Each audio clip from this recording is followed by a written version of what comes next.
Chapter 351 The Dark Orc Temple. It is not suitable to go out in Cosmos at night. Not only because of the chaos, but also because if you go out at this time, the chance of encountering those scoundrels who fish in troubled waters will increase. In addition, the knights have been wandering and patrolling in every corner of Cosmos. Once they are discovered, they may be caught without saying a word and interrogated, or even arrested as suspicious persons. Therefore, no one dares to go out and wander around Cosmos at night. But under the leadership of Jade, Sheen walked out of the hotel. Have you been to Cosmos, Jade? Seeing Jade walking in front as if she was familiar with the road, Sheen was indeed a little surprised. The main reason is that even if you have been to Cosmos, the current situation of Cosmos is impossible for people to be familiar with the terrain here, who made the location of the buildings here change at any time. And even the places that can be passed are uncertain. Therefore, it stands to reason that even someone who is familiar with Cosmos should not be able to walk here so easily. Not to mention that the buildings of Cosmos were moved around by Sheen today, so that the layout of the city has long lost its original appearance. But Fetsue walked in front with great purpose, without any hesitation, which really made Sheen feel strange. I don't know if Fetsue noticed Sheen's surprise. She turned around and looked at Sheen. Without saying anything, she just took Sheen's hand and continued to walk forward. Seeing this, Sheen could only suppress his doubts. Take the holy sword and follow Fetsue, turning left and right in the small paths. This turn took the two of them nearly 2 hours before they walked out of the complex and intertwined paths and entered a flat land. Sheen felt that his eyes suddenly opened up, and the buildings without any order disappeared behind him, and only a forest was imprinted in his eyes. Is this the suburbs? Sheen looked around and confirmed the location. With this confirmation, Sheen denied his previous statement. This is not the suburbs. If it is the suburbs, then you should be able to see the city walls of Cosmos. As a fortress city, Cosmos is surrounded by high walls. The closer you are to the suburbs, the more you can see the walls. But now, Sheen can't see the existence of walls around, proving that this is not only not the suburbs, but also a part of Cosmos that is closer to the center. It is obviously the center of the city. But there are no buildings at all? This is unlikely. Unless the buildings here have been moved away. If this is true, things will be interesting. Because, in the entire area, not a single building was left. All were moved away. And Sheen would never believe that this was an accident. What's more, when entering Cosmos, Sheen and AI had already discovered the abnormality of the magic here. After entering this area, the abnormal magic in the air became more obvious and more intense. In this way, Sheen had reason to believe one thing. That is this the source of the strange things? Sheen narrowed his eyes and looked at the forest in front of him. On the side, Jade also looked at this place quietly, until a while later, he continued to pull La Xian's hand and motioned him to move forward. Okay, let's go. She naturally would not refuse, and nodded while laughing and walking forward. This time, the two walked for almost half an hour, until, under the guidance of Jade, Sheen came to a place. It was a place where a temple was located.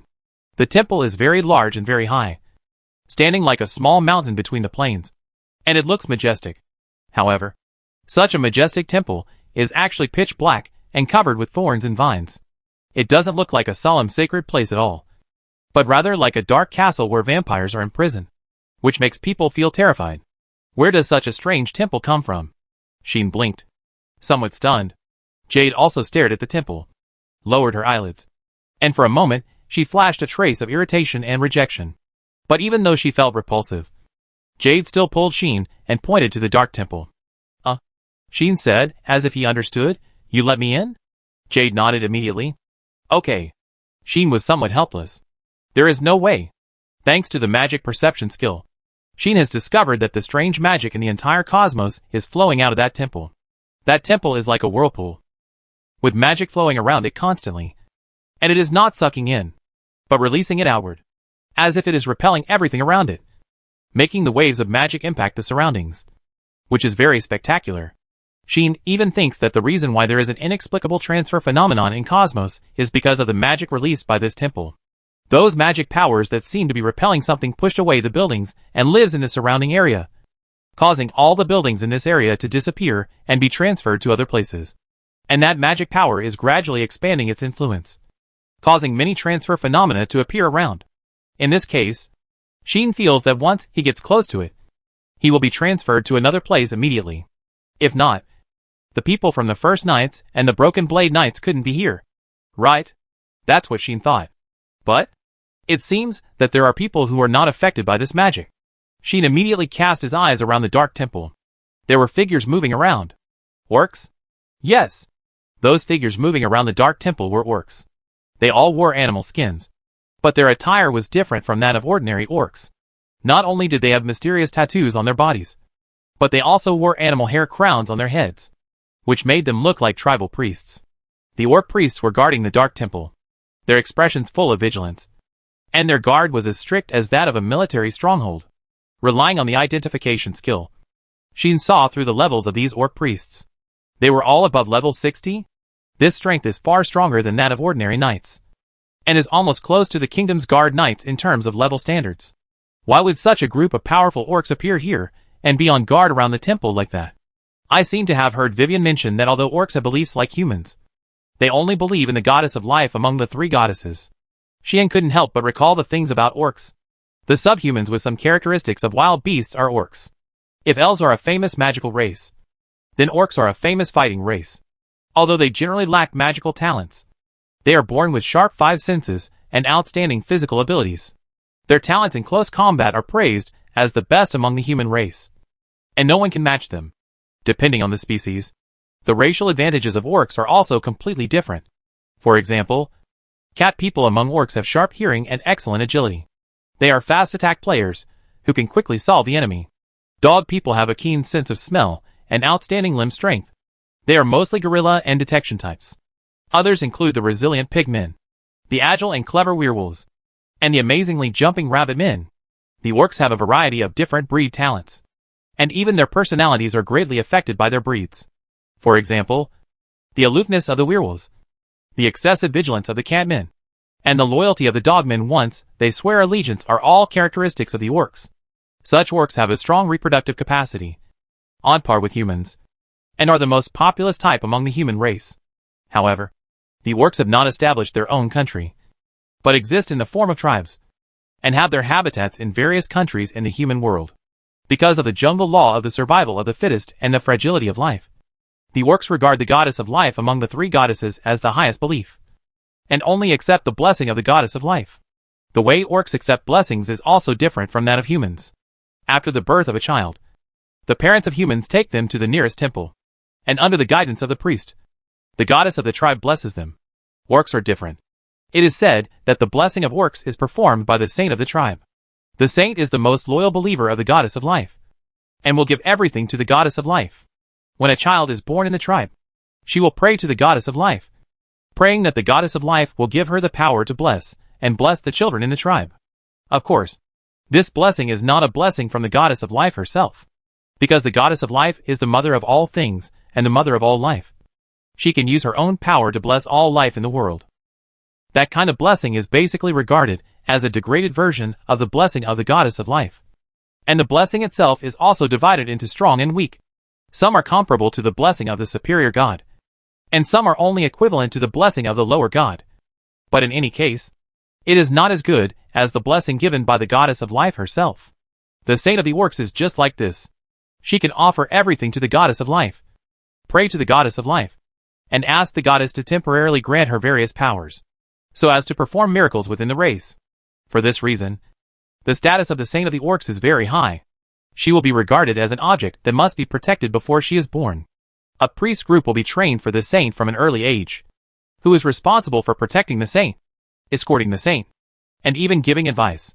The saint of the orcs is generally played by a fox man who has magical talents that other orcs lack. This fox man will also be protected by the tribe immediately after birth, and will not easily appear in the world and be known to the world.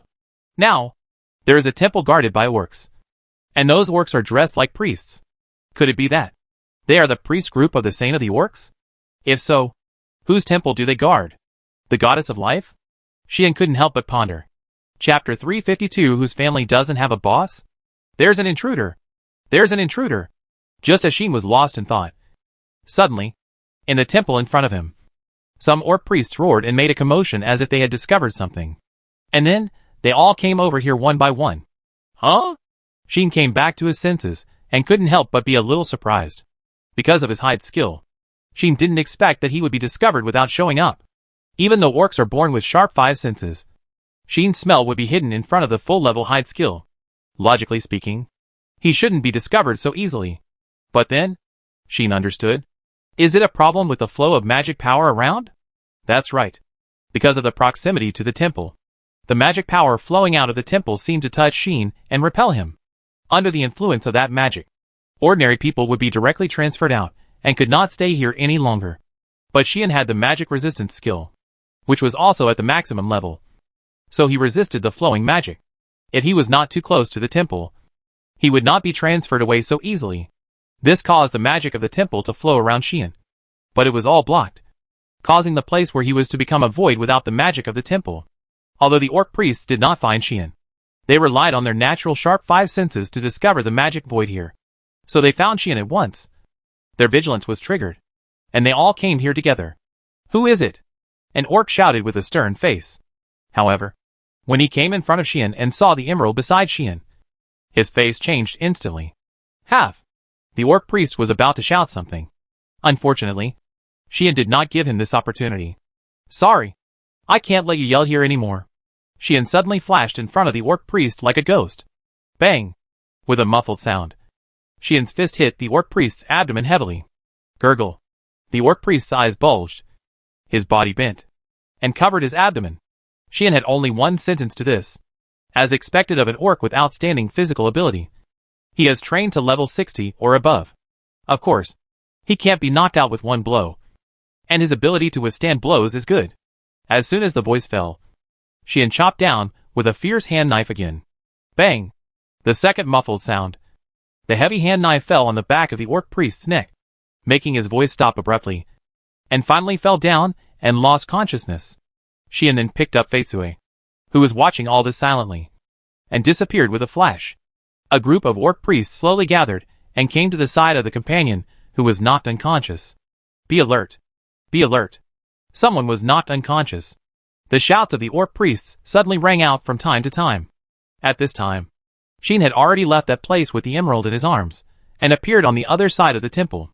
Specifically, he appeared in front of the gate of the temple.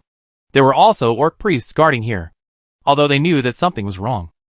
They were afraid to leave because of their anxiety.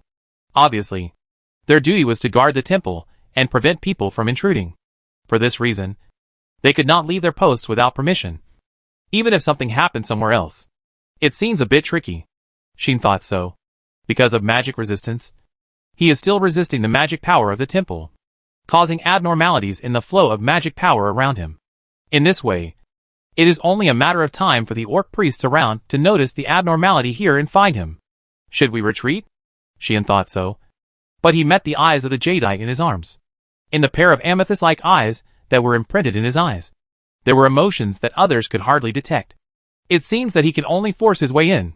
Sheen smiled bitterly. If possible, Sheen did not want to force his way in. Not for anything else, but because if the orc priests here are really the priests of the orc saint, then it proves that they are the messengers of the goddess of life in the human world. Facing the messenger of the goddess of life, even a country dare not neglect them. And the clergy of the temple will regard them as important guests and treat them politely. Especially the saint of the orcs, whose status is at the same level as the pope of the temple. Even the king has to treat them with courtesy. If Sheen forced his way into the important place guarded by the priests of the orcs, he would probably have to confront the goddess of life. In this case, Sheen naturally did not want to have too much conflict with the other party. But judging from the performance of the orc priest just now, the existence of the jade may make them hostile. In this case, with the jade, as long as you don't want to abandon her, you will have to fight against the orc priest group. Right? So, instead of waiting for that time to appear, it is better to be straightforward now and start playing directly. Even if the opponent's backer seems a bit strong, Sheen is not very weak. Who doesn't have a boss? If it really doesn't work, then close the door and release Ai. So, Flying Star.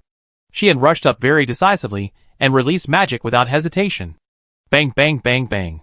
The rain of light immediately fell from the sky, hitting the orc priests who didn't have time to react. And they howled in pain. Enemy attack! Enemy attack! The orc priests who were knocked to the ground first shouted. And then, they were hit by a shower of meteors like beams of light. and they fainted completely. In front of the gate of the entire temple, there was flying sand and rocks, and the rain of light continued, causing explosions, roars, and the roars and howls of the orc priests. When Xian emerged from the dust, the orc priests had already fallen to the ground. However, Xian did not relax his expression.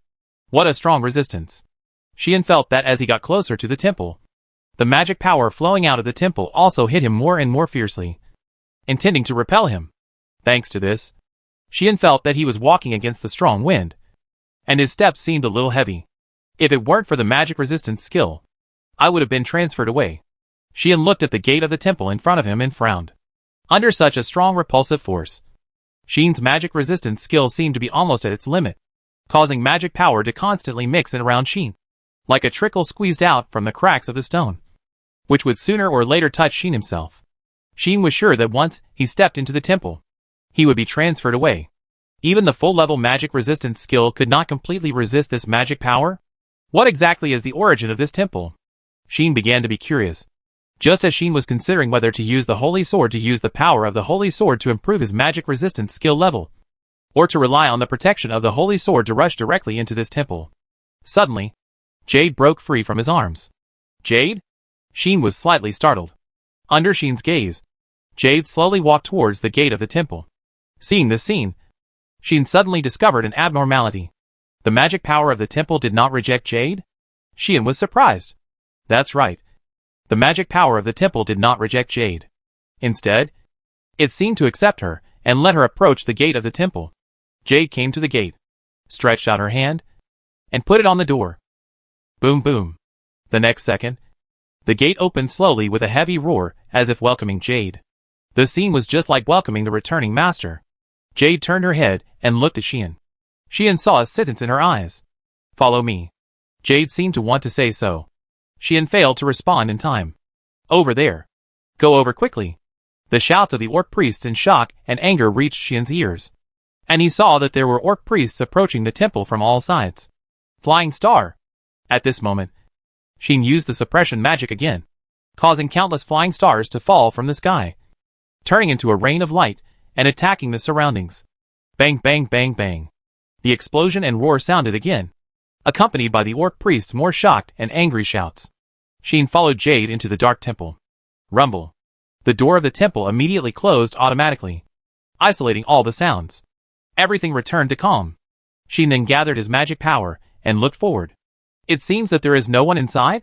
None of Xian's perception skills responded. However, Xian could still feel the very strong magic flowing. The magic power blew from the front like a storm, making Xian feel as if he had turned into dust, entered the nostrils of the giant beast, and was being blown out by the giant beast's breath. Fortunately, this time, the magic power took the initiative to bypass Xian and did not impact Xian. Otherwise, Xian would definitely be excluded. Is it because of you? Jade? Xian looked at Jade beside him. Jade was also looking at Xian, nodded to Xian, and confirmed Xian's guess. The young girl took Xian's hand, and a pair of amethyst-like eyes lit up unconsciously, causing all the magic power to bypass Xian. Xian successfully entered the temple. Otherwise, he would have to borrow the power of the Holy Sword to solve the problem of being excluded. What should we do next? Xian asked Jade. Jade did not respond, but directly took Xian's hand and pulled him to the depths of the temple. Da-da-da-da. In the extremely quiet temple, the footsteps of one big and one small seemed so clear and loud. While observing the surroundings, Xian kept walking forward with Feisue. It was unknown how long it took before the long corridor came to an end. Xian and Feisue entered an extremely vast hall and saw an incredible scene. What? Xian took a breath of cold air. Chapter 353 Cut the Seal. In the dark temple hall, on the ceiling, a ray of moonlight shone through the skylight, as if a beam of light was descending. The beam of light shone on a huge iceberg. No, it was not an iceberg, but a crystal hill formed by an inexplicable transparent crystal, which looked so dazzling and beautiful. However, in this crystal hill, there was a girl with long golden hair as bright as the sun and a small figure. Jade looked at the girl, and her amethyst-like eyes finally revealed a sad emotion. Xian looked at the girl, then at Jade, and fell into a state of silence. Just because the girl looked exactly like Jade. Come again? Xian's feelings in his heart can be imagined. Lycia and Laxia. Yin and Omnis. Liz and Jess. In just 2 months since I came to this world, how many pairs of people who look exactly the same have I seen? Could it be another magical life? While thinking this, Sheen couldn't help but look at the girl in the Crystal Hill. At this time, the girl was like being frozen, with her eyes closed and naked. However, Sheen couldn't help but gasp, because, on the exposed delicate skin of this girl, there were hideous wounds all over. The wounds were like centipedes, extremely terrifying, covering the girl's whole body, making people's hearts twitch. Sheen was frightened because of seeing this scene. What on earth is going on? Sheen was confused. There is no doubt that the strange things in Cosmos should have appeared because of this temple. But what is the origin of this temple? Why is there such a girl frozen in the crystal with hideous wounds all over her body in the temple? Why does Fei-Tsui look exactly like the other person? Who are they? Also, what about those orc priests guarding this temple? One mystery after another appeared, which really made Sheen feel a headache. I just came to fight the old demon clan. But what happened? Sure enough, Luo Shi's premonition was right. This time, she would encounter many unsuccessful things. Fei-Tsui, who didn't know that Sheen had thought about so many things at this moment, had already taken a step, came to the front of the crystal, and looked at the girl inside. That look didn't seem to be looking at her sisters, but more like looking at herself in the mirror. Sheen wanted to ask everything clearly, but Jade has not spoken yet, and whether she can explain it clearly is still unknown. Alas, Sheen could only sigh, sort out his mood, and come to Jade. Go ahead. Sheen said to Jade, you brought me here? What do you want me to do for you? When saying this, Sheen actually guessed what Jade wanted to do. After all, this girl who seemed to be seriously injured and carved out of the same mold as Jade was not in a normal state at first glance. She was not like the Supreme God, who fell asleep of her own will. If Sheen guessed correctly, this girl was probably forced to sleep here. In other words, this girl was sealed. And what Jade wanted to do was clear at a glance. Jade retracted her gaze from the girl in the crystal, turned to look at Sheen, stretched out her hand, and touched the holy sword at Sheen's waist. Her meaning was very simple. Use the power of the holy sword to cut the seal. Right? As Sheen said this, Jade nodded in return. Jade brought Sheen here because she wanted to do this. Right?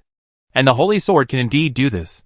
Among the effects of the holy sword, there is a description of the purification and exorcism effect on evil forces. Sheen didn't know whether the seal in front of him was an evil force, but it was definitely a negative state. Then, using the power of the holy sword, perhaps it could purify or exorcise this negative state and break the seal. At worst, using the power of the holy sword would greatly increase Sheen's strength, and even the level of his skills would double. In this way, if Sheen used the magic sword that broke through the limit to cut the seal, it might not be impossible to break it. At least, Sheen didn't feel that he couldn't break it. He had an inexplicable intuition that this so-called seal could not hinder him. Even without the holy sword, it would still be the same. I don't know if Jade knows this. She stared at Sheen, as if praying for something, telling something. Okay. Sheen sighed again. Originally, Sheen was still a little hesitant. He didn't know who the girl in the seal was, who Jade was, why one of them was sealed, and the other was thrown to him by a group of magical creatures. There are still many mysteries. And even if Sheen is thick-skinned, he doesn't want to act rashly. But that's just not wanting. Not daring. In other words, if it's really necessary, Sheen won't be timid. If he really gets into trouble, then let's make a thorough fuss. After figuring it out, Sheen touched Fei-Tsui's head and spoke softly. You step back first. Hearing this, Fei-Tsui's eyes lit up, nodded repeatedly, and stepped back from Sheen. Sheen turned to the crystal hill in front of him and drew the holy sword from his waist. Sheen did not unseal the seal of the holy sword. I feel that this crystal seal will not be very difficult for me. Sheen did not know why he had this feeling. However, Sheen chose to believe this feeling and took a deep breath. Good. Summoning his inner determination, Sheen raised the holy sword in his hand high to the crystal hill in front of him. The next second, the holy sword in Sheen's hand fell. At this moment, a chaotic sound of footsteps sounded at the entrance of the hall, and a group of orcs rushed in. Those were not the orc priests guarding the temple, but a group of orc priests who were obviously of higher status, dressed more elegantly and with more momentum. At the head of this group of orc priests, a fox girl exclaimed, "No!" An anxious cry came out of her mouth. Unfortunately, it was too late to speak at this time. Choke. The holy sword in Sheen's hand turned into a flash of light, and suddenly slashed through the entire crystal hill. The crystal hill trembled suddenly. On it, a neat cut appeared, splitting it into two, and the upper part slid down and separated from each other. Boom! In the broken crystal, a terrifying magic power erupted. Bathed in this magic power, Sheen's breath was choked, and just as he was about to retreat, he was greeted with a shocking hostility. Oh oh oh oh! Such an angry roar resounded, causing Sheen's eyes to condense, and he turned around suddenly. There, a werewolf sturdy man roared, and at the same time, he raised the airflow like a storm, rushed to Sheen, and punched him on the head. Bang! An explosion-like movement appeared in the hall. The werewolf's punch set off an amazing impact, which not only shook the atmosphere, but also shattered the ground, causing the ground to suddenly crack and break, turning into a ruin. Sheen retreated from the shock wave, fell to the ground like flying backwards, and after sliding for a distance, he stabilized his body with his feet and stopped. Look at me tear you apart. The werewolf seemed to be in a state of rage, and his fists collided fiercely, causing the fists to rub against each other and produce steel-like sparks. At the same time, his whole body once again turned into a storm and rushed towards Sheen. Sheen did not dare to be careless at all, because the level of the werewolf in front of him was as high as 91. This guy is very strong. Sheen felt a little threatened, so he withdrew without hesitation. Grant binding. Sheen released magic to try to stop the werewolf's attack. The atmosphere suddenly squeezed the werewolf's body, causing his body to stagnate there.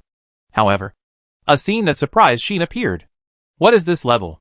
The werewolf actually growled. Veins popped out on his forehead, and the muscles on his body bulged one by one. In the end, it seemed as if his whole body had expanded a circle, causing him to forcibly break free from the restraint of the atmosphere. Bang! With a muffled sound, the atmosphere that was squeezing the werewolf's body exploded. No way! Sheen was stunned. Good guy. He actually broke free from the restraint of magic with brute force? You are not an orc, but a humanized dragon. Right? Tear you apart. The werewolf continued to roar, charging forward with chaotic airflow, and delivered a shocking punch. Swish! Without hesitation, Sheen activated the teleport skill and disappeared there. Bang! The temple suddenly shook, as if struck by lightning, causing the ceiling to crack and scatter countless dust. The ground was blasted alive, as if collapsing, constantly cracking, constantly shattering, and constantly falling. The werewolf man stood in the center of the collapse, pulling out his thick arm that had been blasted into the ground while looking around. Where did he run to? The werewolf man still looked angry. As for the rest of the orcs, they had already surrounded Feitsue. Finally found it. Unfortunately, it was too late. Damn it! The orc priest surrounded Feitsue, forcing Feitsue to rush to the crystal. But she failed. In front of the crystal, the fox girl came there at some point, kneeling on the ground, praying with her eyes closed, and emitting holy light from her body, covering the crystal. Under the holy light, the crystal stopped breaking, splitting into two, and the phenomenon of separation also stopped there. But it kept trembling, letting waves of terrifying magic power surge out, shaking the entire temple. Swish! She had appeared in another position, and when he saw this scene, he immediately wanted to go over. Unfortunately, he would not let you go. A cat girl suddenly appeared in front of Sheen and stared at him closely. Sheen raised his eyebrows. Don't blame him. The level of the cat girl in front of him was also as high as 89. This is interesting. Chapter 354, I don't really want to be a villain. At this time, Sheen was surrounded by people from front and back. See how you can escape now. The wolfman clenched his fists, looking ferocious. Why do you do this? The cat girl looked at Sheen very calmly, as if she was going to give Sheen a chance to explain. Sheen looked at the wolf man who might attack at any time behind him, and then looked at the cat girl who was blocking him, and smiled calmly. What do you think I am doing this for? Sheen threw out a provocative remark. That remark successfully angered the wolf man, but failed to change the cat girl's color. You are a human, not a demon, so you should not be one of those crazy people said by the old demons. In that case, why did you break into our temple and lift the seal here? The cat girl questioned Sheen. Unfortunately, this is exactly what Sheen wants. I also want to know why the orc priests guard such an obviously abnormal temple and seal such a seriously injured girl in the temple.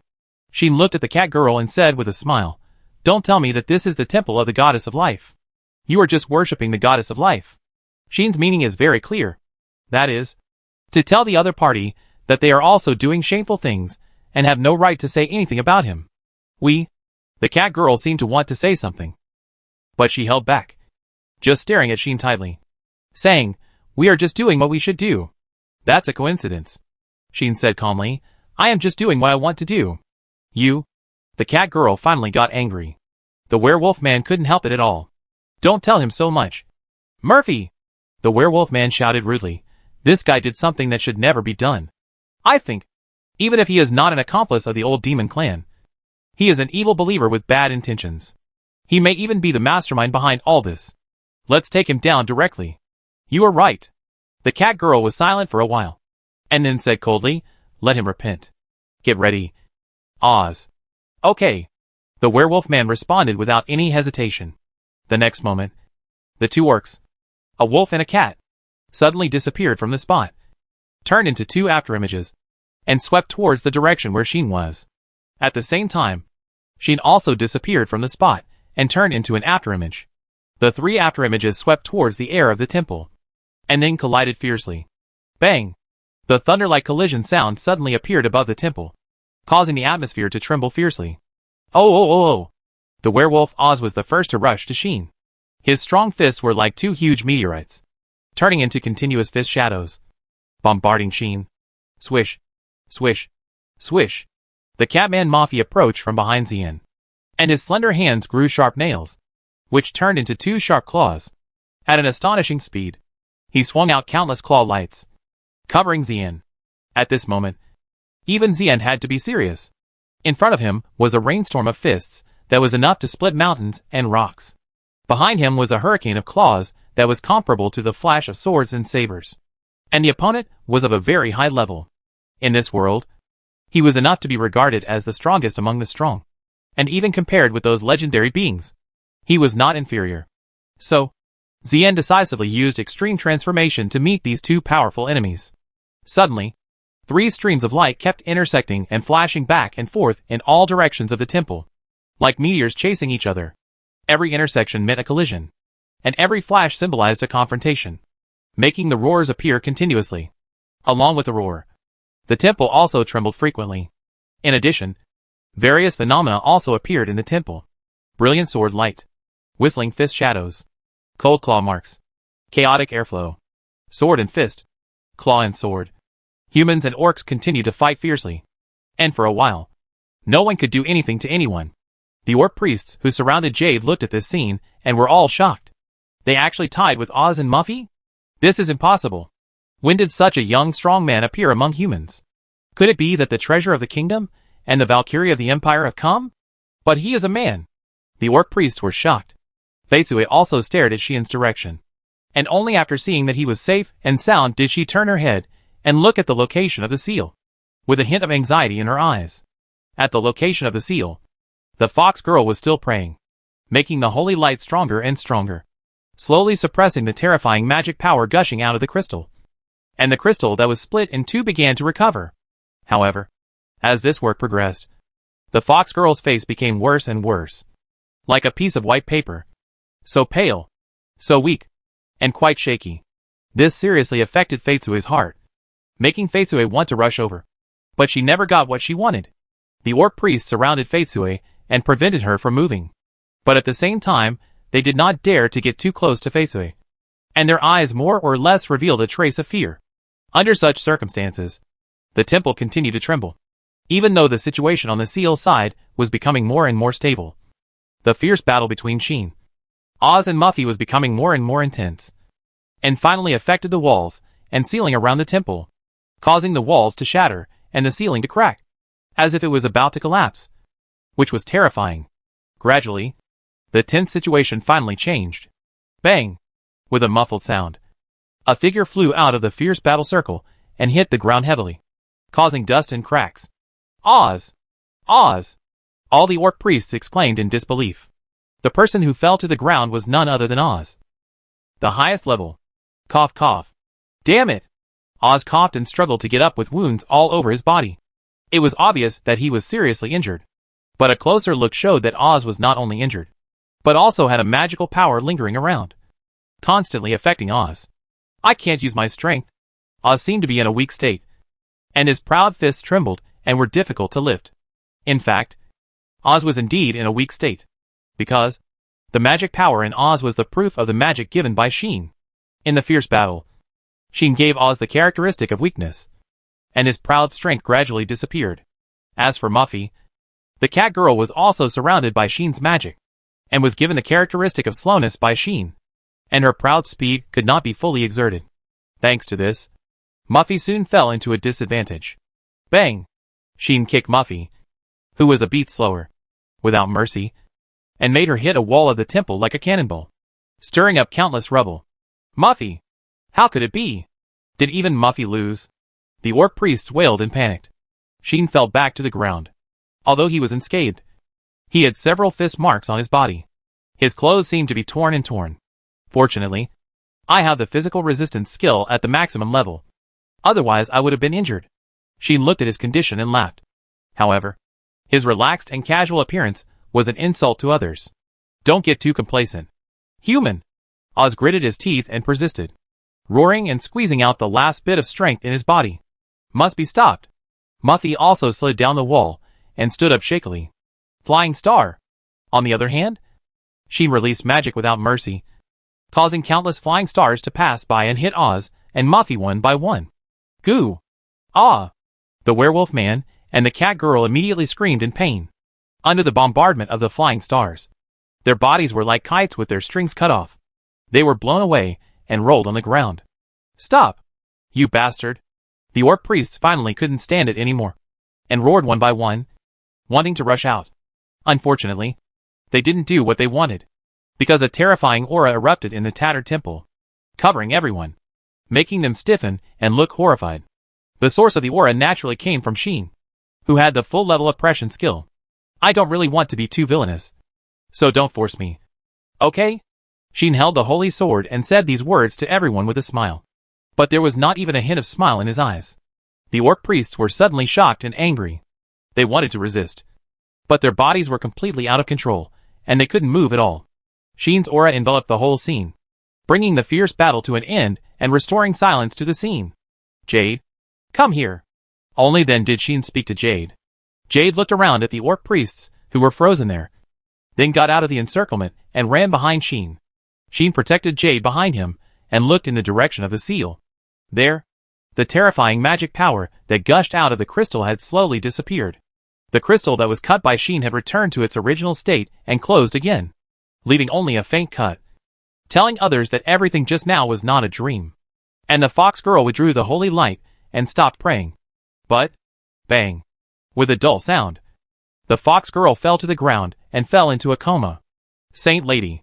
The orc priests made the most panicked cry so far. Sheen's eyes flashed, looking at the fox girl, thinking. Chapter 355. My hand slipped. Sorry. Saint! Saint! Oz and Muffy, who were blown away, looked at the fox girl lying on the ground, as if they were stimulated, and struggled to get up as if they had a last burst of energy. The orc priests also broke free from Sheen's aura and rushed to the fox girl's location. However, Sheen arrived at the fox girl's side before anyone else. Sure enough, is she the saint of the orcs? Sheen glanced at the fox girl lying on the ground, completely fainted, and stood in front of all the orc priests. This also stimulated the orc priests. Gift fix. Just when the orc priests couldn't help but make trouble, Sheen still took the lead and released magic. What? Woo! Can't move. All the orc priests were like being fixed in place. Their feet were locked to the ground, and they could no longer move. Sheen controlled the entire orc priest group and suppressed them all by himself. Then, Sheen turned his head and looked at the crystal behind him, which had only one crack left and was completely restored to its original state. Jade also came to the crystal, stared at it, and stopped moving.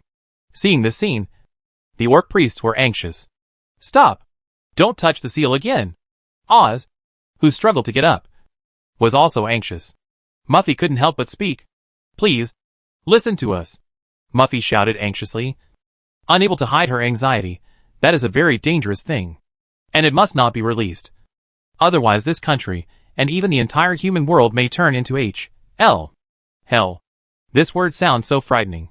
Sheen also frowned, and his eyes could not help but cast on Jade. Jade looked back at Sheen, and her eyes were still fluctuating with appeals. Obviously, Jade hoped that Sheen could help her and continue to unlock the seal. However, the orc priests were extremely frightened and terrified by the existence in the seal, and their eyes were full of pleading when they looked at Sheen. Seeing this, Sheen understood the situation to some extent. There is no doubt that these orc priests are not villains, and they are even on the side of justice. Jade's origin is a mystery, but she has only one purpose, which is to unlock the seal here and release the existence in the seal. But the existence in the seal seems to be very dangerous. In view of this, the orc priests will guard this temple, and the purpose should be to guard the seal here and prevent the existence in the seal from running out. So, I really became a villain? Sheen was depressed all of a sudden. However, if the one who intends to open the seal is the villain, then what is the position of Jade? Is he the mastermind of the villain? Is he being used by the villain Jade? Sheen thought about such things, but did not take it too seriously. After all, as early as when he decided to help Jade, he was ready to bear all the consequences. It's not that he didn't think that opening the seal here would cause a big disaster, but even so, he still did it. Not for anything else. Just because Sheen felt that Jade might be the biggest victim. This may be just an illusory intuition, but for some reason, Sheen is very sure of this intuition. I always feel that since I came into contact with the Supreme God Omnis in the Holy Land, I always have some inexplicable intuition and feelings. Sheen himself is also confused, but Sheen still wants to believe in his intuition. He was convinced that what he did was absolutely right. Of course, now that things have come to this, Sheen would not really break the seal again in front of these orc priests. Intuition is intuition, but Sheen still has to solve the mystery of this matter by himself. So, Sheen decided, let's stop here today. Jade, Sheen said to Jade, the seal has been unlocked, and this fox saint should have only temporarily repaired the seal. Otherwise, there would not be that crack on the seal. When the power to maintain the seal is exhausted, the crack will expand again and break the seal. The originally strong seal has been loosened, and it is only a matter of time to unlock it. We don't have to rush. Let's go back first. Sheen decided to slow down the matter first and then take action. Jade didn't seem to expect Sheen to say this. After a slight shock, she fell silent. After a while, Faitsue raised her eyes again, looked at Sheen, and nodded her head. Seeing this, Sheen smiled slightly and touched her head to show praise. Seeing Sheen like this, the orc priests all breathed a sigh of relief. At least, they no longer have to worry about the seal being broken. Although, as Sheen said, the seal has begun to loosen, and now it is just relying on the power of the saint to barely maintain it. It may be a blessing in disguise to buy time to solve it. Just as the orc priests were thinking so, what happened next made them completely panic. Hey! I saw Sheen turn around and suddenly picked up the fox girl who fainted on the ground. What are you doing? Put down the saint lady. Let her go. The orc priests were shocked and shouted angrily with more excitement than before. Especially Oz, who didn't know where he got the strength from, and rushed over with a roar of shock and anger. Bang! Sheen kicked Oz without any hesitation and kicked him away. But then, it was Mayfie who rushed over.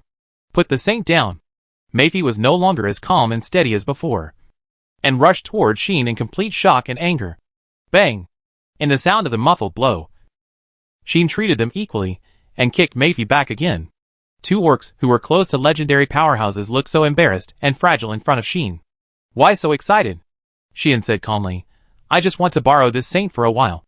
I won't hurt her. This is the truth. Sheen didn't want to do something weird on a whim, but he thought that this saint should know a lot of inside information, so he wanted to take her away. In addition, Sheen also wanted to use this fox girl as a hostage to prevent these orc priests from acting rashly. You have a noble status in the orcs, and your status in the human race is also very special. If you want to settle today's account with me later, I will be in big trouble, Sheen said very calmly. So, I will not kidnap your saint first, but invite her to my place as a guest. Treat her well, and then return her to you. At this point, Sheen smiled, as if he wanted to show that he had no bad intentions. But at this time, Faitsue pulled the corner of Sheen's clothes and pointed at one of Sheen's hands. Only then did Sheen realize that one of his hands, which was holding the fox girl, was actually pressed on an indescribable bulge.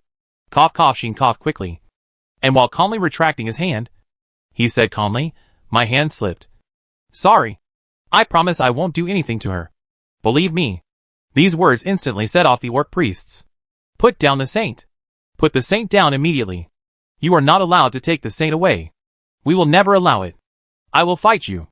Those orc priests struggled madly, as if they were dying. Ah! Oz jumped up from the ground in anger and rushed toward Sheen again. And his speed was much faster than before.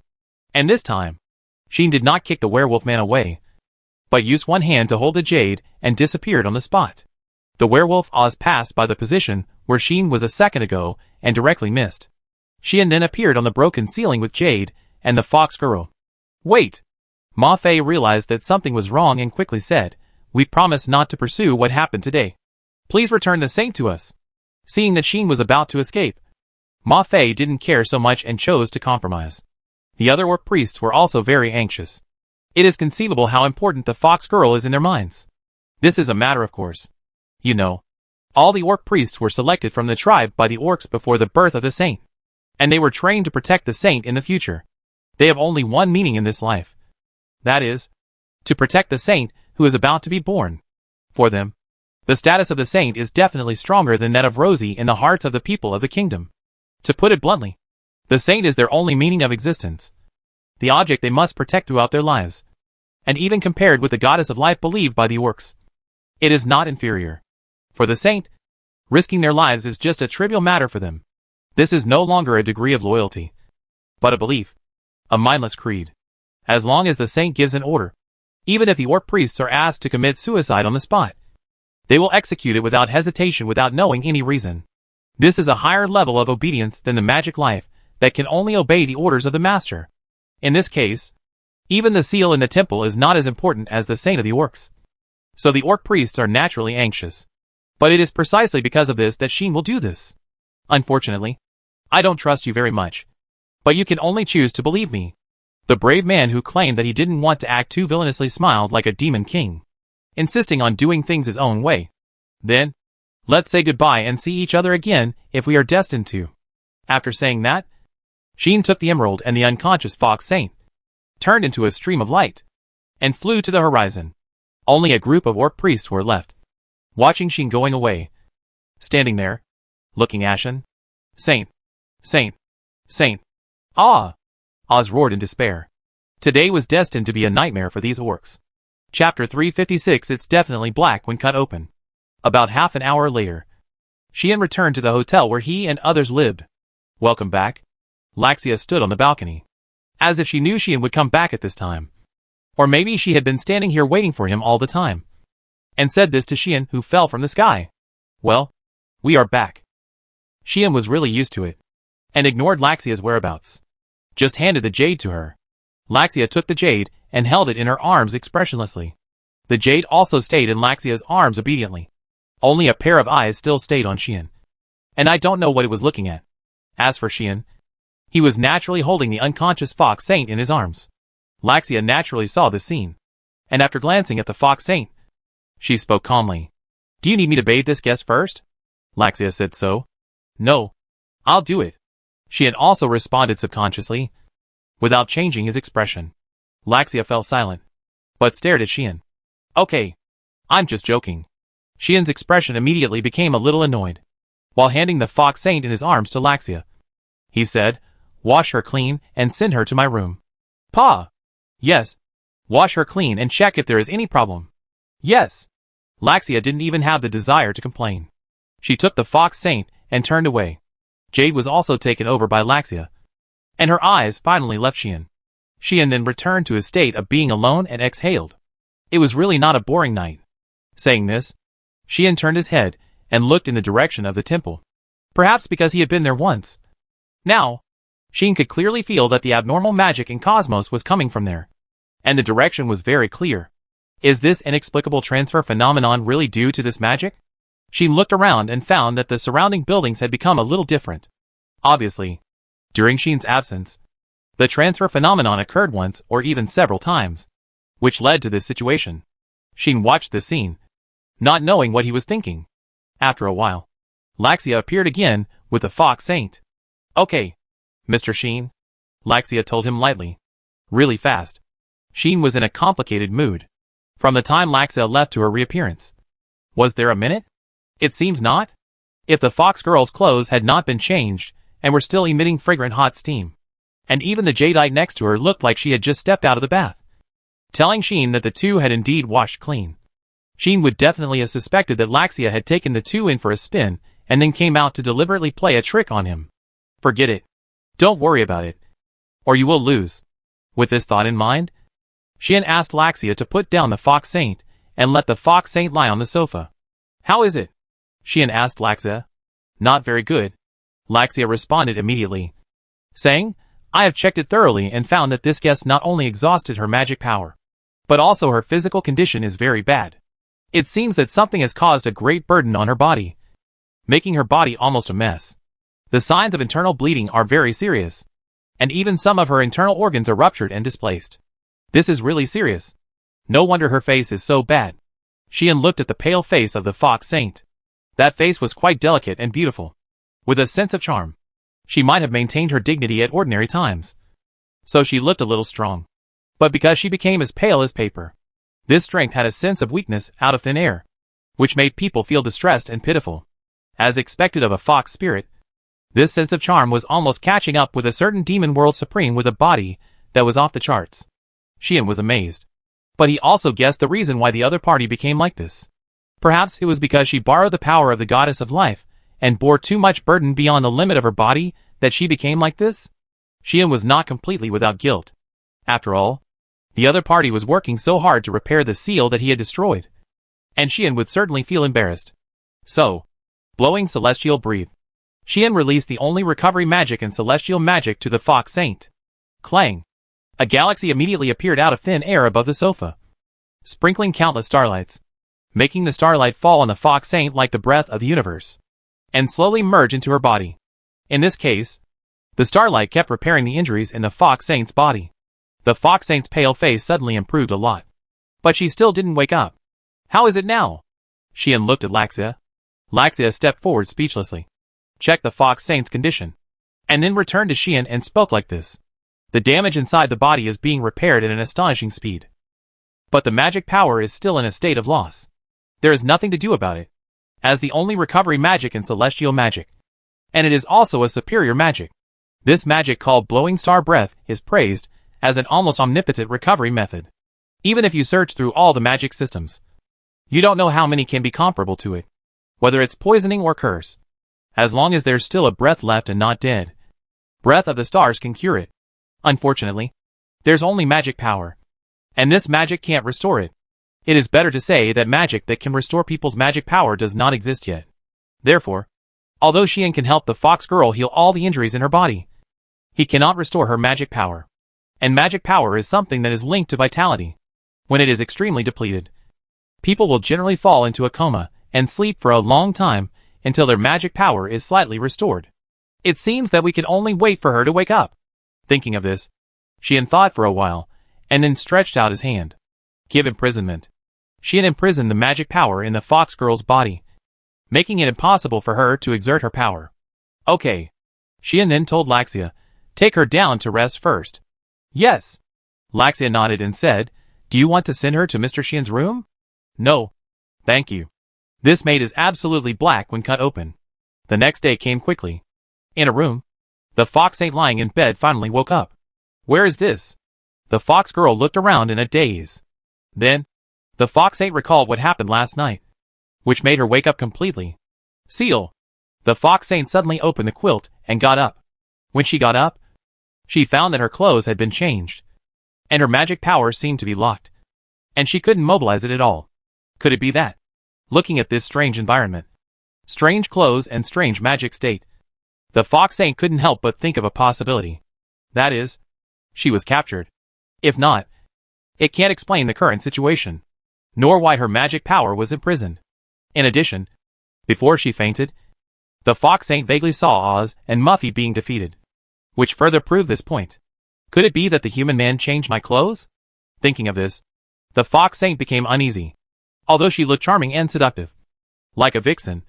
As a saint, the fox girl was naturally very self-respecting and had never been taken advantage of by the opposite sex. not to mention taking advantage.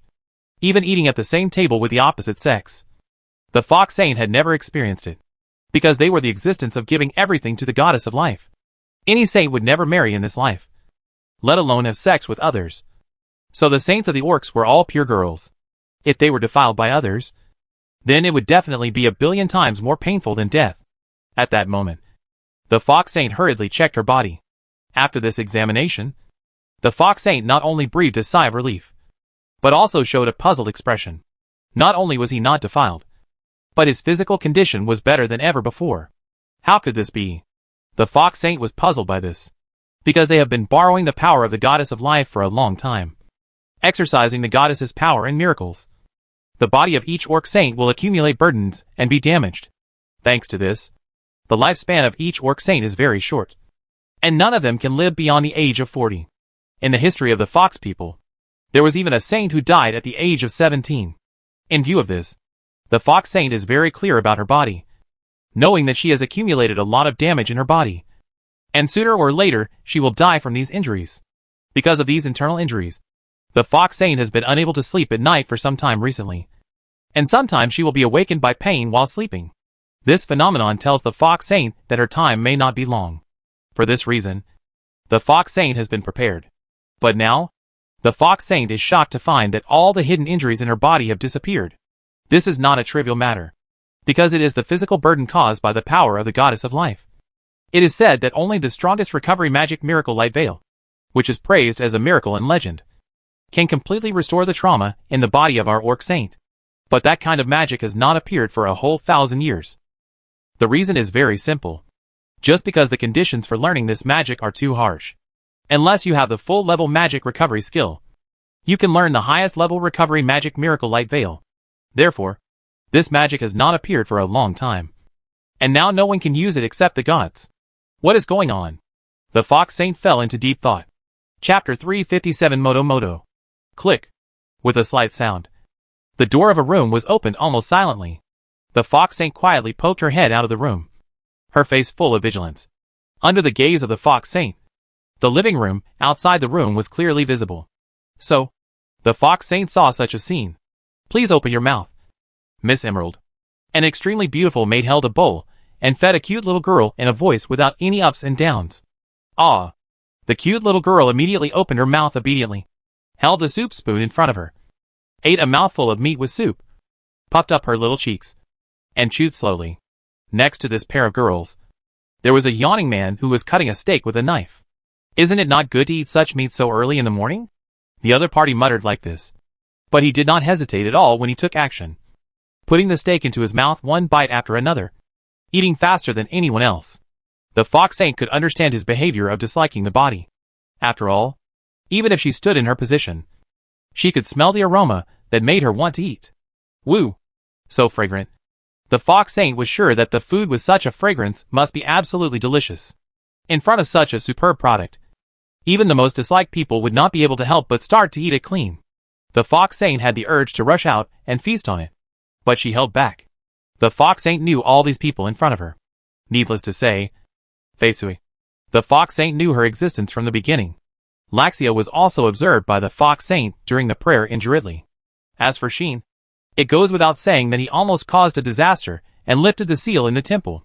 In other words, these people in front of her were no different from enemies to the fox saint. I was captured as expected. The fox saint was extremely solemn. She was under a lot of pressure, because, since she was born, she has always been accompanied by the priests. She has never been alone like today, and she was captured by the enemy. This is undoubtedly a very stressful thing for the fox saint, who has never acted alone.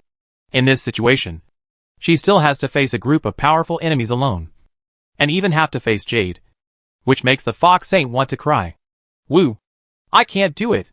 The fox saint cried in her heart. Perhaps because she has never been alone since she was a child. The fox saint is unexpectedly timid. If there are people from the priest group around her, she can still hold her chest high and show the majesty of the saint. But once there is only one person left, this saint will become very insecure. Have you ever seen a girl who dares not sleep alone because she is afraid of the dark?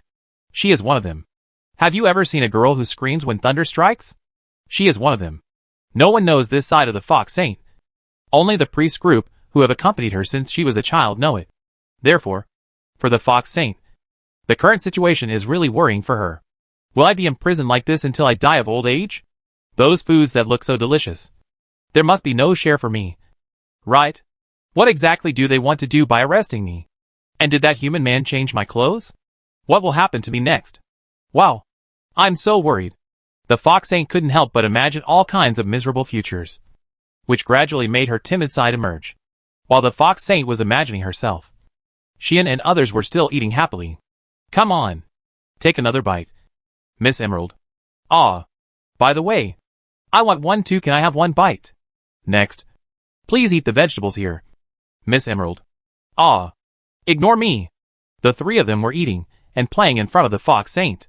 To be honest, the Fox Saint envied that scene. I can't eat with others because of their sacred status. The Orc Saints basically don't eat with others. The same is true for the priests around them. They will only eat quietly after the saints finish their meals. So, the Fox Saint actually envies those who can eat happily together. However, now is not the time to think about this. I must be more motivated and sneak out before they find out the situation here. Wait until I meet up with Oz and Muffy. Then come back here and take the half-body back. The Fox Saint decided so. It's a pity. How about we add another dish? Sheen, who was eating, suddenly said this. If Mr. Sheen needs it. Laxia stopped feeding and said calmly, So, what do you want to eat? Let me think about it. Sheen raised his lips and said suddenly, Fox meat. I have never eaten fox meat before. As soon as these words came out, the Fox Saint, who was about to sneak out of the room, froze. Mr. Sheen wants to eat fox meat? Laxia was silent for a while, then asked this question. Yes. It's pretty good. Right? Sheen responded with a smile. It's pretty good, Laxia said indifferently. I know how to cook it. And I know how to remove the smell and fishy smell of fox. But fox meat seems a little hard to find. Hearing this, Sheen smiled widely. The Fox Saint saw that smile, and that smile made her tremble with fear. And a fearful thought surged in her heart. Would he not? The Fox Saint couldn't help but stare at Sheen. This stare made the Fox Saint terrified. Sheen turned around at some point, looked in the direction of the Fox Saint, and said this with a smile on his face. Look, isn't the meat here? It's self-evident who she was referring to. Bang! The door that had just been quietly opened was slammed open with force, causing a loud noise. The Fox Saint could no longer bear it, rushed out of the room, and ran out in panic. However, bang! It hurts. With the sound of a collision, the Fox Saint felt that her eyes went dark, as if something appeared, and then she bumped into it, and fell to the ground with stars in her eyes. When the Fox Saint's vision was restored, she found that there was a person standing in front of her. Who was that? There is no doubt that it was the devil. Good morning, Saint.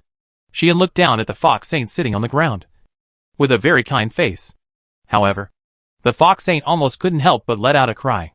Although the other party had a kind face, the Fox Saint always felt that the way the other party looked at her was not like looking at a person, but looking at a piece of meat. This made the Fox Saint cover her mouth with a look of extreme fear. But the other party's expression became more and more kind. Did you sleep well last night?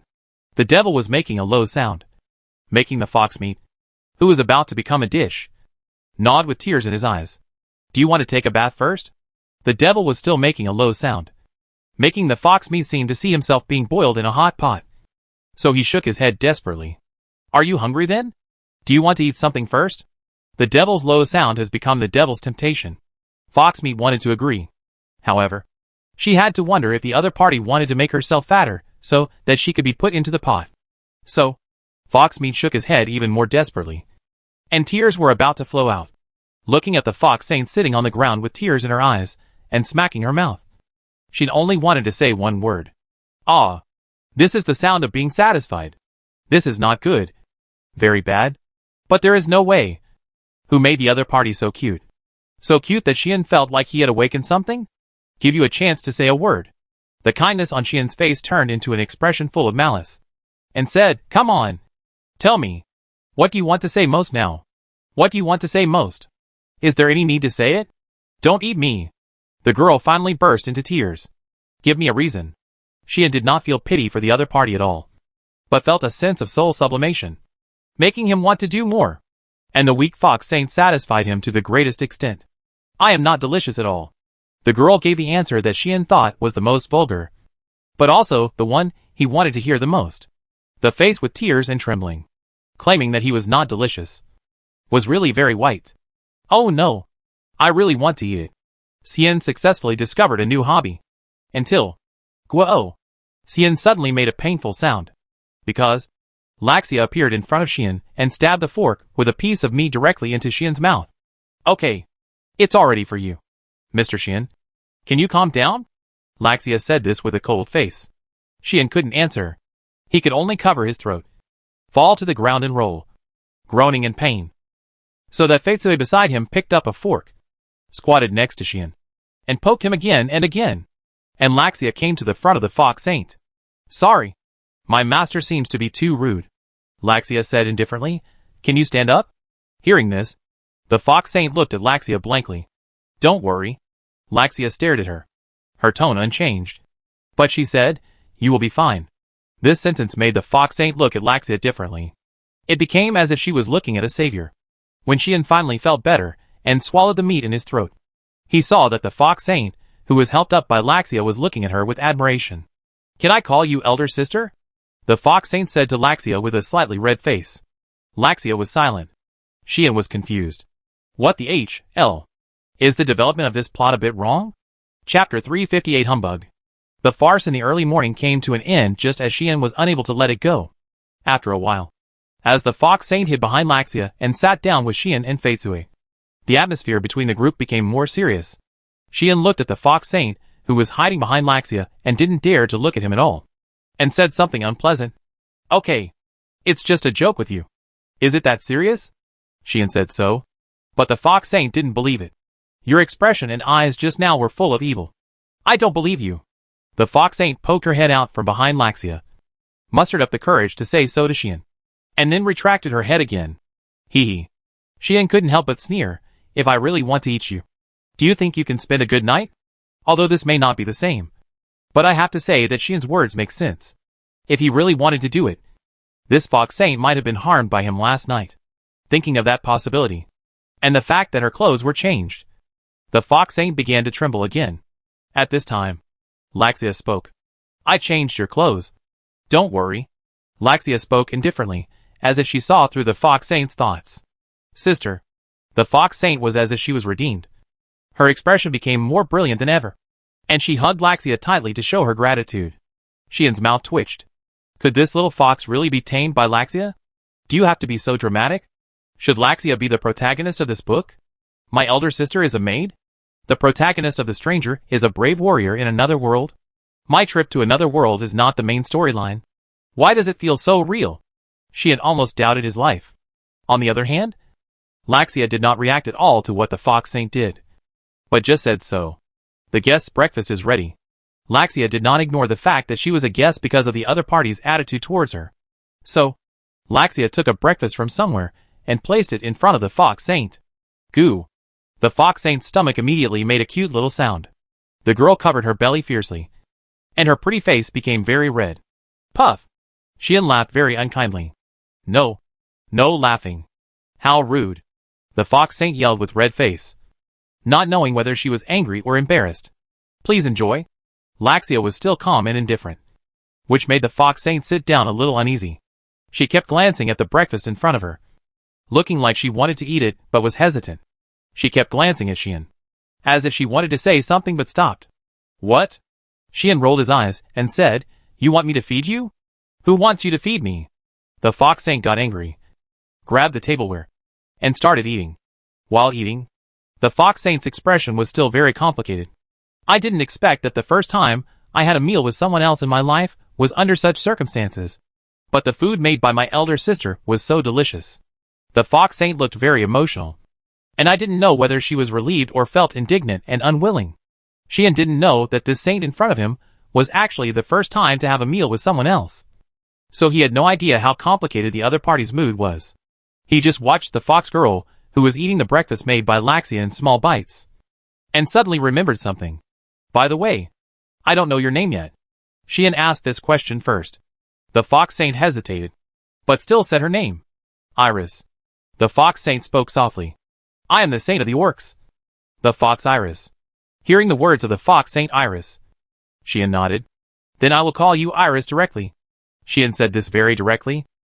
Can't you add a little respect? Iris didn't seem to expect Xian to be so direct. The movements of her hand stopped, and her expression looked very unnatural. Obviously, this fox saint has never been treated so rudely. Come to think of it, as the saint of the orcs and the messenger of the goddess of life, Iris's status is equivalent to that of the human pope and the king of a country. She has never been called by her name like this. Even the imperial Valkyrie, whom she regards as a friend, has never called her by her name so carelessly. Now she is called by a person of the opposite sex, who is not sure whether she is an enemy or a friend. It is no wonder that Iris feels uncomfortable. But Xian doesn't care so much. If you don't like it, I can change the name, Xian said with a smile. How about I call you Little Fox? Hearing this, Iris shuddered all over and spoke quickly. Just call me Iris. Compared to being called a little fox, Iris would rather be called by her name. At least, being called by her name is just a little uncomfortable. But if she is called a little fox, Iris feels that goosebumps are about to appear all over her body. Unfortunately, Elise didn't realize that the man in front of her was a man who never played by the rules. Okay, little fox. I get it. Little fox. Xian said this repeatedly and refreshingly, which made Iris want to slap his hateful smiling face with her tail. Forget it. Whatever you want, Iris said angrily. Anyway, you are a bad guy. I won't bother with you. I can't pretend that I didn't hear this. Okay. Xian raised his eyebrows and said, when did I become a bad guy? Aren't you a bad guy yet? Iris seemed to have finally found a chance to vent, and said angrily, you invaded the temple we guarded, injured my priest, and broke the seal. It's already a light statement to say that you are a bad guy. You should be called a big bad guy. Hearing this, Xian knew that he should get to the point. The temple you guard? Xian looked at Iris and said suddenly, what's going on with that temple? Iris was speechless, but Xian continued to speak as if he hadn't seen it. Why is there such an ominous temple in Cosmos? Why is there such a seal inside the temple? Who is the girl in the seal? Why are you guarding that temple? Xian asked all the questions in his mind one by one, and Iris turned from speechless to surprised. Don't you know anything? Iris seemed a little surprised by this. Should I know? Xian asked back. Since you don't know anything, why did you invade there and break the seal? Iris was stunned and puzzled by this. This made Xian a little speechless. Speaking of which, he knew nothing, but dared to directly take action against the seal whose truth was unknown. If this matter was told out, it would indeed make people feel stunned and puzzled. If it were the past, Xian would not do such a thing. But this time, Xian did it based on his inexplicable premonition and his response to Feitsue's plea. So, just think that I was too reckless. Xian brushed this question aside and said, besides, Cosmos is now encountering an inexplicable strange thing. But there is such an inexplicable temple in the center of the city. So I would want to go in and find out. Which doesn't seem strange. Right? This time, it was Iris who was speechless. What Xian said was not without reason. I think that the Knights of the Duke of Strimmer and the people of the Empire have not been able to find the source of the strange things until now. Probably because the magic power flowing out of the temple will repel people. Right? Xian said again with a smile. Otherwise, if they knew there was such a suspicious temple, they would definitely find ways to investigate, or even break in. Am I right? Therefore, Xian wanted to argue that he did not have much problem in this aspect. You are right. Iris also admitted this and sighed. We were prepared to be discovered sooner or later. But we did not expect that a human would invade unscrupulously even though we were guarding the temple. At this point, Iris's tone inevitably became a little frustrated. Obviously, they have taken this matter seriously enough and sent a large number of orc priests to guard the temple. But they couldn't even stop a young human man. This is really a blow. If it hadn't been invaded, there would actually be room for maneuvering. But it has come to this point, and the behavior of Iris and others is somewhat untenable. If they are not careful, they may be regarded as the planners of various strange things that have occurred in Cosmos, and even the Dukedom of Strim and the Empire. After all, the source of these things is undoubtedly the temple, and they are guarding the temple, which seems to be making trouble. This is one of the reasons why Xian is not afraid of being picked on by these orc believers, because he has a corresponding position and reasons. Just tell me, Xian said, what are you going to do? Iris's expression began to become hesitant and hesitant. Seeing this, Xian turned his head and looked at Laxia. Sure enough. Let's add another dish. Xian decided so. Okay. This time, Laxia no longer had any objections. Wait! I say! The saint who didn't want to become fox meat immediately cried out. And her heart was full of grievances. Too much. Too much. Obviously. I'm not doing anything bad. Why should I be threatened like this? Still want to eat the little fox. The little fox is still a child. Chapter 359 Lilith. Poor Xian didn't know that the essence of the orc saint in front of him was actually a crying monster. Otherwise, he would have probably punched the crying monster to death. Now, after the crying monster's narration, Xian finally knew what the temple was. According to Iris, the one enshrined in the temple was not the goddess of life, nor any goddess of the current gods, but an evil god? Xian was stunned there. Yes. Iris took a mouthful of soup with grievance. And while eating, she said reluctantly, you should know that the goddesses and the gods have their own duties, and they are in charge of one or more attributes. Right? Xian nodded. This is something everyone knows. Basically. Except for the Almighty Supreme God. All gods have their own duties and responsibilities. They may not all be very strong, but in their duties and areas of control, they are undoubtedly invincible. Take the three goddesses at the top of the gods as an example. They are in charge of fate, nature and life respectively. Iris said so. The goddess of fate, Lidas, is in charge of fate and has the power to manipulate fate. Many races, whether gods or humans, have been guided by her. So she is the real god of fate. The goddess of nature, Nadura, is in charge of nature and has the power to create nature. Whether it is the forest or the sea, they are all created by this goddess. So she is the god of nature, the goddess of life. Anima is the controller of life. She is the mother of billions of lives and has the power to create life. Many races in the human world were born due to the power of this goddess, including humans and orcs. So she is the god of life. The goddesses of the gods are just like this, each in charge of one or more fields, and they have reached the pinnacle in their respective fields. However, in many fields, there are not only good duties and attributes. Iris mentioned such a thing that is easily overlooked by the world. In the gods, there are actually some gods who have taboo duties and are feared by the world. Among them, the most famous is a goddess who is in charge of misfortune. Although she is a superior god, she is avoided by the goddesses of the gods. There are such evil gods, and even demon gods in the gods. Not only are there few people who believe in them, but they are also regarded as problem children in the gods. Iris's words made Xian think of the myths of his previous life. In those myths, there are also some evil gods and evil gods. They are also gods, but they are responsible for spreading fear and death. Those who believe in these gods are usually cultists. Some of them exist to establish the evil side in mythology, to warn the world and to highlight the importance of good. So they need to appear. In other words, gods are not necessarily kind, which has been mentioned in many myths of the previous life. And it is naturally the same in this world, because of the special status of the gods. Many people regard the gods as a belief and the supreme existence.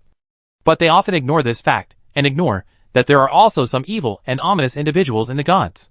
Xian also subconsciously had such a cognition. Until today, when he was awakened by Iris. I am really stupid. How could I forget such a thing? Xian couldn't help laughing. Gods are divided into good and evil, which is something mentioned in countless stories. In other words, it is a routine. The big boss at the end of many stories is actually not a demon, but a god. In this case, it is really not right to distinguish good and evil by race. But there is no way. The status of gods in people's minds is so special. They are the creators and the synonyms of miracles. People have faith in them and regard them as spiritual sustenance. Naturally, they form an instinct to worship gods when they see them, or subconsciously. But in fact, among the gods, some beings have committed sins that are not inferior to the cruel ones in the demons. The existence of the god of doom is actually good. Although it spreads doom, it can also absorb doom. Therefore, there are still some countries in the human race that believe in the god of doom, hoping to use the power of this goddess to manipulate doom, turn misfortune into good fortune, and eliminate disasters. Iris said so. However, there are also some gods who cannot do such things. Existence itself is a disaster. There is no way to believe in them, and there is no way to leave them alone. Hearing this, Xian basically understood. Is it such a pillar of God sealed in that temple? Xian understood this point. Yes. Iris's expression became more serious, and she finally spoke solemnly, with the dignity that a saint should have. That was Lilith, the demon god who ruled evil and chaos. Lilith. When this name reached Xian's ears, Xian couldn't help but think of that girl. That girl who was covered in scars and sealed in a crystal, looking both hideous and terrifying. Thinking of that girl, Xian turned his head and looked at the jade beside him. I saw that Jade was sitting next to Laxia, looking at Iris, who was telling all this. As silent as ever. Iris seemed to have noticed Jade's gaze a long time ago, and cast her gaze on Jade several times, but immediately retracted it. It looked like she was afraid of something. Xian could understand the performance of this fox saint, because Jade obviously had a deep relationship with the sealed evil god. Iris told Xian, "It is said that among all the evil gods and evil gods, the goddess Lilith is at the top, because she is the goddess of evil and chaos. There is naturally no one who can compare with her among the evil gods and evil gods. Therefore, although the goddess Lilith is only a high-level god, her power is extremely powerful even among the gods. After all, unlike the demons with clear classes and powers, the status of the gods is only determined by the importance of their duties, not by their strength. Although some gods are high-level gods, their power is not even as good as that of low-level gods. Although some gods are low-level gods, their power is not even underestimated by the high-level demons. Just like the three goddesses, they are obviously at the same level. But among the three, only one of them is so powerful that even the demons are not as powerful as her. Although the power of the other two is much stronger than that of ordinary beings, they are far less than that of the demons, and far less than that of the compatriot who is known as the strongest. In view of this, among the gods, there are actually some gods who are valued by the demons and humans because of their power. Once, Luoshi mentioned to Xian about a goddess with whom she had a good relationship. That goddess is the god of judgment, who is in charge of justice and order. Her duty is to maintain world peace and order, eliminate evil, and drive away chaos. Thanks to this, the goddess is very powerful. She is second only to the three goddesses in the gods. Once she uses her power, the threat to the demons is even greater than that of two of the three goddesses. Therefore, although the goddess of justice is only a superior god, she is regarded as a powerful enemy of the same level as the three goddesses, or even above them in the war. She once confronted the demon among the 6 demons, forcing the other party to fight with all their strength. It is precisely because of this that the gods were able to combine the power of the human race to fight against the demons in the war thousands of years ago. Otherwise, it would be really stressful to rely on the 3 goddesses alone to stop the 6 demons. Then, the evil goddess Lilith is the opposite of the goddess of justice Artemis. Iris said, these 2 goddesses were born at the same time, and were regarded by the demons as the only 2 figures in the gods, who were not inferior to the 3 goddesses, especially the goddess of justice Artemis. Because of her duties, she was like a natural enemy to the demons. In terms of affinity alone, the power of the goddess to restrain the demons was definitely second only to the holy sword of the brave. In such a situation, the evil goddess Lilith could compete with such a figure, which shows how terrible she is. Once, the gods also hoped to use the power of the goddess Lilith to fight against the demons.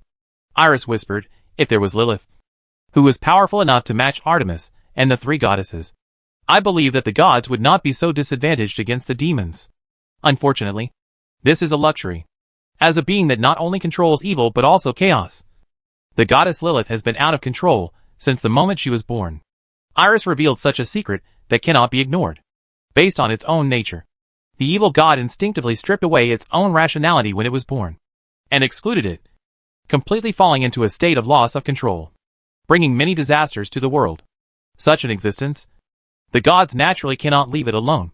So, a long time ago, so long ago that the human race was not yet born, the 3 goddesses took action together, sealed the evil god Lilith, and exiled her temple to the gap in the world where no one could reach, imprisoned forever.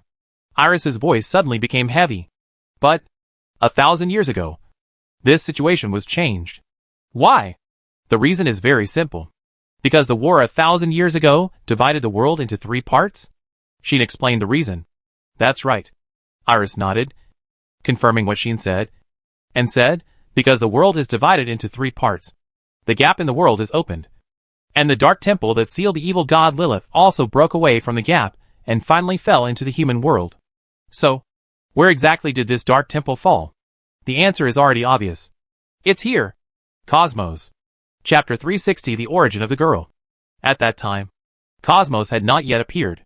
Because, 1,000 years ago, when the war just ended, the brave warriors who conquered the Demon King had not yet established the Kingdom of Mitra. Since the Kingdom of Mitra had not yet appeared at that time, Cosmos, a fortress city belonging to the kingdom, had naturally not been established.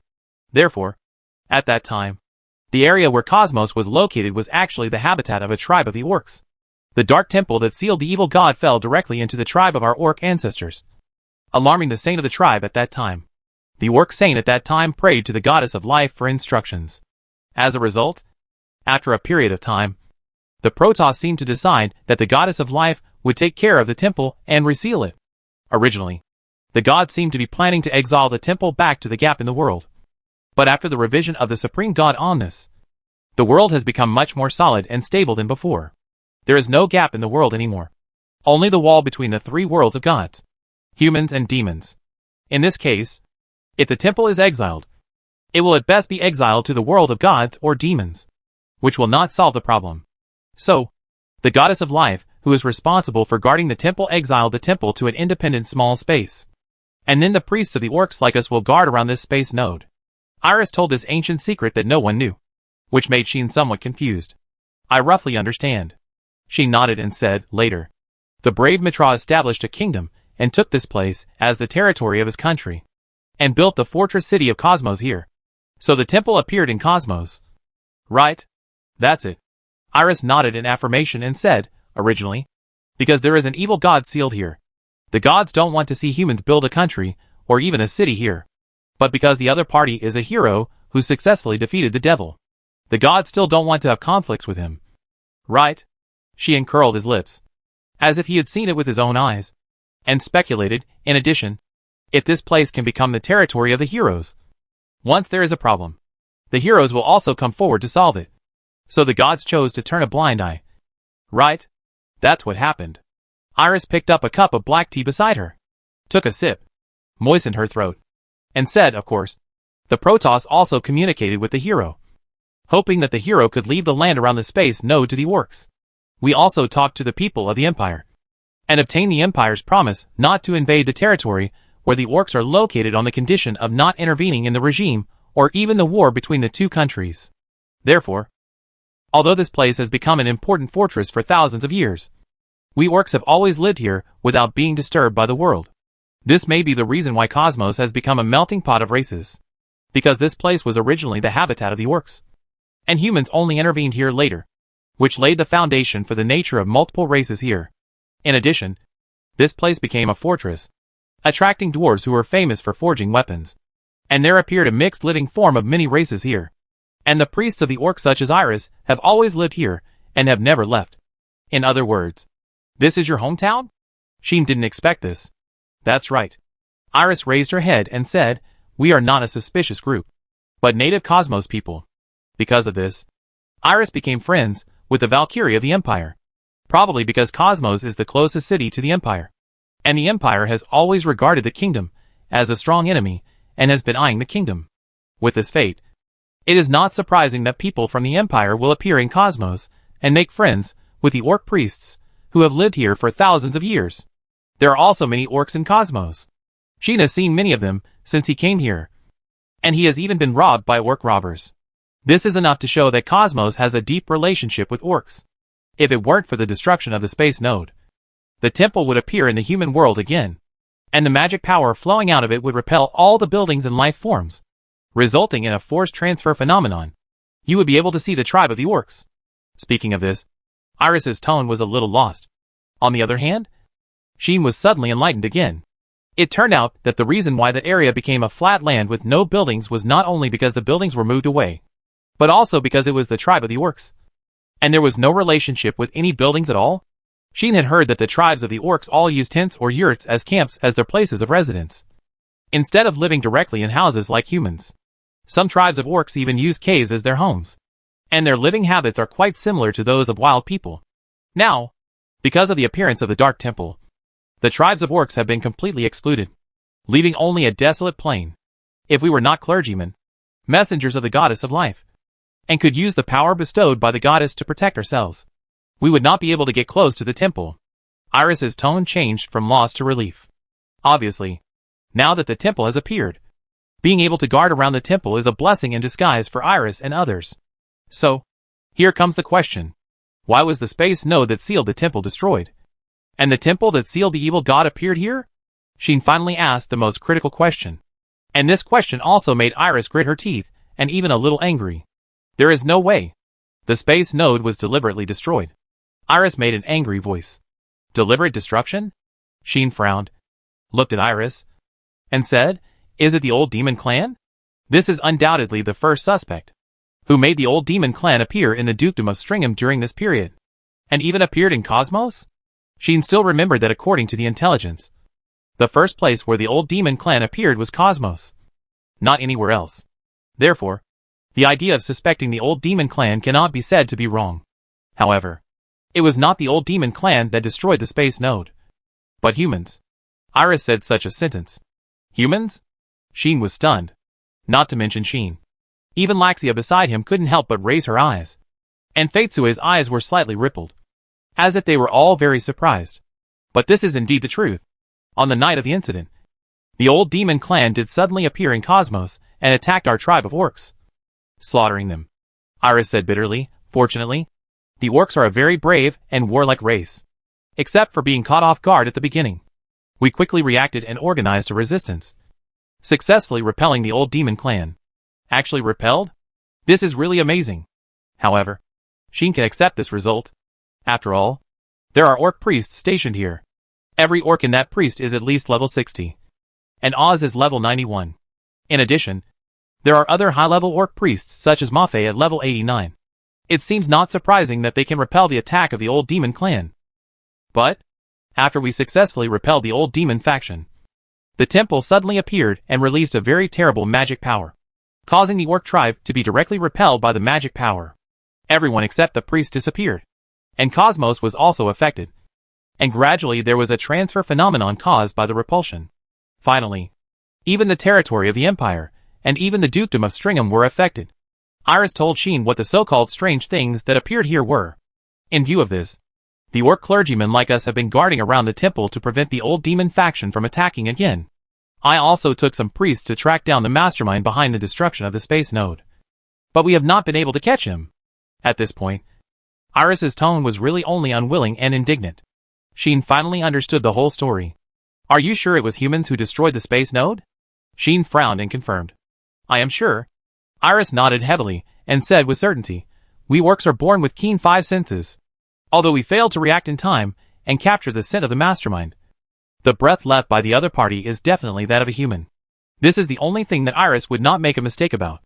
They are orcs and messengers of the goddess of life. Even if they cannot figure out the breath of all life in the world, it is still easy to distinguish which race a breath belongs to. The mastermind behind the scenes has been driving magical life to interfere with our actions, and he does not hesitate to use those magical life as disposable props. Every time we catch a clue, we finally find traces left by magical life, or even a group of magical life that committed suicide. It is so infuriating. Iris looked angry about this, but her words made Sheen and Laxia look at each other. Magic life that committed suicide? Sheen and Laxia looked at each other, and they instantly understood each other's thoughts and kept silent. Sheen also looked at Jade and found that Jade was also looking at him. Sheen was silent for a while and cast his eyes on Iris. Tell me, Sheen said calmly, is Jade related to the evil god Lilith? This question is actually very obvious. Yes. Iris hesitated for a moment, and then gave up. Miss Jade has been staying in the Dark Temple, and was sealed together with the evil god Lilith. Why is this so? The reason is also very simple. Because Miss Jade is the half of the evil god Lilith. The rationality that was once stripped away. Chapter 361. Don't do that again. Silence permeated the air. Everyone's eyes were focused on Fatsue, looking at this silent girl, with different emotions in their eyes. Iris was in awe. Laxia was stunned. Sheen was a little complicated, because he had known for a long time that Fatsue's identity must be extraordinary. There was such a record in the ancient book that Triss gave to Sheen. Since the establishment of the kingdom, the dukedom of Strimmer often encountered an incredible thing. Many people have claimed that they met a little girl with blonde hair and purple eyes. and had some stories with this little girl with blonde hair and purple eyes. Some people adopted her and took good care of her. But one day they found that she suddenly disappeared. Some people had evil thoughts about her and wanted to use her to do something. But her body was found after a while. She seemed to have been extremely frightened before her death, and even had signs of mental disorder. Her death was extremely horrible. Even the nobles had encountered such a little girl before. As a result, some of these nobles either couldn't find each other one day, or some died suddenly at home, which was very strange. Gradually, this incident began to cause panic among the people in the territory. Some people claimed that it was the demons who intended to harm this place and cause such an incident. For a while, people were panicked. In the end, in order to avoid unrest, the Strimmer family, as the Lord, issued a ban, strictly prohibiting all people from talking about this matter. Otherwise they would be punished. Under such circumstances, the territory gradually returned to peace. But there were still rumors about this from time to time, as if someone still encountered such a thing. So, people began to claim that the little girl with blonde hair and purple eyes was a vengeful spirit that remained in the Duke of Strimmer's territory, because she had never been happy in her life. She would wander around the Duke of Strimmer's territory. When she met a kind person who was willing to take her in and treat her well, she would leave on her own. When she met someone with evil thoughts, who intended to persecute her and hurt her, she would curse him and kill him. This is a very famous 1,000-year legend in the Duke of Strimmer's territory, the vengeful spirit looking for happiness. It is said that even now, there are still people who claim to have witnessed this vengeful spirit from time to time. In the Duke of Strimmer's territory, there are also some nobles or criminals whose deaths are unknown every now and then, which makes the people of the territory deeply impressed by this legend.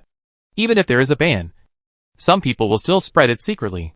Therefore, when Triss saw the emerald, his reaction was so big. That is enough to prove the fame of this legend. That is, it can make people think of it at once. On the contrary, people outside the Duke of Strimmer's territory have never heard of this legend. Triss thought that Sheen was being targeted by the legendary vengeful spirit, so he couldn't help but persuade him to stay away from Jade. Unfortunately, Sheen not only didn't care about this matter, but took the initiative to bring Jade. The reason is very simple. If it was really a vengeful spirit, how could a group of magical creatures kidnap her and leave her with me by suicide? She noticed that there was something strange inside. In addition, strange things were happening in the Dukedom of Stringham again, and the old demon faction was also making trouble in this territory. Sheen felt that perhaps there might be something behind the matter of Jade. That might be a trouble, but it might also be a good thing. If the people of the old demon faction were involved and appeared in front of me, it would be great. With this idea, she not only did not reject Jade, but also took the initiative to bring her. Of course, in addition to this plan, the main reason was that Sheen didn't know how to deal with Jade. You can't just throw it on the side of the road, right? So, Sheen gave the choice to Jadeite, letting Jadeite choose whether to come with him or not. Jadeite made the choice. So, Sheen took her with him. But it was not until this moment that Sheen knew that Jadeite's background was so great. This is what Iris told Sheen. Although she had been staying in the Dark Temple and was sealed with the evil god Lilith, Miss Jadeite's freedom was not restricted too much, because Jadeite was half of Lilith. But because it was only the rationality that was stripped away, it had no power of its own, and there was no harm. The gods did not want to do anything to her. Not only did they not want to do anything to her, the gods also hoped that Jadeite could return to her original body, so that Lilith could get rid of the out-of-control state, get the rationality she deserved, return to the gods, and enhance the strength of the gods. Therefore, the gods treated Jadeite quite gently, never imprisoned her, and even gave Jadeite the right to enter and leave the temple freely, so that Jadeite could come and go freely. In view of this, whether it was once exiled to the cracks of the world or sealed in an independent small space, Jade can freely return to this world and move around in this world.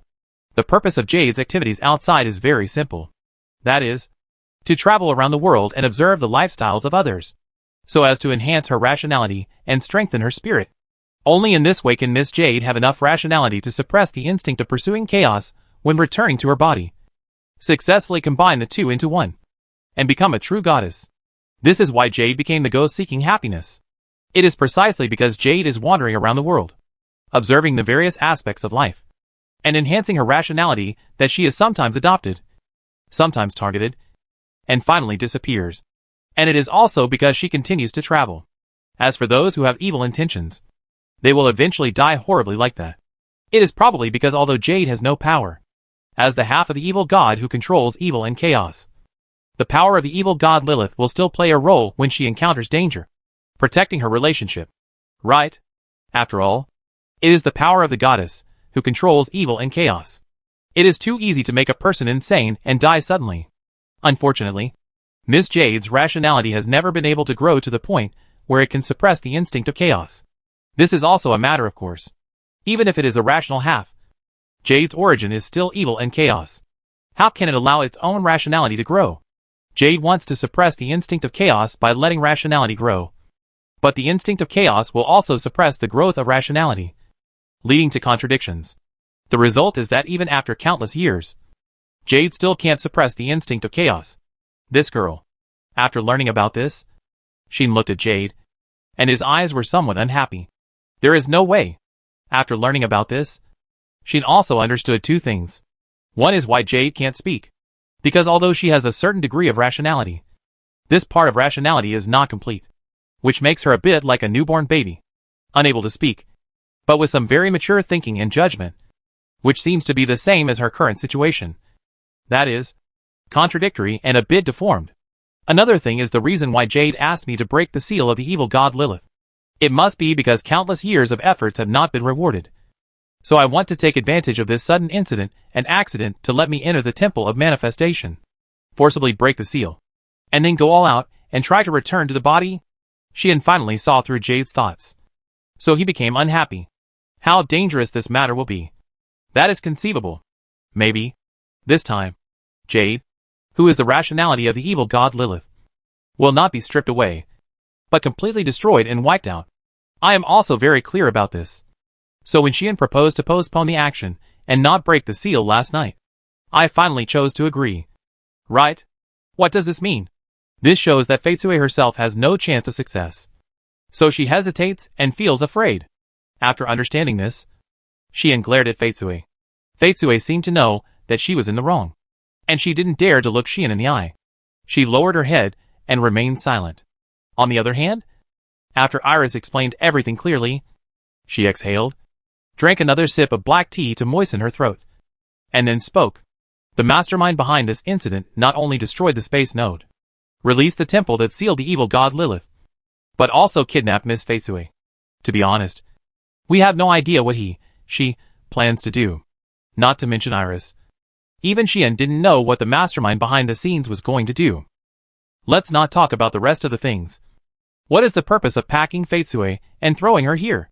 Sheen couldn't understand the other party's principle of action, and his brows were tightly furrowed. However, the principle of Iris's action is very clear.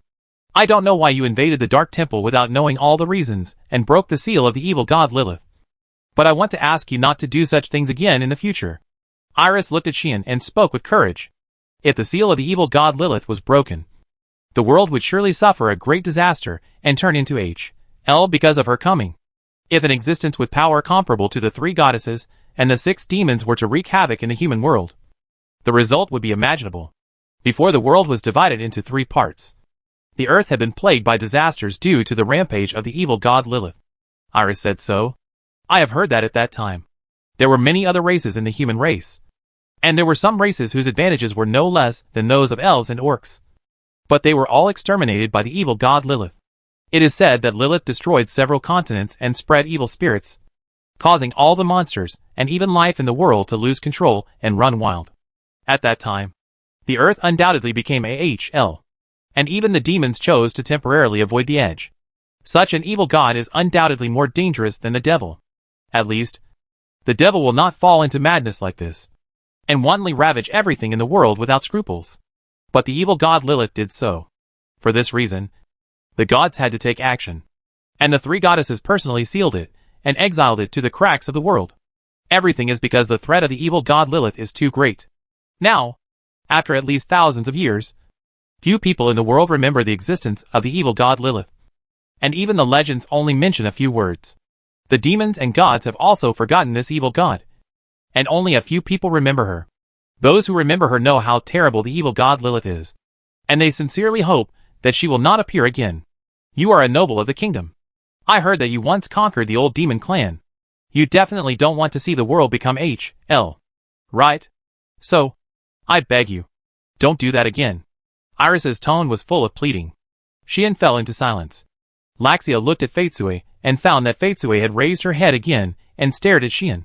The whole living room fell into silence again. It didn't change for a long time. Afterwards, Iris carefully proposed to return to the temple, but was rejected by Shion. Although I already know what I want to know. Your priests must hate me to death now. If I let you go back casually, they will definitely ask about my affairs thoroughly and come to settle accounts with me. Therefore, Shion directly told Iris that he would use her as a hostage to threaten the orc priestess. You are really a bad guy. Iris' tearful accusation did not work at all. Shion was not worried that she would run away. Your magic power has been locked by me, which means that you have no way to use magic. In this case, as an extremely precious and rare foxman, what will happen to you if you run to the street? Given the current situation in Cosmos where there are criminals everywhere? Think about it. Shion threatened Iris like this, making Iris pale and trembling again. Compared with other orcs, foxes are fundamentally different. Ordinary orcs are born with outstanding physical abilities and are suitable to become excellent warriors. Only foxes have no obvious advantages in physical abilities, but they have magical talents that other orcs lack seriously. Their magical talents can even rival those of elves. Thanks to this, the saints of the orcs are generally foxes. Such a foxman can only use magic and does not know how to fight in close combat.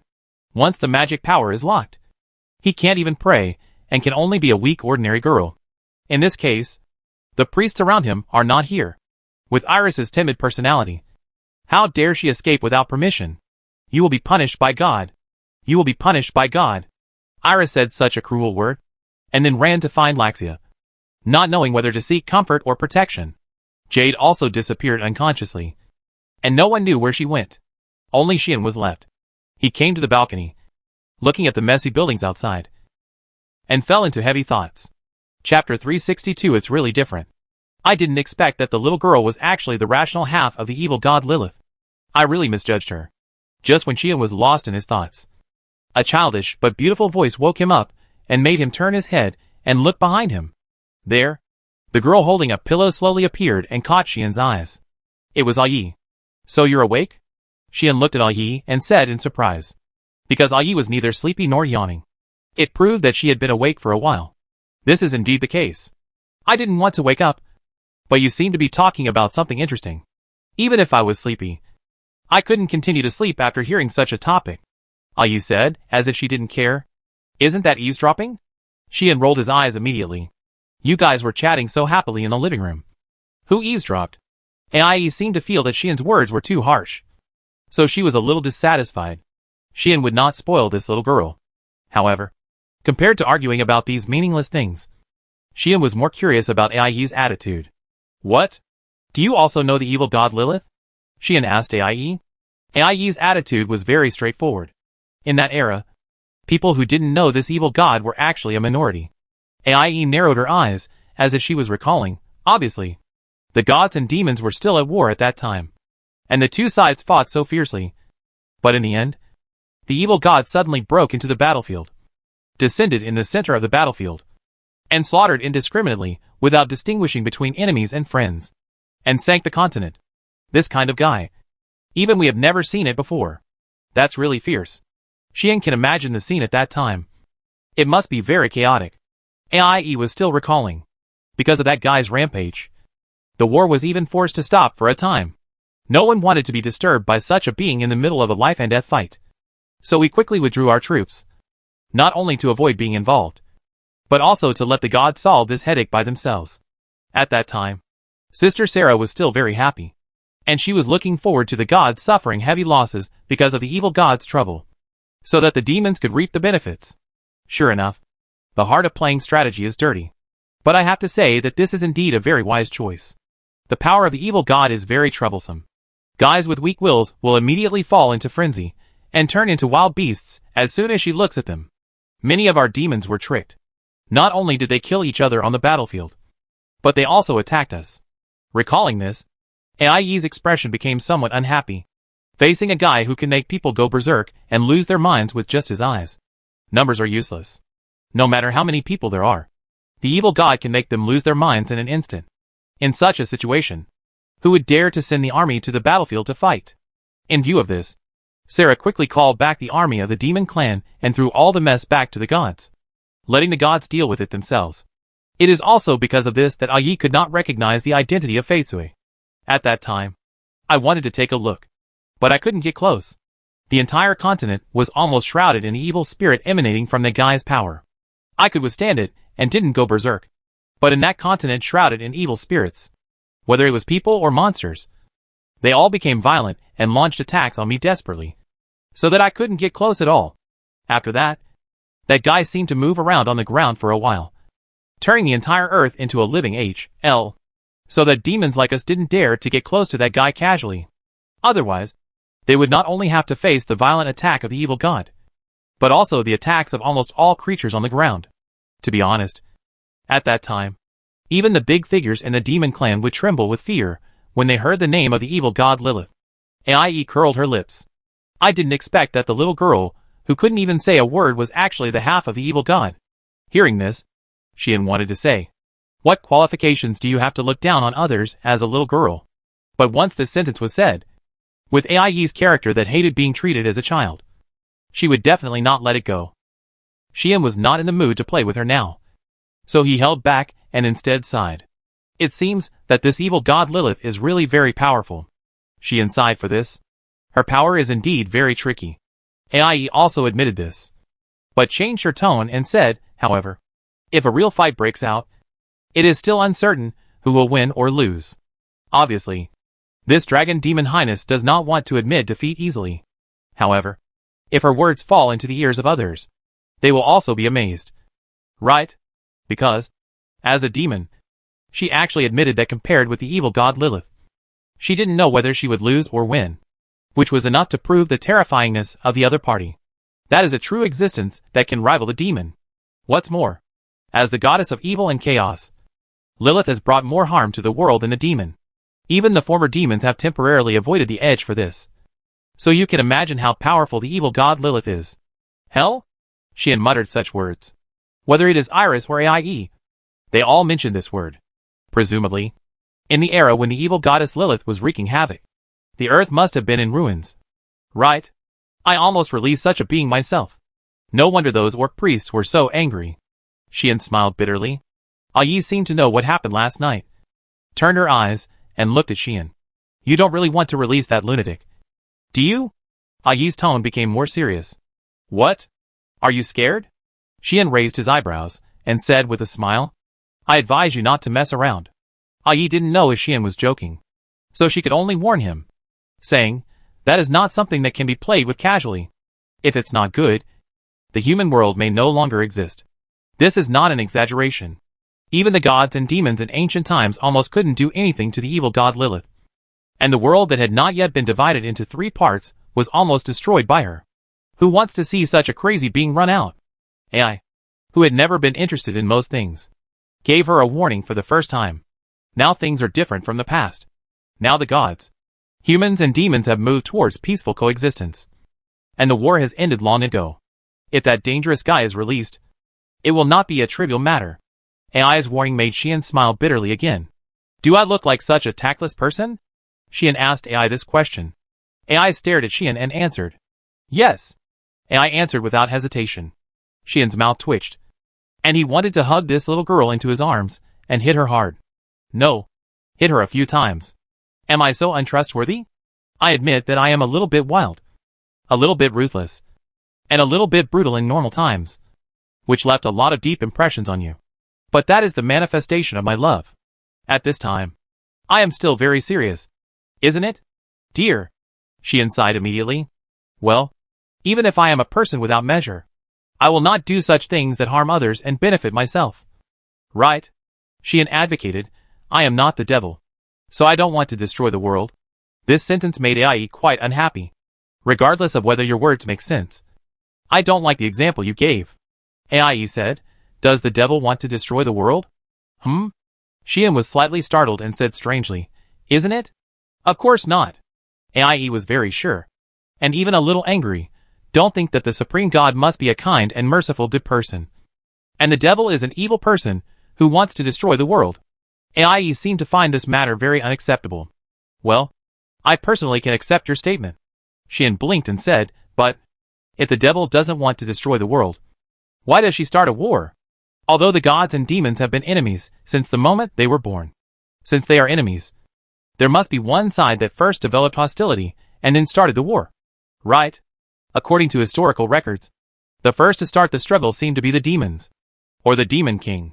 It was because of the demon king's order that the demons attacked the gods and fell into a long war with the gods. In this case, if the demon king did not do this to destroy the world, then why did she do this? That's because AIE subconsciously wanted to say something, but she held back.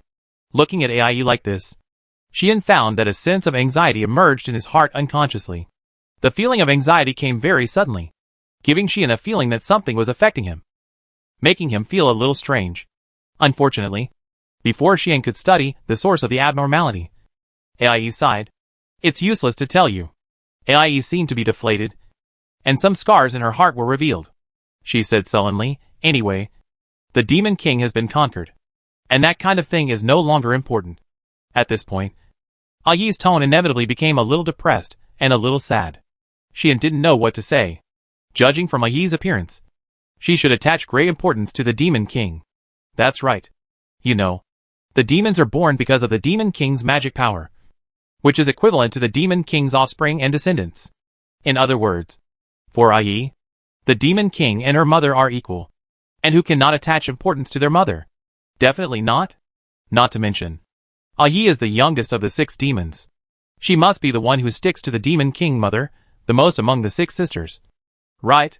Otherwise, when the demon king was conquered, AIE would not lose control on the spot, and almost was dominated by hatred and retaliated crazily. So, let's not talk about the demon king. Let's talk about the evil god Lilith. Xian changed the subject and said, you asked me not to let her out, but I have broken her seal. As mentioned before, the seal is only temporarily stabilized, not restored. The seal will crack sooner or later, and then the evil god Lilith will break the seal. Right? Xian said so. No wonder the flow of magic in this city called Cosmos is even weirder than yesterday. AIE came back to her senses, nodded, and said, but you shouldn't worry. Why? Xian was stunned. Because the people of the gods must have noticed the problem with the seal. AIE said bluntly, is the saint of the fox tribe the messenger of Anima? Then the fact that she borrowed the power of the Lord God to repair the seal should have been known by the goddess. Soon, the goddess will definitely come to the human world and come to repair the seal in person. The goddess of life in person? Xian raised his eyebrows. In other words, it is very likely that he will meet one of the top of the gods? This is really... What? Are you scared? AIE sneered. Are you worried that Anima will cause trouble for you because of the seal? Regarding AIE's speech, Xian only had one thing to say. Do I look like such a coward? Xian said this unconvincingly. AIE was speechless. This guy. Isn't he afraid of being hit by himself again? Are you afraid or not? Don't you have any idea in your mind? In short, you can do it yourself. AIE seemed to be too lazy to chat with Xian anymore, and said, anyway, our goal is only the old demon clan, and there is really no need to care about such a big trouble. After leaving this, AIE was ready to turn around and leave. However, before AIE left, Xian's voice suddenly came. What if I want to care? These words made AIE's footsteps suddenly stagnate. AIE did not look back, but AIE could feel that Xian's eyes were fixed on her back. Aren't you always afraid of trouble? AIE was silent for a long time and said this. Yes, I hate trouble the most. She had admitted it frankly, but he seemed helpless, and said, but this time, maybe I will meddle in other people's business. Why? AIE said puzzledly, that has nothing to do with you. Right? It really has nothing to do with me. Xian was still so frank and helpless. So he said, but without my help, that girl would never achieve her wish in her lifetime, and she would always wander in the world like in the past, and never get relief. How cruel and painful this is. It goes without saying. Otherwise, why would Jade rush to break the seal, knowing that once the seal is broken, the world will turn into H.L. Jade still can't help doing it. This proves that she has probably reached her limit and is about to collapse. In this case, what else can Xian do? He can only meddle in other people's business for once. Even if this will make him an enemy of the gods. Or even the world? I asked faintly. Suddenly, Xian smiled. Doesn't it feel like a hero? A simple sentence told Ai what Xian was thinking. Ai also smiled immediately. It really feels like a hero, Ai admitted, but I still want to say that you are really different from other heroes. After that, Ai left. Xian watched Ai leave, smiled, and looked outside again. Outside, the scenery remained the same. Chapter 363, A Troublemaking Problem Child. At this time, Xian didn't know that when he broke into the Dark Temple and almost broke the seal of the evil god Lilith and took the Orc Saint home, some things were also going on in other corners of Cosmos. For example, after a princess of the Empire woke up and knew that she had completely lost to Xian, she was depressed for a whole day and didn't say a word, which made the female knights of the Broken Blade Knights worried for a long time. Finally, they had no choice but to send the news back to the Empire. For another example, the First Knights, because they were defeated and witnessed the ruins left by the fierce battle between Xian and Kaplan, seemed to have realized that the situation in Cosmos was gradually becoming more complicated and more dangerous. So they also asked the Stringer family for instructions, and did not dare to act rashly for the time being. Of course, Yuri still asked the knights to report the movements of Xian and his party to this side at any time, and expressed great concern about the movements of Xian and his party, especially the two little girls with Xian. Yuri specifically told them not to disturb them casually, otherwise they would be severely punished. Under such circumstances, the Orc Priest group seemed to be constantly searching for Iris's whereabouts in Cosmos, coupled with a huge commotion caused by Xian's celestial magic and magic granting a while ago, and the inexplicable transfer phenomenon that became more and more frequent in Cosmos for some reason. The whole Cosmos now has a feeling of impending storms, becoming very depressing, and the air is very heavy. Undoubtedly, this is the calm before the storm. The longer this calm lasts, the more terrifying the undercurrents surging under the table are. At least, the kingdom and the empire are gradually realizing that something is wrong and are beginning to worry whether the situation here will deteriorate. The orcs are more active in this cosmos because of Iris's affairs. They are often seen looking for something from house to house, which makes many people feel uneasy. This uneasiness undoubtedly touched the nerves of many people, causing many people to wonder whether they had to act quickly to break the current deadlock. The empire even showed signs of sending reinforcements. So the kingdom also had some thoughts, and seemed to be planning to do something. As a result, nothing happened to Xian, and he ushered in a quite peaceful time. That night, Xian was taking a bath in the bathroom, while routinely reporting the situation here to a certain princess, who was becoming more and more worried about gains and losses. In summary, this time it is estimated that it is not only a problem of the old demon clan, but there are bigger problems waiting for me to solve. Just as you expected, it has become super troublesome. Xian was soaking in the water with his bare chest, and said these words to the screen that appeared in front of him. On the screen, Luoshi listened to Xian's complaining words, and her face was full of confusion. Luoshi was completely confused. What happened? What happened? How did things become so scary in just a short while? Evil god Lilith? Orc priest group? Secrets from ancient times? Hell that is likely to reappear in the world. How did things develop to such an alarming extent? Compared with this, the conflict with the princess of the empire is simply too trivial. What made Luoshi feel even more annoyed was that in this matter, her little man seemed to be involved in a very troublesome position. Did you almost break the seal with your own hands? Did you also pick up the half-body of the evil god? You also kidnapped the saint of the orcs? One shocking situation after another made Luoshi dizzy, and she almost doubted whether she was dreaming. And looking at Luoshi like this, Xian was a little embarrassed. Don't look at me like that. I can't stand praise. Xian scratched his face and smiled. Who wants to praise you? Luoshi even wanted to beat Xian to death. Is this something worth praising? This is something that makes people feel that burying you in the soil is too light. I'm so stupid. I'm so stupid. Luoshi seemed to be a little autistic, muttering, I should have thought of it earlier. With the degree of trouble you are causing, you will definitely not honestly complete the original purpose and end it. I shouldn't let you go. As she said, Luoshi held her head, looking like she couldn't accept this fact. Well, don't be so pessimistic. Xian laughed dryly and quickly comforted. Think about it on the bright side. Don't you think this is a blessing in disguise? I don't think so. Luoshi wanted to say so, but Xian spoke first. Think about it. Even if I hadn't intervened, the situation would still have become so serious. Xin said. The space node guarded by the orc priests was destroyed by the mysterious mastermind. And the old demon faction seemed to have participated in this action. So they attacked the orc tribe. If so, it proves that the mastermind and the old demon faction has set their sights on the seal of the evil god Lilith. Right? This is the truth. The current situation has developed to this point. And in fact, it is not caused by Xin. Since someone is secretly watching the seal of the evil god Lilith.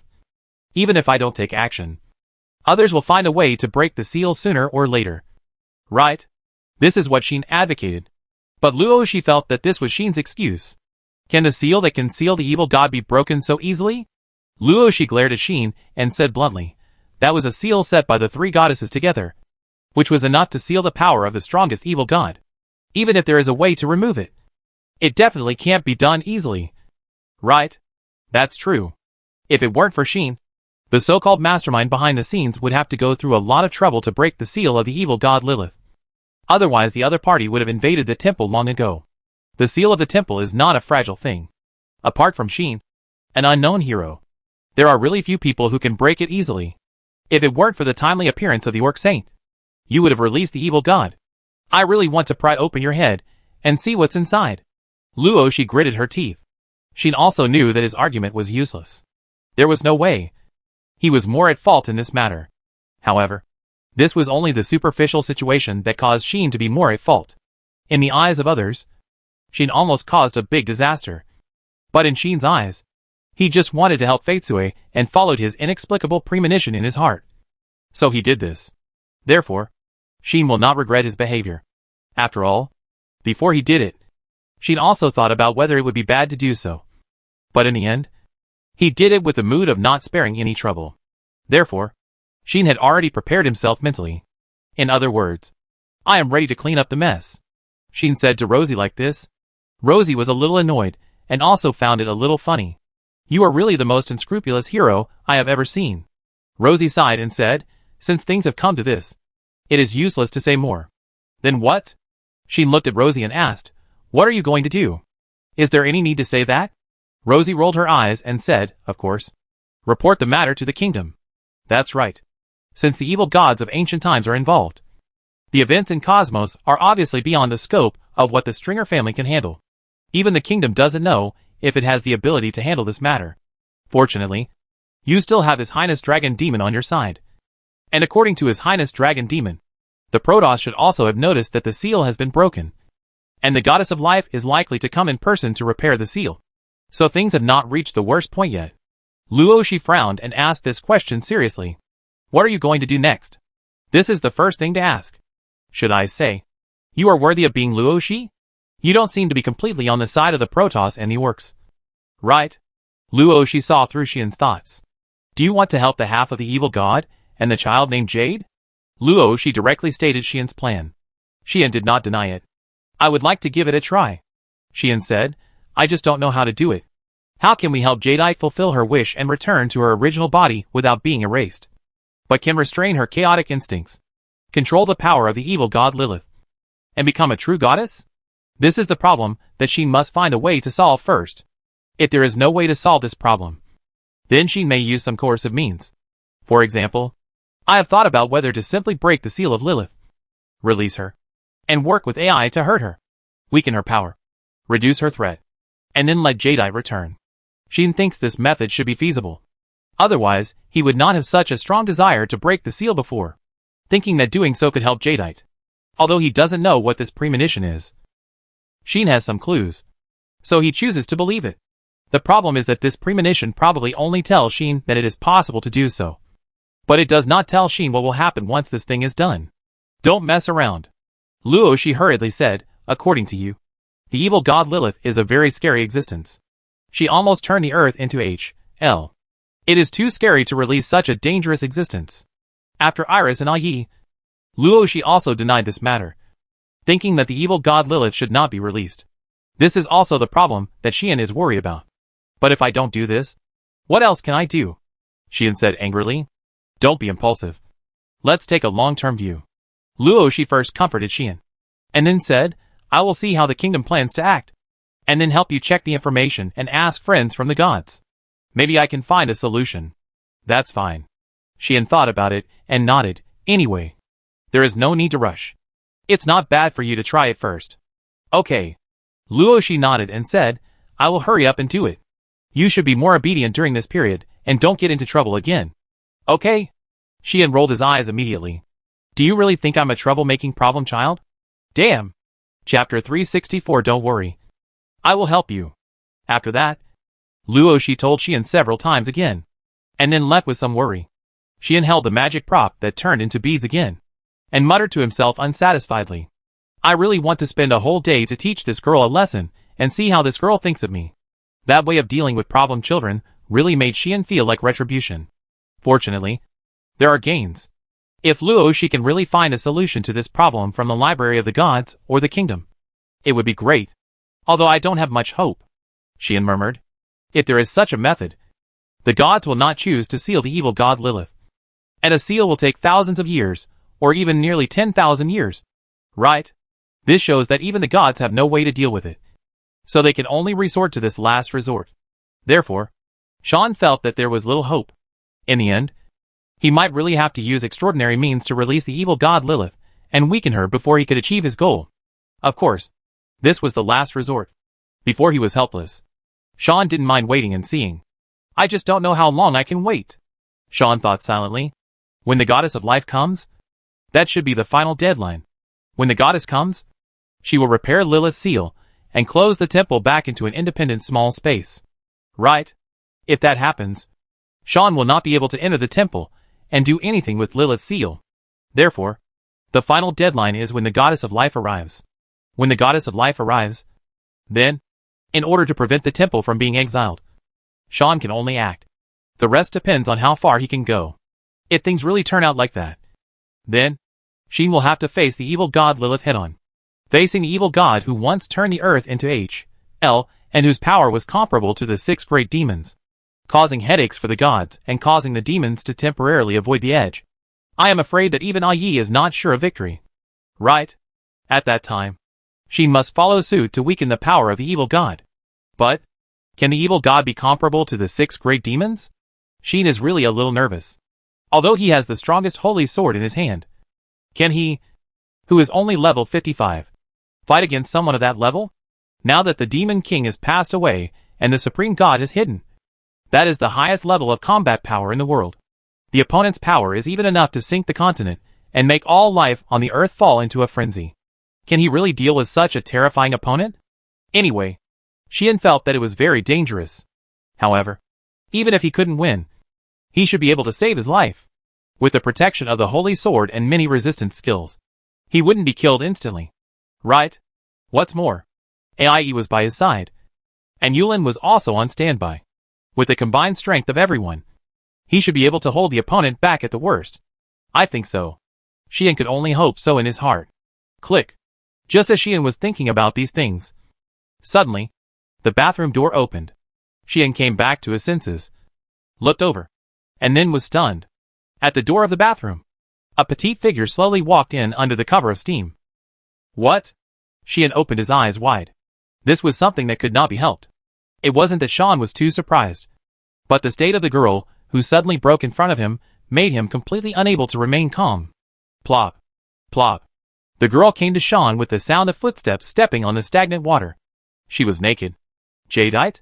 Xian looked at the girl who appeared in front of him like a newborn, and stuttered to call out her name. The one who came was Jadeite. Jadeite stood in the steam, looking at Xian soaking in the bathtub, and approached without saying a word. Splash.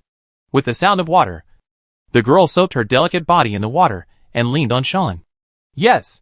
Jadeite came in. She sat in front of Xian. She leaned on Xian's chest.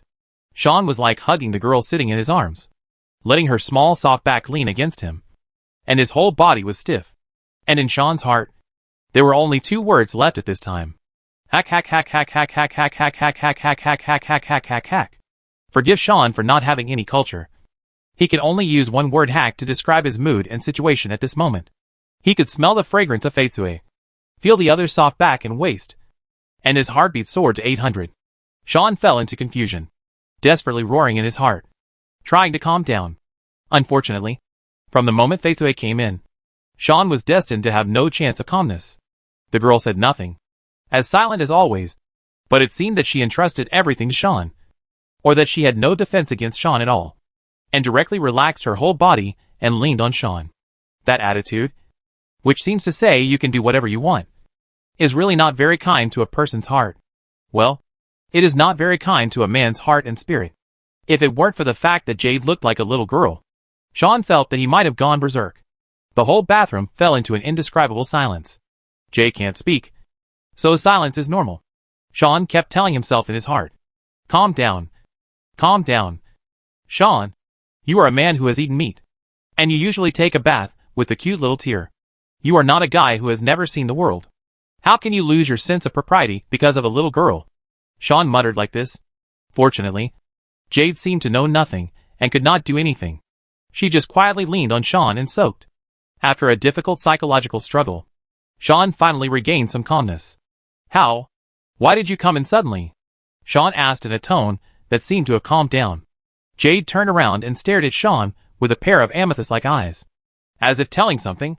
Incredibly, Sean understood. "Are you saying that you came in because you wanted to stay with me?" Sean said uncertainly. But Jade nodded and confirmed Sean's words. Sean wanted to say it. "I really hope that all the girls in the world can be as kind as you. Isn't it? If all the girls are like this, why worry about the licking dogs not finding a home?" Well, licking dogs are fine. But Sean really hopes that all the beautiful girls around him are like this. Now, it seems that only Tyr is like this. Right? Can we find a way to increase the number in the future? Sean thought so and smiled bitterly. "Then why do you want to stay with me?" Sean asked softly. "Are you feeling uneasy?" Hearing this, Jade neither confirmed nor denied it, but just looked at Sean quietly, with a very complicated emotion in her eyes. She knew that Fetsue must have a lot of thoughts in her mind. She wanted to return to her original body, but was afraid of being wiped out. She wanted to go all out, but was afraid of failure. She wanted to make a conclusion for the problems that had existed for countless years, but was worried that it would affect others. In short, all kinds of thoughts were intertwined in the girl's heart, and they were in the same state as her own situation. Contradictory and unwilling. Alas, Shion couldn't help but sigh, stretched out his hand, and touched Fetsue's little head. Fetsue didn't resist, and was silently touched by Shion's head, and even rubbed it twice, as if looking for support. After a while, Shion spoke. "I know. You want to see what I will do, right?" Shion said to Fetsue. "You want to know, after understanding all your situations, will I still help you, right?" Shion's words made Fetsue's eyelids droop slightly. Obviously, that's what she thought. In fact, the girl didn't know what to do. After countless years of wandering, Fetsue was already a little anxious and unbearable, knowing that it was a waste of effort. She was the half of the evil god, the rejected rationality. In other words, Lilith herself, but was driven out of her body and couldn't go back. In other words, even if Fetsue was not a vengeful spirit, she was a ghost. Such a woman must want to return to her body. Otherwise, she would always be just a ghost whose rationality and growth were suppressed, unable to be complete, and could only wander alone on the ground. Unfortunately, she has been in this situation for nearly 10,000 years. In this case, even the real god might not be able to bear it. Right? So Fetsue planned to break the current deadlock. This time, the space node was destroyed. The temple appeared in the human world, and there was a brave man who could break the seal next to him. It was undoubtedly a great opportunity. If she missed this opportunity, Fetsue felt that she might never succeed.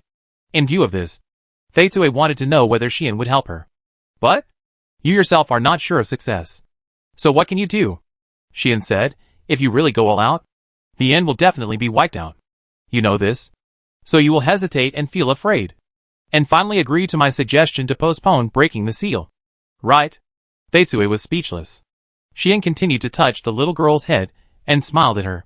Don't worry. I will help you. Shion said truthfully. Don't forget. It was me who asked you to choose whether to follow me. And it was me who asked you to tell me if you have anything, and claim to help you. Since you have made a choice, I will definitely help you to the end. As he said, Shion looked into Fetsue's eyes and said so. Don't worry. We still have time. Let's think about what to do. Okay? Shion's words reached Fetsue's ears. Fetsue was silent, and after a while, she nodded heavily and hugged Shion. Xian also hugged Feitsui, thinking in his heart. Yeah. Soft. Xian's heartbeat was still very fast. Chapter 365. Is this a bit of a hooligan? Just like that. Another day passed. The next day, Xian just woke up and found that not only was Laxia standing by the bed, but even Feitsui had crawled into his bed and fell asleep in his arms. Xian touched the girl's head, handed Feitsui, who was dressed for some reason, to Laxia, and asked himself, who was also dressed for some reason, to get out of the bed, and then yawned and walked into the living room. As a result, as soon as he walked into the living room, Xian saw Iris walking around in the living room. What should I do? Iris seemed very anxious, as if she couldn't calm down, and kept walking around. What's wrong with her? Xian was slightly startled, turned to Laxia, and asked in surprise. Not sure, Laxia said calmly. Since she moved in here, she seems to be a little anxious. After getting up this morning, she became like that. No matter how I persuade her, she can't be persuaded. Even you can't persuade her? Xian was surprised. You know, since that day, Iris seems to have become a crazy fan of Laxia. Just like those maids in the royal capital. She is always in front of her sister and behind her sister. She is very scared of him. Every time she sees him, she will be alert and hide somewhere else. She listens to Laxia and never disobeys her words. Especially after seeing Laxia's superb housekeeping skills. The saint's admiration for Laxia is increasing day by day. She follows Laxia's as every day and almost sticks to her. Xian even suspected that this fox saint didn't want to go back anymore. She looked happy all day long. But now, Laxia told him that Iris had been feeling anxious all the time. And the anxiety was getting worse. Today, even Laxia couldn't persuade him. To be honest, Xian didn't want to believe it. But this seemed to be the truth. Ah! Iris saw Xian walking into the living room. After calling out, she didn't avoid Xian like before, but rushed over directly. You quickly untie the shackles on my magic. Hurry up. Iris grabbed Xian's clothes and begged anxiously. What's wrong? Xian didn't expect that this saint, who was afraid of him, would suddenly pounce on him, and couldn't help but react a little slowly. On the other hand, Iris seemed to be getting more and more anxious. I don't know what's wrong with me. Iris felt anxious and said, I just have a feeling that something terrible has happened. This sentence made Xian frown. If it were someone else, they might think that Iris was just acting, using a very clumsy way to try to get someone to release the magic power in her body, so that she could take the opportunity to escape. Right? But Xian could see that the anxiety in Iris's eyes was genuine, and her angst was genuine, and she didn't seem to be bluffing. In addition, Iris was the saint of the orcs, and perhaps she really had some inspiration. So Xian didn't think that Iris was just acting. So Xian was silent for a while, stretched out his hand, and pointed his index finger at Iris's chest. Ah! Iris screamed. There was no way. Xian's point was the heart, and it was very fast and accurate, directly hitting Iris's weakness. Xian seemed not to notice it, and chanted in a low voice. Give and release. With such chanting, the confinement in Iris's body seemed to break and disappear. The magic power once again flowed in Iris's body. But Iris didn't even have the slightest joy. Instead, she hugged her body and squatted down, with a tearful look. I was touched. I was touched. I was touched by a man I hate, where I shouldn't be touched. Wow! Iris cried. Xian kept his index finger out, as if he just realized what he had just felt. His mouth twitched, and he looked embarrassed.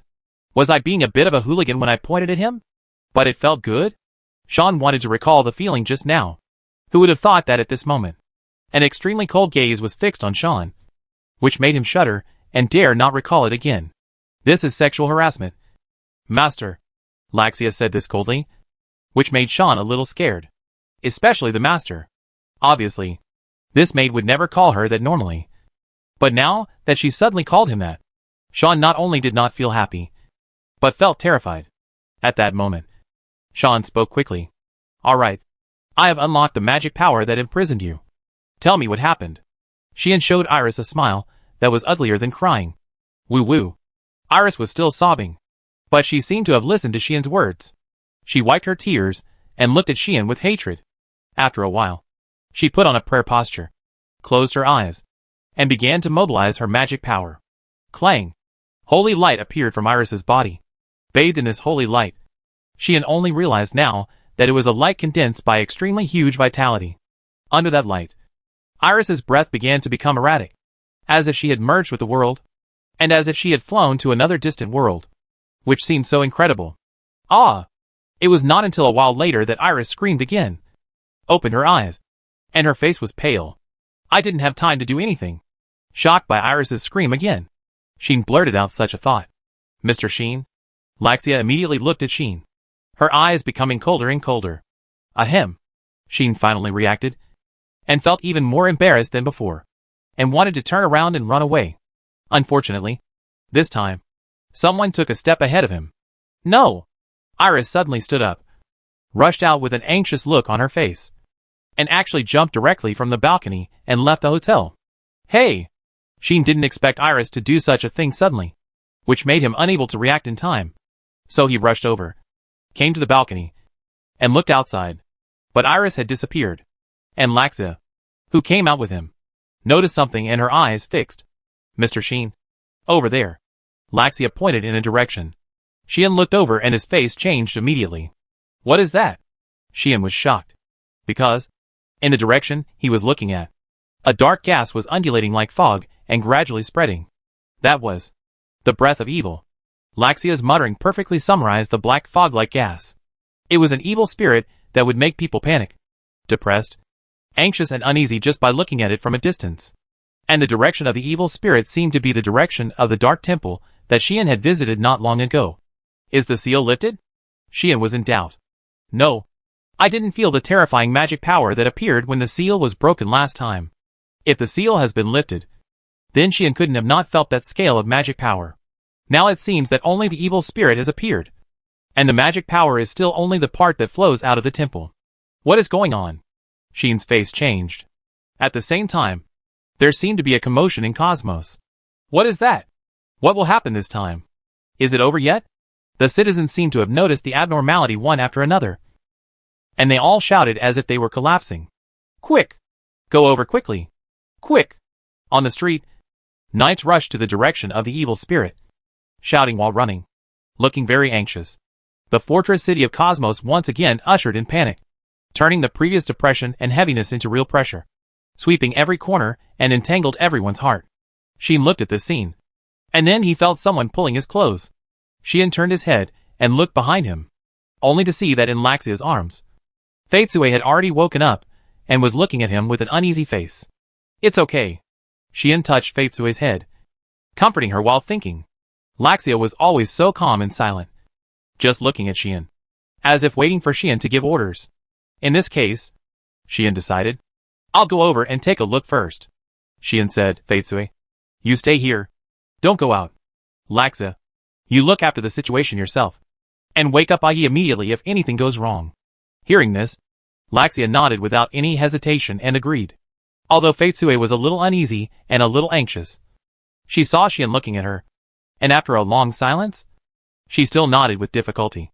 Really good. Sheen touched Feitsue's head again, nodded to Laxia, and then turned around. Give and fly. The next second, a burst of magic light flashed on Sheen's body, and it turned into a stream of light and flew in the direction of the evil spirit. Laxia and Feitsue watched Sheen leave together. Don't worry. Laxia was the first to retract her gaze, looking at Feitsue, who was worried in her arms, and whispered, he is a brave man, with the protection of the holy sword. Even the power of the evil god can't make him insane. Plus his ability. Nothing will go wrong. After hearing Laxia's words, Feitsue retracted her gaze and looked at Laxia. After a while, she nodded gently. Laxia then took Feitsue and entered the living room together. In Ai's room, the little girl who was sleeping soundly suddenly opened her eyes and woke up. This is a big trouble. Ai murmured like this. The situation has unfolded in a way that others can't imagine. Chapter 366. Have you seen my little fox? Dark Temple. When Sheen came here again, it was already shrouded in dark evil energy, as if surrounded by a black fog, and the scene inside could not be seen at all. The flat land that was originally the orc tribe that I saw some time ago is now like a dark abyss, and only the evil energy can be seen rising and falling. This evil energy. Sheen stopped in midair, looking at the evil land below, and waves of dark and negative emotion surged in his heart. It was an emotion that could not help but want to get angry, and could not help but want to destroy everything around. Good guy. Xian's expression became more or less serious. With a full-level skill abnormal state resistance, he was actually more or less affected by the evil energy. It is conceivable that once he broke into the evil energy, what would happen? Could it be that it was the power of the evil god Lilith? The evil spirit that once turned the ancient earth into H.L.? Xian had to think so. And Xian also thought of it. It seems that the seal is about to be lifted. Although the evil god Lilith has not yet broken the seal, her power has begun to interfere with the outside world through the loose seal. So, should we go in? Xian thought about it. But while Xian was thinking, there seemed to be some other movements around. Huh? Xian saw people rushing here one after another, and his eyebrows raised. Among the people who came, there were people from the first knights of the Duke of Strim, and there were also female knights from the Broken Blade Knights. Kaplan led the Broken Blade Knights, approaching this side, but suddenly stopped, asking everyone to stop at a distance in front of the evil land, with a solemn look on his face. Obviously, the princess of the empire discovered the strangeness of those evil spirits and stopped her people from approaching rashly. On the other side, the people of the first knights of the Duke of Stringham also approached, and were also stopped by a middle-aged knight in the lead. Xian cast his eyes on the middle-aged knight, who looked like a soldier. The momentum exuded by the other party was extraordinary, and every move was full of a sense of swiftness and vigor. The level was as high as 88, the highest level among all the people present, and Xian could not help but pay attention. Beside this person, Linzhou and another middle-aged knight of level 80 were like adjutants, and it was clear at a glance that the other party was the leader. Xian didn't know who the other party was. However, it was certain that the other party was from the Stringham family, and was also the leader of the Duke of Stringham in this incident. Now, this leader, like Kaplan, first stopped the knights from approaching rashly, and then met Kaplan's eyes.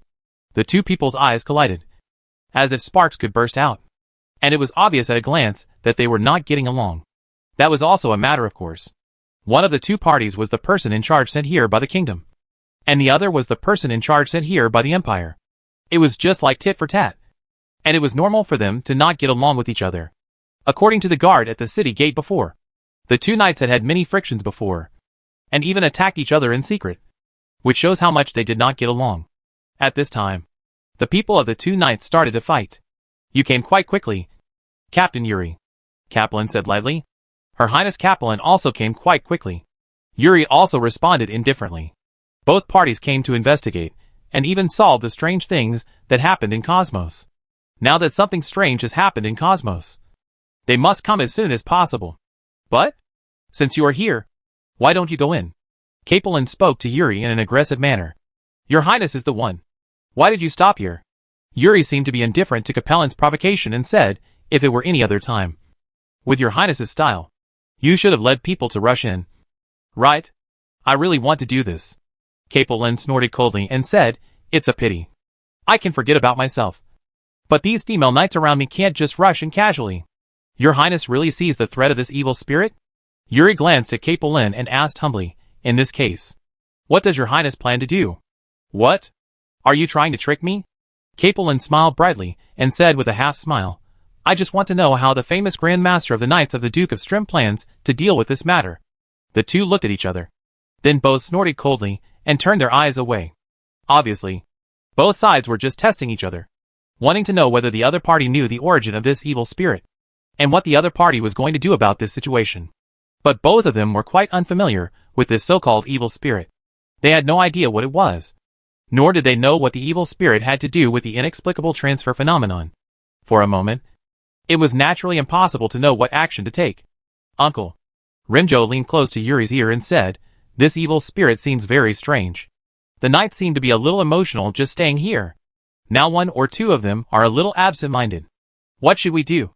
Should we break in? General Captain? Sona said impulsively, we also have magic medicine that can enhance resistance to abnormal conditions. As long as we bring the magic medicine in, this irritating feeling should disappear. Right? Hearing this, Yuri did not act rashly.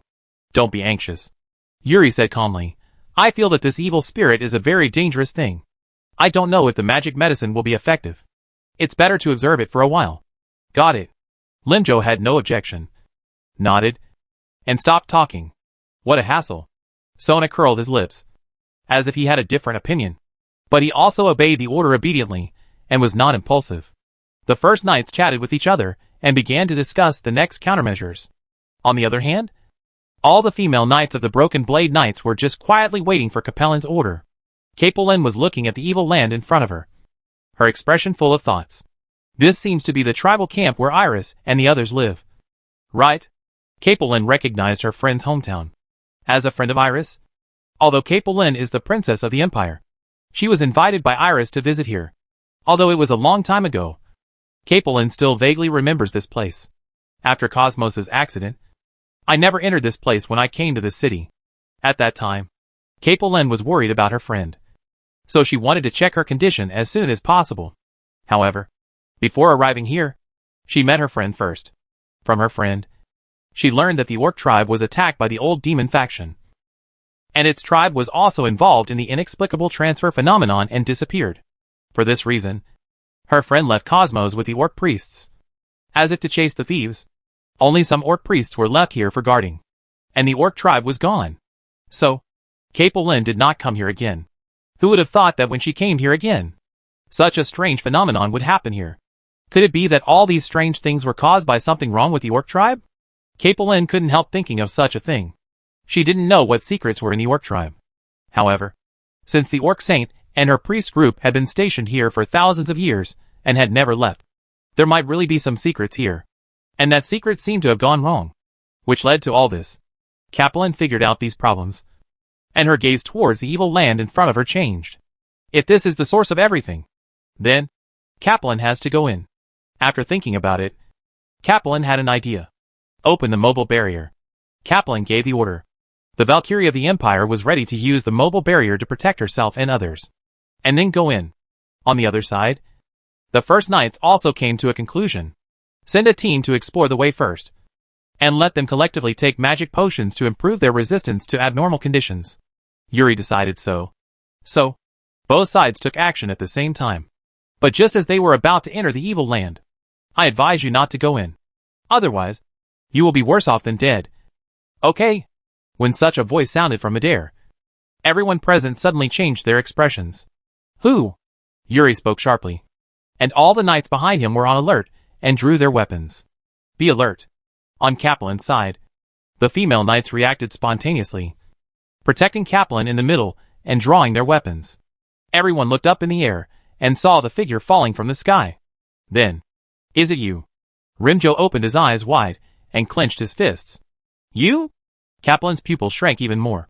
And looking at the figure, she exuded a fierce aura all over her body. Sheen fell to the ground in front of everyone. Don't mind me. I'm just asking. Sheen was like a passing traveler, as if everyone in front of him was just a hospitable local. And he spoke with an awkward attitude and was embarrassed. Excuse me. Have you seen the little fox running out of my house? Sheen's words were clearly heard by everyone. Little fox? Everyone present heard this question that seemed like asking for directions, and they were all confused. Little fox? What little fox? Do you have a fox at home? Did you come here just to find a pet? Everyone was confused. Chapter 367. It's already a distance, but not close? Just when everyone was in chaos, Yuri from the First Knights looked straight at Sheen. You are Viscount Sheen Boztut, right? Yuri revealed Sheen's identity in one sentence. I am. Sheen also looked at the other party, looking at the knights of the First Knights who obeyed him, and Limjo who fell silent, and asked curiously, who are you? Excuse me. Yuri gave his name lightly and said, I am Yuri Stringham, the Knight Chief of the Duke of Stringham. So it's the chief. Sheen looked disrespectful, but he said with a smile, so? Duke Stringham is your? He is my brother. Yuri did not hide anything, and even looked at Sheen deeply, saying, so? Limjo is my nephew. Sheen could naturally hear what this meant. The other party was saying that he was from Limjo's side, and since he was from Limjo's side, if Sheen went against Limjo, he would be going against him. Of course, on the surface, Limjo didn't act like he was going against Sheen. I didn't expect to see you here, Sir Sheen. Limjo finally smiled at Sheen. That smile didn't seem to have any malice, but was full of intimacy, as if he had met a close friend. Obviously, after discovering Sheen's arrival, Limjo had adjusted his mentality and eliminated his hostility towards Sheen in the silence just now. I didn't expect you to appear here, Master Limjo. Xian smiled back and said, "The last time we met, it seemed that Luoxi and I went out to do something together?" Linzhou's mouth twitched slightly. The reason was nothing else. Just because Xian emphasized the words Luoxi and doing things. People who didn't know would inevitably have wild thoughts when hearing this, suspecting that Xian and Luoxi were going to do something together. At least, everyone present had this feeling, which made their expressions a little interesting. Presumably, they would know who Luoxi was mentioned by Xian. Right? If they didn't even know the name of the kingdom's treasure, then they were not worthy of being human beings. Linzhou's intimate smile inevitably became a little forced. However, he also knew that Xian was deliberately provoking him. So, Linzhou suppressed the hostility that almost surged in his heart and smiled at Xian. "You are really a noble person who forgets things," Linzhou kindly reminded. "The last time we met should be at your ennoblement dinner. Right?" At that time, Linzhou was indeed there. And even Barry was there. But he just didn't talk to Xian. In this regard, Xian first realized it. And then he seemed a little embarrassed. Sorry. I didn't notice it," Xian said apologetically. "You know, at that time, all the royal family members came, and I was busy entertaining Luoxi, so I really couldn't take care of too many people. Please forgive me?" As soon as this was said, Linzhou's hostility, which he had suppressed with great difficulty, almost burst out again, accompanied by raging anger. Just because, this time, Xian emphasized the two words Luoxi and entertain, and people who didn't know thought that he entertained Luoxi, which once again made people imagine. This made Linzhou really want to swear. Obviously, Xian deliberately used Luoxi to stimulate him. He mentioned Luoxi all the time, and he looked very close and intimate with Luoxi, which made Linzhou want to burst out even if he restrained himself. Yuri, who was standing by, saw this clearly. Seeing that his nephew could no longer maintain his smile, his face became extremely ugly, and he winked at Sona. Sona immediately understood. "Hey, kid, don't be shameless." Sona stood up and shouted at Xian, "He is just a viscount. Don't call her His Highness Rosie Lusty casually. That is disrespectful to His Highness and the royal family." Sona looked at Xian with displeasure. But before Xian could speak, Yuri spoke first. "Don't say that. Lord Boztut has a good relationship with His Highness Rosie Lusty. With His Highness's heart. It is normal for him to allow Lord Boztut to call her His Highness directly in private." Yuri said this, but smiled at Xian and said, "However, Lord Boztuta should also pay attention to it. It's fine in private, but you can't be so casual in public. Otherwise people will suspect that you are using your Highness's name to bully others." This speech sounds like a well-intentioned advice, but it's just a satire. The satire of Xian is to use Rox's name to bully others here. Unfortunately, when it comes to yin and yang, Xian has never been afraid of anyone. Is that so? Xian was ashamed as if he had been taught a lesson, in this case. "Next time I will remember to tell your Highness that everyone in the Stringham family doesn't allow me to call her casually. So it's better to take back the things she told me, not to be too polite to her, to call her name casually, and to not care about the difference in status. Otherwise, I, a mere viscount, can't fight against the Duke's family." Xian's words made everyone in the Stringham family change their faces slightly. If Xian really did this, His Highness's impression of the Stringer family would probably plummet. They also hoped to marry Rosie to allow the Stringer family to return to the capital and re-enter the center of power in the kingdom, hoping to regain the royal power one day and realize the Stringer family's long-cherished wish for hundreds of years. Therefore, they had to try their best to avoid anything that might lower Rosie's opinion. Although Xian didn't know about this, he knew that these guys definitely didn't want to offend Luoxi and let Luoxi remember them. So, Xian just talked a lot of nonsense and successfully fooled these guys. Linzhou was the first to speak. "You are really serious? We just mentioned it casually." Linzhou laughed. "Since His Highness has said that, we will naturally not meddle in other people's business." Yuri also said this after a moment of silence. However, the two of them felt aggrieved. There was no way. Xian's behavior, to put it bluntly, was just trying to tell tales? As big shots in the String family, Yuri and Linzhou had to bow to a little report. How could they not feel aggrieved? As for Sona, he felt even more aggrieved. In his opinion, Xian was just a person who used the name of Her Royal Highness the Princess to bully others. He couldn't understand why Yuri and Linzhou were so afraid of this person. "It's just that you have a little relationship with the kingdom's treasure. You will cry later." Sona thought that Xian must have started to expand and become arrogant because of his relationship with Roxy. But in fact, Is it possible that the kingdom's treasure is really close to a viscount? It's impossible. He must have thought that he could get the beauty and climb up the ladder. He didn't know that the kingdom would not marry the most outstanding genius in 1,000 years to a small noble who was born as an adventurer. Sona felt that Sheen would fall from the altar sooner or later and had no qualifications to bully others. In view of this, Sona looked at Sheen very disliked and disdained him.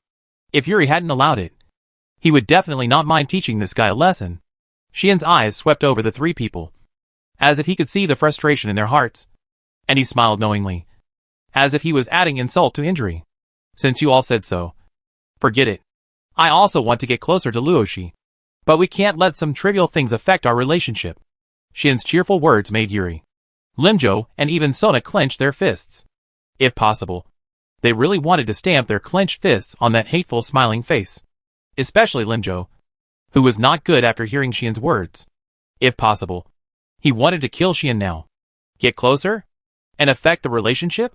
This is simply rubbing salt in Limjo's heart. But now is not the time to touch Shin casually. Even if Shin appeared alone. Who knows what the demon would do if he got into trouble here? Limjo could only endure it. Endure. Endure. Endure. Limjo once again honed his Ninja Turtle skills. If she knew how Limjo felt at this moment, he would definitely tell him happily. This guy, when he pretended to be a pig, he really became a pig. If he kept enduring, he would really become a Ninja Turtle. Right? Poor young master. He didn't know that Sheen and Roxy were already close enough. They were lying on the same bed.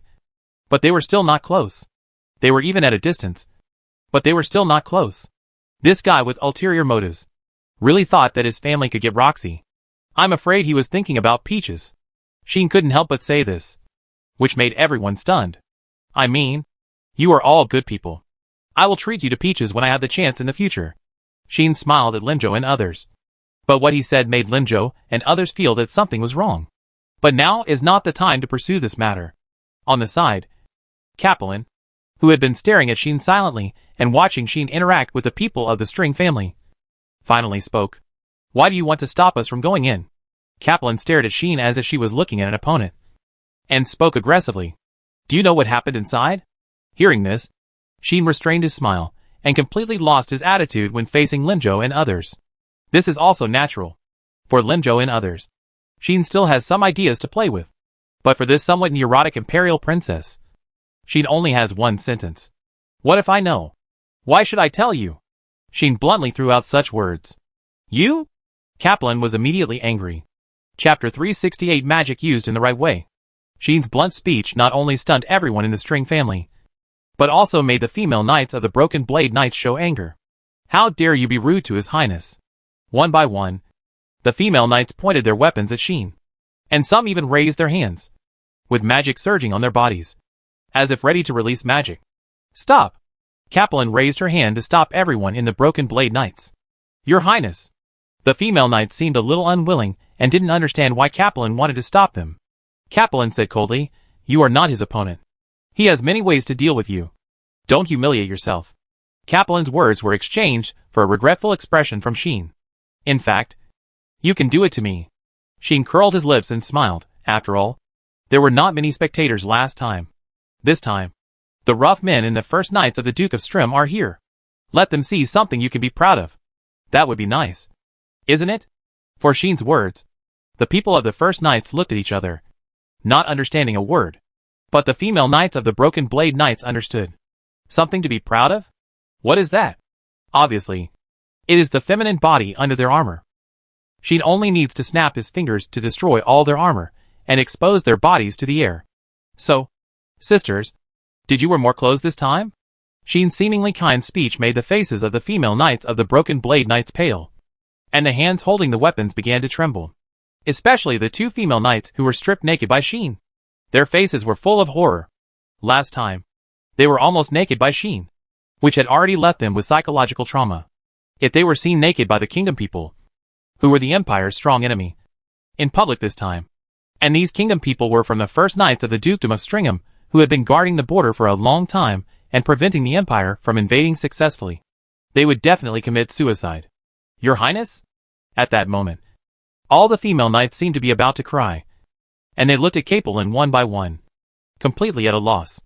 Capelin still looked at Sheen coldly. You can choose to conceal it, Capelin said, but we will regard this as the kingdom hiding something from us. And the Empire will seriously suspect that your kingdom was behind this incident. Capelin tried to force Sheen to explain from a diplomatic perspective. But she obviously found the wrong person. It's really funny. Didn't the Empire always suspect that this was the kingdom's doing? So it sent you here to investigate? Sheen said with contempt. If you say so, then I can also say that your Empire directed and acted in this drama, and wanted to frame the kingdom. You said we framed? Capelin's eyes were filled with anger. Don't make it seem like I'm slandering you. Sheen, however, endured the anger and said expressionlessly, what happened 10 years ago was witnessed by everyone. It's not like your Empire is incapable of doing such a thing. Are you still afraid of being slandered? Capelin's breath was choked. What Sheen was referring to was naturally the large-scale assassination that took place in the capital 10 years ago. On the surface, others only knew that the capital of the kingdom suffered this tragedy because of the invasion of the Old Demon Clan. Only some high-ranking officials knew that the Old Demon Clan was able to invade the capital entirely because of the help of spies from the Empire. That's right. Sheen was referring to the incident involving Thier's mother. Thier's mother, Aridia's wife, was a noblewoman who married from the Empire for marriage. The other party was actually a spy from the Empire. Thanks to the other party, the barrier of the capital failed to take effect in time, allowing the Old Demon Clan to invade unscrupulously. And all this was due to the planning of the Empire's top leaders. But afterwards, the Empire claimed that all this was not their instigation, but that the noblewoman acted on her own initiative, and that the other party privately degenerated into a traitor who was in cahoots with the Old Demon Clan. Under such circumstances, the Empire pushed the responsibility completely, causing the kingdom to suffer such a big loss. Others don't know the secret of this matter, but Capelin, as the princess of the Empire, will definitely know it. So, you have done the same thing once. So I suggest that you do it again. I think it is still convincing enough. Right? Sheen smiled at Capelin, but there was no smile in his eyes. Capelin had nothing to say. It was precisely because Capelin knew the inside story that she couldn't refute anything for it. If it were any qualified politician, they would probably deny this with an innocent look. But not Capelin. Although Capelin is overly persistent and stubborn, and has a somewhat neurotic and sensitive side, she is very upright. Fair, brave and upright. Otherwise, Capelin would not be called a Valkyrie. Therefore, Capelin could not refute Sheen's remarks, even though she was only 7 years old when this happened, and it had nothing to do with her. It was indeed planned by the top leaders of the Empire, and Capelin had to admit it. But Capelin could not admit this in person. Otherwise it would only bring great trouble to the Empire. So, Capelin fell into a state of speechlessness, and could not respond. As for Sheen, he did not really intend to push this matter onto Capelin and let her take the blame. However, he still wanted to give TL some vent. In addition, the other party was extremely at odds with his wife, so Sheen didn't want to give the other party any face at all. Anyway, I'm leaving this here. You'd better not go in, Sheen said very straightforwardly. Of course, if you want to kill yourself, it's none of my business. Sheen cut off the seal of the evil god Lilith, which led to the appearance of these evil spirits, and just wanted to remind them not to harm the innocent. But if they don't listen to advice, Sheen will never run to escort them. Your life is your own. You choose it yourself. After saying that, Sheen ignored everyone and turned around and looked at the evil land in front of him. Lord Bastutu, Lord Sheen, Yuri and Limjo seemed to want to say something. However, Sheen was no longer in the mood to tease them. He waved to them, then drew the holy sword at his waist, and slowly walked into the evil spirit. After a while, Sheen's figure disappeared in front of everyone. Seeing this, everyone looked at each other. Let's go. Follow. Capelin was silent for a while, and then spoke without hesitation. It was impossible for her to be timid because of Sheen's warning. Yes. The female knights did not want to listen to Sheen's advice, and they all responded loudly. Of course, the same situation occurred in the first nights. Want to scare us? Do you really think you are a big shot? Sona was dismissive of Sheen's advice. Yuri and Limjo did not make any statement, but they were obviously unwilling to believe Sheen's words. Let's go in. Yuri gave the order as if nothing had happened. The two knights followed the original plan. One opened a mobile barrier, and the other drank the magic potion collectively, and then rushed into the evil land in a mighty manner. This will be the beginning of HL. On the other side, as soon as Sheen entered the evil spirit, He immediately used a skill on himself. Clear mirror and still water. This was the skill Shin had acquired when he wanted to deal with Nian's mind-reading ability. Using this skill to eliminate his own distracting thoughts and enter a state of no thoughts and no desires. Shin's mind and heart suddenly entered an extremely stable state. With the help of this skill, the negative emotions that had been fluctuating in Shin's heart were immediately calmed down. Sure enough, this skill is very effective in dealing with mental abilities. Shin was relieved, because the full-level abnormal state resistance seemed insufficient to completely resist the power of the evil god. Shin had to rely on other powers to avoid himself from entering a state of mental disorder. After all, Shin didn't want to be a berserker who only knew how to go crazy and bite people. Fortunately, this skill was useful. Otherwise, I could only unseal the Holy Sword and use the power of the Holy Sword to avoid the influence of negative states. Shin muttered to himself and started to move forward. In the evil spirit, visibility was very low, and it was pitch dark. The evil spirit was like a thick black fog, blocking more than 90% of the vision, making Shin feel like he was blind in the dark. Granted perspective, Shin couldn't help but use magic to add the ability to see through objects to his eyes. This feature allows Shin's vision to penetrate all kinds of obstacles, let alone black fog. Even walls can't block his sight. Back then, this magic was one of the first granted magics Shin learned. The reason, cough cough, everyone knows. Since this kind of magic with clear criminal intent is generally strictly prohibited by various countries, Shin usually doesn't dare to use it in front of people. But now, Shin wants to use this magic for the right purpose. And there is no one around, so there is no need to be sneaky. Thus, Shin's vision finally penetrated the obstruction of the black fog and could clearly see the scene in the evil spirit. However, Shin's face changed after seeing this. He found that there were actually several black shadows silently moving towards him. In this case, Shin's perception skills did not respond at all. The perception skills were interfered by the evil spirit and could not work. Shin understood the reason instantly. At the same time, the figures also rushed over decisively. Chapter 369. At least I'll let you be free. Gaw! Woo! In the evil mist, accompanied by such frantic roars, several black shadows rushing towards Shin revealed their full appearance. People? Shin was stunned when he saw the black shadows clearly. The real bodies of the black shadows rushing towards him were people. Among these people were elves, orcs, and even dwarves. They looked no different from ordinary humans. But they seemed to be in a state of rage. Not only did they have red eyes and hideous faces, but there was saliva at the corners of their mouths. It was obvious that they had completely lost their minds. But what surprised Shin was not the fact that these people had lost their minds, but the clothes they wore, which were different from those of people in this era. The leather coats and sweaters made of animal skins, and the weapons in their hands were mostly stone tools. Rather than saying that they were people of this era, they were more like ancient savages. Shin wanted to say something, but he was attacked by the savages. They were frantic and violent, swinging their weapons at Shin without hesitation and slashing desperately.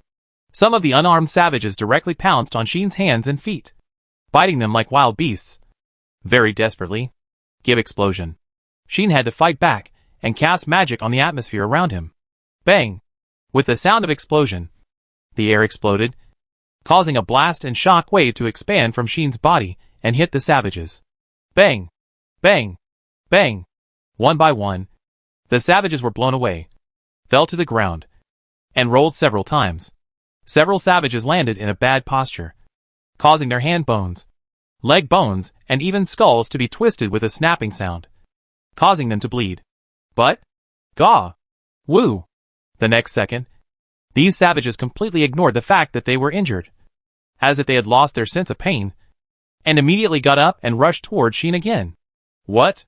Shin was stunned, but he didn't dare to slow down at all, relying on the skill of avoid. He turned his body like the wind and resolved the offensive of the savages. Not only that, Shin also used the skill of close-range avoidance to quickly rush behind several savages in a few dodgy moves, and chop down their necks with his hands. What surprised Shin was that even though they were all chopped, these savages did not lose consciousness at all, and still roared and rushed towards Shin. Completely crazy? After that, Shin tried several more times to subdue or knock out these savages, but all failed. These savages seemed to have turned into the most violent beasts, regardless of their own safety, and they could not feel any pain at all. They just kept attacking Shin and would not stop at all. Shin even cast a fixed granting magic on a savage, After struggling in vain, the other party actually cut off his own feet and crawled toward Sheen with a bloody body. Seeing this, Sheen knew that these savages were beyond saving. In this case, let you be free. Sheen jumped up and rushed to a savage at a speed countless times faster than before. Puff! The holy sword passed through the air, with a cold arc of light, and cut the savage's body in half. Blood spurted into the air and scattered around, forming a blood fountain. The savage fell in a pool of blood, and even twitched a few times before he stopped moving. Gaw! Woo! The other savages saw their companions being killed. Not only did they not fear, but they seemed to be aroused and rushed more violently. Get rid of it. Sheen no longer showed mercy.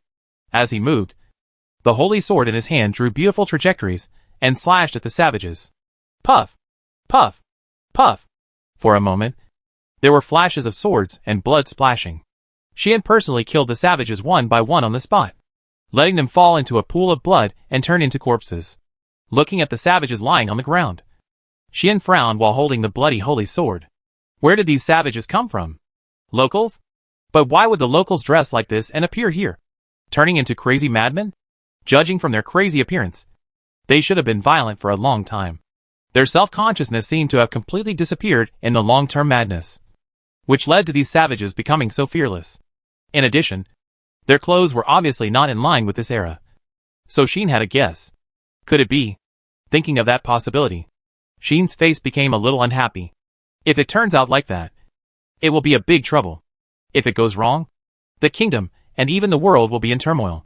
Fortunately, these savages seem to be able to stay only within the range of the evil spirit and will not leave the land occupied by the evil spirit.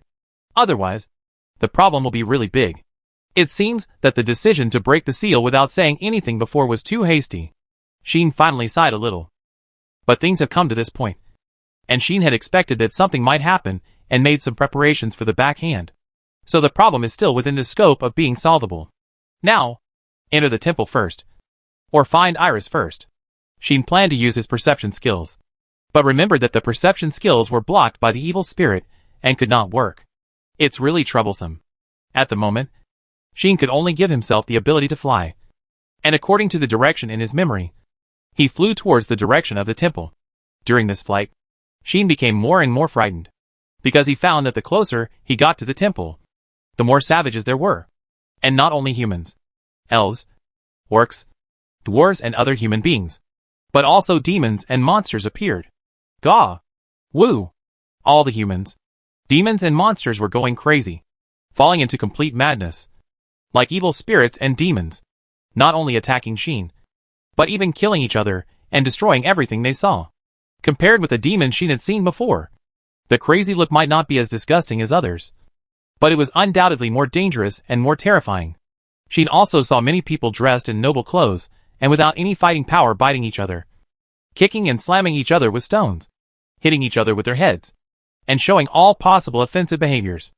And their dress and appearance are very different from those of people today. Or in other words, they look like those of people from a long time ago. This further confirmed Sheen's guess. Until one moment, Sheen encountered a three-headed monster that he had seen in the illustrations. Appeared many years ago, and has long been extinct. He finally confirmed it. These crazy lives are not modern lives, but ancient lives. That's right. They are ancient people who have lost their sanity, completely lost control, and completely crazy because of the power of the evil god Lilith. The evil god Lilith once spread evil spirits on the ground, and used her power to cause many creatures to become irrational and violent beasts, killing each other on the ground. Those creatures did not seem to recover after the evil god Lilith was sealed, but continued to be violent and crazy, and were finally sealed by the gods.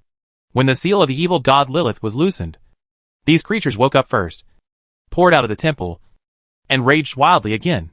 They were the victims abandoned in ancient times, because they fell into madness for too long. Their self-consciousness was wiped out, and they would never regain their sanity. Knowing this, Sheen couldn't help but feel some pity. They didn't do anything wrong. They just had bad luck. And they were no different from the victims caught in the natural disaster. At least let you be free. A huge amount of magic power surged out of Sheen. Give fire. Sheen released magic to the earth.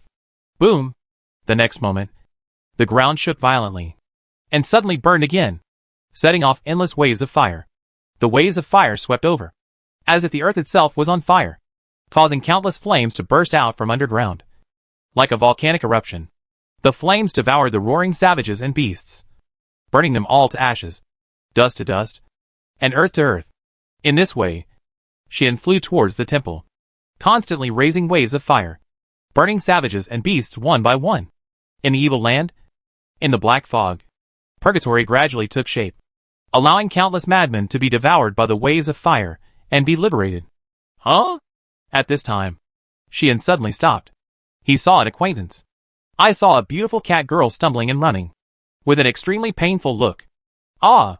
Not long after, the girl knelt on the ground, holding her head, looking like she was about to go crazy.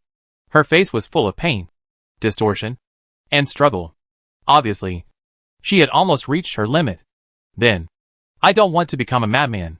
The cat girl gritted her teeth and took out a dagger from her bosom. Goodbye, Lady Iris.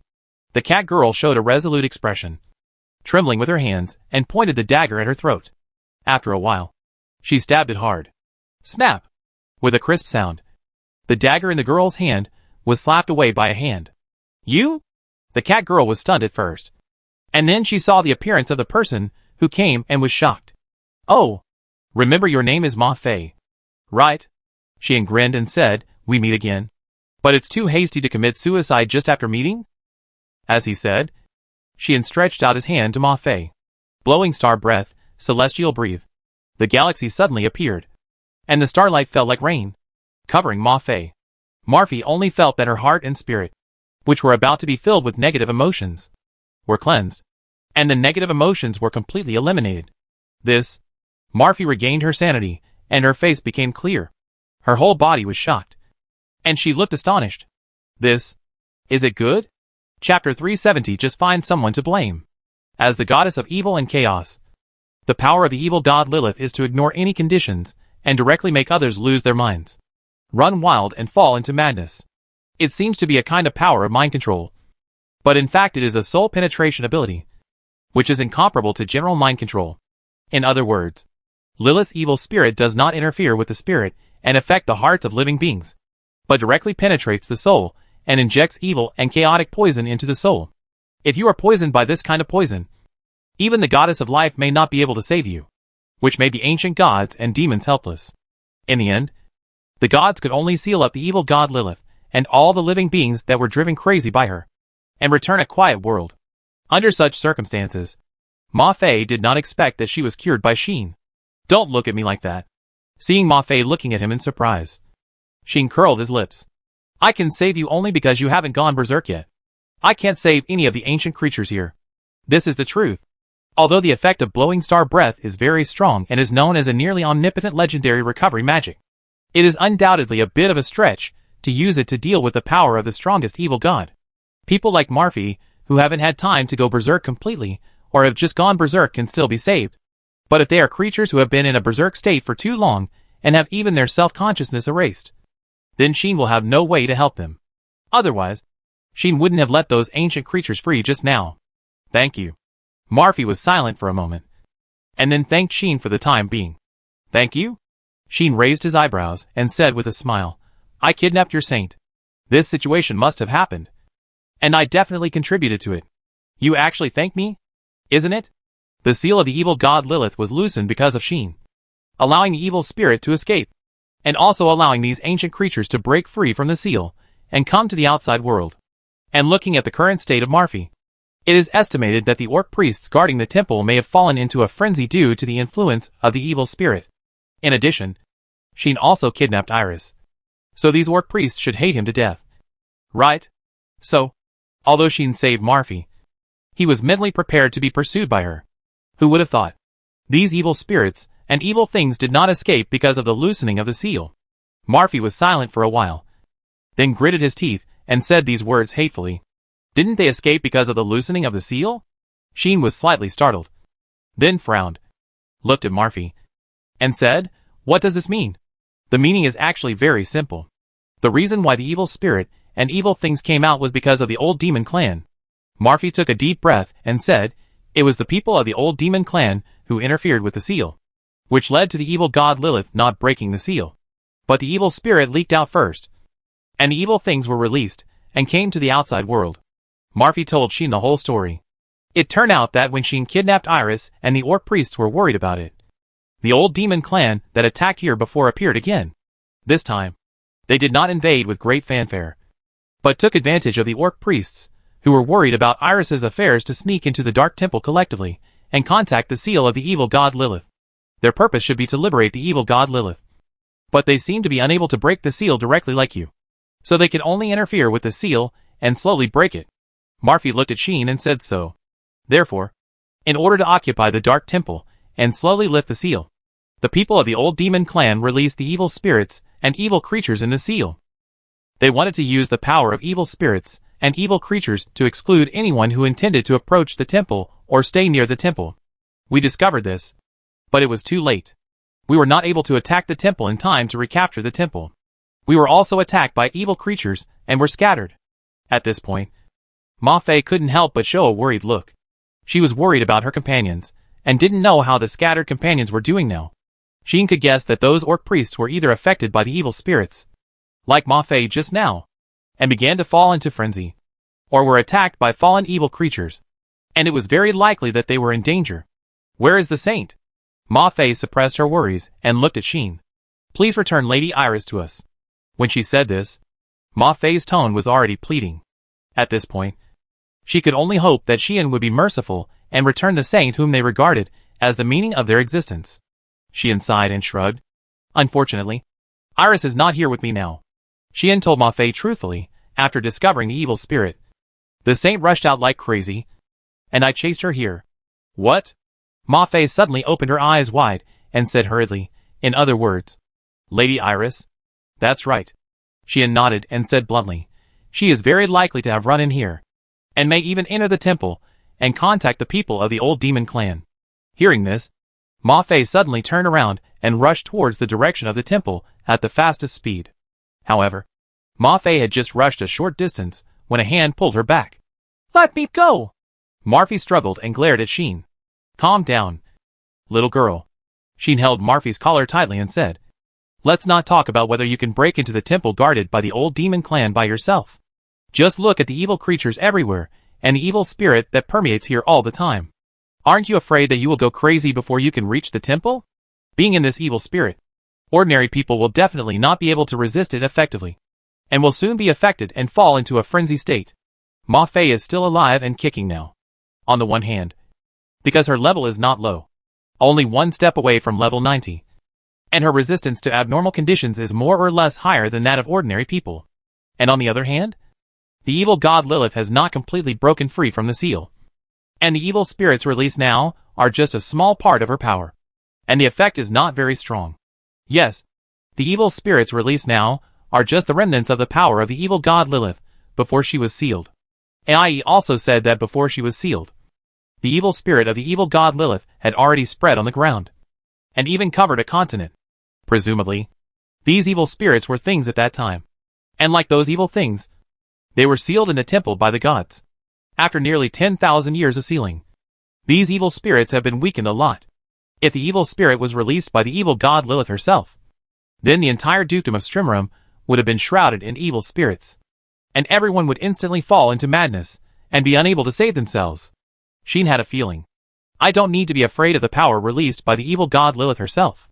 Although he didn't know why he had this feeling, Sheen knew that others would definitely not be able to be like him. The same is true for Maeve. Now you can still barely keep your sanity, but if you stay here for too long, or get close to the temple that is the center of the evil spirit, you will probably be finished.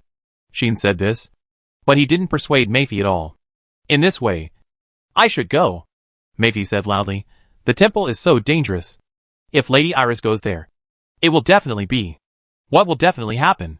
Sheen interrupted Maeve and sneered. Will something happen? Then you underestimate the messenger of the goddess of life too much. Right? This sentence made Maeve regain some calm. Do you understand? Sheen said. You priests are different. The saint is indeed protected by the goddess of life. Even if she doesn't get the blessing of the goddess of life, she can use the power of the goddess of life to protect herself and not be affected by evil spirits. Saying this, she let go of Maeve. As long as she is not discovered directly by the people of the old demon clan or attacked by evil things, Iris will not be in trouble. She seems to be able to use the power of the goddess of life to spy on something. It is estimated that it will not be difficult to avoid evil things and the eyes of the old demon clan. Sheen talked freely. Now, the situation of the saint is probably much better than yours. You should worry about yourself first, and then worry about her. Listening to Sheen's words, Mafi calmed down and fell into thought. And Sheen couldn't help but sigh in his heart. Originally, according to his personality, he would not waste so much time on a group of people who might not even be his own people. But there was no way. About 70% of this trouble was caused by him. And Sheen could not do such a thing as just walking away. Although, even if he was not there, with the intention of the old demon clan and the mysterious mastermind, they would most likely unlock the seal in the temple and cause all this. But that was just a result theory. In fact, it was Sheen himself who loosened the seal of the evil god Lilith, not anyone else. And Sheen knew this. In this case, he naturally had to bear the responsibility for the trouble he had caused. I really want to find someone to blame like before. Sheen missed the days when he was free and easy in the past. Unfortunately, this was obviously unavoidable. So, let's go, Sheen said to Ma Fei. Lead me the way. Chapter 371. What kind of evil has this done? A scream kept ringing above the plane filled with evil spirits, disturbing the evil creatures below. They all raised their heads, looked up at the sky, and screamed at the sky. In the air, Sheen was holding on to Murphy, flying with a look of despair on his face. Murphy wrapped her limbs tightly around Sheen like an octopus, and kept screaming while wrapping her arms and legs. Sheen felt that his eardrums were being violently poured by the magic sound, and he almost got dizzy and flew up on the spot. I said, "Can you stop screaming?" Sheen was so desperate for this that he cried to the cat girl who released the magic sound, "If you keep screaming like this, I'm almost going to die from your screaming. Please spare my life." "Okay, but?" Murphy hugged Sheen tightly, and her voice was at least 10 times louder than usual, which made her cry, "Why do we have to fly? Didn't I explain it to you?" Sheen looked like she was dying, and staggered. "There are so many evil things on the ground.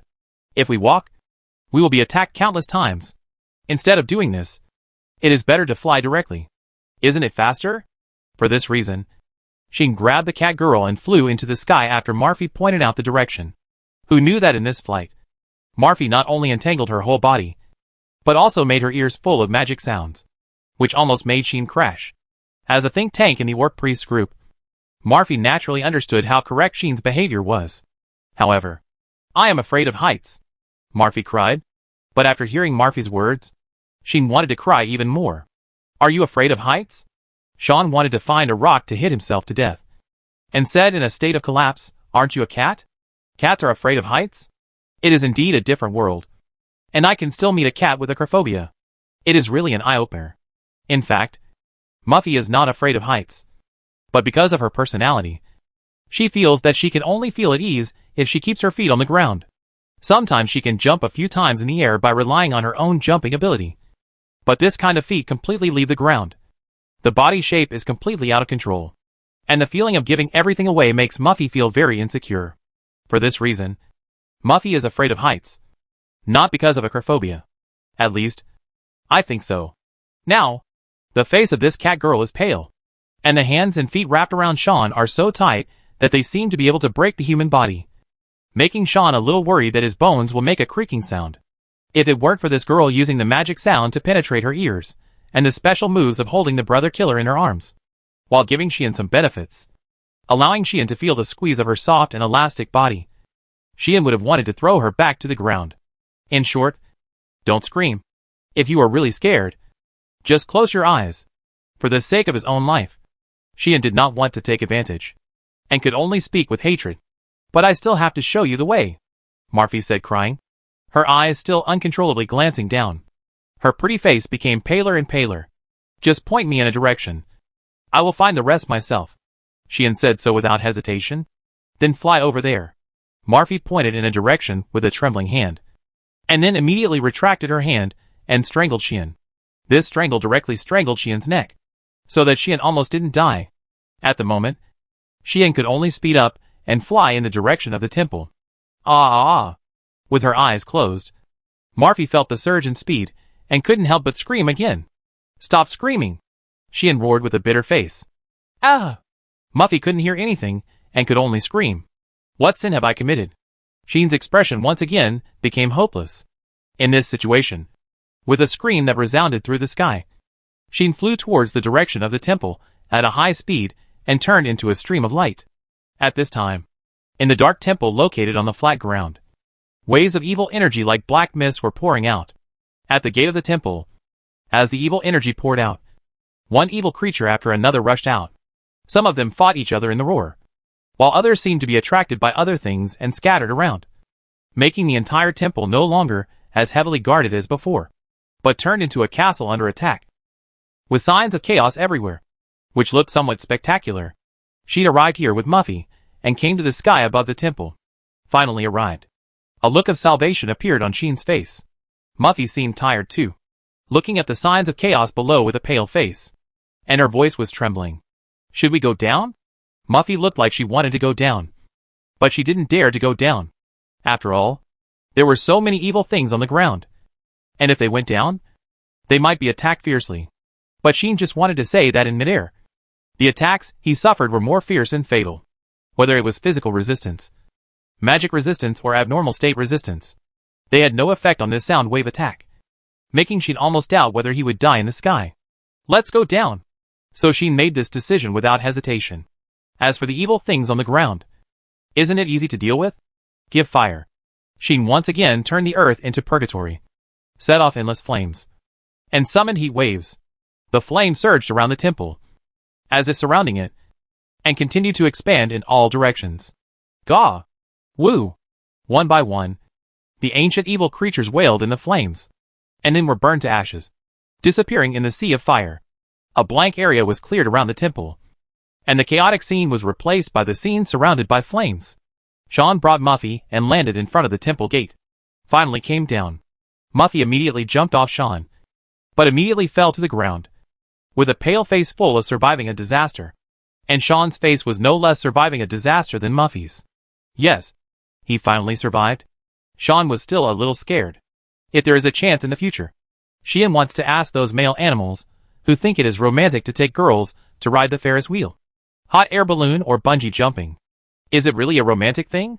Don't your girlfriends feel scared? Or are they inflatable dolls that don't scream? No. Maybe it's those animals. No. It should be said that those brave men have eardrums made of titanium alloy and are not afraid of the screams of banshees. Fortunately, Laxia and the others are not ordinary girls. Otherwise, on the way to the Duke of Strimmer with Yulin, their eardrums may have been scrapped. The two of them took a long time to relax, and then they more or less recovered some vitality. After Maffei's cat ears moved slightly, and her nose moved a few times, she suddenly spoke with mixed feelings. I smell the scent of Lady Iris. Looking at Marfy, who said this, Sheen wanted to tell her that her words were not good. If he hadn't known that orcs were born with sharp 5 senses, and it was normal to smell the scent of others, Sheen would have suspected that this girl was a pervert. But Marfy's words did make Sheen a little concerned. Did you smell it? Sheen looked at Marfy and said, Don't tell me that she really broke in like this. It's possible, Marfy said with a worried look on her face. Lady Iris's scent has extended all the way to the interior of the temple, and she may have really entered. No wonder this girl is mixed with joy and sorrow. The joy is that Iris was finally found. The worry is that Iris seems to have broken into the most dangerous place alone, and it is very likely that she has met with misfortune. That coward. When did he become so bold? She'd also felt a headache. Unexpectedly, the trembling orphan girl who wanted to stick to Lasha for 24 hours a day actually dared to break into the temple alone, which really surprised Sheehan. But the very fact that he was surprised just showed that the situation was a bit bad. Otherwise, with Iris's courage, she would never want to break into the temple alone. There must have been something very bad that forced Iris to muster up the courage to break in. Thinking of this, Sheen had an idea. I'm going in. Sheen turned to Murphy and asked, What are you going to do? Hearing this, Murphy didn't even hesitate. Of course I'm going in with you. Murphy said this without any hesitation. Is this okay? Sheen reminded, If you enter the temple, not only will the old demon clan block you, but the evil spirit is also much stronger than outside. If you suddenly go crazy while fighting with the old demon clan and attack Iris, who you are protecting, then this time, Iris will really be finished. Right? Murphy was speechless. Also, your companion should still be in this evil spirit. Right? Sheen reminded him, They are likely to have been infiltrated by evil spirits, become crazy, or be attacked by evil creatures, and are waiting for your rescue. Aren't you going to find them? Sheen's words made Marfi silent. After struggling for a while, she showed a determined look. The mission of the orc priests like us is to protect the saint. For this purpose, all sacrifices are trivial. Marfi said in a deep voice, if they knew that I knew that Lady Iris was in danger but didn't save her, but went to find them, they would definitely hate me. The implication is that Marfi still has to go in with them. Also, I can't let you enter the temple alone. Marfi looked at Sheen and said seriously, don't forget. It was you who almost unlocked the seal last time. And I had to keep an eye on you. Marfi didn't seem to trust Sheen. It's better to say that if the situation was not wrong, Marfi would still want to do it to Sheen. There is no doubt that Sheen is an enemy, not a friend, to the orc priest. Is that so? Sheen said indifferently, it's up to you. With that, Sheen stepped into the temple. Ma Fei immediately followed. Chapter 372 Blessing of the Supreme God. The second time I came to the temple, it was still dark and strange like before. However, compared to the last time, this time, the temple not only had evil spirits surging like black fog, but also had crazy ancient creatures pouring out of it. It was a spectacular sight that could rival the beast tide. Humans, elves, dwarves, orcs. There were also demons and monsters. Almost all the lives of various races appeared here. And there were even some races that no longer existed today, roaring, making them kill, bite, and trample each other, which looked really creepy. Give fire. At a certain moment, accompanied by such a spell, the majestic flames gushed out in the corridor of the temple, exploding instantly. Like a fire dragon rushing through, countless evil creatures were ignited in the flames, roaring and howling as they were burned to ashes, leaving the corridor empty. Sheen appeared in the corridor, holding the holy sword in one hand and raising the other hand to the front, with waves of magic still surging on his body. Beside him, Marfi looked at Sheen like this. Although she had seen it before, she was still shocked by Sheen's magic and the power of the magic she bestowed. The characteristic of fire is not very advanced in the magic of bestowment. It is only an intermediate attribute of bestowment. That is, it is only an intermediate magic. When ordinary people use this magic, at most they add the nature of fire to their weapons, allowing the weapons to briefly possess the power of fire magic weapons. But Sheen added the properties of fire directly to the building, making it spray fire, forming a large-scale sea of fire, and sweeping away the enemy. Even Marfi, who was an orc priest and had seen many goddesses and strong men of the Protoss with Iris, had never seen such power and technology. This is not something that can be done by intermediate magic, nor can it be explained by strong magic power alone. Sheen can do this. In addition to having strong magic power, if he has not practiced magic skills to a very high level, he will not be able to achieve this. What does this mean? It means that Sheen's level of granting magic is very high. The versatility and effect of high-level granting magic are not to be joked about. So far, I don't know how many magic scholars have discussed this issue.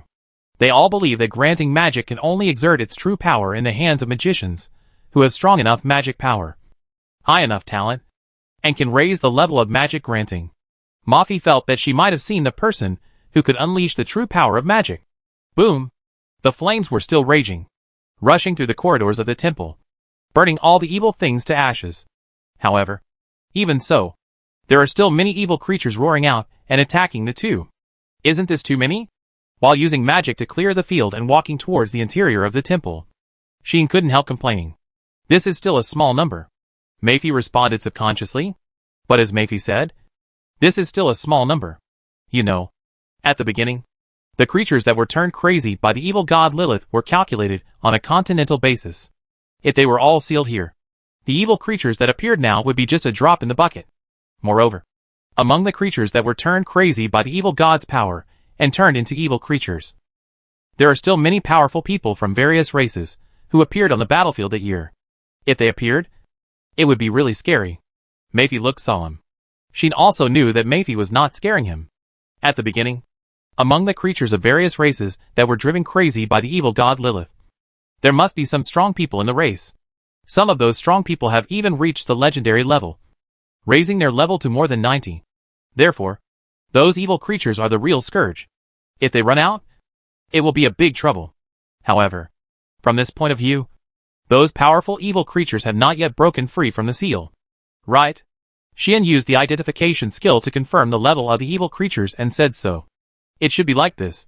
Ma Fei nodded and said, the more powerful the evil creatures are, the stronger the seal they will receive.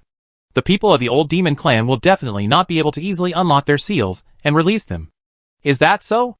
Xian released magic again, letting the tornado of fire rush through the corridor, sweeping away the evil creatures, and then glanced at Ma Fei and said, what about you? Can you still hold on?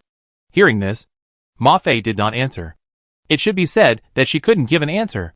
At this time, Murphy covered her chest, seemed to be a little uncomfortable, and her face became full of struggle from time to time.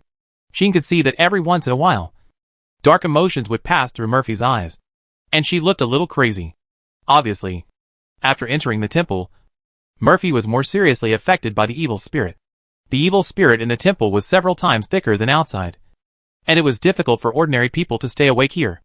On the other hand, Xian was not only not affected, but also felt like a fish in water.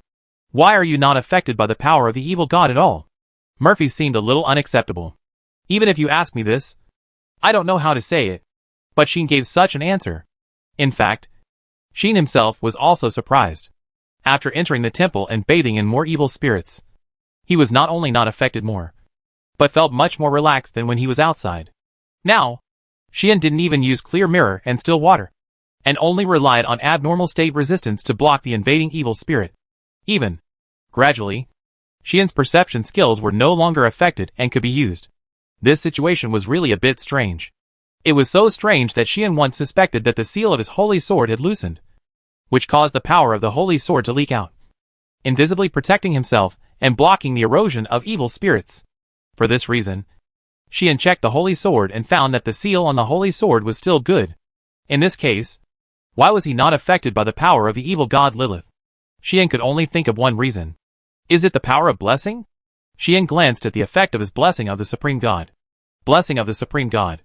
Special skills. Obtain the protection of the world. Only for the gods. All conditions can be met. Only for the gods. All interference can be avoided. Only for the gods. All positions can take effect. Only for the gods. All effects can be added. At this point, Xian has more or less figured out the various effects of his blessings, and roughly understood their power. Only for the gods. All conditions can be met. This refers to some skills that only the gods can meet the conditions for learning, and neither the human race nor the demon race can learn them. Xian can rely on this effect to meet the conditions for learning. For example, the military god skill.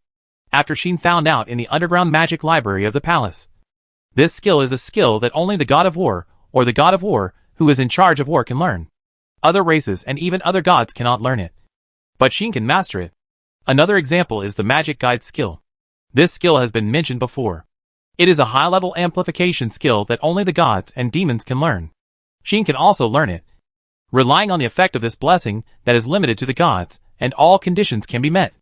According to Xian's guess, not only skills, but also other things that only gods can meet the conditions. He should be able to meet them. For example, some magic that only gods can learn, or places that only gods can enter. Xian can meet their conditions with the effect of this blessing, which is the true face of this effect. Only for gods. All interference can be avoided. As the name suggests, this is the effect that can prevent Xian from being interfered with by any power of the gods. The power of the evil god Lilith is indeed terrible. But as long as she is a goddess, as long as this power belongs to the category of the power of the gods, then they will not work on Xian at all.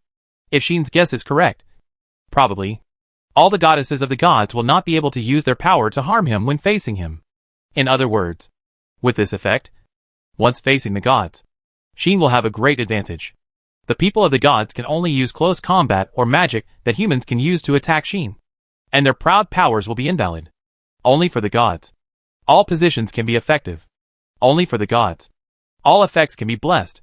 Before, Xian didn't know what these two effects were. But recently he has some understanding, because he has been having some inexplicable premonitions from time to time recently, telling him what things will become, and what things are right or wrong. This feeling is so similar to the guidance of fate that Luo Shi has mentioned more than once.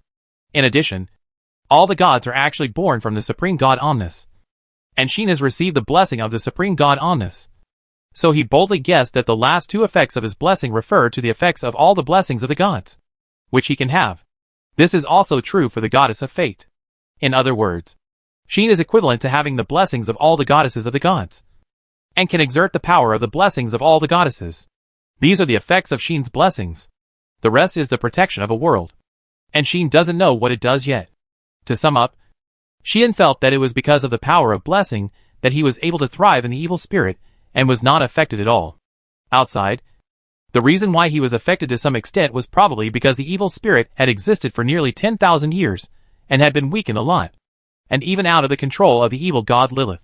It was no longer a power, but something similar to a natural phenomenon, which did not trigger the resistance of Sheen's blessing. After entering the temple, the evil spirit became thicker, which naturally triggered the resistance of blessing, making Sheen begin to feel relaxed. Muffy was not so lucky. I think you should go out. Sheen did not expect it, and advised as if it was a routine. It's not too late to go out now. I don't. Muffy was obviously a very stubborn person. After refusing without explanation, he continued to move forward. Okay. Sheen shrugged his shoulders and was about to move forward. But suddenly his body stopped, and he stretched out his hand and grabbed Muffy. Ah! Muffy screamed and was pulled into Sheen's arms. At this moment, bang! The wall next to the temple exploded and shattered.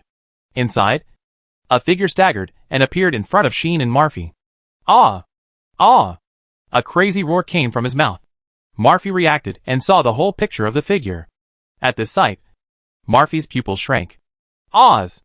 It was Oz the werewolf. Ah! Oz the werewolf fell into madness, roaring, his eyes red, and rushed madly to the location of the shattered wall. There were actually several figures there. Seeing those figures, Sheen narrowed his eyes and raised the corners of his mouth. I finally found you. You shameless rats. Chapter 373 Let You Bark. Ah! In the shattered wall, the werewolf Oz was roaring like crazy, and he rushed towards 4 people while roaring.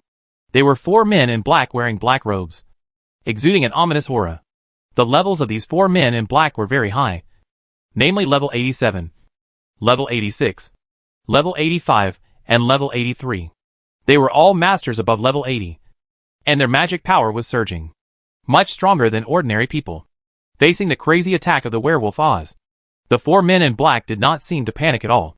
They dispersed in an orderly manner and surrounded the werewolf Oz in 4 corners. Then, they stretched out their hands together, and the magic power on their bodies surged, and they actually threw out magic chains, which were wrapped around the werewolf Oz. Ah! Ah! The werewolf Oz kept roaring and struggling, his muscles bulging, and even his face was covered with blue veins, making the magic chains stretch tightly and making a crackling sound, as if they were about to be torn apart. The strength of this werewolf was still so exaggerated that he could even break free from the restraints formed by magic by brute force, which was shocking. However, the men in black seemed to be prepared.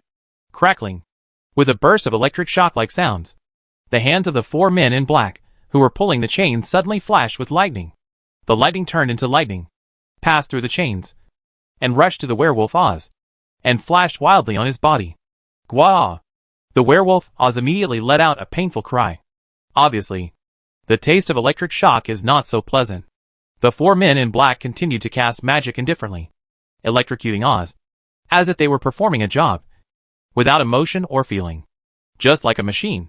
Just when the 4 were about to electrocute Oz, an angry voice finally sounded. Let him go! The cat girl rushed towards the 4 men in black. Her nails suddenly rose, turning into 2 sharp claws, and under her waving, a claw light covered the sky and enveloped the past. The 4 men in black immediately stopped their work and rushed away like ghosts.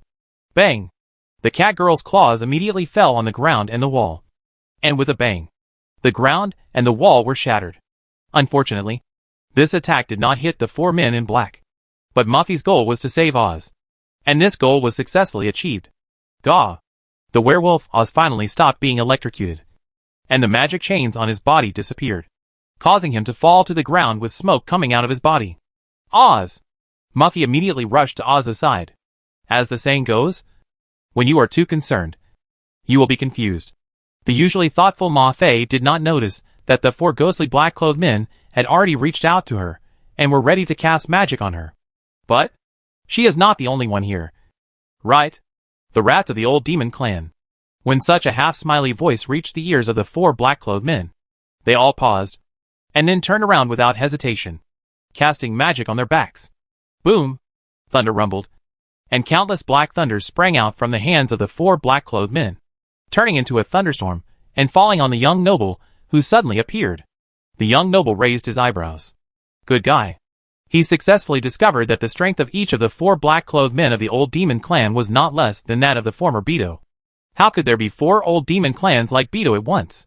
It seems that the strength of this old demon clan is not bad. But you are still a little short of being able to deal with me. Xian did not dodge or evade, but walked slowly towards the rain of thunder. Bang! Bang! Bang! One after another, black thunders fell on Xian, causing explosions, shattering the floor and walls, and causing arcs of lightning to move in the air, shaking the entire temple. With such magical power, there is no doubt that the 4 men in black used advanced magic. However, when the arcs of lightning dissipated, the smoke and dust disappeared, and Xian walked out of it unscathed. The faces of the 4 men in black under their hoods seemed to change. Bang! At this moment, Xian suddenly jumped up, and the whole person turned into a residual image, rushing in front of the 4 men in black at an astonishing speed. Choke! The holy sword was like a thunder, and was slashed down by Xian with a sword chant, and split at the head of a man in black. The man in black immediately sensed the danger, and without hesitation deployed a layer of dark curtain to cover himself. That was defensive magic. The man in black responded in time and deployed defensive magic, intending to block Xian's slash. But, buzz, when the red magic light flashed from the holy sword, turned into a magic blade, and wrapped around the blade of the holy sword, the fate of the man in black was doomed. Puff! The red slash fell, breaking through the black curtain and the air cleanly, and passed through the body of the man in black. The man in black was immediately torn apart, and blood suddenly appeared, causing a large amount of blood to spurt out and splash on the ground and walls of the temple. The man in black seemed to be unable to believe all this, and his eyes widened under the black robe. What surprised Xian was that after receiving a fatal wound, the old demon did not fall down or retreat. Instead, he stretched out his hand and fiercely grabbed the blade of the holy sword. He controlled the holy sword regardless of the torn flesh on his hands. Seeking death?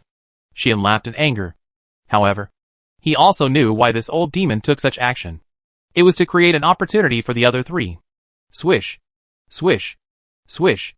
The 3 men in black appeared around Xian with residual images and threw magic chains at Xian. Get out of here! Xian's magic power shook, and the red magic light on the holy sword immediately surged, cutting off the hands of the black man who was holding the blade tightly, and then flashed through the air like a red flash.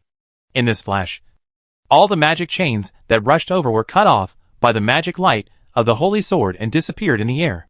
But at the same time, the 4 men in black also disappeared together, and once again rushed away like ghosts, and met at a distance in front of Xian and stood together. Xian wanted to attack immediately, but saw a surprising scene. Clang! The 3 men in black put their hands on the bloody man whose hands were cut off and whose chest was chopped off, and injected magic power into him, causing a dark light to flow all over his body. During the flow of light, the magic power of the 3 men in black merged into the body of the injured man in black at an astonishing speed, causing the injured man in black to recover rapidly, and even his hands grew out. Recovery magic? Xian couldn't help but be a little surprised. Unexpectedly, these men in black actually mastered such a high-level recovery magic. No, that's not right. That's not recovery magic. Xian peeked through the identification skill, and found that these 4 old demons had not learned the magic recovery skill at all, and it was impossible for them to use recovery magic. Each of them only learned 1 magic skill, namely magic fire, magic thunder, magic darkness, and magic binding. In other words, these 4 people can use fire magic, lightning magic, dark magic, and binding magic respectively, and they don't know how to use recovery magic at all. However, this is a bit strange. Putting aside the matter of recovery magic, these 4 men in black clearly learned different magics, but they can collectively use the same magic in battle. What's going on? Xian frowned, and then found that these 4 men in black actually have a skill symbiosis. Symbiosis, passive skill, can connect with objects with the same skills, can share skills and life with a connected object, can communicate with the connected object at the spiritual level, can switch positions with the connected object and quickly move close to each other, and move at high speed. When Sheen saw this skill, he understood. It's actually a skill that can share skills in life, as well as communicate with each other and exchange positions. The look in Sheen's eyes when he looked at the four men in black changed a little. No wonder they can use the same magic. No wonder they can quickly heal their companions with magic alone. With the skill and life sharing of symbiosis, it is not difficult to achieve this goal. In other words, unless these four people are killed at the same time, it is very likely that they cannot be defeated. Sheen realized this. This is a bit tricky. If they were defeated one by one, Sheen would still have the confidence to easily win. But with the existence of the skill symbiosis, it is more than 10 times more difficult for Sheen to kill 4 old demon masters above level 80 at the same time. No wonder they dared to attack the evil god Lilith. Sheen did not feel afraid, but just smiled and became serious. It seems that it will take some effort to deal with you. Sheen raised the holy sword in his hand and pointed it at the other party. But at this time, the other party did not launch another attack. The four men in black did not even look at each other. After a while of silence, they suddenly floated away like ghosts without bodies. They were ready to retreat. Seeing this, Sheen did not hesitate and stretched out his hand directly, ready to release magic. But at this time, behind Sheen, Murphy's exclamation sounded. "Ah!" accompanied by a frenzied roar. Murphy was shaken away and hit the wall. Werewolf Oz woke up, but completely lost his mind and roared wildly. Sheen's subconscious action paused. With this pause, the four men in black disappeared without a trace. TSK! Sheen couldn't help but be amazed and turned around. In front, the werewolf Oz roared, and his red eyes turned to Sheen and rushed over. Sheen also rushed over immediately. Then there was a fierce fight. When the shaking ended, the werewolf Oz fell to the ground. Twitching continuously, Sheen was unharmed, and whimpered softly, "Let you bark." Chapter 374, A Love Triangle Uncovered? Is he okay? Seeing us fall to the ground and twitch, Murphy's voice became a little trembling. There was no way. She saw with her own eyes that Sheen knocked Oz unconscious. That's right. He knocked him unconscious. Obviously, his opponent was an orc with outstanding physical ability, and Oz was an orc over level 90 with unparalleled strange power. But Sheen was not only fearless, but also bullied and fought Oz directly. Of course, this melee was not the kind of melee between the two, but Sheen's one-sided melee against Oz. Strong? Wouldn't it be better if he didn't get hit? Outstanding physical ability? Sheen, who directly used limit transformation, was not at all inferior to him. Right? In addition, Oz had lost his rationality and could only attack but not defend. Sheen only needed to use teleport to dodge all of Oz's attacks and then punch him on the head. Was he afraid that he wouldn't faint? Poor Oz, who was probably the best expert in the orcs, was knocked down by Sheen. Fortunately, no one else saw it. Otherwise, it would have become a lifelong shame for this proud werewolf. Sheen didn't care about that. He put away the holy sword and spoke. "Don't worry. I didn't hurt him. But he was attacked by the 4 black-clothed men of the old demon clan. He was injured a lot, and his soul was eroded by the evil spirit. He lost his reason, so his condition must not be very good. It is estimated that Oz was gradually eroded by the evil spirit and gradually became crazy during the fight with the old demon clan. Right? Otherwise, the people of the old demon clan would not have troubled Oz. If Oz had lost his mind, he could only be used by them to guard the temple. They would not fight with evil creatures that had lost their minds.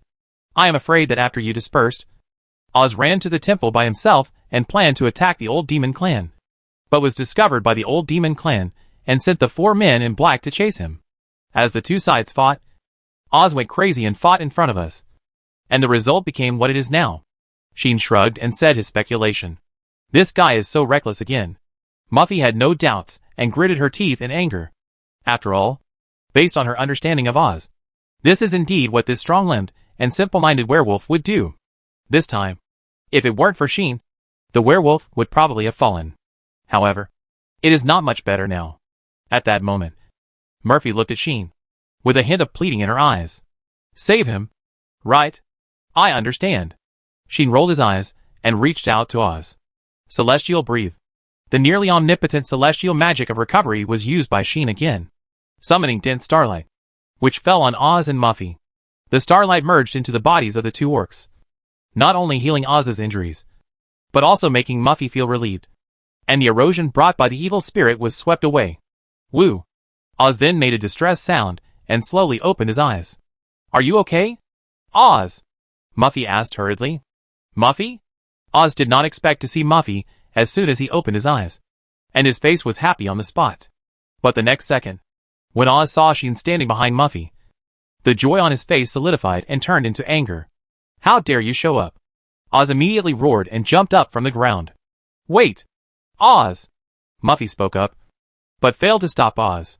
Give us back the saint. Oz was furious and was ready to punch Sheen.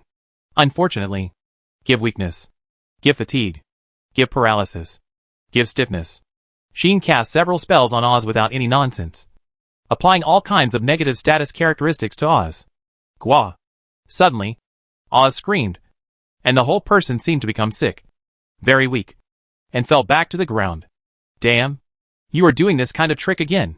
Oz lay on the ground, like a tiger with its teeth pulled out, feeling sore and weak all over. But even so, Oz still glared at Sheen fiercely, as if he wanted to bite a piece of meat from him. Seeing Oz like this, Sheen was relieved. Right. This is the normal reaction of you orc priests when you see me. Sheen felt a sense of satisfaction for some reason. Muffy had nothing to say, and could only smile bitterly. Oz had not realized that something was wrong, and looked at Muffy, who was smiling bitterly, and shouted desperately, Muffy! Run away! Find everyone! Find a way to save the saint! This fool almost said, You go first. I'll cover you. Sheen was happy. Hey, silly wolf. I saved you, and you don't thank me. But you are so hostile to me. Isn't that unreasonable? Sheen couldn't help teasing this werewolf. Bah! Oz was really stupid. Not only did he not believe what Sheen said, he also said with a look of contempt, You will save me? I think you can't wait for us to die. Hurry up and return the saint to us. Oz looked very excited. Obviously, this werewolf cares about Iris's safety. You are so anxious. It should not be just because of loyalty. Right? Sheen squatted in front of Oz, poking his head with the hilt of the holy sword, and said with a smile, Don't you like that saint? What? Oz's eyes widened instantly, and his square face was also flushed. Seeing this, Sheen understood. I really got it right. Didn't I? Sheen said half surprised and half teasingly, Since you are so easy to understand, why don't I take you back and let you and Iris be locked up alone? Then you will have the opportunity to be affectionate and do things that will make people envious and jealous. How about it? You. Shut up. Oz was angry, but he also seemed to be a little shaken. So he stammered, No. You are not allowed to slander me. You are not allowed to say anything. The saint is pure and innocent. I don't have that kind of unreasonable thoughts. Really? Sheen said playfully. Since you don't want it, I'll take it. I'm sure it will taste good to the pure saint. Right? You dare. Oz was no longer angry this time, but was furious, as if he had been touched on the reverse scale, and he roared as if his bottom line had been touched. Oh, it's terrible. Sheen said this, but there was no fear on his face. He kept poking Oz's head with the hilt of the holy sword, making Oz howl. At this time, Muffy spoke. Okay, Oz, don't shout anymore.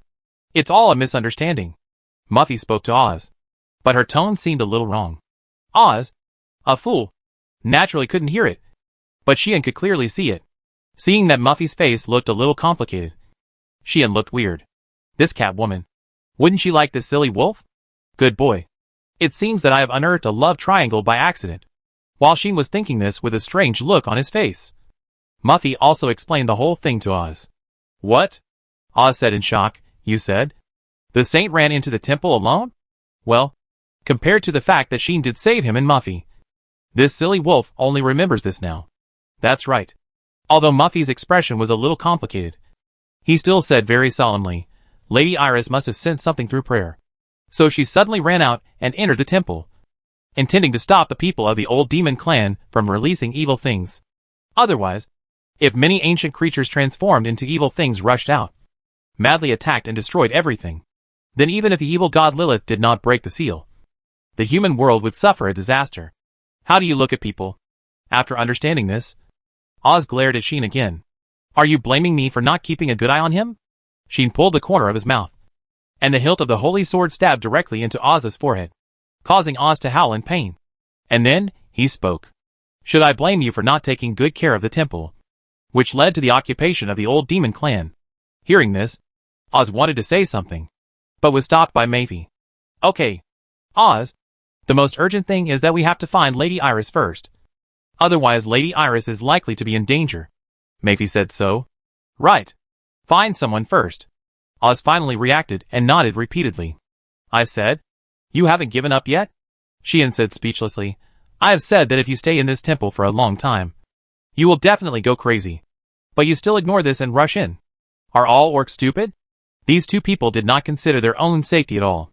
It really makes people wonder whether to say that they are too stupid or bold.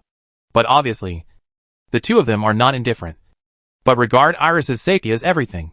If you know that our saint is in danger, but don't rush over, you are unworthy of being an orc priest. No matter what, we must rescue Lady Iris. Both Marfie and Oz said without hesitation. Okay, you are not afraid, so I don't bother to say anything, Sheen said indifferently, but the old demon faction is also my target, so don't hinder me. Okay? Sheen's words were exchanged for Oz's mouth. But before Oz opened his mouth, Marfie blocked him and assured Sheen, don't worry, we won't hinder you. Compared with the impulsive Oz, the thoughtful Marfie knew better that cooperating with Sheen would have 100 benefits and no harm in the current situation. Even if Sheen didn't help them, as long as he could help them avoid the problem of being eroded by evil spirits, they would be satisfied. Let's go! Sheen stood up and waved his hand, undoing the magic on Oz. Oz then stood up quickly, snorted coldly, and said so. I won't thank you. Thank you for your arrogant performance. Unfortunately, you are not a girl, but a rough man. The arrogance of a rough man is not worth a penny. So, get out of here as far as you can.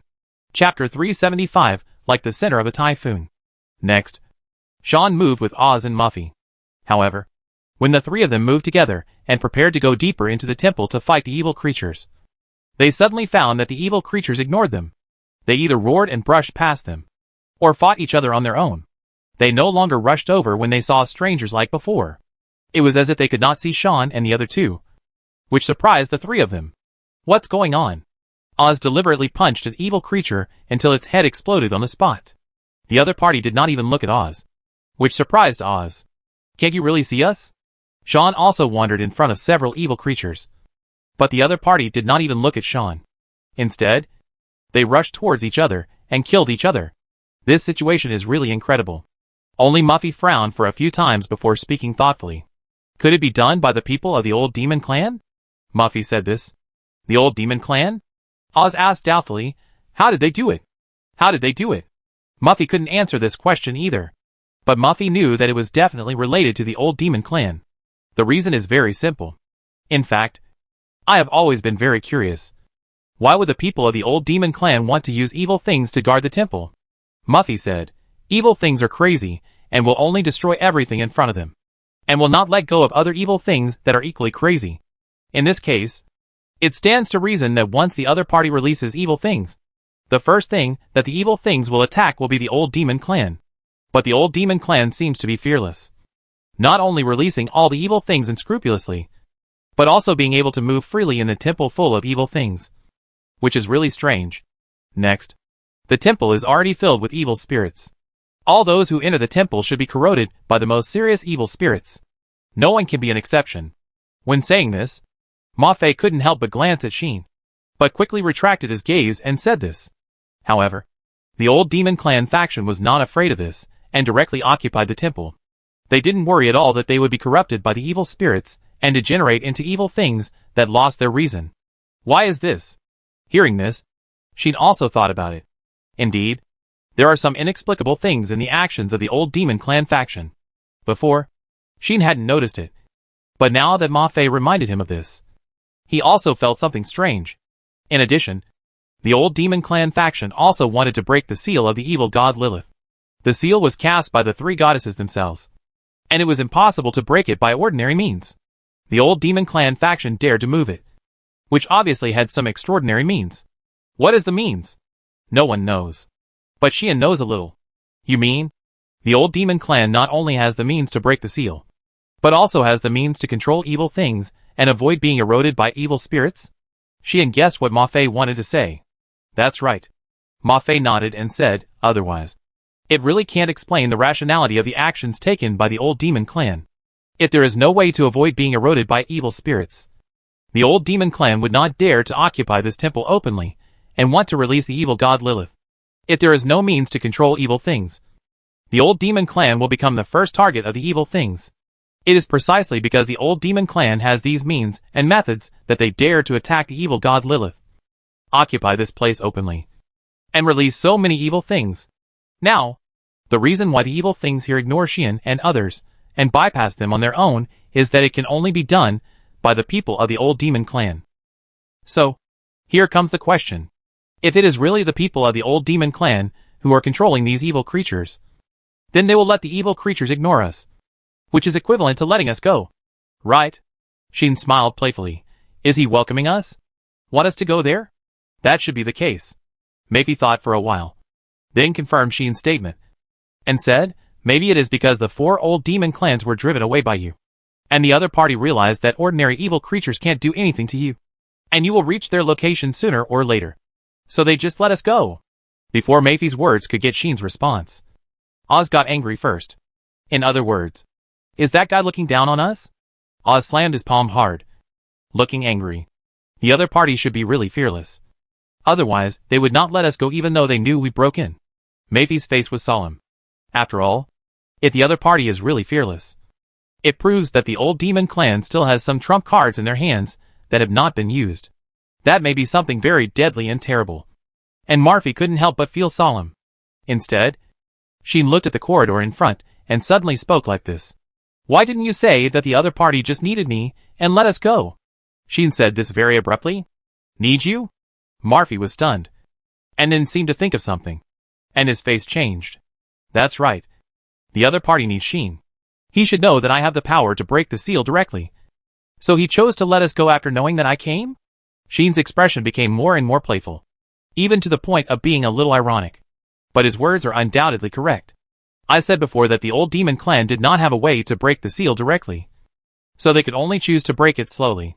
In this way, if the people of the old demon clan knew that there was a person who could directly break the seal here, they would definitely want the other party to come over and help them break the seal. This is the purpose of the other party controlling the evil creatures, making the evil creatures ignore Xian and others, and letting Xian move forward. I want to see which old demon clan did this. Xian seemed to have some curiosity and walked forward. Oz and Meifi looked at each other, and their eyes revealed a little bit of heaviness. There is no way. They don't know whether Xian will really help the other party to break the seal. Who made Xian have a criminal record? Anyone who has witnessed that scene with their own eyes will feel worried. Right? Let's go. Meifi took a deep breath and said, if he really wanted to break the seal, he could have done it last time. But later he chose to give up, proving that he was not indifferent to the consequences of breaking the seal.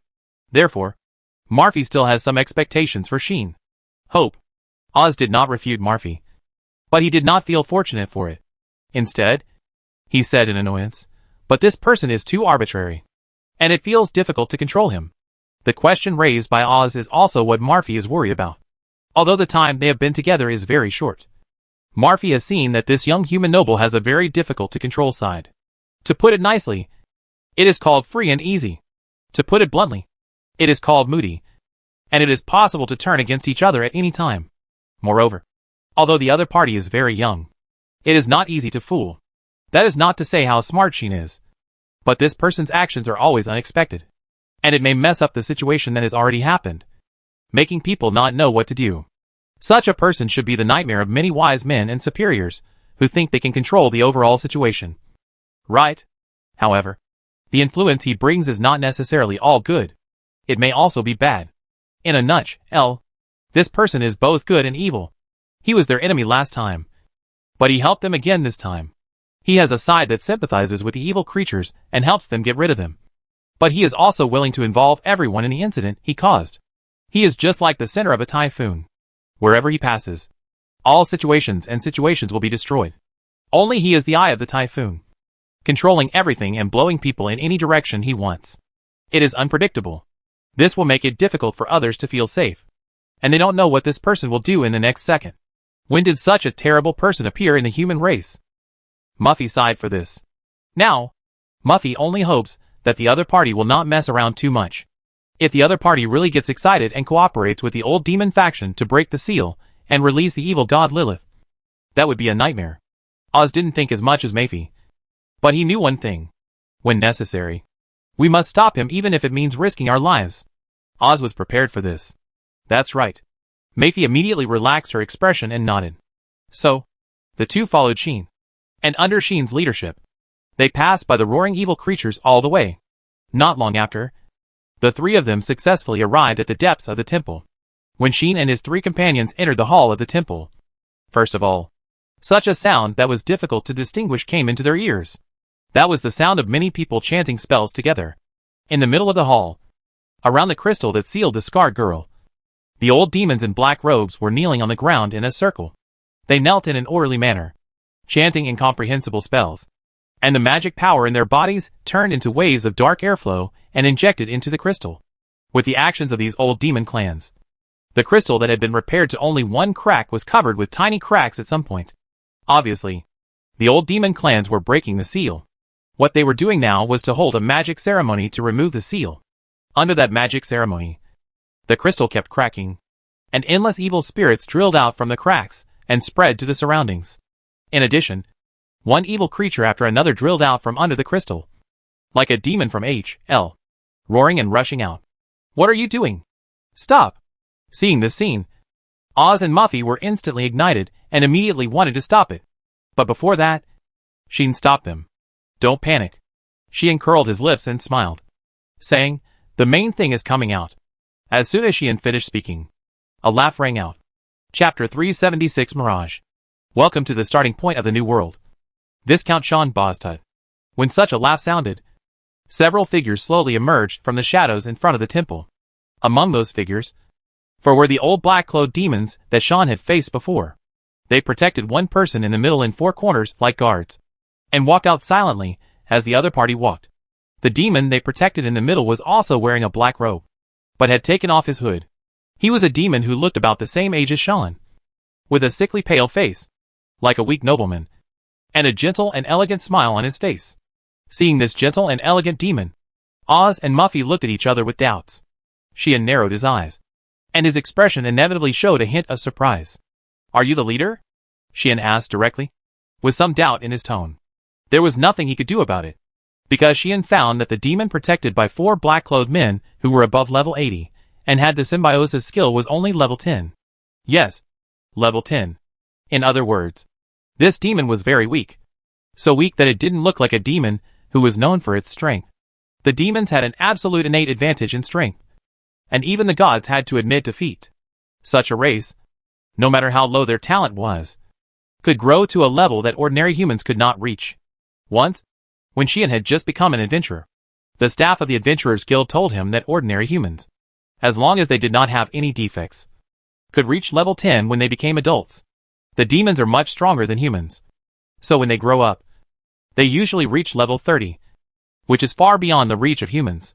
As for the gods, they don't have the concept of adulthood. What they look like when they are born will always be the same, and will not change. In other words, the demons are the race with the greatest and highest innate advantages among all races. Except for children who have not yet reached adulthood. It is almost impossible for demons of level 10 to exist. Now, the demon who appeared in front of Sheen is only level 10 and looks sick. He should be a useless person with the lowest talent among the demons. Right? Such a person is actually the leader of the old demon faction here? This made Sheen have to question. However, although the other party is only level 10, he has a skill that surprised Sheen. When Sheen was doubtful and surprised, the other party smiled indifferently. Introduce yourself. The other party was like a real nobleman, bowing politely to Sheen and speaking elegantly. My name is Donas, the leader of the old demon faction Mirage. Mirage. Is this the name of the old demon faction here? While Sheen was thinking about this, Donas spoke again. I have heard of your name for a long time. Donas said with a gentle expression. You have defeated the adventurers of the Slayer faction, tamed the new generation of nobles of the dragon, and have connections with the demons of my demon clan. In the old demon faction, your name is very famous. Is that so? Sheen raised his eyebrows and said jokingly, Could it be that because you defeated your colleagues, you are on your must-kill list, and you have a loud reputation that will be eliminated sooner or later? How could it be? Donas chuckled and said, even if we are all from the old demon clan, we belong to different forces. Except for some cooperation and alliance. The forces of the old demon clan basically do not interfere with each other. And sometimes they are even enemies. Under such circumstances, no old demon clan will go to trouble you because of a declining killer faction. Declined? Indeed declined. After the large-scale assassination incident in the capital 10 years ago, the killer faction, which once had more than 1,000 members, and was known as the most powerful in the old demon clan, suffered heavy casualties, and only had less than 1% of its past size. This is what Luoshi also told Xian. The killer faction was originally an old demon clan that took assassination as its main action plan. It did not have too many extraordinary strong people. Even the leader, Beto, was only level 84, and had no unique skills. If it were not for mastering high-level dark magic and mental magic, the position of the leader would probably be moved up. Right? After the decline of such an old demon clan, naturally, other people of the same old demon clan would not take it seriously, and no one would make a big fuss for them. But, you seem to be causing trouble for me now? Xian said calmly. In response, Donna shook his head quickly. Xian really loves to joke. How could I cause trouble for you? Donnas denied it. Unfortunately, he didn't know that Xian had already used identification to see through the only skill he had learned. Do you think I didn't find that although your level is very low, you have already learned the full level of magic biological creation? Xian said this bluntly. Not only Donnas, but also Oz and Muffy reacted to Xian's words. You said he has the magic biological creation skill? And its full level? Muffy was stunned. Doesn't that mean that he can use biological creation magic? And his attainments are very high? Oz's face also changed. Both of them understood at the first moment how important this information was. Because, if this is true, it proves that although Donna's is very weak, he can use very advanced biological creation magic, and can create very high-quality magical life. Unfortunately, when they were chasing the mastermind who destroyed the space node and took away the emerald, they saw many magical lives that were abandoned. What this means is already very clear. You are the one who used the magical lives as abandoned. Right? She'd exposed Donna's in this way. But Donna's pretended to be innocent. I think you probably misunderstood. Donna's raised his hands and sighed somewhat pretentiously. Indeed, my only strength is to create magical lives. But those magical lives have been lent out by me. It is not me who ordered them, but your fellow tribesmen, Lord Bastutu. Fellow tribesmen. That is, humans. This is not a lie. Iris said that it was a human, not a demon tribe, who destroyed the space node and took away the emerald. Since it is not a demon tribe, it proves that what Donna said is true. I have some cooperation with him, but it's not a big deal. He gives me what I want, and I give him what he wants. That's all. Donna said sincerely. If the magic life I created caused you any unhappiness, then I can apologize. But I have no hostility towards you. Please understand this clearly. Donna's attitude towards Xian is extremely friendly. But from his complete disregard for Oz and Muffy, it can be seen that this person is not as polite and gentle as he looks on the surface, but a very arrogant and self-centered person. Xian doesn't mind talking to him more, because the more you talk, the more things Xian knows. For example, I roughly understand why your level is so low. Xian curled his lips and said, it's not that you are not talented, but you put all your energy into the magic of biological creation, which has led to your own lack of growth and tempering. And your level has not been improved. Right? Xian's eyes swept over the 4 men in black. These 4 treasures should be the magical life forms you created. So they obey you. Right? Xian's words were exchanged for Donna's affirmative smile. I am not good at fighting. And my talent is also average. Even if I practice until death, I probably won't achieve anything. I can only become a small member of the weak lower-level demons and be annihilated by everyone. Donna shrugged his shoulders and seemed helpless and brisk. Fortunately, I have a good talent in biological creation magic. When practicing biological creation magic, every time I upgrade, I can get a lot of skill points. Generally speaking, how many skill points a person can get depends on the person's talent and the person's battle results. If the talent is excellent and the potential is extraordinary, and it has not reached the end, then you can get a lot of skill points. The better, the more skill points you get when you upgrade. Then, if you level up after a death fight, You can generally get very considerable skill points to show the importance of growth in battle. But there are also some people who have very serious bias subjects and only have unparalleled talents in one or two aspects, but are mediocre in other aspects. When they specialize in these strengths, they usually get extraordinary growth. Like Donna's. If he has an extraordinary talent in biocreation magic, then when he works hard in other aspects, his growth will be very slow. But once he works hard in the field of biocreation magic, he will get an abnormal improvement. In view of this, Donna should have been working hard to practice biocreation magic. So when he practices biocreation magic, he will get a lot of skill points every time he levels up. In addition, he has talent in this area, and the skill points required for upgrading are estimated to be not high. So he can upgrade magic biocreation to the maximum level at level 10. Because he had no talent in other aspects, he could not grow much even if he trained. So he gave up, which made his level always so low. However, this person was able to create a force with just one biocreation magic. Let's not talk about anything else. Just the 4 magical lives with symbiosis skills around Donna's. They are undoubtedly his masterpieces. Not strong enough? So what? Donna's only needs to collect precious materials with great effort. And then, he can create powerful magical lives. Fight for him. And obey him. Thanks to this, Donna's will be the leader of Mirage. This is a real leader, not a warrior. Chapter 377. I'm considering you numb. I'll show you something. At this time, Donna suddenly said such a sentence, stretched out his hand, and snapped his fingers. With the appearance of this snap, another figure walked out of the shadow behind him. The figure was relatively petite, and at first glance, it looked like a child. But it was also covered with a black robe, and the appearance was completely unclear. However, Sheen felt a familiar magic from the petite figure, which made the expression on his face disappear for the first time. Not only Sheen, but even Oz and Muffy seemed to have noticed something. Then, could it be? How could it be? Oz and Muffy opened their eyes wide and were speechless. It seems that you have discovered it. Donna smiled and said, this is my recent masterpiece. In order to make this, I have consumed all my accumulation over the past few decades. The implication is that it was a magical life that Donna's had just created recently. In addition to consuming the precious materials that Donna's had accumulated over the past few decades, this magical life also used one thing. Did you use the magic power of jade as raw material to create this magical life? Sheen said this expressionlessly. That's what happened.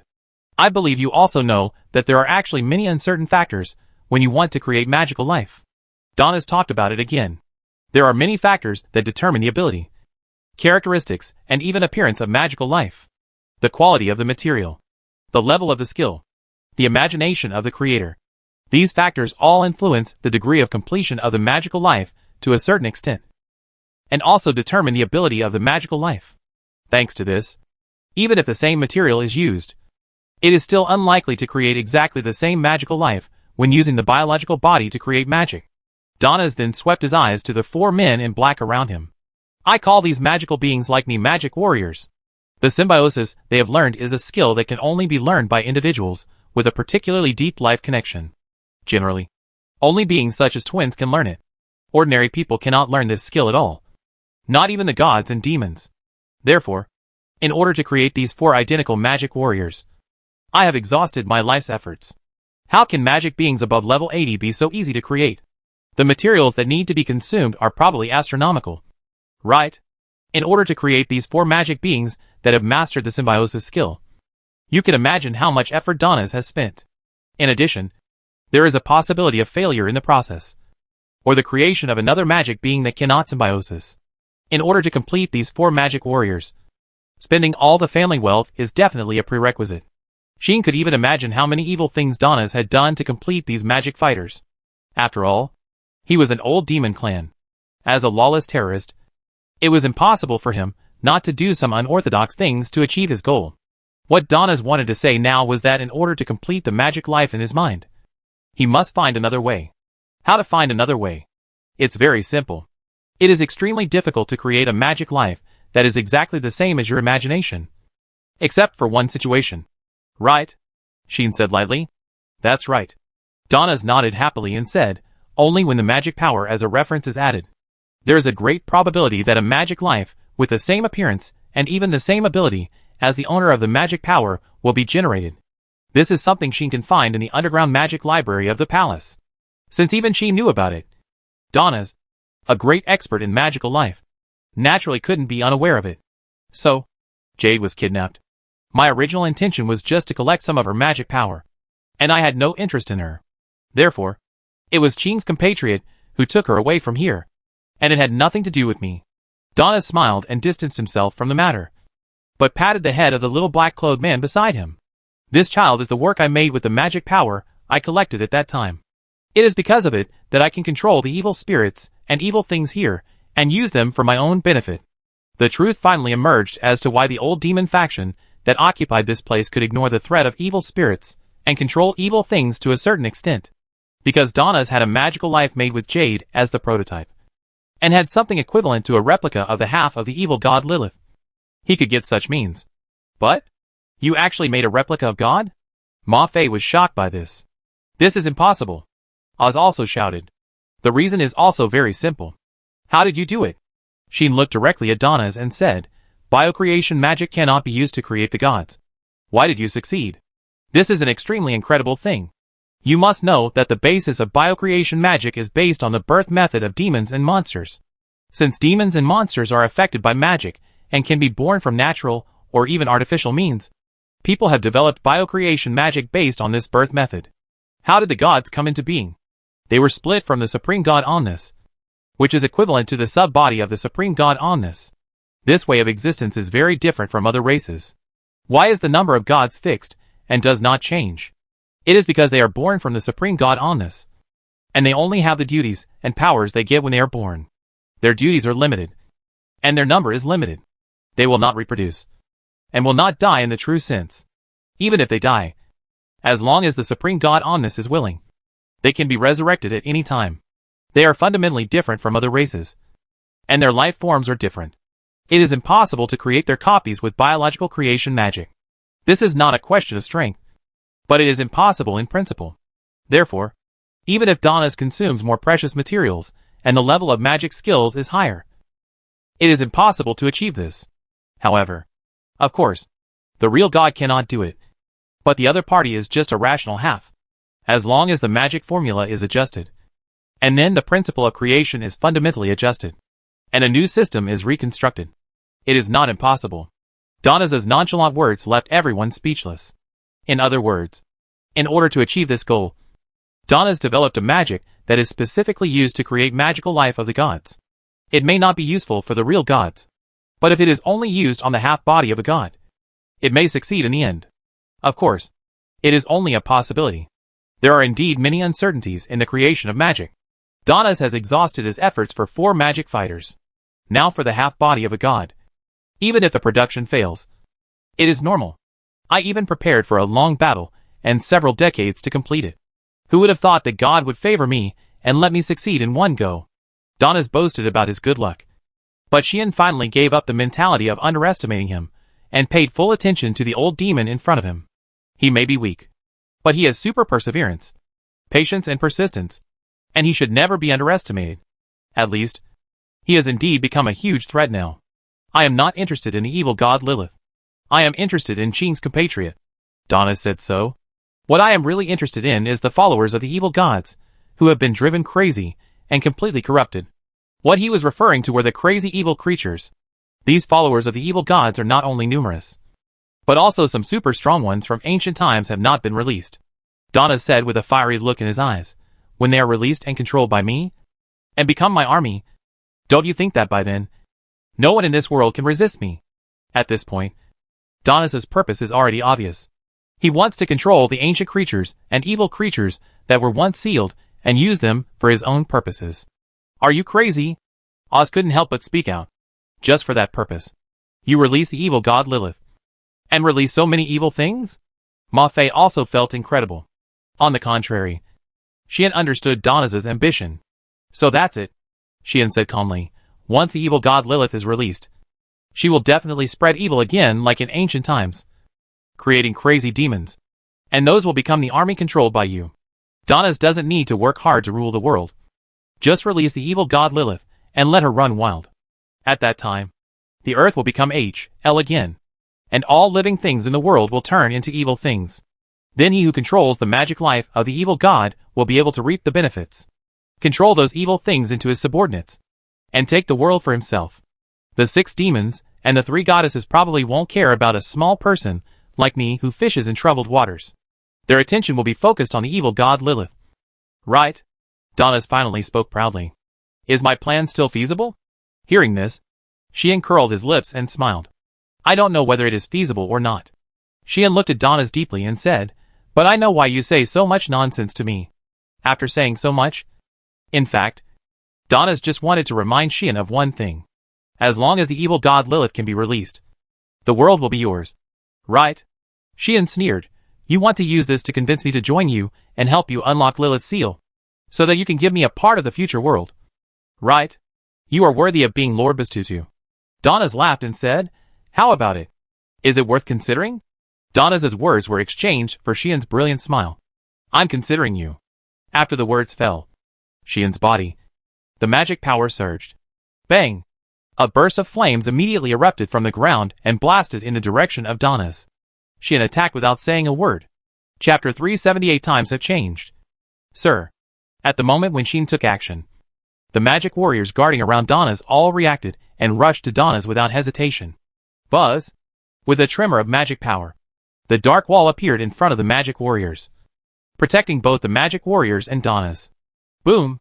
The raging flames hit the wall like a storm of fire, like a huge wave hitting a scorched rock, first causing a roar, and then being blocked by the wall. Waves of fire suddenly rose and fell around the wall, scorching the floor of the temple. What? The sudden change surprised Oz and Muffy. Xian looked ahead with a sneer on his face, until the flames dissipated and Donas and his party appeared from behind the wall. What does this mean? Lord Bastutu? Donas remained calm, not at all flustered by the attack just now. However, if you look closely, you will find that the smile in Donas's eyes has disappeared. On the contrary, Xian smiled much more happily than the other party, as if his position had completely reversed. And Xian said so. Sorry. I really can't help it. Xian said bluntly. Don't ask me why. Why you found the wrong person. This reason is really simple and crude, without any decoration. But if you trace it back, isn't that the case? I have no interest in conquering the world, let alone conquering the world with the ancient creatures who have unfortunately become victims. Xian said leisurely, it's better to say that as villains. Can't you come up with something interesting to persuade others to surrender? You always come to conquer the world, and you want people to work for you by painting a big pie. You really have no sincerity at all. Is that so? Donas was silent for a while, and then laughed. I think I am quite sincere, but I didn't expect that in your opinion. I am not sincere enough. Isn't that nonsense? Xian glanced at Donas, and his expression became sarcastic again, saying, if you are really sincere, then tell me about the human you cooperated with. You are so evasive, and keep it a secret. Do you really think you can fool people like this? So you are referring to this matter? Donas suddenly said, if you are willing to break the seal now, then I will definitely tell you about the human afterwards. You still don't understand. Xian said with a smile, what I mean is, I don't believe you. Fool? Donas's smile finally disappeared. So, our negotiations failed? Donas confirmed expressionlessly. It's obvious. Xian answered without hesitation. This is something that doesn't need to be considered at all. Originally, Xian had been at odds with the old demon faction, and he was also a brave warrior, even if he didn't have the great ambition to save the world. As a condition for living again, Xian would still help Nian deal with the old demon faction. Under such circumstances, Xian still had such a deep friendship with Yi, and Yi hated the old demon faction so much. The two even came here together with the purpose of annihilating the old demon faction. Now the other party actually used an old-fashioned and fictitious so-called conquering the world to persuade him to cooperate? Xian wanted to ask. Have you ever seen a villain successfully persuade the protagonist with the reason of conquering the world? Besides, if I cooperate with you old demon faction, I'm afraid my wife in the capital will not let me go to bed in the future. Xian spread his hands and spoke. Times have changed. Sir. Xian's words silenced Donas, and also relieved Oz and Muffy, who had been listening to the two people's conversation. Obviously, the two were still worried that Xian would turn against him and help Donas break the seal. Now, Xian turned against him. In this case, I hope you can accept my hospitality and try to survive. Donas relaxed his face. as if he no longer cared about Sheen's existence, and waved his hand. With this wave of his hand, Sheen and others found that the evil creatures around them that had come out of the seal and were about to rush out of the temple suddenly turned their heads and looked over here. The next second, fierce light appeared in their eyes. Gaw! Woo! One by one, the evil creatures suddenly roared and rushed over, rushing towards Sheen and others. Give fire. Sheen instantly released magic, unleashing a super large-scale AoE attack. Bang! The flame surged out from Sheen's body, and then rushed out, blowing away countless evil creatures, and engulfing all the evil creatures, burning them all to ashes. I'll come too. Yes. Let's go! Oz and Muffy did not stand idly by, but rushed out from behind Sheen at the first opportunity to face the army of evil creatures. Bang! Bang! Bang! Bang! Bang! Bang! Oz roared as always, and his fists kept blasting out like heavy meteorites, causing all the evil creatures that came into contact with his fists to be blown up on the spot by the terrifying force, scattering into flesh and blood all over the sky, and dying beyond death. Puff! Puff! Puff! Puff! Muffy transformed into a gust of wind, blowing through the army of evil creatures. Wherever he passed, claws flashed, slicing evil creatures into pieces and killing them on the spot. The two most powerful and outstanding orc priests showed their strength here, leading away and blocking many evil creatures. As for Sheen, he was undoubtedly treated at the highest level. Swish! Swish! Swish! Swish!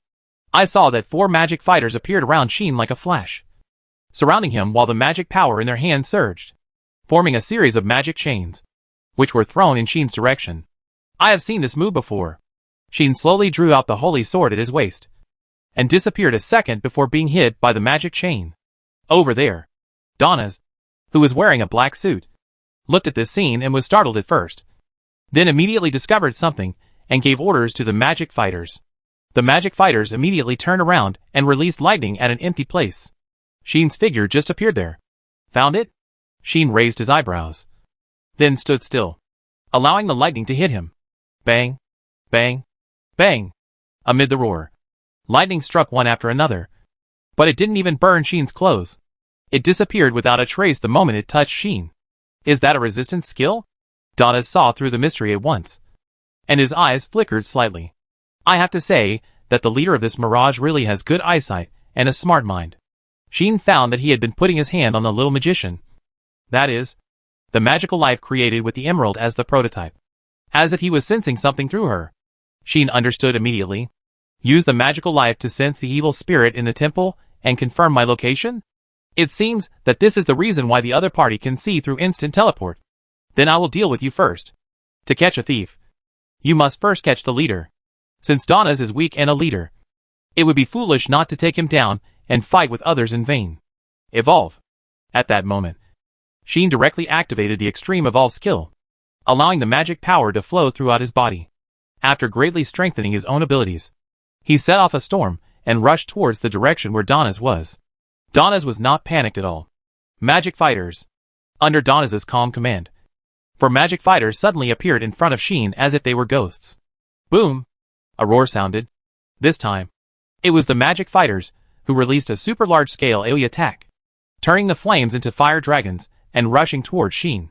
Sheen narrowed his eyes, feeling the amazing high temperature, and once again rushed forward without dodging and rushed into the flames. The flames immediately burned Sheen's whole body. However, Sheen completely ignored the flames, as if he was not being burned by the fierce flames, but being blown by the spring breeze. He passed through the sea of fire at an astonishing speed, rushed out from it, and rushed in front of the 4 magic fighters. Buzz! A tremor sounded from the holy sword in Sheen's hand. The red light of the magic sword covered the blade of the holy sword, and when Sheen swung it, it slashed at the 4 magic fighters. This slash was not aimed at just one person, but swept across the 4 magic fighters at once with the momentum of sweeping thousands of troops. The 4 magic fighters wanted to hold up the wall and resist with defensive magic, but they seemed to remember that the defensive magic was broken on the spot by Sheen's magic sword before, and immediately turned into ghosts and scattered in all directions. Boom! The powerful magic sword swept through the air immediately, and did not hit the target, but it still set off a gust of wind, blowing away all the magic fighters scattered around. The magic fighters fell to the ground one by one, rolled several times, and then stood up, and once again used the high-speed movement skills, like ghosts, to the front of Donna's. Not bad. He also knows how to learn from his mistakes. Xian was not very satisfied with the result. He pouted his lips while holding the holy sword with the demon sword attached to it, and walked towards Donna's. Looking at Xian walking slowly, Donna's not only did not feel relaxed, but felt extraordinary pressure. So that's it. The strength that can defeat the killer faction is not a rumor? Donna's realized that Xian was difficult. However, no matter how difficult it was, Donna's still didn't think he would lose. I can't hide my weakness anymore. Donna's took out a book. Huh? Xian stopped and said in surprise. Because, as soon as the book in Donna's hand appeared, a surprising phenomenon also appeared in front of Xian. Chapter 379, The Book of Conspiracy. Boom! The four magic warriors standing in front of Donna's began to feel a terrifying surge of magic power. It was a much richer, heavier, and even more oppressive magic power than before. Donna's opened the book in his hand, letting the book glow with dark light, and letting the light blend into the magic warriors. The four magic warriors' power surged in this situation, and more magic power surged out. What is that? Xian was surprised. Xian's surprise fell into Donna's eyes, making him laugh. Surprised? Donna's chuckled and said, Don't be surprised. This book has a great origin. I wonder if you have heard of the Book of Conspiracy. The Book of Conspiracy? Xian frowned immediately. He had never heard of this name. But not far away, Mafi, who was cutting several evil creatures that were besieging him in half, heard Donna's words and exclaimed, Could it be the legendary magic book that can be used to seize unique skills?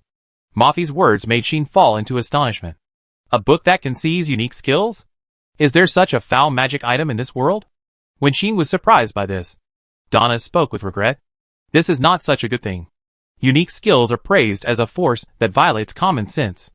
If they can be taken away, it will. It would be too unworthy of its name. Donna's face was really full of regret when he said this. And he began to explain. If you want to use the Book of Seizing to seize other people's unique skills, you need to meet several very harsh conditions. Not only must the person being seized be in a state where he is willing to give up his unique skills, but he must also sacrifice himself in front of the book of the scheme. Even so, the probability of this book successfully seizing a unique skill is less than 1 in 10. And even if it succeeds, the unique skill will disappear sooner or later according to the completion of the seizure, which means that there is a time limit for its use. In addition, the book of the scheme can only hold one unique skill at a time, and it cannot be discarded, unless the unique skill that has been seized reaches the time limit and disappears by itself. There is no way to seize it again. The restrictions of this book are very large. Like now, the unique skills recorded in the book of the scheme have less than a year of use left. And then, they will completely disappear, and will no longer appear. At this point, Donna smiled again. Fortunately, the unique skills recorded in the book of the scheme are very useful to me now. It can ignore any conditions, and increase the power of magical life several times. In the beginning, I put a lot of effort into obtaining this unique skill. Now, it's just right for you to try its power. Donna's smile suddenly turned cold. Go ahead. Magic fighters? Let me see your power. With Donna's order, the four magic fighters suddenly raised their heads. Swish. Suddenly, the four magic fighters disappeared at the same time. Xian's face condensed, and he raised the holy sword in his hand without hesitation, letting the holy sword with the magic sword slash through and sweep around him. Swish. Swish. Swish. Swish. The four magic fighters suddenly appeared around Xian as if they were teleporting, and surrounded him again. They rushed towards Xian at an astonishing speed, and opened their hands to unfold the magic defense wall in front of them. Ding ding ding ding. Xian's holy sword swept past, like a wind wheel, and cut through the defense walls in front of the four magic fighters one after another. But it was not able to break them as powerfully as before, but was bounced away fiercely in a sound of metal clashing. Then, while Xian's offensive was not over, one of the magic fighters suddenly increased his speed, dodged behind Xian, opened his hands again, and swung out a series of magic whips, which instantly wrapped around Xian. Be careful. It's bad. Seeing this scene, Oz and Mafi's faces changed drastically. At the same time, the other three magic fighters also dodged around Xian, and their hands under the black robe shook completely, and they all grasped a thorn-like spike and stabbed Xian mercilessly. Knowing that Xian had the magic resistance skill, these 4 magic fighters chose to use physical attacks to end him. So, the spikes in the hands of the 3 magic fighters stabbed at Shin's throat, heart and head respectively. Unfortunately, clang. The next second, with a neat and crisp collision sound, the 3 sharp spikes fell on Shin's vitals. But it was like stabbing a piece of steel, sparking flying sparks, and being bounced off Shin's body. What? Donnas, who originally thought that the victory was decided, saw this scene and his pupils shrank. He also has a high-level physical resistance skill? Are you kidding? Donnas has seen resistance skills before. Donnas has also seen high-level resistance skills, being able to ignore the attacks of 4 magic fighters above level 80. Such a resistance skill must be at least level 9. Right? But other people usually only have one such skill, because resistance skills are different from defense enhancement skills. The method of learning them requires you to withstand a certain degree of attacks. If you want to learn the physical resistance skill, you must withstand enough physical attacks with a certain intensity. If you want to learn the magic resistance skill, you must withstand enough magic attacks with a certain intensity. Due to such conditions, many people cannot learn resistance skills in their lifetime. First, they do not have the talent in this area. Second, if they withstand the attacks that are enough to allow people to learn resistance skills, many people will lose their precious lives before they learn them. Resistance is because the body has the ability to adapt and resist after enduring enough attacks. Therefore, the attacks must be taken by the body, and cannot be defended or resisted. In such a situation, how many people can learn resistance skills? Those who can learn resistance skills are all alive from H.L. They don't know how many times they have suffered fatal injuries and escaped from the gates of H.L.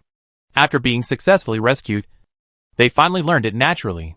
There are naturally people like this in the 3 realms, but they only get 1 resistance skill at most. 2 resistance skills? How many times does it take to survive a disaster to learn it? Shin looks so young, but he has mastered 2 resistance skills and even upgraded them to nearly the maximum level? This human. Donna's expression became more serious. On the other side, Oz and Muffy were also surprised. There are actually 2 high-level resistance skills? Oz was stunned. Is he a monster? Muffy was completely unable to keep calm. On the other hand, Shin had no idea how much shock he had caused to others. He ignored the 3 magic fighters, who were shocked on the spot because of the ineffective attack, and struggled hard while being shocked. This kind of binding ability can't even work with resistance skills? Think about it. The effect of resistance skills is to weaken damage, and it naturally has no effect on forces that do not cause damage. If it is an abnormal state, it is fine. Shin, who has abnormal state resistance, can offset the interference and influence brought by the abnormal state. But this kind of direct restraint, any resistance skills will not work. Shin can only use brute force to break free. No, that's not right. Grant Dispel. Shin used a new grant magic to grant the property of Dispel to the long whip wrapped around him. Bang! The long whip on Shin's body broke immediately. The 4 magic fighters finally reacted, and did not give Shin a chance to escape. They threw out chains together, letting the chains wrap around Shin. Grant Dispel. Shin used the old trick again. Continued to dispel the restraints wrapped around his body, and suddenly turned around and used celestial magic. Flying Star. Countless small meteors fell from the sky, turning into a rain of light, falling on the 4 magic fighters. Bang, bang, bang, bang. As the flying stars continued to fall, bursts of explosions occurred one after another, causing smoke and dust to rise, gradually covering the battlefield where Shin and the 4 magic fighters were. The battle between Shin and the 4 magic fighters became more and more intense, causing magic to intertwine with magic, sword strikes and stabs to flash with each other, constantly setting off shock waves and roars, telling others that this battle has entered a white-hot state. So amazing. Muffy couldn't help but murmur. Humans are still as cunning as ever.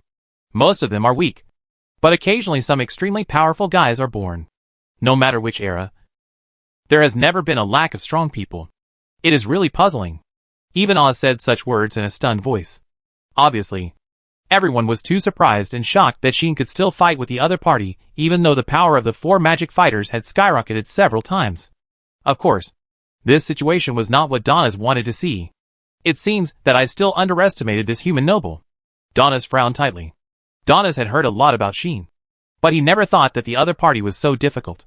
Although it was just to defeat a declining killer faction, it caused quite a stir in the old demon faction. But few people really took it to heart.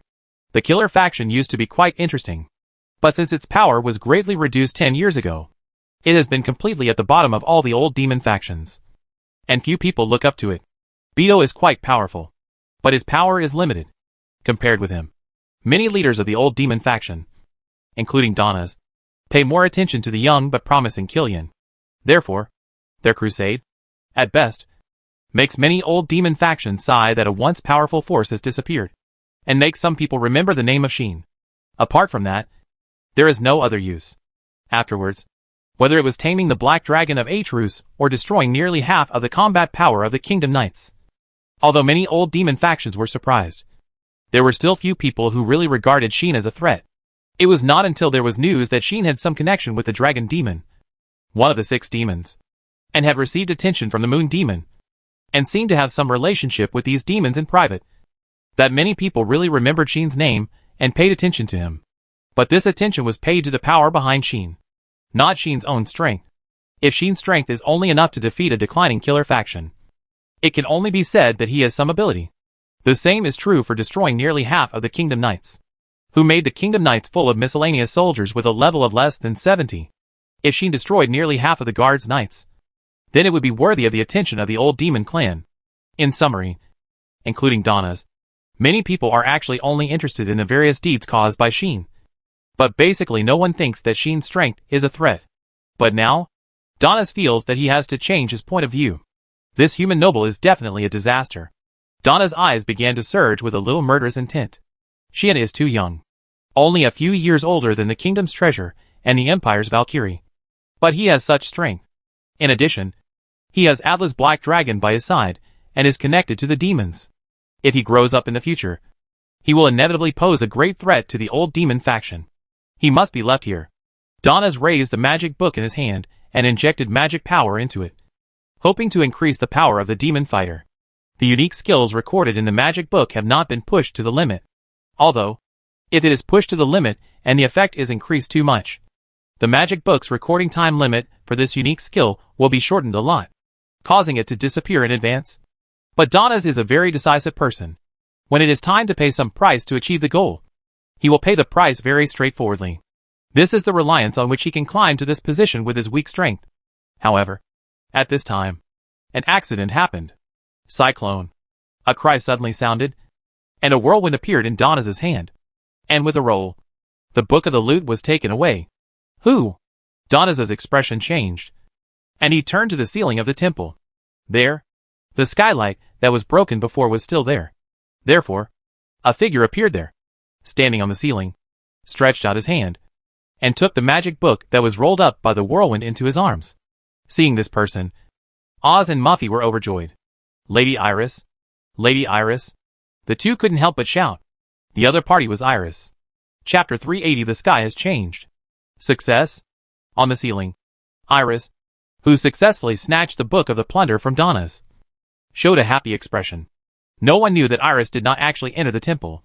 But after coming here, she chose to climb onto the roof of the temple, sneaked here secretly, and watched the situation inside the temple through the skylight.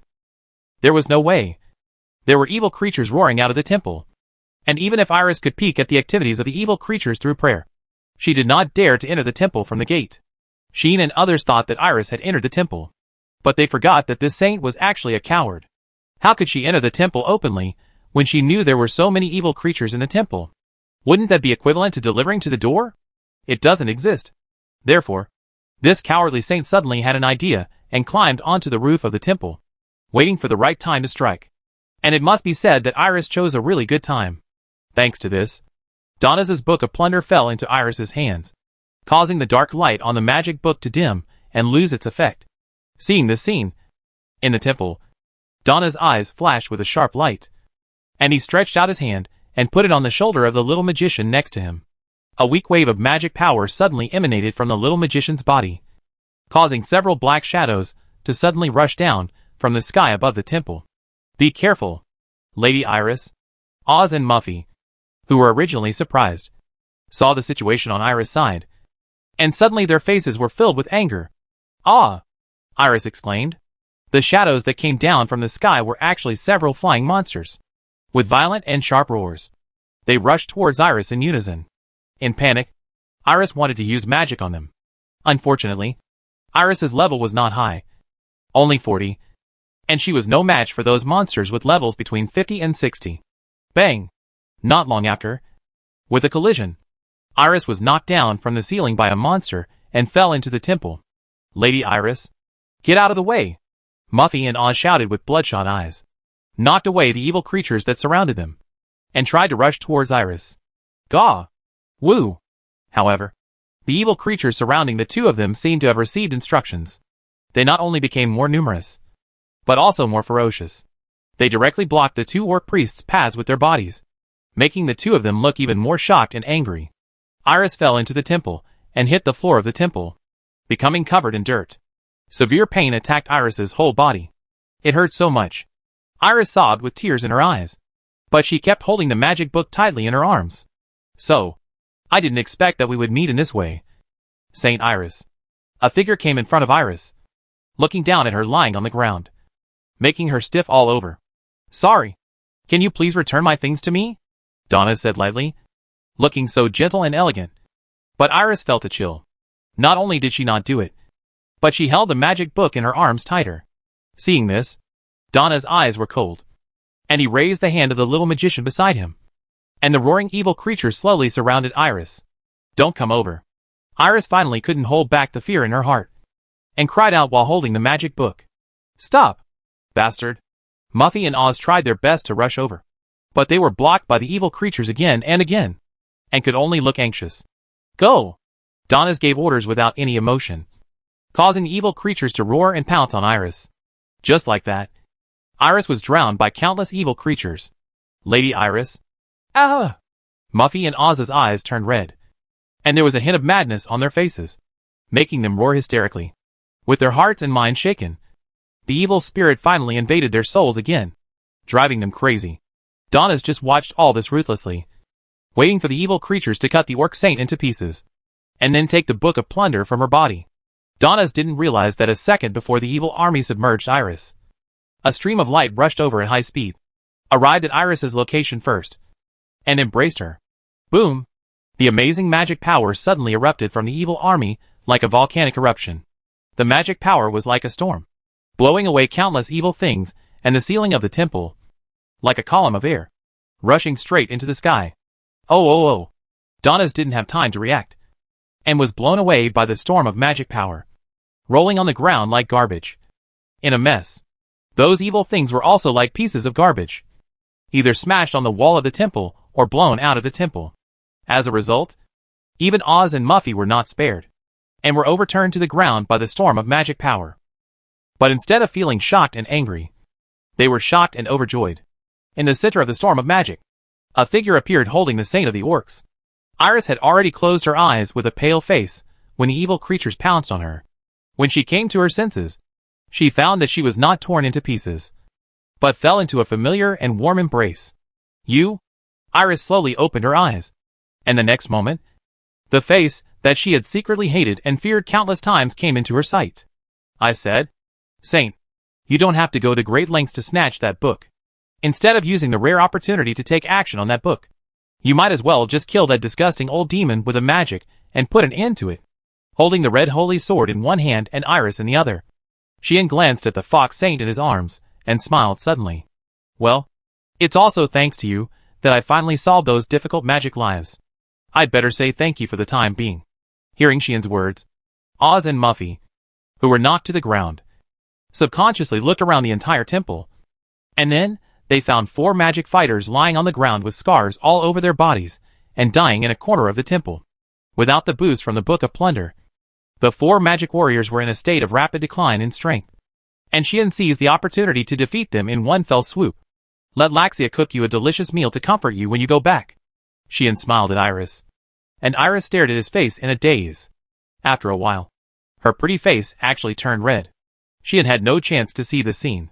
He had already retracted his gaze and cast his eyes on Donna's, who stood up shakily with only the little magic warrior. My magic warrior. Donna saw the 4 magic warriors lying on the ground, dying, and his face changed drastically. But then, Donna's was suddenly pushed down by the little magic warrior next to him and fell back to the ground again. Choke! Before Donna's could react, A flash of sword light suddenly flashed from the position where he stood a second ago, bringing with it a clear groan. Donas finally reacted, and was so scared that his hair stood on end. Bang! The next second, a foot heavily kicked Donas, who was lying on the ground, and kicked him out. Gaw! Donas hit the wall heavily, spitting out all the air in his lungs, and spitting out a mouthful of blood, and then slid down. The little magician wanted to rush to Donas, but was grabbed by a hand and thrown in the direction of Oz and Muffy. Oz and Muffy, who got up from the ground, quickly caught the little magician and controlled her regardless of her struggle. She then put down the blushing Iris in his arms and cast his eyes on Donas. He has a tough life. No wonder he can become the leader of a faction of the old demon clan. Sheehan came to Donas and said with a smile, I just don't know if the great old demon clan master has any other means? Sheehan raised the holy sword in front of Donas, pointing the tip of the sword at Donas' head. Donas, lying on the ground, did not move at all until a while later. He smiled faintly. That was not the chuckle that seemed to be in control of the situation before, but a cold sneer that made people feel creepy. Then, I really did. Donas laughed and made such a sound. Originally, I didn't want to use this method. After all, Mirage didn't have as many members as the former killer faction. But now, it was time for them to sacrifice themselves and fulfill the greater good. Donas's words made Sheehan's eyes condense, and a bad premonition emerged in his heart. Sacrifice. But at this time, Donas had already raised his head and roared in the direction of the seal. There, the group of old demons who had been surrounding the crystal and chanting difficult spells and ignored by everyone suddenly took other actions. They all took out a knife engraved with magic words from their arms and stabbed it into their hearts without hesitation. Puff! With the sound of piercing, the knife sank into the chests of the old demons one by one. The old demons didn't even make a sound, and slowly fell to the ground, stopping the sound of the spell. But the knife on their chests suddenly burst into a dazzling light, and the blood flowing from their chests turned into streams of dark airflow that was much thicker than before, rushing towards the seal crystal at an astonishing speed. Crack! Crack! Crack! Crack! The crystal cracked in response, and countless cracks appeared in the panic expressions of everyone. Boom! The terrifying magic power once again gushed out of the crystal. On this day, the sky of Cosmos changed. Chapter 381 The Goddess Watching from the Dark. Boom boom boom. At some point, the sky of Cosmos suddenly became overcast. The dark clouds rose and fell like a whirlpool, and it seemed as if lightning flashed in it, stirring up waves of suppressed humming sounds. The air became very heavy. The earth also began to tremble from time to time. The increasingly violent vision made the people in Cosmos a little frightened, panic-stricken, and always worried. Strange things have happened in Cosmos many times, and now there are more and more strange things, causing many people to collapse. If someone looks at the direction of the gate of Cosmos, they will find that at this moment, no matter which gate, there are many people with their families and large and small bags making trouble. Let us go out. We want to leave the city. We will die if we stay here. I can't stay here any longer. Let's get out. The people kept crowding each other, trying to rush out of the city gate while shouting loudly. But the city gate was firmly guarded by the Knights of the Knights Templar. Go back. Go back. The Duke's family has ordered that Cosmos has been blocked and no one is allowed to enter or leave. If you gather to make trouble again, you will be executed on the spot. The Knights roared like this, and at the beginning, they did scare a lot of people. But seeing that the visions in Cosmos were getting more and more intense, the people were really scared. So, no matter which city gate, there were knights and people arguing loudly and even pushing each other, making the noise, roar, scolding, screaming, etc. all sound together. The fortress city of Cosmos has ushered in such a big chaos for the first time in 1,000 years. Judging from the trend, it is not surprising that riots will occur at any time. In such a situation, there have even been large and small battles in the city. No one noticed that on the top of a very tall building some distance away from the evil land, two figures have been watching here. They are two goddesses. No, to be more precise, it should be said that there is a goddess and a demon girl.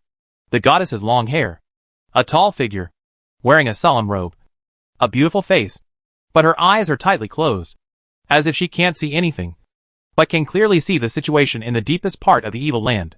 She looks extremely peaceful and magical. The demon girl has long straight black hair that reaches her waist, and her eyes are deep red. although she is not as tall as the former. She also has the height and figure of a model.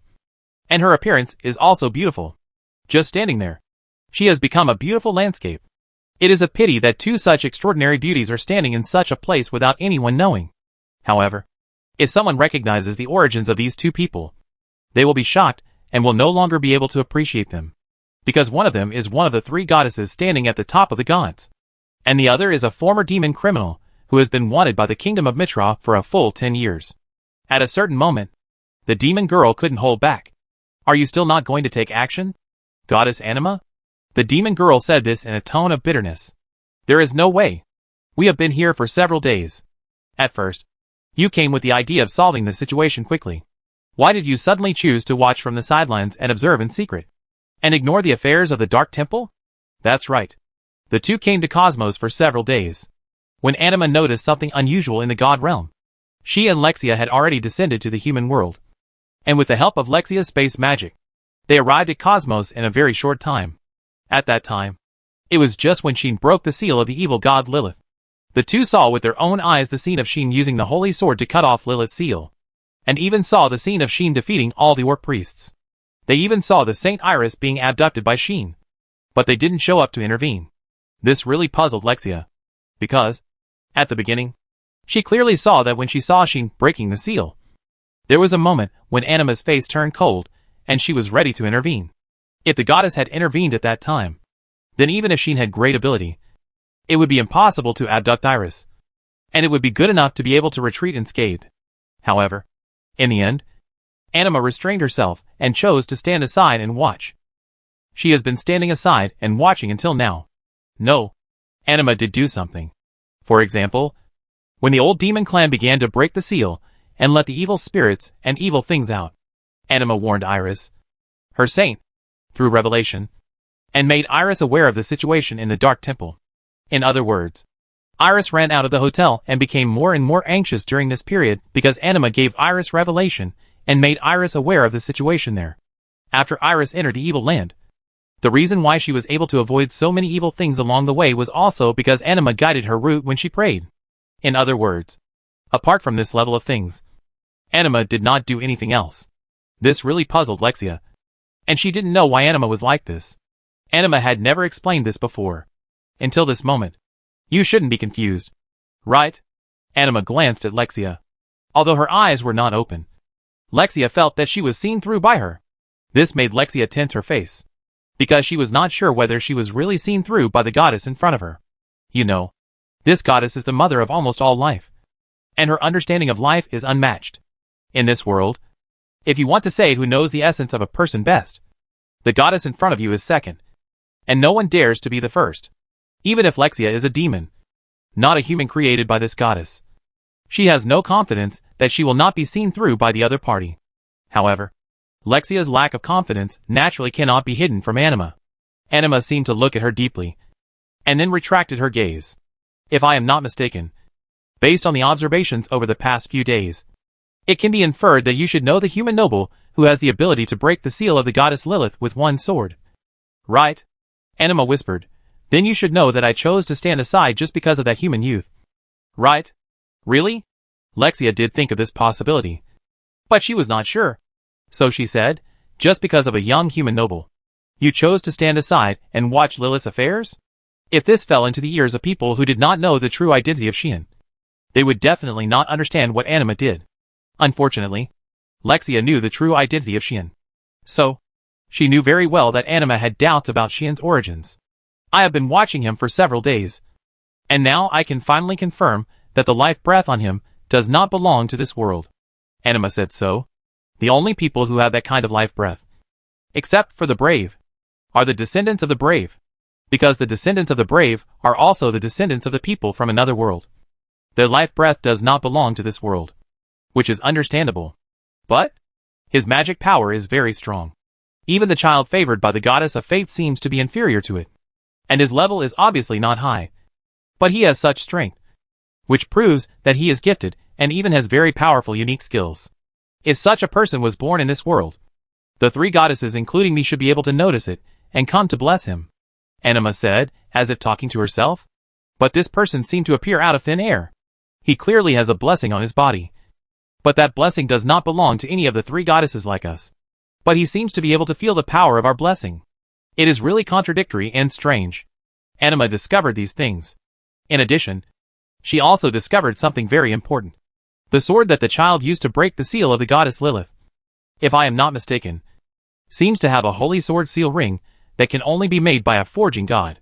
At this point, Anima's tone became solemn. And Lexia knew. Knowing that Anima might have discovered the true identity of Sheen after observing for a few days. After all, when it comes to understanding the heroes, the three goddesses are undoubtedly the best. Although the secret ceremony of summoning heroes was created by the supreme god Omnis. In the past, all the heroes summoned through the ceremony were received and blessed by the three goddesses. The supreme god himself did not participate in any summoning of heroes. Almost no heroes of all generations have even seen the supreme god. Only in the final battle 1,000 years ago, the hero Mitra met the supreme god once. In view of this, the three goddesses can be said to be the ones who deal with heroes most often, and the ones who most often interact with heroes and know heroes best. The heroes of all generations were blessed, assisted and guided by the three goddesses. Anima had also guided several heroes. Besides, she was the goddess of life. So it was strange that she could not recognize Sheen's identity. The problem was that Anima knew very well that the secret ritual of summoning heroes had been sealed, and it was impossible to activate it again to summon new heroes. Even if it was activated, the appearance of the heroes could not be discovered by them. Now, a hero who no one knew suddenly appeared. How could Anima not be suspicious and surprised? It was because of this that Anima resisted the idea of intervening and observed Sheen. This observation made Anima more and more surprised. Chapter 382 That's My Man. A breath of life that doesn't belong to this world. The seal ring of the holy sword. A wonderful blessing. And too strong potential and ability. Anima saw all these signs on Sheen, and was sure that he was definitely a hero. However, the hero's summoning had been sealed, and there was no sign that the summoning ritual had been used. Why did such a hero suddenly appear? What happened in this? Because of this amazing discovery, Anima no longer cared about the evil god Lilith. After a struggle, she decided to wait and see for the time being. But now, it can only stop here for the time being. Seeing the amazing magic power suddenly gushing out of the evil land, the evil spirits and evil things became more crazy, and the movements became more violent. Anima knew that she could no longer stand by and watch. If we continue to stand aside, the seal of the evil god Lilith will be lifted, and the L of the past will come again. So, no matter what, let's first reinforce the seal and exile the temple again, and then talk about other things. Anima is ready to take action. Unfortunately, since you have chosen not to intervene, just continue to watch here, goddess of life. When a childish voice came into Anima's ears, Anima froze all over and could no longer move. That familiar voice, like a dragon roar that had not been heard for many years, directly shook Anima's heart, causing Anima to turn her head sharply and look to the side. Who? Naturally, Lycia also heard the voice. Her face changed slightly, and she looked at the source of the sound. At this sight, Lycia was first surprised, and then happy, because the person who could surprise and delight her appeared here at the same time. Long time no see, Anima. These are the words that came from the mouth of a young girl who suddenly fell from the sky. The petite girl holding a pillow in her arms folded her pair of dragon wings, and landed on the top of the building with two beautiful girls, one big and one small, at the same time, and caught the eyes of Anima and Lexia. Lexia looked at the maid who looked exactly like her, and was brought over by the other party, and couldn't help but exclaimed in surprise. It's great that you are okay, Miss. Lexia held Fatsue's hand, and looked at Lexia standing next to Anima, although she still had no expression on her face. A rare feeling of relief appeared in her eyes. Fatsue looked at Anima, as if she knew who she was, and remained silent as always. And Anima's eyes naturally fell on the petite girl holding the pillow, and she spoke in a surprised and stiff manner. Dragon Demon Ayi. Who else could it be except Ayi? Why are you here? Anima was slightly shaken. Ayi, on the other hand, looked at Anima with such a calm look. You have been observing my people for several days, but you didn't find me here? Ayi looked at Anima and said lightly. However, this sentence was no different from a bolt from the blue for Anima. So you have always been by the side of that human? Anima's words told others that she did not find Ayi's existence. This is also natural. First of all, Ayi had been sleeping in the room for the past few days and had not stepped out of the door. Even Iris, who was captured and brought back, had not seen Ayi. How could Anima find Ayi's existence? Secondly, I knew you would come and you would target me. So I have been deliberately restraining my life breath and falling asleep these days.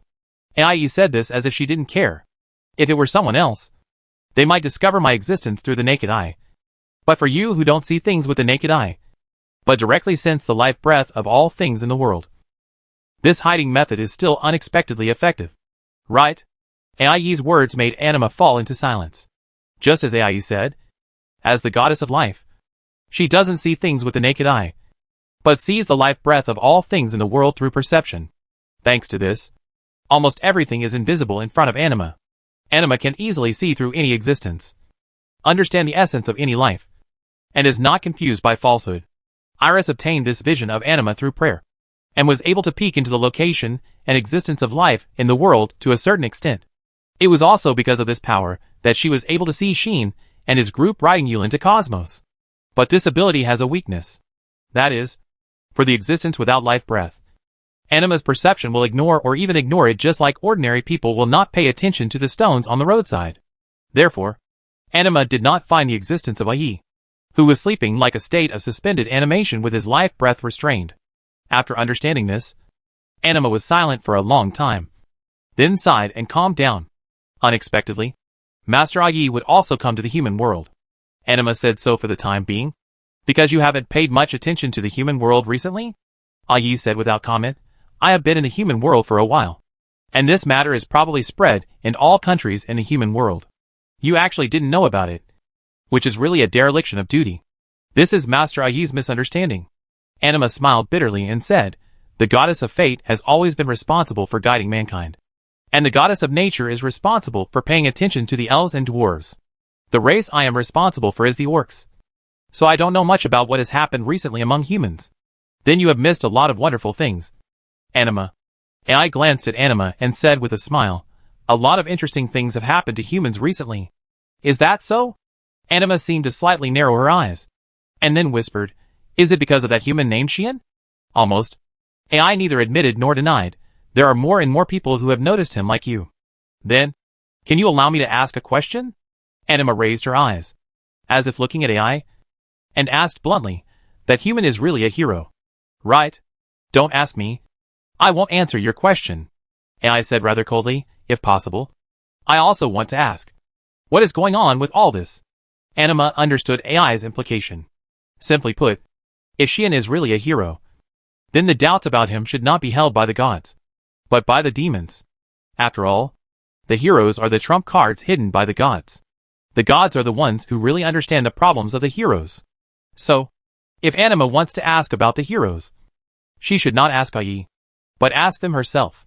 I understand. Anima was silent for a while, and then said, however, from the looks of you, it seems that you have a close relationship with the human who is suspected to be a hero. Is this not my illusion? Of course not an illusion. After all, Ayi said it at the beginning. That's my person. Just understand it literally. Ayi said to Anima in a frank tone. In other words, I am taking care of that guy now. These words made Anima have thousands of questions and surprises in her heart. She really wanted to ask, what exactly does this mean? What does it mean that I am taking care of it now? And why did that human become the dragon demon's person? Could it be that the appearance of the hero this time was not due to the summoning ritual of the gods, but the demons had mastered some method of summoning heroes? But how is this possible? No one except the supreme god Omnis can interfere with the other world, not to mention the current demons.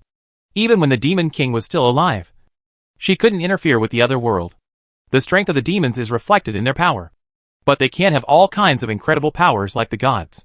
And in the gods, the only one who can achieve true omnipotence and interfere with the other world is the supreme god Omnis. In this case, what is going on? What happened? Anima couldn't help but feel a little confused. However, compared to these questions, Anima now wants to know what Ai is going to do. It's really hard to imagine that an existence like Lord Ai would be interested in a human being and protect him. Anima took a deep breath and asked, Lord Ai, what is your purpose for appearing here this time? Can you tell me? What? Ai raised his eyebrows slightly. looked at Anima, and said, "Are you doubting that the guy went to destroy the seal of the evil god Lilith? And it was all instigated by me, or the demons?" Anima only had one thing to say about this question. "I really hope that this is not the case. Otherwise, this matter will be really tricky. Don't worry. This is what the guy decided to do. I'm just watching from the side, and helping him when necessary." Yi said this without beating around the bush. Helping him? Anima was shocked by this statement. Let the dragon demon be a helper?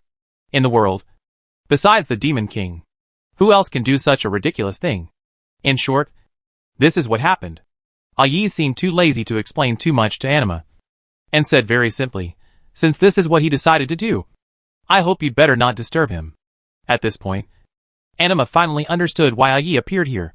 It was just to restrain her and prevent her from messing things up. "Are you threatening me?" Anima's expression was not very good. "You can think so." Yi snorted coldly and said, "Of course. You can choose not to listen. But when the time comes, I hope you can show much more strength than 1,000 years ago." Anima had nothing to say. Chapter 383. Just watch carefully. The atmosphere suddenly trembled, making the whole world seem to be shaking. And it seemed extremely oppressive and heavy. Yi and Anima just faced each other, one expressionless, the other silent. But at the same time, a terrifying aura rose from their bodies. That aura was like a star about to explode, a black hole about to collapse. And only the people present could sense it, making Lycia and Laxia on the side hold their breath. They knew very well that once this aura broke out, it would bring about terrible consequences and shocking disasters. And Lycia and Laxia knew about this kind of thing. So Yi and Anima would naturally know it. Especially Anima. It is impossible for her to be as unscrupulous as Yi. One side is one of the 3 goddesses. One side is one of the 6 demons. If the 2 of them were to fight directly, not to mention the Mitra kingdom, the neighboring Ragnar Empire would be involved and affected. The fight between people of their level means this. Of course, the most important thing is that if they really fight, the loser will definitely be Anima. You know, in the final battle 1,000 years ago, it was Ai who suppressed 2 of the 3 goddesses and almost killed them on the spot. And the goddess of life is one of them. Therefore, Anima knows very well how terrible the power of this seemingly underage girl is. She is one of the top of the demon clan today. She is a kind of existence that transcends the concept of demon clan and is very close to the demon king. In the demon clan that is known for its strength, demons like her mean the strongest. On the other hand, the gods have a high status, which does not mean they are strong. Although Anima is much stronger than ordinary gods and humans. In terms of strength, she is not actually the top of the gods. Among the 3 goddesses, the only one who can truly reach the pinnacle and even overshadow the demons is the goddess of fate, Lydas. As for her as the goddess of life, and the other person as the goddess of nature. In terms of strength, they are definitely not the second and third. Apart from other things, among the superior gods, the goddess of justice Artemis, who is praised as an exceptional existence, is stronger than Anima and the goddess of nature. So strong that she can even compete with demons. There is also the evil god Lilith, who was born at the same time as Artemis. And she is not weaker than Artemis. Strictly speaking, these 2 goddesses are the second and third of the gods, followed by the goddess of life and the goddess of nature among the 3 goddesses. In the war thousands of years ago, when Anima and the goddess of nature were crushed by Ai, Artemis fought the demon Nilu to a draw by herself, which is evident. Therefore, Anima knew very well how powerful the demons were. And she also knew that she was no match for Ai. This was the demon, the only one who could defeat them in a single fight. Apart from the demon king and the supreme god, was the goddess of fate, who was regarded as the strongest in the 3 realms. In the original war, if Artemis had not shown too amazing strength and blocked the demons alone, the goddess of fate would have fought the eldest daughter Moon Demon and the second daughter Succubus, who were the leaders of the demons, alone with her strongest posture. The 3 goddesses of the 3 pillars, who jointly controlled time, and were regarded as the Trinity joined forces to fight against the poisonous demons, together with the partners of the brave and the strongest people of the human race. They formed a coalition of dozens of 13 legendary strongmen above level 95. If they fought against the beast demons in groups, the gods and humans would have been destroyed by the terrifying power of the demons. As for Anima and the other 3 goddesses, they were suppressed by the dragon demon Ai throughout the whole process, and they really experienced a life and death struggle. In such a situation, Ai would say that I hope you can show much greater strength than 1,000 years ago. Otherwise, Anima would really be threatened by AI. And if AI planned to make trouble, what would happen? Anima didn't dare to imagine it. Although the evil god Lilith was terrible, AI's threat was definitely not weaker than her. Moreover, AI had the demons and 5 other demons behind her. If they really broke out with her, it would be a disaster for the 3 realms. Even if the war 1,000 years ago ended with the victory of the gods and humans, the demons were just losers. But now, the supreme god has retired and the heroes have passed away. If the war really started, I am afraid that the gods and humans will have to return to the original situation and be suppressed by the demons. Therefore, when the demons pursued peace and did not want to be hostile to the gods and humans anymore, the gods and humans, including Anima, were also looking forward to the demons not to make trouble and start wars anymore. Peace has never been achieved by the maintenance of any one party. Peace can only be achieved by the balance between all forces and mutual restraint. When the gods and humans restrain the demons are actually restraining the gods and humans. It is precisely because of this that Anima dare not act rashly. She has only one question. What are you going to do? Anima is really confused. There is no way. If the evil god Lilith breaks the seal, it will not only be good for the gods and humans, but also for the demons. That is an evil god who will turn all living beings in the world into madness, without distinguishing between enemies and friends. Presumably, the demons will not want to see this evil god break the seal and cause harm to the demons. Right? So why does AI want to restrain herself here? What is she going to do? What does the human who is suspected to be a hero that she is protecting plan to do? Anima really couldn't figure it out. But Ayi hadn't thought of explaining it to her yet. You just need to keep watching here. After Ayi said this lightly, she turned her eyes to the side. There, Feitsue only glanced at Anima at the beginning.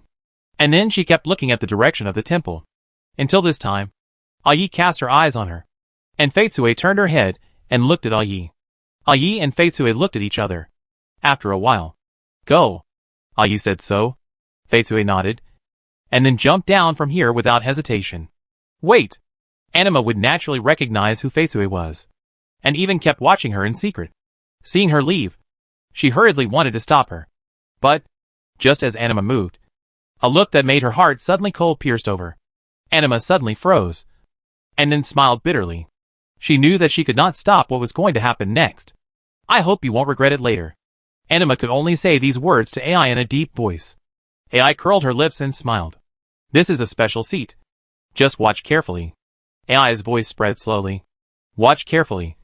To see how far the true hero, who even Mitra can reach, can go. No one knows what kind of stormy waves AI's words formed in Anima's heart. Lexia and Laxia looked at each other, and then chose to remain silent, looking towards the direction of the temple. The dark temple seemed to become even darker and more terrifying. The evil spirit that came out of it has become more dense than ever before, causing the black fog-like evil spirit to expand outward at an alarming speed. The evil creatures were all roaring, and finally dispersed towards the residential area of Cosmos and the places where people were. A disaster is destined to happen here. Crack, crack, crack.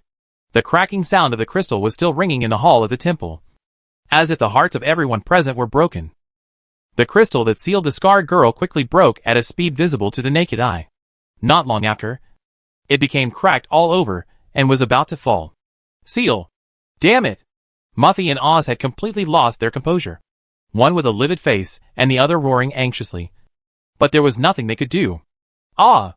Iris also exclaimed with a pale face. Just as she was about to rush over, she was grabbed by Sheen. No. It's too late. Sheen stared at the sealed crystal, watching it break at a speed visible to the naked eye, and sighed with mixed emotions. Hee hee. Ha ha ha. Donna's, who was lying on the ground, couldn't help laughing out loud, and his laughter became louder and louder, and finally turned into a burst of laughter. Hell is coming! Everyone! Donna stared at the broken crystal seal with a burning gaze, laughing and declaring loudly. Next. Please enjoy it. Enjoy the beginning of this new world. Ha ha ha. Donna's laughed out loud. Then, puff! The holy sword slashed down, and with a crisp sound of cutting, a large amount of blood splashed. Donna's head flew into the air, and when he rolled to the ground, his face still maintained a wild laugh. The headless body stiffened for a while, then fell to the ground, and slowly lost its temperature. Sheehan ended the life of the leader of the Mirage, and took the pale Iris with him. looking towards the direction of the crystal seal. Bang! With a sound of breaking, the crystal finally broke completely, allowing the scarred girl to see the light of day again. The amazing magic power stirred the dark clouds above the temple into a vortex. The terrifying evil spirit made waves of black fog surge like a storm, covering the surroundings. The girl who was lying there floated up directly, and under the gaze of everyone, she slowly put on the clothes made of evil spirit. Boom! The next second, the evil spirit gathered behind the girl, causing 12 black wings to spread out suddenly. That was the fallen goddess. That was the ruler of darkness and chaos. The most powerful evil god finally reappeared in the world. Endless evil energy burst out from the temple, rushed out of the evil land, rushed to Cosmos, and was about to burst out of Cosmos and cover the entire world. The scene was like the end of the world. Chapter 384. I'll stop her. Boom! This is not the sound of thunder, nor the sound of an earthquake, but the sound of the evil spirit surging. On this day, the dark and foggy evil spirit, like a flood and an avalanche, finally rushed out of the temple, rushed out of the evil land, and rushed to the whole of Cosmos. Ah! What is this? No! Help! Many people couldn't help but leave the building because of the terrible movement. Seeing the evil spirit rushing like a flood and avalanche, they fell into panic and shock, and immediately began to run away desperately. On the streets of Cosmos, countless people were panicked, screaming and fleeing in a hurry. The scene of being chased by the dark flood and avalanche was everywhere. It looked like the end of the world. The most terrifying thing was that in the evil spirit, there were countless evil things that had lost their minds and rushed out with a roar, and pounced on those people. The people could only scream, run away, and even cry in fear, turning this fortress city into purgatory. It was a disaster. It was a nightmare. Those who witnessed this scene will never forget what happened today, and this day will even be recorded in history. The horrible scene made the knights guarding the city gates unable to calm down, and finally chose to run away because of the fear in their hearts. Thanks to this, those people who gathered at the city gates and wanted to leave the city rushed out without saying a word, making the dense crowds at the gates of Cosmos look like ants pouring out of a hole, which looked quite spectacular. They were unfortunate, but at the same time, they were also lucky, although the evil torrent and avalanche were still chasing them, trying to swallow up the world outside Cosmos. At the critical moment, beams of light suddenly rose from every corner of Cosmos, straight into the sky, and turned into a huge transparent barrier, covering the entire Cosmos. What is that? Leisha, who was still watching from the top of the building, saw the barrier above Cosmos and showed a surprised expression. Such a strong magic. Anima also murmured.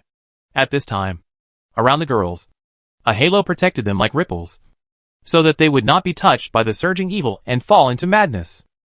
The halo was black and white. The black one was caused by AI, and the white one was naturally caused by anima. When the evil energy surged over, the two waved their hands at the same time, summoning the black and white halos to block the incoming evil energy outside. Therefore, they can clearly see what is happening in the entire Cosmos. Now, under the effect of the huge transparent barrier, the evil spirits surging in Cosmos were blocked and could not rush out of the fortress city. The evil creatures were the same. They should have rushed out of the city and spread out on the ground, becoming a real disaster. But they were stopped by the barrier and could only roar and knock on the barrier, unable to get out at all. In addition, in Cosmos, innocent people were caught up by the evil spirits and evil creatures and were about to encounter misfortune, but suddenly disappeared. They were transferred outside the city. Or rather, they were transferred outside the barrier, looking at the evil spirits and evil creatures riding in the barrier with a look of doubt. And their faces were still full of lingering fear. Ai looked at all this and understood something. Is this the masterpiece of that guy? Ai looked at Laxia. Yes. Laxia was the only one who was not surprised by the scene, because she knew very well why this happened. After learning about the evil god Lilith from Miss Iris, Mr. Sheen made preparations for this moment. Laxia explained the reason. Since learning the seriousness of the matter, when he made the decision to destroy the seal when he had no choice, Sheen prepared this backup plan to prevent Cosmos from bearing this disaster. In the past few days, Mr. Sheen has actually asked me to take him to various corners of Cosmos to set up magic-granting properties there. Laxia explained expressionlessly. The effects of those properties are different, but in general, when they are activated, they will directly form an independent barrier that can isolate the entire Cosmos and exclude the individuals inside the barrier. This is not an easy task. However, Cosmos has been experiencing random transfers due to the appearance of the Dark Temple. This fortress city also previously contained an independent space that sealed the temple. Therefore, if the environment and conditions here can be utilized and magic can be used to reconstruct the ritual, this can be easily done. For this reason, Shin squandered his magic power wantonly, exerting his own almost endless magic power to the extreme, and then set up such a large-scale barrier.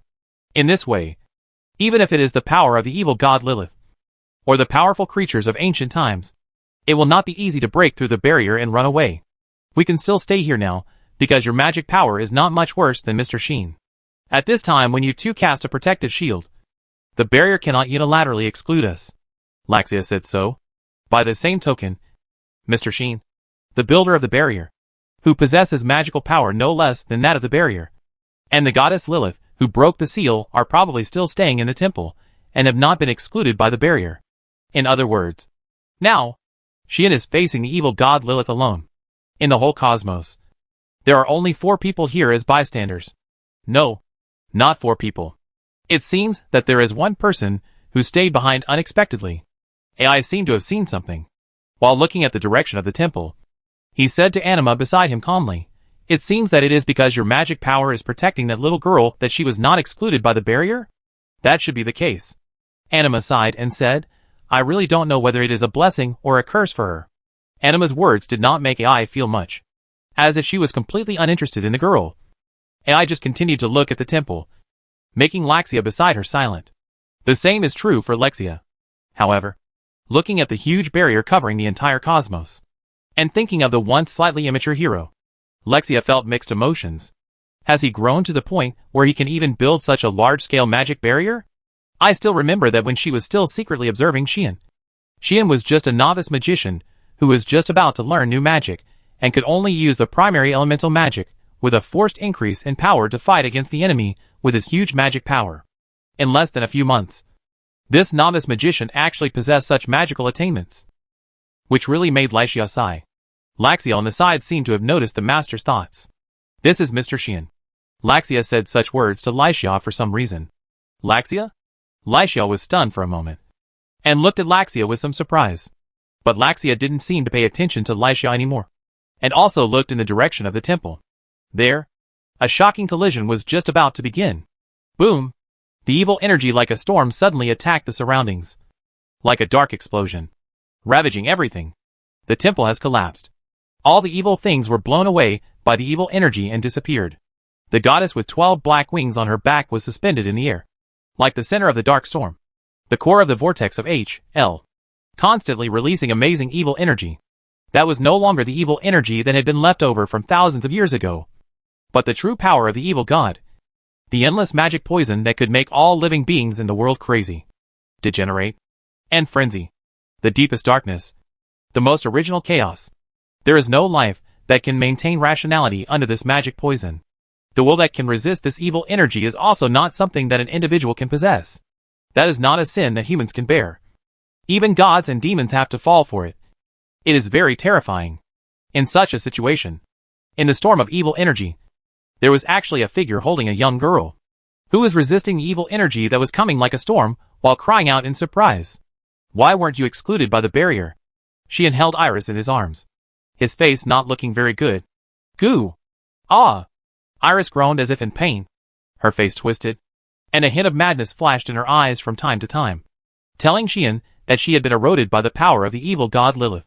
If it weren't for the power of the goddess of life still acting in her body, Iris would have lost her mind and turned into an evil thing. Only Shin, in the evil spirit of this storm, was intact and not affected at all. However, Shin was not feeling well now. Boom! The evil storm was still raging, and its power was so amazing that Shin, who was holding Iris, was blown away for the nth time, like a cannonball, and hit the outer wall of a building. For a moment, gravel and rubble were flying, and smoke and dust were everywhere, causing Shin to be smashed directly into the interior of the building. The power of the evil god Lilith did not work on Shin, but it still caused physical phenomena like this and affected Shin. Of course, Shin was not injured. Bang! With a bang, Shin punched away the stones and rubble covering him, hugged Iris, and jumped out. Damn it! Shin spit out a mouthful of saliva covered with dust and put Iris on the ground. Hey, Saint. You should be more courageous and hold on. If there is a way, then leave here quickly. Sheen could only shout at Iris. What are you going to do? Iris couldn't help but grab Sheen and spoke with some difficulty. Sheen replied with one sentence. I'll stop her. Chapter 385, are you finally willing to take it out? I'll stop her. When this sentence came out of Sheen's mouth, Iris couldn't help but be shocked. There's no way. Sheen's tone was so natural, as if it was a matter of course, which made people's hearts tremble. But Iris still wanted to say it. Don't go. Iris seemed to unconsciously hold Sheen tightly, her face pale, as if she was still struggling in the erosion of evil spirits. And she shook her head desperately. That's the strongest evil god. An existence that can rival the devil. You will die, Iris shouted to Sheen. What a pity. Death? Sheen blinked and suddenly smiled. Don't worry, Sheen said again in a very natural tone. I have died once a long time ago. Iris was stunned. Sheen took advantage of this moment to release Iris's hand. Maybe I won't win, but I won't die. You can relax, Sheen said to Iris. Your situation is worse than mine. Think about what you should do first. Sheen tried to use blowing star breath to heal Iris, but it didn't work. Unlike the previous thousands of years of remnants, Iris was eroded by Lilith's power itself this time, and it was really difficult to work with the power of magic alone. The power of God is equivalent to the unique skills of ordinary people, which is a force that goes against common sense. The goddesses of the Protoss do not have unique skills. Or in other words, their power is their unique skills. If this unique skill is not powerful, it would be fine. But the title of the strongest evil god is not false. The evil spirit released by Lilith with power, let alone magic. Even those unique skills that are specifically designed to expel negative states may not work. If it weren't for this, why did the three goddesses seal up all the ancient creatures that had fallen into evil? It is because the power of the evil god Lilith is so powerful that once the erosion is successful, it is basically equivalent to being unable to turn the tide, which makes people extremely afraid. In view of this, only extraordinary means can be used. Sheen stared at Iris, and after a while, he smiled and said, Don't tell anyone casually. Okay. As he said that, Sheen raised the holy sword in his hand. Unseal, Hirisu. With the sound of a short spell, the holy sword in Sheen's hand began to shine brightly. This is... Iris opened her eyes wide. She watched with her own eyes as a layer of blade steel on Sheen's holy sword suddenly fell off the blade as if it had a consciousness, and then folded up, eventually turning into a sword ring and covering the hilt of the holy sword. A brilliant light bloomed from the holy sword that suddenly became golden, causing Iris, who was bathed in that light, to shudder all over. And the negative emotions that kept surging in her heart faded away at an astonishing speed. As a saint, Iris knew very well what this sacred light symbolized. No, it should be said that anyone from Omnipotence would know where this light came from. That is the most sacred power in the world. That is also the miracle that a brave man from another world can bring. It is the natural enemy of the demons. It is also the trump card of the gods and humans, and the most reliable partner. Holy sword. Iris looked at Sheen with shocked eyes. At the same time, on the top of the building, everyone saw the brilliant light. Everyone was shocked one after another. That is, Lexia murmured. Holy sword. Enema seemed to have seen the light, and spoke with a complex mood and nostalgia. Are you finally willing to take it out? Aie rarely raised the corners of her mouth, revealing a happy smile. As for Lexia, she quietly looked at the sacred light, her ruby-like eyes flashing with emotions that others could not understand or perceive. You are you. Iris looked at Sheen, her voice trembling. Sheen just shrugged at Iris, said nothing, and stood up directly. Pound. The next second, Sheen crushed the floor under his feet, shaking up a strong wind, and the whole person rushed out of the building, at an astonishing speed, and rushed to the direction of the evil god Lilith. Iris could only stare at this scene blankly, unable to come back to her senses for a long time. Such Iris did not notice that in another direction, a girl was running forward at a speed no different from that of an ordinary child. Wherever she passed, the evil spirits automatically bypassed, and even the evil things seemed to make way, allowing the girl to pass straight through. Boom! Above the location where the original Dark Temple was located, the little goddess with 12 black wings on her back was still releasing evil energy unscrupulously, making the evil energy become more and more violent and turbulent, with bursts of roars, attacking in all directions. The scene was like a tsunami, a flood, an avalanche, and a waterfall, and the momentum was very shocking. Such an amazing release of evil energy has already formed a real natural disaster phenomenon, which has destroyed everything around the goddess and razed it to the ground. Woo! She had originally planned to rush in directly with speed, but was stopped by the waves of evil energy. The whole person seemed to be going against the typhoon, more like a small boat sailing on the stormy sea, blown to the east and west by the storm of evil energy, and was shaky. Even if it carried a huge trend, it couldn't rush in. It was just like a real storm. Xian was shocked. He had never imagined that the evil spirit of the evil goddess Lilith would be released in such a horrific way.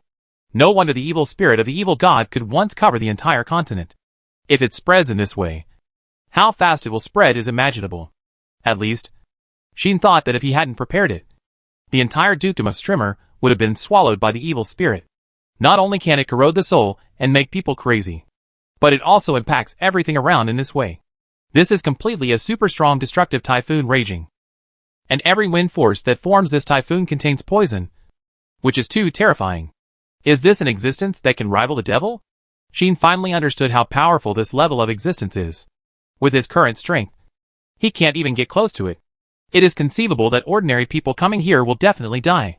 It seems that this time he really has to fight for his life. Xian tightened the holy sword in his hand. Unseal, Hirisu. At the command, the second layer of blade steel on the holy sword in Xian's hand began to fall off, retracted into the sword ring, and appeared behind the first sword ring. Xian then unlocked the second seal of the holy sword and released the stronger power of the holy sword. Clang! The brilliance on the holy sword suddenly became more dazzling, and a full 2/3 of the blade was exposed, making the gorgeous sword body shine in the dark evil spirit. Xian only felt a huge force surging into his body, making him stronger. In this way, Xian was finally able to stabilize his body in the storm of evil spirit. Evolve. Then, Xian let the magic power flow through his body, and used the ability of extreme evolution. Xian felt much more relaxed, and his body felt at ease, which made him plunge into the deeper part of the evil spirit without hesitation, and saw the figure of the evil god Lilith. At this time, the evil god Lilith still had her eyes closed, as if she had not woken up yet.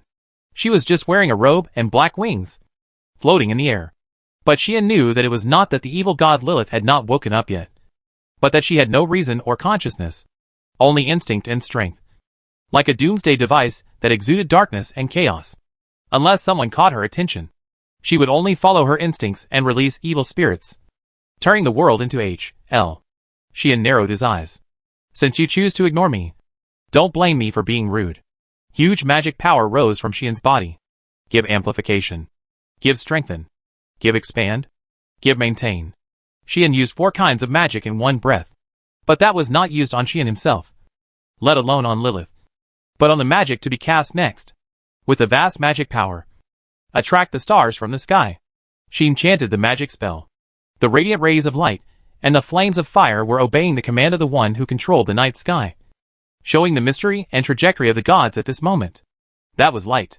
That was the powerful power of heaven. So, shine. Stars. So, descend. Light. The familiar magic spell sounded, and the vast magic power rolling around Xian turned into bursts of starlight. It was the advanced magic of the celestial magic that Xian had used on Capelin. Diffusion starry rays. The starlight shone, and celestial bodies suddenly formed and appeared around Xian. Each of those celestial bodies was larger than the one Xian had used before, and each of them was brighter than the one Xian had used before, because, this time, Xian not only unlocked the double seal of the holy sword, but also used the magic of granting an advance to enhance the power and effect of the magic, making this diffusion star array stronger than ever before. One by one, the celestial bodies, with bright and dazzling starlight, flashed and arrived around the evil god Lilith, surrounding her. Attack! Xian pointed the holy sword in his hand, and the celestial bodies immediately released dazzling light bands, bombarding the evil god Lilith. Bang bang bang bang. Thunderous explosions suddenly sounded one after another. The light bands just hit the evil god Lilith directly, as if there were bursts of light bursting, and it felt a bit gorgeous. But Xian's face changed. Bang bang bang bang. As the light explosions continued to appear, Lilith raised her head in the center of the evil storm. A pair of amethyst eyes slowly opened. Chapter 386 Unsealed, Hirisu. At this moment, Xian felt as if he was being stared at by an extremely terrifying existence.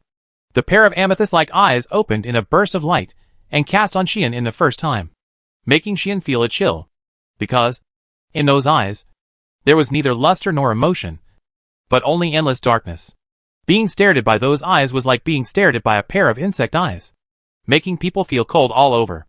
Ai once said that in the past, even if he just met the eyes of the evil god Lilith and was looked at by the other party, he would immediately fall into madness and become an evil thing.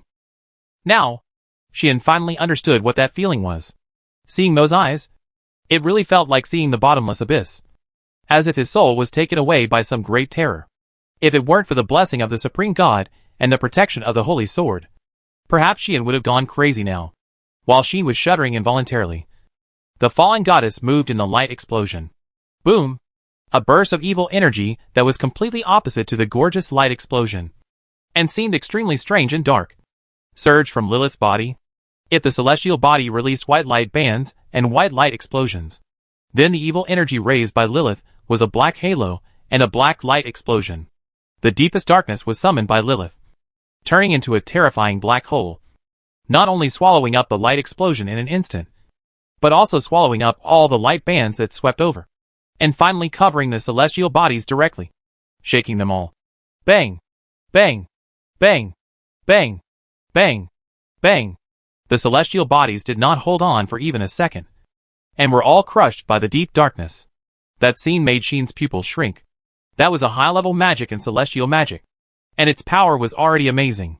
When used by someone like Xian, whose magic power was almost endless, the effect of this magic could be imagined, and it was definitely quite powerful. Coupled with the amplification of the magic and the improvement of the Holy Sword, it was no exaggeration to say that if this magic was directly smashed on the ground, it would only take a blink of an eye to raise the fortress city of Cosmos to the ground. But now, in the hands of the evil god Lilith, they could not even last for a second and were broken. This made Xian's heart ring with alarm. Without any hesitation, he turned into a stream of light at the fastest speed, retreated violently, and left the original place. This choice was right. Boom! At the moment when she retreated violently, the evil energy around him suddenly rioted in the place where he was a second ago, and also turned into deep darkness, setting off a burst of dark light explosion, swallowing up the space there. If Xian stayed there, the end can be imagined. Of course, he was not out of danger yet. Boom! At this moment, all the evil spirits rioted, turning into a terrifying black hole, constantly rotating and stirring. Crack! Crack! Crack! The earth was shattered. Bang! Bang! Bang! Bang! Bang! Bang! The building was twisted into a pretzel and exploded instantly. At this moment, the entire cosmos, which was covered by evil spirits, ushered in a devastating disaster. Under the riot of evil spirits, it was completely razed to the ground. Damn it!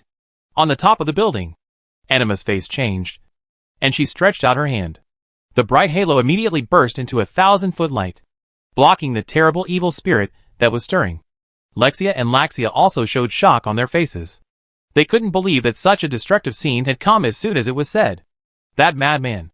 Even Ai couldn't help but curse inwardly. With a shock of magic power on his body, the halo floated up into the air with everyone present, leaving only the building under the devouring of the evil spirit. It didn't hold on for a second and turned directly into powder. Such a scene appeared in every corner of Cosmos, making this historic fortress city really become history this time, and no longer exist. Hack! Xian naturally saw this scene, and couldn't help cursing. He knew that with a power comparable to that of a demon, the evil god Lilith could sink even a continent, and destroying a city was just a matter of minutes. However, he really didn't expect that this evil god didn't even hesitate at all. If he didn't take action, it would be fine. Once he took action, he actually destroyed a city directly. Even if others have such power, they will control it and release it on the enemy. Concentrate it, intending to cause the greatest damage to the enemy, or simply deliberately restrain it and subconsciously pay attention to the surroundings, so as not to cause such large-scale destruction. However, the evil god Lilith has no such scruples at all, and she doesn't even have a little consideration. Once she makes a move, she directly destroys the world and releases her own power to the surroundings, as if the enemy is not just Xian, but all the creatures and things in this world, without any humanity at all. Sheen even feels that if she really wants to destroy the barrier covering Cosmos, and let the evil spirits and evil things continue to spread, it is just a matter of thought. But in this regard, Sheen should be thankful that the other party is a fallen goddess without humanity and emotions, and will not deliberately do such things. She will only emit darkness and chaos like a doomsday device. Therefore, unless the evil energy in Cosmos becomes so dense and powerful due to continuous release, strong enough to break through the barrier, Lilith will not take the initiative to break the barrier here. Of course, once that happens, the evil energy accumulated in Cosmos will be like a dam that has been released. The evil energy will explode instantly and wash away the entire dukedom of Strimmer. Right? In other words, it can't be delayed for too long. Right? Feeling the evil energy madly attacking his body, making him feel like he was being blended in a blender. And the pain of tearing came from his whole body. And Sheen gritted his teeth. Then let's fight. As he said, Sheen raised the holy sword in his hand high. Unlock, Hirisu. The last layer of blade steel on the blade of the holy sword finally fell off. Clang. An unprecedented bright light shone in the endless evil energy, like a beam of light in the darkness. The light was extremely dazzling. The light was extremely holy, with the appearance of the third sword ring on the hilt. Sheen's holy sword finally showed its true face completely, and awakened all its power. That power not only penetrated the darkness, but also dispelled the evil spirit, making the evil spirit stirring in the entire cosmos seem to be suppressed, suddenly becoming weak and powerless. Ha! Sheen shouted coldly, and the holy sword in his hand violently slashed down. Puff! As if something was cut open. The sword light of the holy sword cut through the evil spirit, allowing the beam of light in the darkness to be cut down, completely cutting off the darkness. The evil spirit in Cosmos dissipated instantly. Sheen cut through the evil spirit that enveloped the entire fortress city.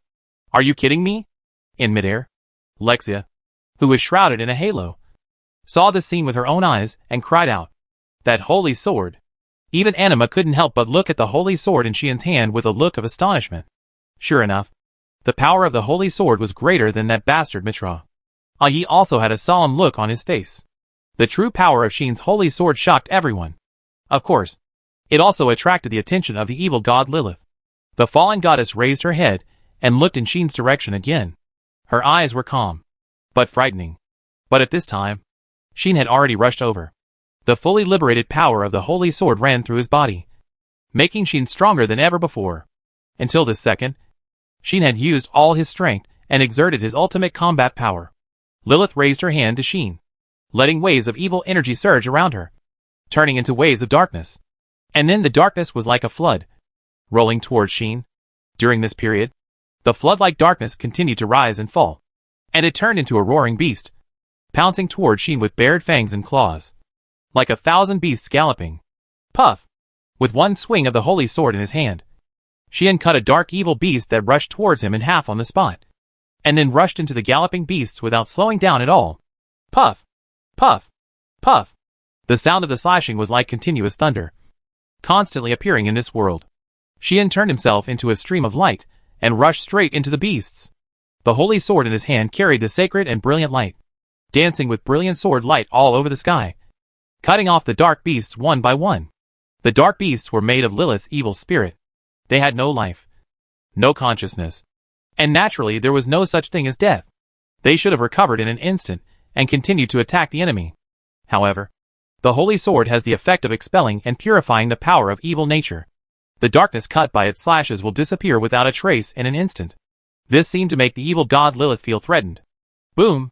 So, in a thunderous roar, Lilith released a more terrible evil spirit, which once again filled the entire cosmos, and attempted to completely destroy this world with a more terrible power than before. The sky trembled. The earth trembled. The barrier covering cosmos trembled. Finally, even the dukedom of Stringham was shaken, telling everyone that the fallen goddess was going to take real action. Don't even think about it. Sheen finally rushed out of the endless darkness and rushed to Lilith. In his hand, the glorious holy sword slashed down. Chapter 387 True Seal. Puff!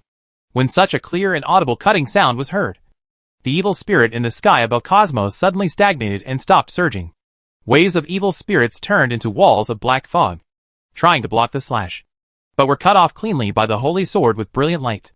And Lilith, who was protected by the evil spirit, naturally took this brilliant blow. Tick. In the silent air, the sound of blood dripping seemed so harsh, causing the evil god Lilith's chest to flow with bright red blood. The holy sword sank into Lilith's chest and penetrated from her back, giving the evil god a real and fatal injury. Feeling the touch of a blow, the first thing that came to Sheen's heart was not joy, but relief. Indeed, he should be relieved. Although Lilith has no reason in consciousness, and therefore does not know how to show mercy, and will unreservedly exert her power, with the result of destroying everything. She also has a great weakness. At least, if Lilith is rational and conscious, she will not instinctively use only power to fight, because this evil god only knows how to fight with power. Sheen, who can rely on the effect of blessing to avoid being interfered with by the power of the gods, can ignore the power brought by its power.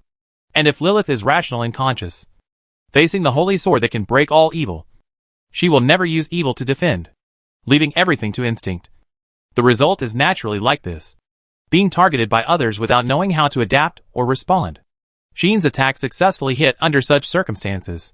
The light of the holy sword continued to purify the evil spirit in Lilith, suppressing the power of darkness and chaos, and making the evil spirit covering the entire cosmos tremble and crumble. Until, bang! In the air, a thunderous impact sounded. While Sean was celebrating, he didn't even have time to react, and was blown away by a terrifying force. He felt like a meteorite at a high speed, smashed into the ground, and smashed the ground in that area. This blow came from Lilith's black wings. One of Lilith's wings suddenly blasted over and blasted Sean away. However, Sean's holy sword still stayed on Lilith's chest, causing Lilith's chest to bleed continuously, and her body could not help but fall from midair and land on the ground. Cough cough. Sean also pushed away the rubble that buried him, and climbed out of the deep pit while coughing. A closer look showed that a trace of blood was flowing from the corner of Sean's mouth. Yes, Sean was injured. Although the injury was not serious, he was indeed injured. What AHL?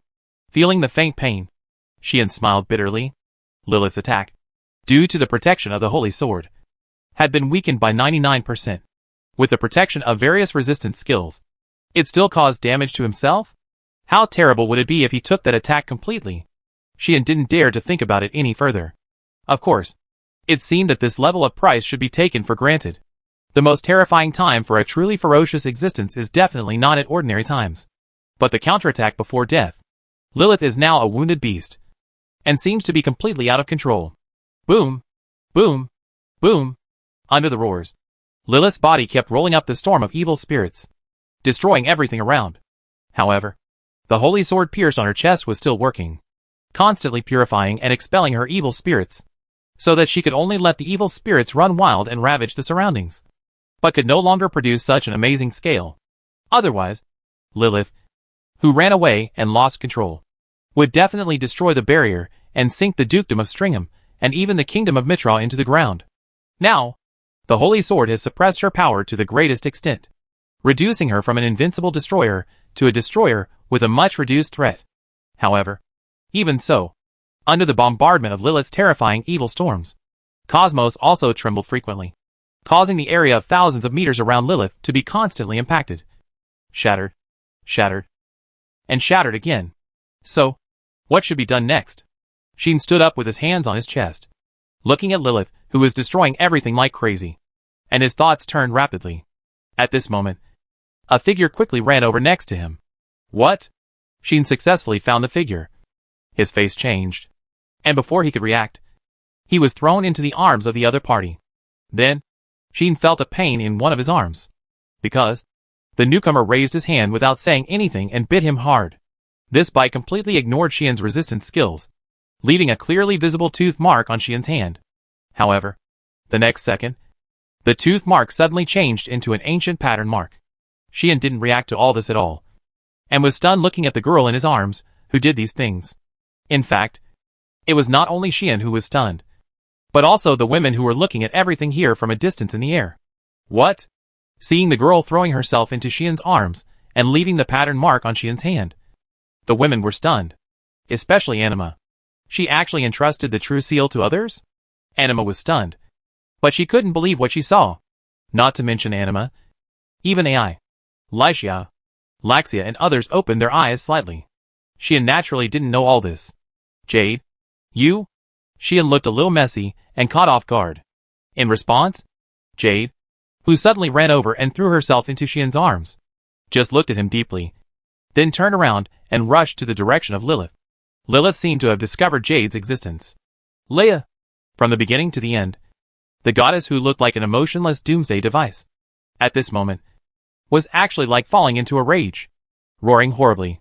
The roar sounded like a crying girl, sharp and piercing, causing waves of evil spirits to surge up, like a toppled sky, bombarding Jade all over the sky.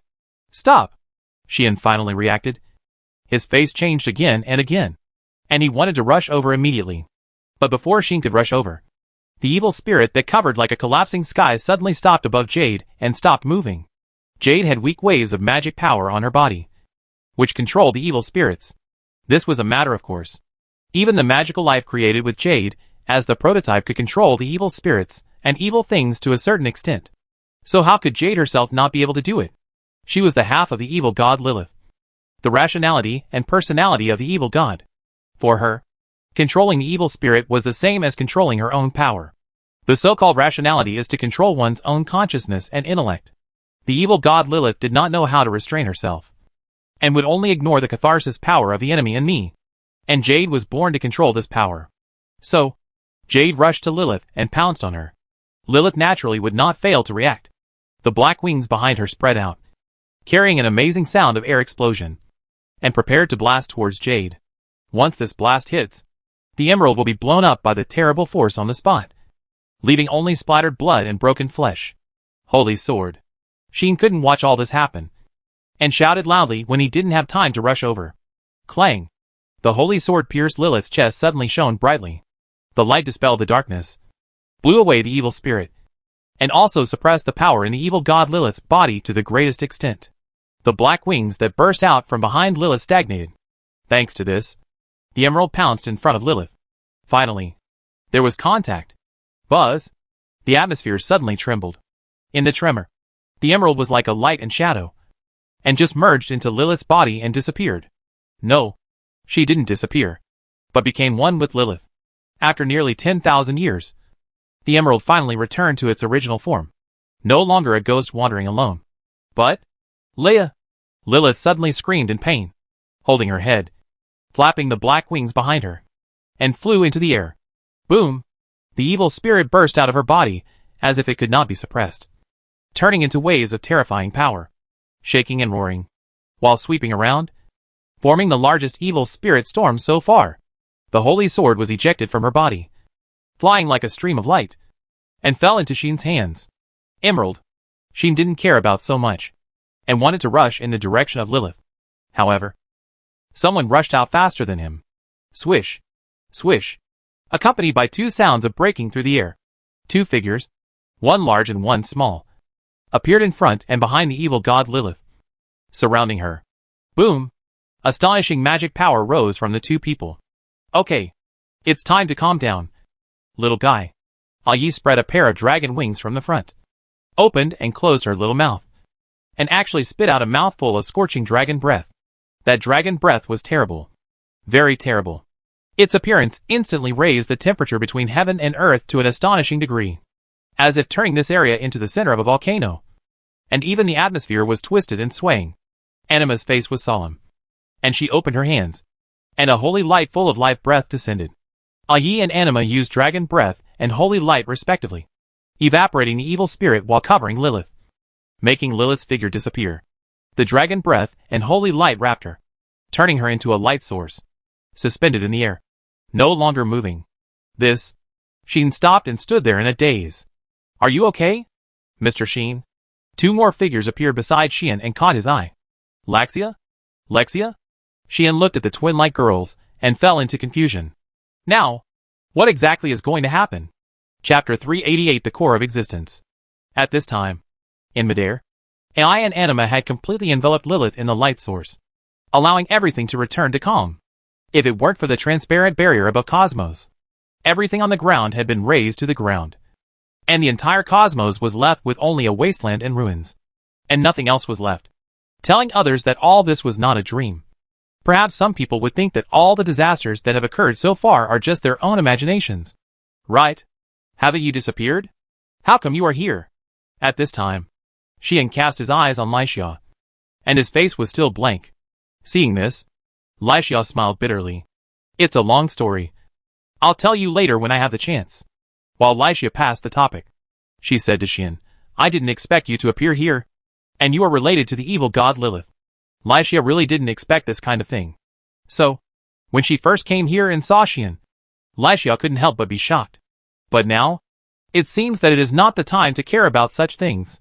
Are you okay, Mr. Xian? Lixia asked Xian for the time being. Beside him, there was not only Lixia, but also another girl. I thought I was dead. Iris didn't know when she stayed with Lixia and others. Her face was still pale, and she was still in shock. Obviously, in the disaster caused by the evil god Lilith, Iris almost experienced a life-and-death experience, and finally seemed to be rescued by Lixia's people, and was brought here together. I'm fine. Xian shook his head, replied to Lixia, and no longer cared about other things, turned his eyes, and looked at the air. There, Ai and Anima had already landed. Not bad. Ai praised him right away and said, You are more capable than I thought, as you can still do this in the face of that madman. It seems that the dragon demon is very satisfied with Xian's performance. On the contrary, another person Xian didn't know, with his eyes closed, seemed to be staring at Xian, allowing Xian to clearly feel that the other person's eyes fell on him. Who are you? Xian frowned and asked. Although he didn't know who the other person was, Xian could feel the amazing magic power and extremely huge life breath, which made him dare not underestimate the other person.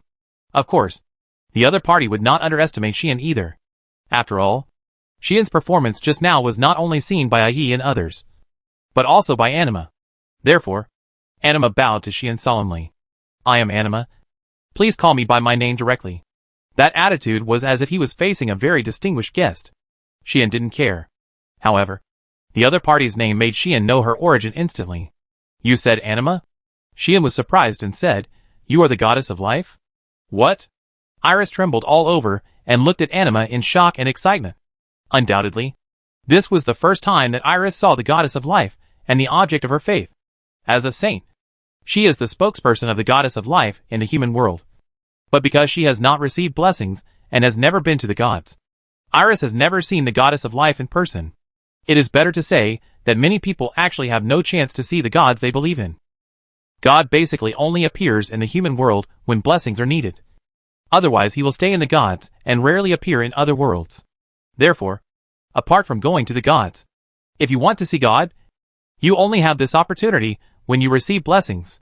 As a saint of the orcs, Iris had met several goddesses by chance, but it was rare for her to meet the three goddesses at the top of the gods face to face. Because of this, Roxy, who was allowed to go to the gods at any time, and was even recruited by the gods to live in the gods, was so special. Under such circumstances, Iris was shocked and excited to see the god she believed in and prayed to for the first time in her life. Thank you for your hard work this time, Saint Iris. Anima did not ignore Iris and touched Iris's head lovingly. Ah! Iris' pale face suddenly regained its vitality. She obediently let Anima touch her, and was so moved that she almost shed tears. The goddess she had believed in and devoted everything to was right in front of her, and she even asked her in person. This alone made Iris feel that she had no regrets in her life. Anima treated Iris like her own child, and then smiled at Xian and spoke like this. Maybe you just met me for the first time today, but I have been following you for a few days, so please don't be too polite to me. Anima's words contained many things that Xian wanted to investigate, but compared to those things, what Xian wanted to know most urgently was the current situation. What did you do with Emerald Lilith? Xian couldn't help but ask. Did you seal it up again? Xian had to worry about this. If things really turned out like this, all his efforts would be in vain. No need to worry. Ai seemed to see what Xian was thinking, so he explained very simply, it was just a temporary isolation. Just like what you did in this city called Cosmos. Xian used a barrier to isolate Cosmos from the outside world and turned it into an independent area. Ai and Anima just did the same thing. Of course, what these two people did was not at the same level as the barrier that Xian cast. After all, it was a joint operation of the 6 demons and 2 of the 3 goddesses. What exactly is the mystery in it is not something Xian can understand now. But when he heard that it was only temporary, Xian also let go of half of his heart. As for the other half, It is too early to let go. Now, the goddess Lilith should still be struggling. Anima restrained her smile and said this. Struggle? Sheen couldn't help but be attracted. That's right. Anima nodded and said truthfully, the rational half has now returned to the body. But the evil god instinct, as the controller of darkness and chaos, will not allow itself to have rationality so easily.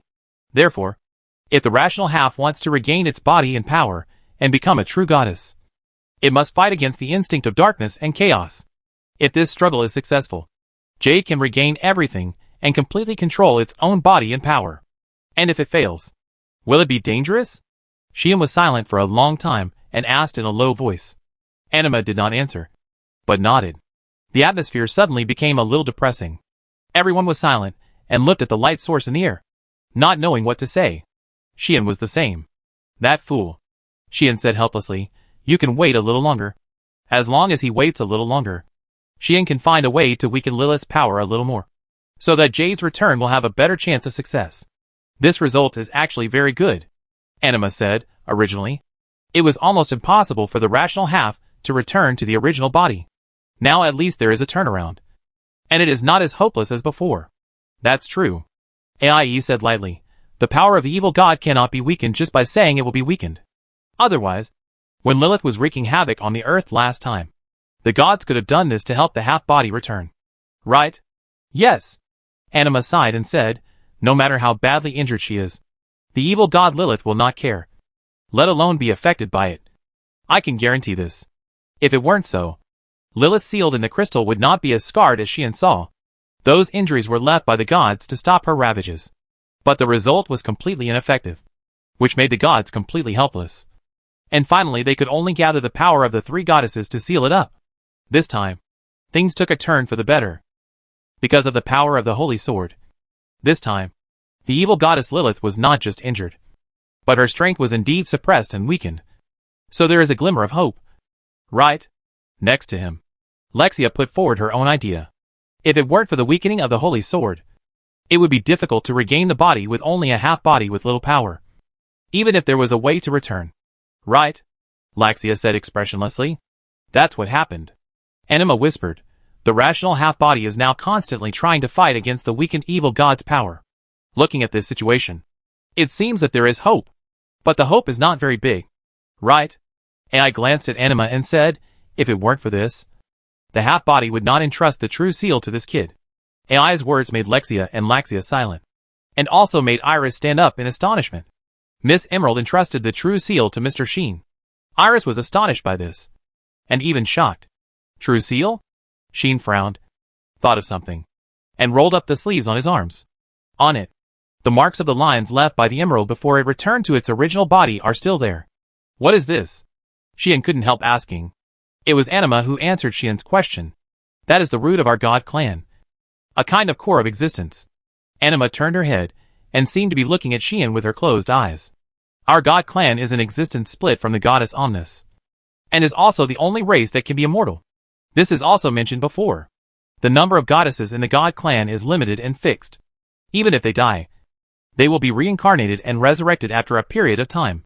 Unless our supreme god dies. Otherwise, our god clan will never disappear. Anima said so.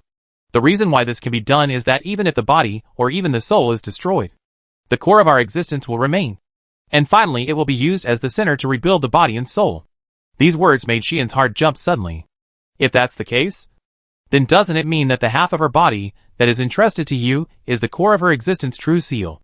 Anima's voice slowly entered Sheen's ears. Once it is destroyed, she will disappear completely, and will never be able to reincarnate or revive again.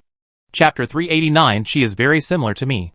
According to Anima, the true seal of the gods will generally not show up outside, and will immediately hide after death, and then slowly move to other places, waiting for reincarnation.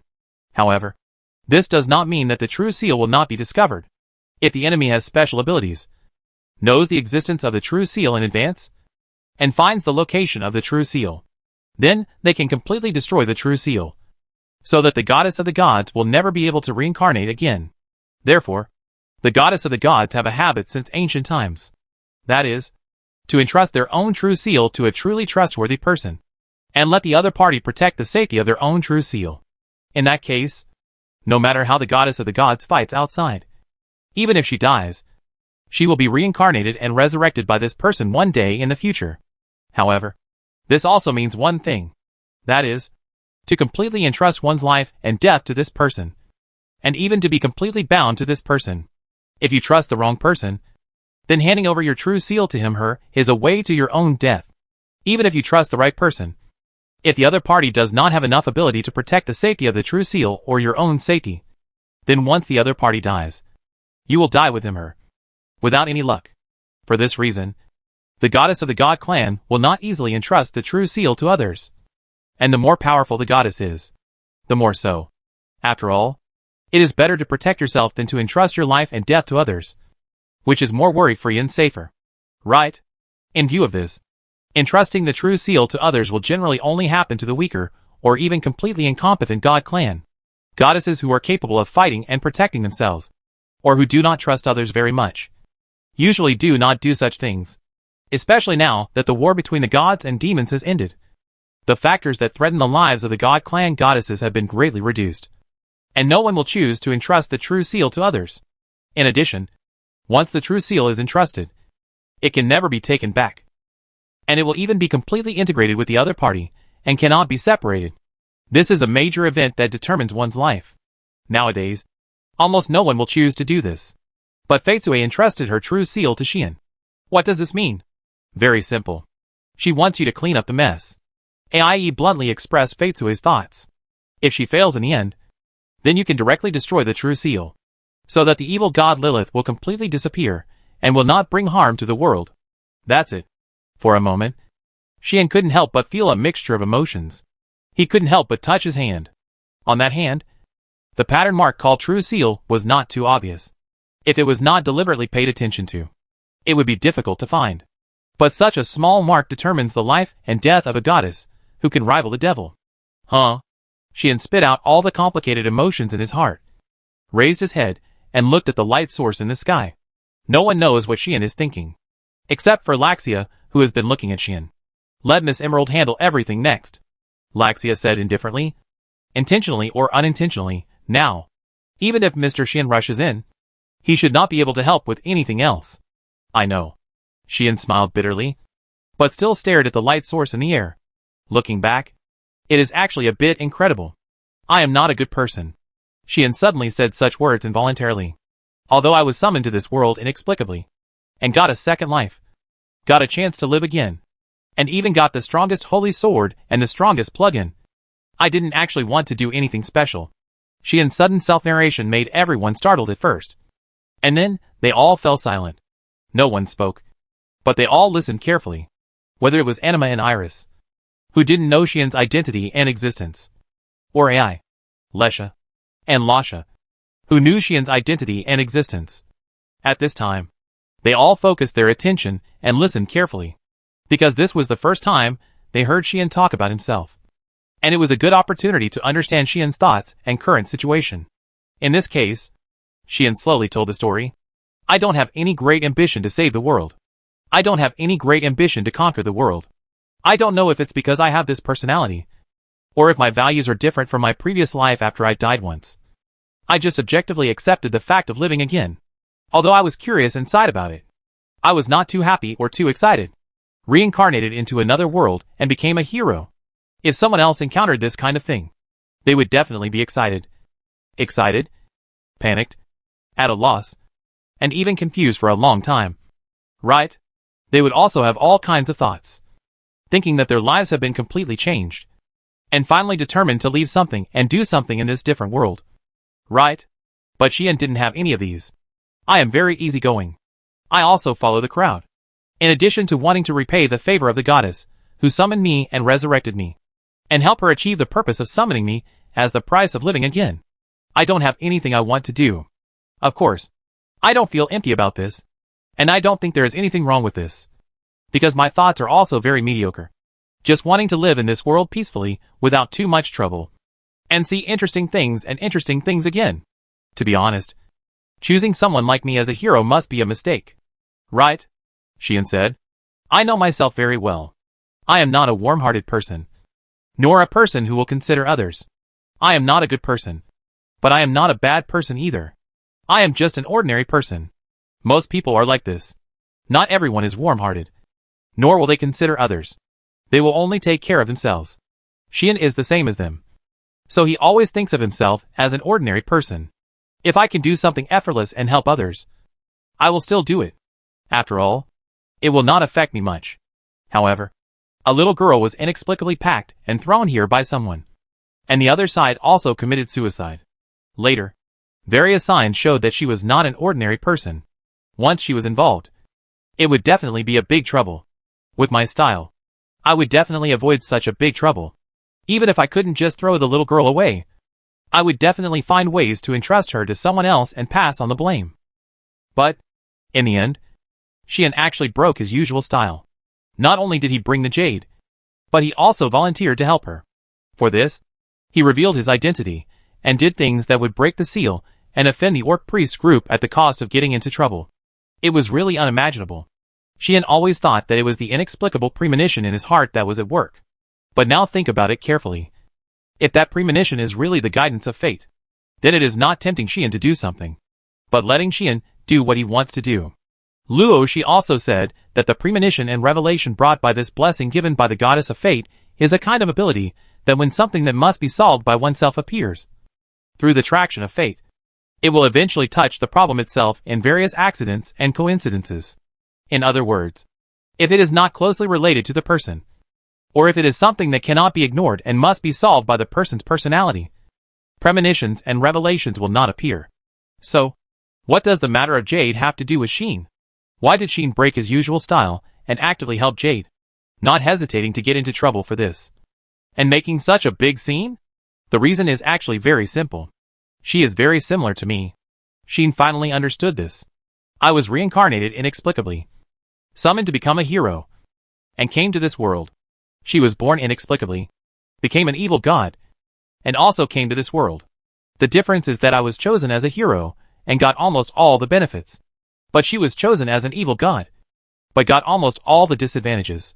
Not only was she rejected by her own body and power, but she also became a ghost inexplicably. When I went with the flow, she also went with the flow, but I went with the flow by choice. While she was forced to go with the flow, she had to watch her half-body get into trouble and be sealed. And as a result, she was sealed too. Then, I only have one goal: to repay my gratitude. So I wander around. She also has only one goal: to return to her original body. But she has been wandering on this land for nearly 10,000 years without seeing any hope. At this point, Xian became a little sarcastic. We are simply two sharp contrasts. Obviously, we have such a similar starting point, such a similar beginning, and even the process and direction are somewhat similar. But the development and consequences are a million miles apart. That is simply telling me that if I take a wrong step or have bad luck, her fate will be my fate. In this case, how could Xian not be touched and do something? But if he waits until he knows all this and then does these things, it may be too late. Therefore, the revelation of fate will appear, allowing Xian to choose to bring Jade and lend a hand to Jade. This is the real reason for everything Xian did. At this moment, Xian realized this, and he has done everything he should do. In this case, you should also stand at the starting point again, at that beginning, and choose what to do next. Little girl, Xian said this to the light source in the sky. Don't fail. Okay? Xian's words ended here. The girls listened to these words, but did not speak, and remained silent. As for what they were thinking in their hearts, only they themselves knew. Chapter 390. I am Lilith. This is a realm that no one can reach. This is a world that no one can reach.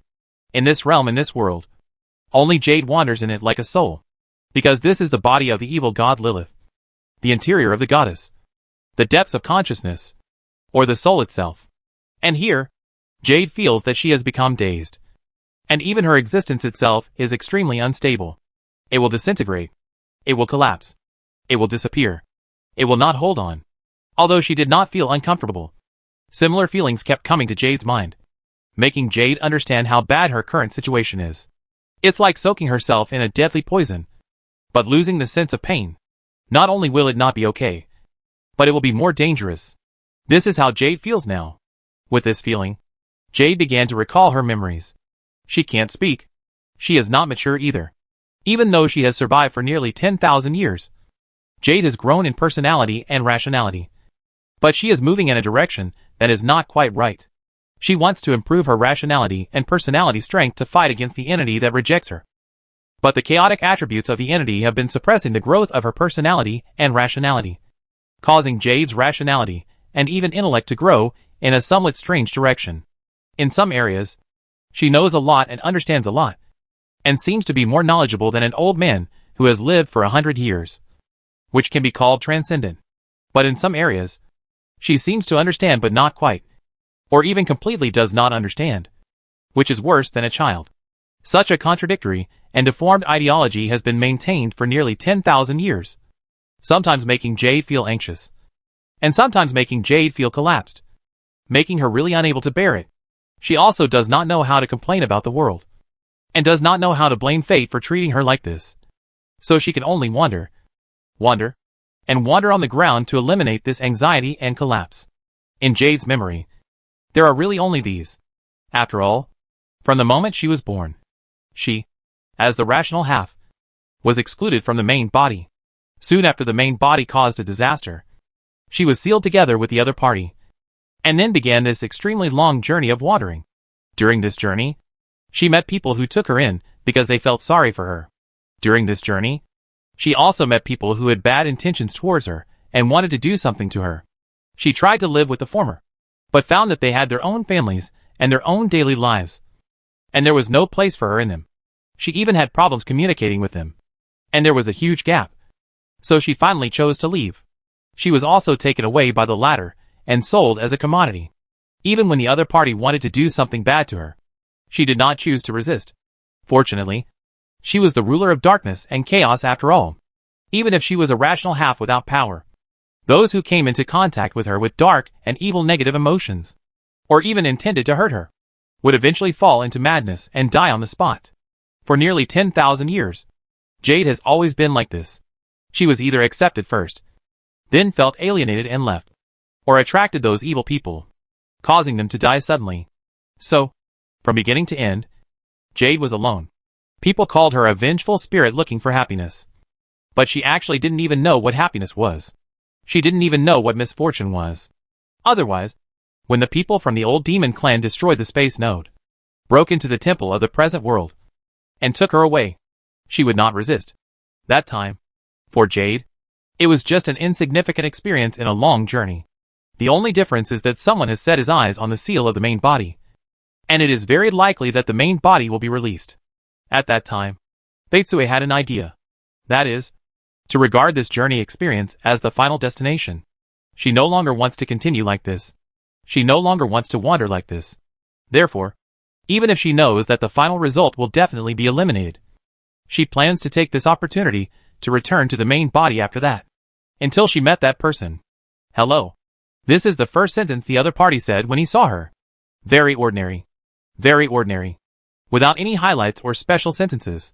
At that time, Fetsue did not think that she would have much involvement with the other party. That is, like those people in the past, meeting herself and having a connection with herself. In the end, either she will take the initiative to leave, or the other party will die like those who died suddenly. That's all. But for some reason, the other party's eyes at that time made Fetsue have a very deep impression. It was like looking at a big trouble. He didn't want to touch her, but his body and heart went against his will, forcing him to touch her. His eyes were full of entanglement.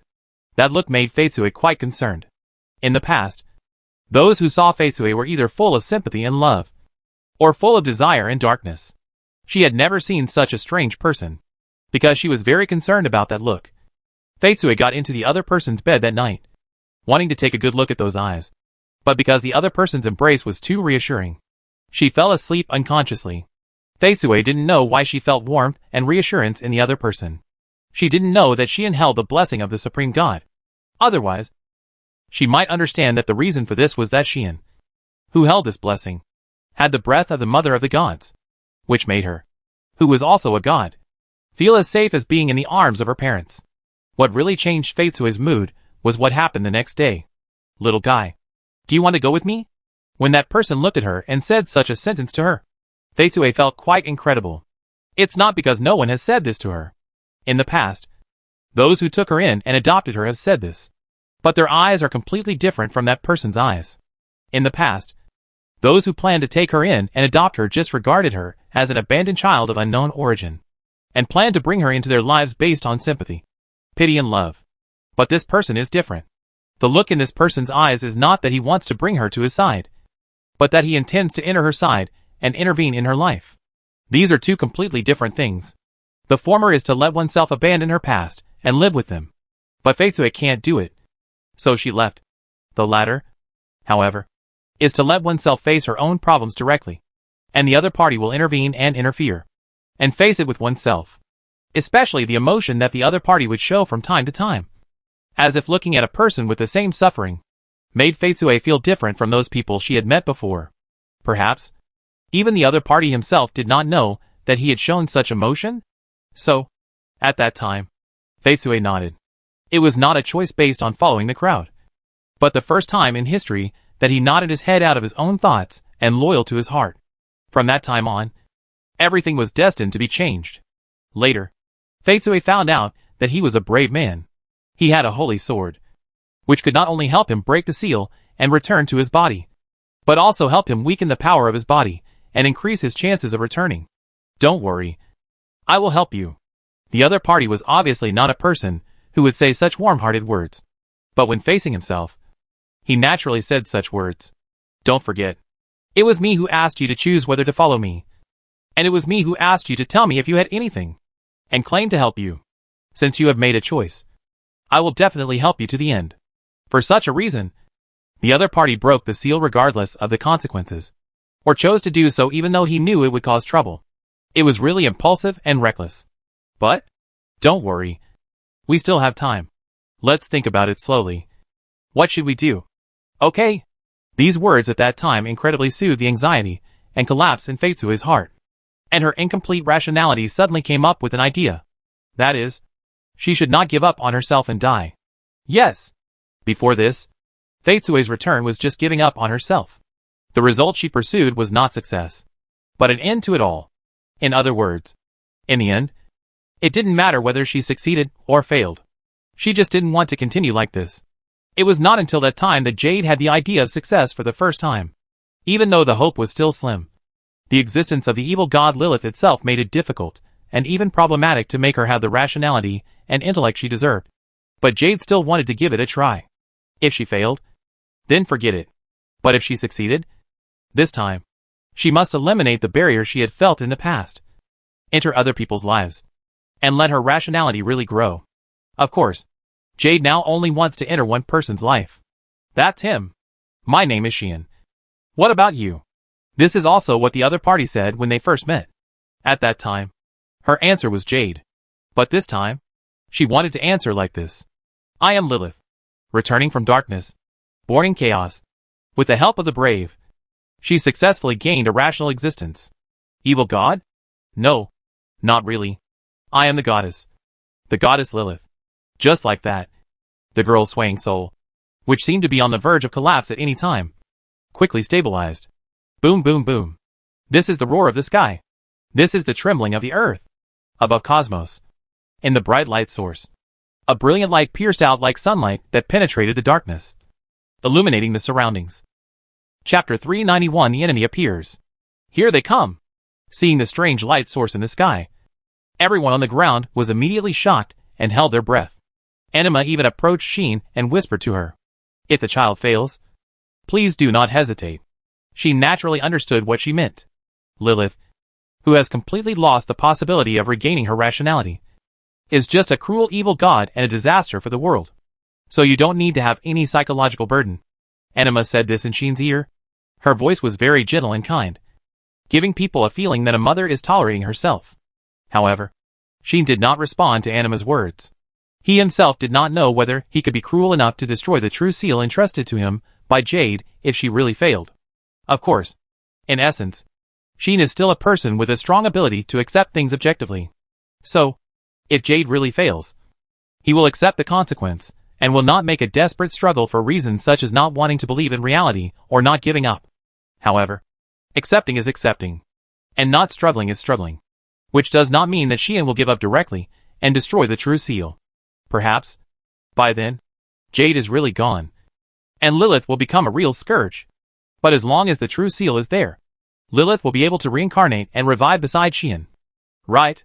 By then, perhaps Lilith's rationality will be resurrected with it, and rejected by it, allowing Jade to appear again? In view of this, Xian has made up his mind. If she really fails, then I will kill Lilith here, but I will not destroy the true seal. While Xian said such a sentence that made Anima speechless, he looked at Yi on the side. Yi, who received Xian's gaze, naturally knew what he wanted to say. Okay. Yi said decisively, I will take action when the time comes. Xian was relieved. It would be very difficult to defeat Lilith with my own strength, but it would be easier if Yi helped me. After the previous battle, Xian already knew that Lilith, who had lost her mind, had a serious weakness. Once she started fighting, she would only squander her own strength without reservation, but did not know how to adapt. With such a weakness, it should not be impossible for him and Yi to join forces to defeat her. In this way, everyone stared at the light source in the sky and stopped talking. On the light source, the light penetrating from it became more and brighter, causing dark clouds to appear in the rumbling sky like a vortex. In the vortex of the dark clouds, a beam of light shone down and enveloped the light source. Not long after, the light source trembled violently, and when the tremor reached its most violent level, it collapsed as if it had reached its limit. Then, the light source gradually disintegrated like snow melted by the sun, like scattered snowflakes. Inside, the little goddess with 12 black wings and robes appeared again. Looking at the little goddess, everyone present opened their eyes wide, because they found that the originally violent and turbulent evil spirit, now like the silent darkness, fluctuated around the little goddess, looking very well behaved. If the evil spirit before was a natural disaster, a storm, a flood and an avalanche, then the evil spirit now is the beautiful scenery after the storm. Quiet, peaceful, thorough, incredible. That is their current portrayal. Everyone had a feeling. This is the goddess. Yes, this is the goddess. Sacred and inviolable. Out of the mud but not stained. Isolated from the world and independent. Beautiful. Pure. Natural. This is Lilith now. Swish. Suddenly, Lilith disappeared in the air. She turned into a dark light, as if she had passed through the limitations of time and space, and instantly appeared in front of Xian, condensing into shape. Because it was too sudden, no one could react, including Xian. He only felt that his eyes were dark. And then the girl appeared in front of him. Bang! The next second, with a muffled sound, the little goddess bumped into Xian. Good! Xian screamed and fell to the ground. Hey! Mr. Xian! Lexia and Laxia changed their expressions at the same time. Danger! The most timid Iris screamed and fell directly to the ground. Only I and Anima seemed to have noticed something. One relaxed his face, and the other showed a look of joy. Under such circumstances, Xian also felt that he was hugged by a small body. Xian soon understood what was going on. His heart was finally completely relieved. So he lowered his head and looked into his arms. There, the little goddess hugged him tightly, raised her head slightly, and let her long hair with bright colors flutter in the wind, while a pair of big amethyst eyes were still staring at him. Those eyes, as in the past, were very calm and peaceful, but clearly reflected Xian's face, as if Xian was the only one in their eyes. Emerald? Xian put his arms around the little goddess, hesitated for a moment, and called out tentatively. In response, the goddess still stared at him, and after a while, she opened her red lips slightly. Lilith. The voice that had only been heard once came from the mouth of the little goddess. My name is Lilith. Difficult pronunciation. Pleasant sound. Nothing else but a plain sentence. But this sentence made Xian laugh, and made everyone around him smile. Success? Iris was the first to cheer. It actually worked. Lexia was still a little bit unbelievable. Congratulations, Laxia said concisely. That's great. Anima couldn't hide the emotion on her face, as if she was relieved for the return of this fellow Protoss, who had been delayed for 10,000 years. Even Ai said something.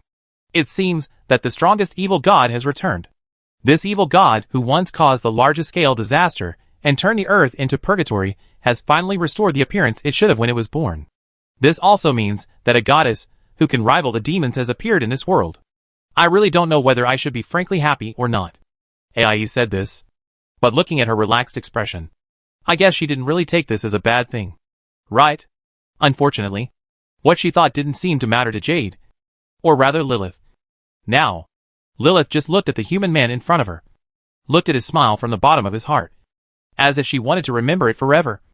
And her amethyst-like pupils kept imprinting his face. For a long time. It didn't dissipate. Buzz. The transparent barrier shrouding Cosmos slowly disappeared at this moment. My God. Cosmos. Gone? The people who fled to the outside of the city finally saw the situation inside the barrier. And looked at the wilderness that had become a ruin. And they were all stunned. They wouldn't know what happened. They wouldn't understand the cause and effect of everything. They could only stand there in a daze. Not knowing how long it had been. And still could not come back to their senses. No one noticed that on the top of a high mountain some distance away from Cosmos, there was a person standing on the edge of a cliff, taking everything in. It seemed to be over.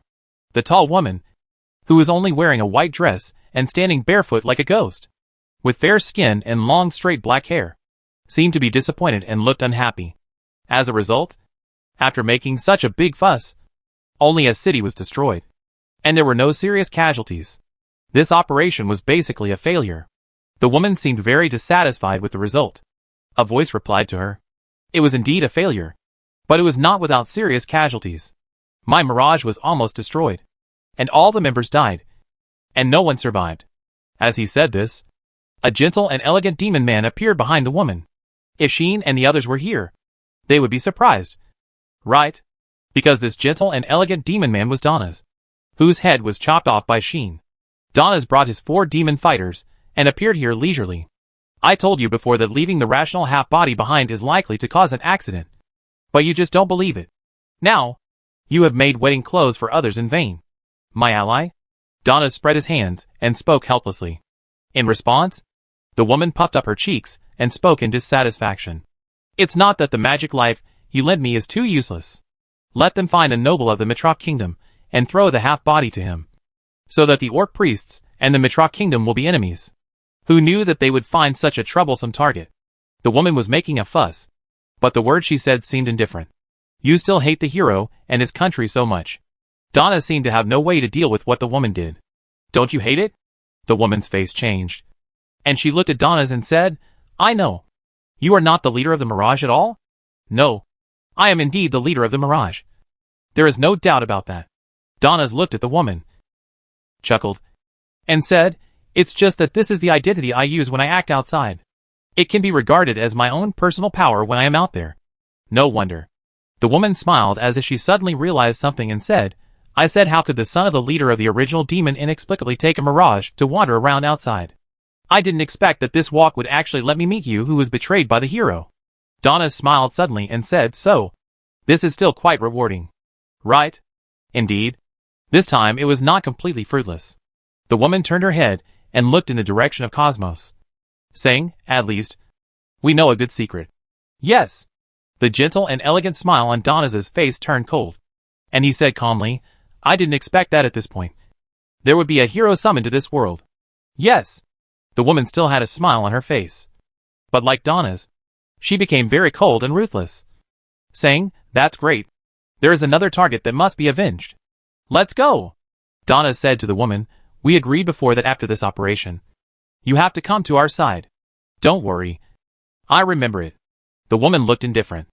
For her, this is really a matter of indifference. As long as I can destroy the kingdom of Mitra and the heroes, even if it is HL, I will follow. The woman's voice shook the atmosphere and made the mountains tremble. Very good. Donna's cold smile turned bright. The two of them then left here together, as if they had never appeared. Chapter 392 I'm sorry. I'm really sorry. This day was not a good day for Cosmos, the dukedom of Stringham, or the kingdom of Mitra and the Ragnar Empire, because the disaster happened inexplicably. Cosmos was destroyed. The fortress city was gone. Although the people were well protected and there were no casualties, the disaster and damage that occurred here made it impossible for many people to continue sitting. A fortress with a long history that guarded the border of the kingdom of Mitra for nearly 1,000 years was destroyed in an instant. This is something that is very incredible and difficult to accept for anyone, especially the kingdom of Mitra, or the dukedom of Stringham. When all the senior officials heard the news, they felt a black eye. At least, when Anchi got the news, He couldn't help but stand up from the throne. Barry smashed his desk and cursed loudly. Finally, he couldn't sit still anymore and prepared the best long-distance carriage to rush here. The reaction from the Ragnar Empire was also very intense. The fortress city that had always blocked their invasion was gone now. How could their reaction not be intense? But they couldn't be frankly happy. Because, when Cosmos encountered such a disaster, their Valkyrie, the second princess of the Empire, and her broken blade knights were also missing. This made the top leaders of the Empire a mess. The contemporary emperor was anxious and sent people to investigate the situation overnight. It can be said that both countries fell into great turmoil because of this incident. Even the civilians were shocked when they learned that Cosmos was destroyed. They felt incredible and terrified. They began to talk about it. And both countries were filled with all kinds of rumors. The only thing to be thankful for is that this time, the two countries will no longer doubt each other. There is no way. Both sides have suffered great losses. And this loss is not easy to bear. In this case, no one will suspect that the other party is behind it. Of course, the most important thing is that the gods conveyed one thing to the kingdom and the empire through the temples of the two countries. That is, this time, the incident was actually caused by an ancient seal. The person who did this was naturally Anima. After the incident of Cosmos, the goddess of life had to take the initiative to reveal the secret of the evil god Lilith in order to quell the turmoil caused by this incident and the possible consequences. This is also the responsibility of the gods. The gods will not easily intervene in the struggle of the human race. But they will not allow themselves to become the reason for the struggle of the human race. After learning the whole story, the two countries completely put aside their suspicion of each other, but began to worry about a series of subsequent problems. The kingdom lost a fortress guarding the border, and the first knights of the Duke of Stringham were also missing in this incident, which was a huge blow to the kingdom and the Duke of Stringham. At first glance, the empire only lost a princess and the private knights she established. But this princess also inherited the replica holy sword and was regarded as the first genius of the empire in 1,000 years. She was the bargaining chip for the future confrontation with the kingdom's treasure. Losing her was also a major blow to the empire. Of course, the native residents of Cosmos suffered a greater blow. They directly lost their place to stay and their hometown, which was undoubtedly a very serious problem. Anima did say that because the gods were partly responsible for this, she would order the gods to help the two kingdoms to overcome this difficulty as one of the three goddesses. However, Anima herself did not return directly to the gods. First, Iris made a request to Anima, hoping that Anima could grant her grace and help her find her companions, the orc priests and the transferred orcs. Anima agreed. After all, these were her spokespersons in the human world, her most devout believers, and the orcs of Cosmos had kept Lilith's seal for a whole 1,000 years under her orders. As the main god, she should comfort and reward these heroes. Secondly, Anima was quite concerned about the situation on Sheen's side. And before she figured it out, Anima couldn't go back directly. So, after that, the group moved together to Utrali, the nearest city to Cosmos. There, under the arrangement of Eulaxia, everyone checked into a high-end hotel and lived there temporarily. Sheen also slept hard here until all the fatigue was dispelled. And then he became refreshed again. Everything seemed like yesterday, as if nothing had happened, which made people sigh. Of course, there were some changes around Sheen. The most obvious change was that there was a very clingy little guy beside Sheen. "Come, Miss Lilith." In the hall, on the dining table, Laxia brought a bowl of soup, scooped a spoonful, and sent it to Lilith. Ah! Lilith opened her little mouth very obediently, just like before, enjoying Laxia's feeding. However, at this time, Lilith not only wore the black robes that symbolized nobility, but also sat on Sheen's thighs, hugged Sheen's neck, and looked like she was completely unwilling to get off Sheen. "She is really completely attached to you." Laxia was watching this scene from the side, and couldn't help but sigh. Not only Lexia, except for Iris, who went to reunite with the orc priest group under the guidance of Anima. All the parties involved that day were here, and saw this scene. Since Cosmos left, this child has never left him again. Right? Ayi said this while eating her breakfast. After all, it is the one who entrusted the true seal to. So it is not difficult to understand. Anima also smiled bitterly, and seemed a little distressed. She didn't think there was anything wrong with this. Being able to be stuck by the powerful evil god, and being able to hold the little girl's fragrant and warm body while eating, is simply a great enjoyment in life. She had even made a life speech, Sure enough, being a hero to save the beauty is what a brave man should do. Well, it's quite kingly. I don't hate it. This remark once made everyone speechless. Only Anima, after observing Lilith seriously for a while, reluctantly admitted it. It seems that it is unlikely to bring the goddess Lilith back to the god realm. This is what Anima is worried about. Anima certainly wants to bring her back to the god realm to strengthen the strength of the god realm, as she is stronger than herself, ranks among the top 3 in the god clan, and can compete with the demons. At the beginning, the god clan had great expectations for this matter, hoping that Lilith could become a force to compete with the demons and bring advantages to the war. Who would have thought that Lilith would lose control directly on the battlefield, and could only seal this top combat power helplessly, which really made the entire god clan feel very uncomfortable. Now that this evil god has finally returned to normal, the god clan must want her to return to the god realm. Right? The same is true for Anima. If possible, she really wants to bring Lilith back. But when she expressed such a wish, Lilith glanced at her.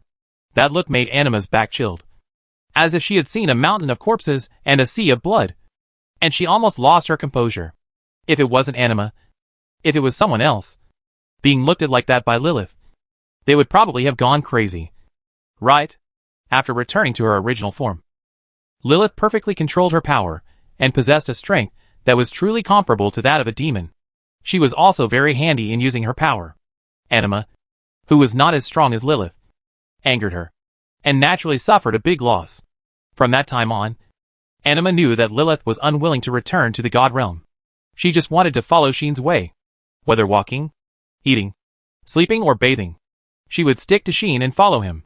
Even Laxia couldn't separate the two. In this situation, Anima had no doubt that if she came by force, Lilith would definitely not mind going to war with her. Even though Anima is one of the 3 goddesses and her status is much higher than Lilith, who is a superior god, Lilith should obey her orders. However, Lilith was born an evil god and does not care about the orders of the 3 goddesses at all. In view of this, Anima has realized that it is impossible for her to take Lilith away, unless the supreme god Omnis personally orders. Lilith, as a member of the god clan, may not dare to disobey. Otherwise, let alone the goddess of life, even if the strongest goddess of destiny in the 3 realms comes, it is estimated that she will not be able to take her away by force. Sheen does have something to say. I am also helpless, and I have no choice. But this is all Lilith's own wish. I am sorry. I am really sorry. When saying this, Sheen was smiling, not hiding it at all, which made Anima want to beat him up. Maybe she can't beat Lilith, but it's okay to teach a brave man who hasn't grown up yet. But here comes another headache. Are you really not hiding anything from me, Mr. Sheen? Anima stared at Sheen, and although her eyes were not open, people could feel her serious and strong gaze. You really don't know why you were summoned to this world, right? Anima asked very seriously. Sheen also answered, I really don't know, goddess. Sheen looked helpless. However, this was a lie. Looking at the extremely serious Anima in front of him, Sheen couldn't help but recall what happened last night when he came to this hotel, returned to the room, and wanted to fall asleep. Chapter 393, The Correct Posture of the Goddess. Should I first congratulate you on getting an evil god as a pet, my hero? In the familiar temple, the beautiful goddess stood in the center as always, showing a somewhat unhappy and even slightly sarcastic smile to Xian, who was suddenly summoned. Xian was silent. At this time, he was lying on the ground. The reason was very simple. Just because he was summoned by the hateful goddess in front of him at the moment he fell on the bed. So, Xian, who appeared here unexpectedly, naturally fell to the ground on the spot, and his forehead was knocked unconscious for a moment. Xian could only stand up silently and look at the goddess in front of him expressionlessly. Wait. The goddess named Nian froze for a moment and spoke quickly. Okay. I was wrong. I shouldn't have summoned you under that circumstance. Don't knock me out like last time. Ah. Nian was only halfway through her sentence when she was immediately replaced by a cry of grief. Xian appeared in front of Yin without knowing when, stretched out a hand, grabbed Nian's head tightly, and exerted a strong claw force. It hurt so much. Stop it quickly. Nian hugged Xian's hand that was tightly grasping her head, struggling, crying out in pain, and tears were about to flow out. Xian was unmoved, while maintaining the state of clear mirror and still water, not letting his voice be read, and continued to use the iron claw. It seems that the lesson I gave you last time was not enough. My goddess, Xian said expressionlessly, in this case, let me give you a very profound lesson, so that you know what is the correct posture of a goddess. Posture? Nian stopped struggling and raised her head, which was tightly grasped by Xian. Although she had tears in her eyes, she stopped crying out in pain. Instead, she said with great joy, let me go first. Don't worry. I know what position you like. I have learned it, and I guarantee that you will be satisfied. Xian's face turned black on the spot. Don't think I don't know you are driving. And when did you know what my favorite position is? This is an invasion of privacy. At that moment, Xian increased the strength without hesitation. Ah! It's going to explode. My head is going to explode. Nian cried out in pain, completely losing her former holiness and perfection. She became extremely embarrassed and useless. Alas! Xian sighed and let go of her hand. Woo-woo. That's too much. Nian took several steps back holding her head, mumbling as if she felt wronged, making people feel that her personality was about to collapse. Come on. Stop pretending. Xian said unhappily. This is not your role. Come back here. Hearing this, the grievance on Nian's face disappeared instantly. Don't you like girls like this? Nian looked equally annoyed. It's okay. Xian crossed his arms and did not deny it. He said frankly, at least it's very rewarding to bully weak girls. It's much better than those guys who ignore other people's opinions and force others to come when others encounter good things or want to rest. Are you still holding a grudge against what happened last time? Nian gritted her teeth and said, you obviously succeeded. But it was me who did so much. But ended up losing more than stealing the chicken. And lost the lady and the army. How dare you hold a grudge against me like this? Where did you learn so many words from my world? Xian was happy and said with a smile, moreover, even if I succeeded, it doesn't mean that you haven't done anything immoral. One thing is one thing. Don't think it perfunctorily. Who did something immoral? It's obviously you who did the immoral thing. Okay. Nian snorted and said, if the goddess of fate knew that you did this, and that to her favorite blessing, you would be dead. The goddess still cares about this kind of thing? Xian immediately complained. Does that mean that all the people who are blessed can't do something they love? Of course. Others can't compare with the princess, who eats everything you want. Nian looked at Xian, as if even mirror still water was seen through by her, which made the goddess smile meaningfully. How about it? After getting Lilith's true seal, you should have a lot of doubts about your little lover. Right? Hearing this, the expression on Xian's face disappeared. Unconsciously, Xian touched his arm, and the mark of the lines on his arm covered by his sleeve. However, that was not the mark of the lines left by Lilith on Xian's hand. The true seal that Lilith entrusted to Xian was integrated into Xian's left arm. But at this moment, Xian was touching his right arm. Yes! There was also a pattern mark on Xian's other hand. That was the mark left when Rosie bit Xian when she got the mansion of the Bostut family. At that time, Xian once thought that he was cursed by the princess. But she didn't say a word about it, but just kept emphasizing one sentence. In this way, you won't be able to run away in the future. What exactly did that sentence mean? Xian didn't understand it before.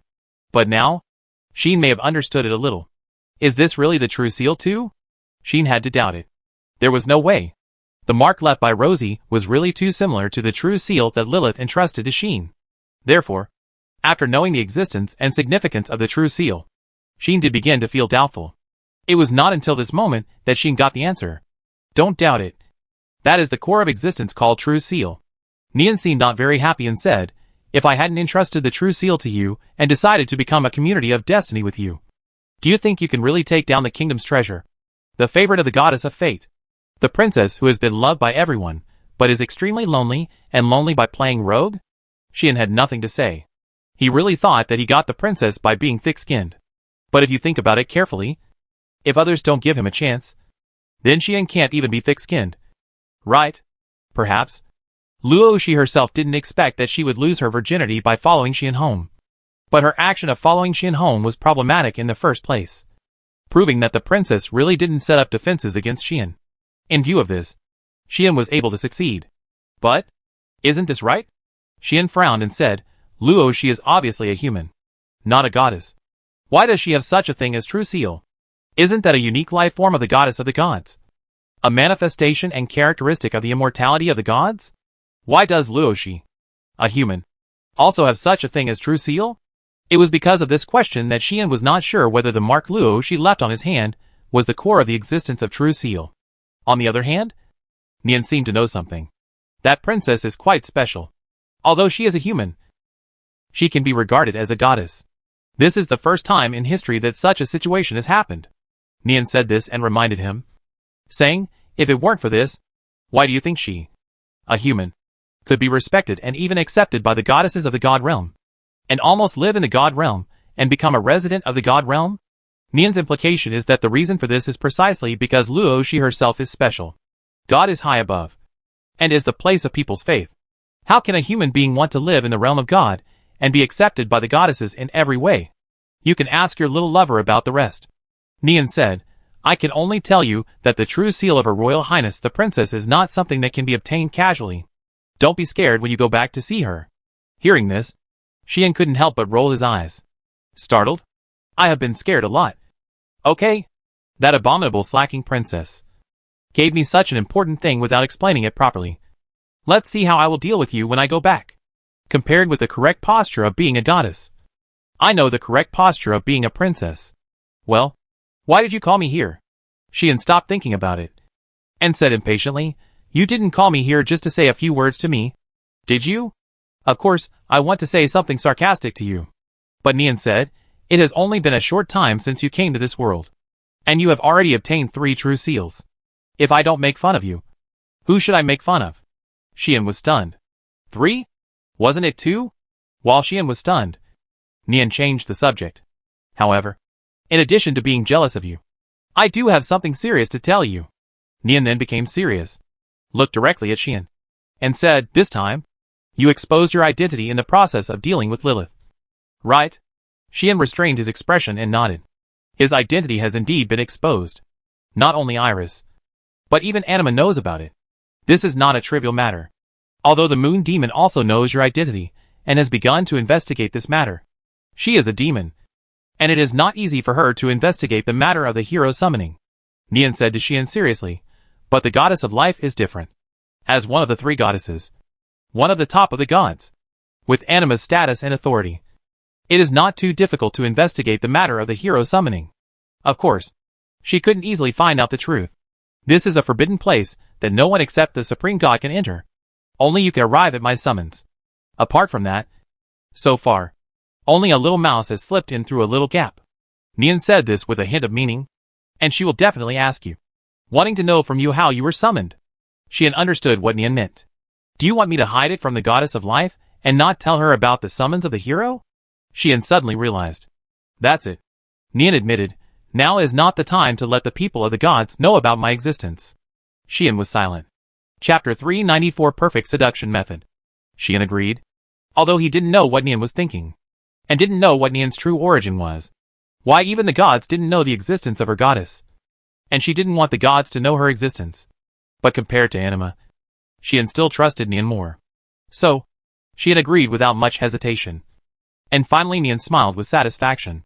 Well, it's true that she is a goddess, who looks exactly like the supreme god Omnis, and is comparable to the first human Luo Shi. Her smile is really beautiful and intoxicating. However, Xian was quite concerned about what the other party said when he left. I have learned almost everything, and I have also found the most perfect way to seduce. Just wait and see. I will not fall behind anyone again, and I will not be surpassed by your little princess. After throwing out such words, Nian sent Xian away. Xian naturally didn't know what these words meant. When he knew the day, he would feel that the greatest enjoyment in life was actually here. Memories. And here. Looking at Anima, who seemed to be staring at him. Xian faced it with a calm attitude. He didn't need to feel guilty about it, because this was originally his business, and whether the gods cared or not didn't really matter to him. Therefore, even if he lied in front of the goddess of life, Xian would not have any psychological burden. The only thing he cared about was that more and more people knew his identity. And those who knew it were all big figures, who could decide the direction of the tribe. Needless to say, Anima, as one of the 3 goddesses and the pinnacle of the gods, was ready to investigate the summoning of the hero. According to Nian, Sarah was also investigating the summoning of the hero, hoping to know why the hero would appear after 1,000 years. They knew very well that this was a very big hidden danger, once known to the world, The chaos that would occur would definitely be very terrible. Huh? Anima didn't know if she had seen through Shin's lies. After a while, she breathed a sigh of relief and looked at Ai. Since Lord Ai already knew about Mr. Shin, does that mean that the high-level demons knew that the hero had appeared? Anima's expression was still so serious. On the contrary, Ai was still indifferent. If the high-level demons knew about it, do you think the three realms could still be so peaceful now? Ai bit the dessert after dinner and said lightly, if they knew, they would definitely suspect that your gods restarted the secret ceremony of summoning the hero, and wanted to use the power of the hero to deal with the demons. But the gods didn't know about this. Anima frowned and said, since even I don't know that the hero has appeared, it proves that no one in the gods knows that the summoning of the hero has been restarted. And it has nothing to do with us gods. Is that important? Ai asked back. You claim that you are innocent. So do we have to believe it? I know it's hard to convince people. Anima was silent for a while, then sighed and said, but there are indeed many mysteries in this matter. I hope the demons can give us some time to investigate this matter clearly. Obviously, Anima was also a little worried that the demons would be wary of the gods, attack them, and even start a war. She knew very well that the hero was an extremely sensitive existence for the demons, because the power they were proud of was enough to overwhelm the gods. But they were only restrained by the holy sword of the hero. Even the power of Lilith, the evil god, could be restrained by the holy sword, let alone the demons. Therefore, the hero and the gods were two completely different threats. The gods were only enemies in the past, but the hero was undoubtedly the natural enemy. The words natural enemy are very sensitive, and can easily cause excessive fear and vigilance. The supreme god Omnis created the great ceremony of summoning heroes, because the demon King Claudius is her natural enemy. She is obviously an omnipotent goddess, who is indifferent to everything. But she can't ignore the existence of the demon king. For this reason, she even personally took action 1,000 years ago, and joined forces with the heroes to fight against the demon king. After defeating the demon king, the supreme god, who lost his natural enemy and the only threat, immediately resumed his indifferent attitude and fell into a 1,000-year-long sleep, and has not woken up until now. The natural enemy of the demons is the heroes. The heroes of all generations have posed huge threats to the demons countless times, causing huge losses to the demons countless times. Even the demon king fell under the holy sword of the heroes. It can be seen how vigilant and hostile the demons will be to the heroes. It was Ai who had killed 2 heroes without explanation in the past. If it wasn't for the fact that after the war, this dragon demon realized that violence could no longer solve everything and people had always longed for peace, and her hostility had been reduced a lot. If she had seen the hero Xian, she would have been the first to attack and killed Xian on the spot at all costs. In view of this, if the demons knew that the hero had appeared, they would definitely be shocked and angry, and thus point their spearheads at the gods. By then, even if the war broke out again, it would not be impossible. In order to prevent things from getting so bad, Anima had to calm the signs of disaster anyway. Of course, you should talk to my sisters about this matter. Ai seemed to be uninterested in this, and said, the other sisters don't know the existence of this hero yet, but Sister Sarah already knows about it. With her personality, she will definitely get to the bottom of this matter.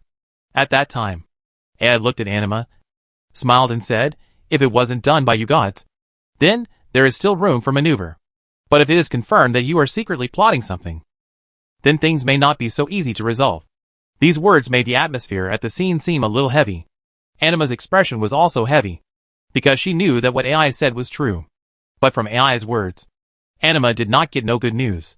That is, although the moon demon, the supreme demon, already knew about this matter, she did not become wary of the gods, but chose to investigate it first. The demon supreme certainly did not want to see the peace that had been maintained for 1,000 years broken. Right? In addition, there was something strange about the summoning of the hero. If the gods really had any plans, it would definitely not be possible for Xian to be allowed to mess around outside. These doubts, with the resourcefulness of the demon chief, could not have been unaware of them.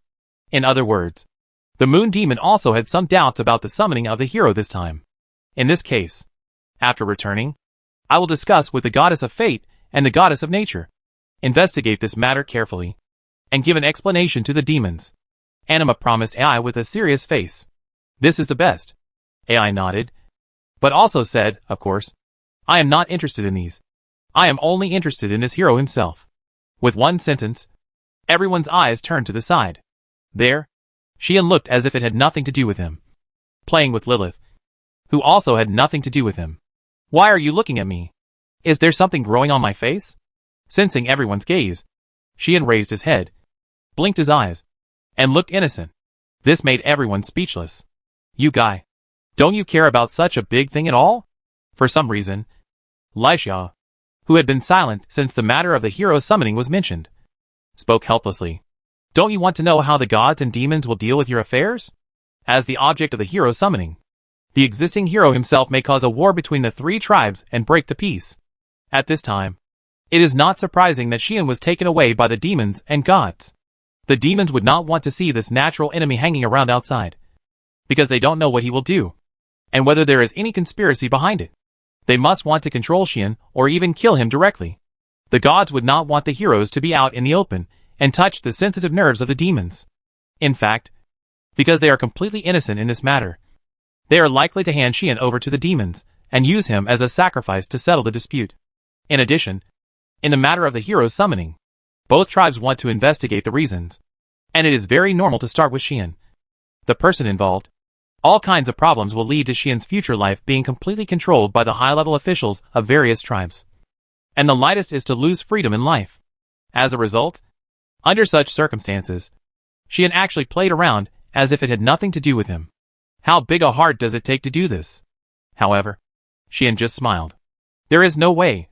I am just a small kingdom viscount. The top of the two clans are discussing major events. Do small characters like me have any right to speak? Xian's words were met with a roll of eyes from Laixia. Don't you have a right to speak? Laixia said unhappily. Who do you think the demons are afraid of? Not the gods. But you? The brave man. Now there is the evil god Lilith on your side. Who can ignore your threat? As soon as these words came out, Xian immediately smiled. Seeing Xian's expression, Laixia and the others present understood. Clearly, Xian is fearless. Sure enough. Look, aren't you very clear?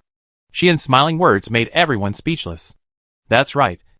Everyone knew that even if they wanted to do something to this brave man, it would not be an easy task. With Lilith by his side, even AI will protect him. So what is he worried about? At worst, Nian will help. When the time comes, I will summon you directly and let you take refuge here.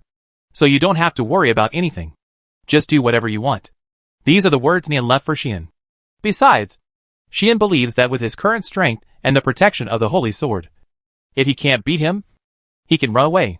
Therefore, I don't care about complicated things. You big guys just decide for yourselves. Xian said casually.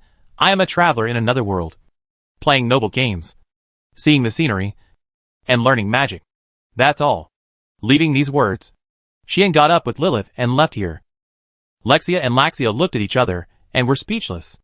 AI and Anima looked at Xian's back as he left. After a while, this hero seems to be different from the heroes of previous generations. Anima murmured. AI agreed. If it wasn't like this, I wouldn't like him so much. Chapter 395. Let's fight quickly. Next, Anima went to Xian again. However, this time, Anima not only wanted to fight for the last chance to take Lilith away, but also suggested to Xian whether he should go to the God Realm as a guest. Please rest assured, although there are indeed many doubts about the summoning of the hero, there is no doubt that you are a hero. And we, the gods, will not harm the heroes. Please at least believe this.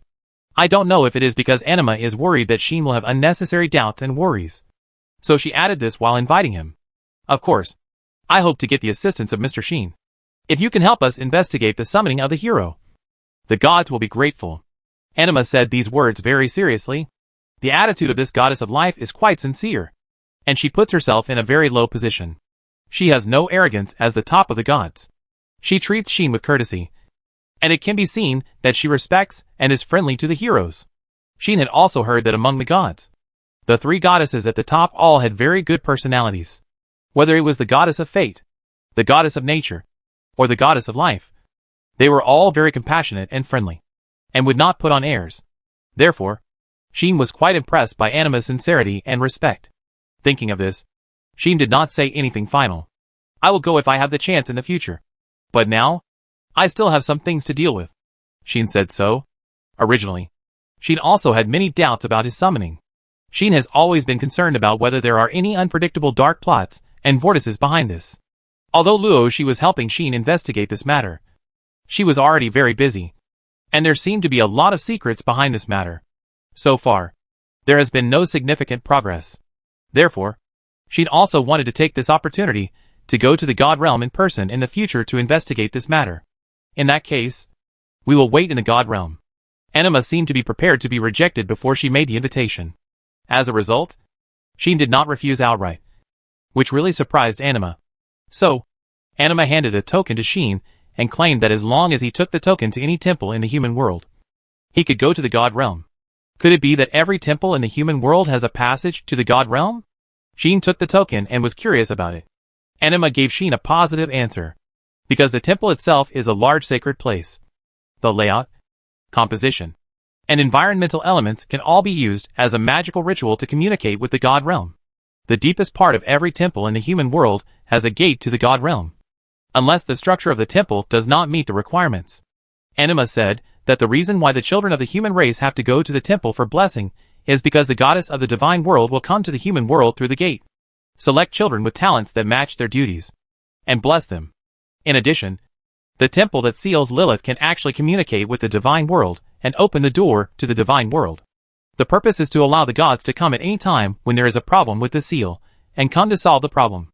Unfortunately, the temple was destroyed when it appeared in the world, resulting in the inability to communicate with the divine world, which caused Anima to take some time to rush over. Anima also said that the reason for this may be that the old demon clan did it intentionally. Otherwise, she could have come directly from the Dark Temple to stop everything. Or the goddess of the faction would have come to take charge of this matter, and things would not have become so troublesome. That being said, although this incident was a big deal, the final result was definitely not bad. In any case, the return of the emerald was successful, and the evil god Lilith finally became complete. This can be regarded as solving a huge hidden danger and helping the gods solve a big problem that has lasted for nearly 10,000 years. As for Sheen, needless to say, his reward is obvious, which is the evil god Lilith herself. This evil god cannot speak yet, and it is not easy for her to grow rationally.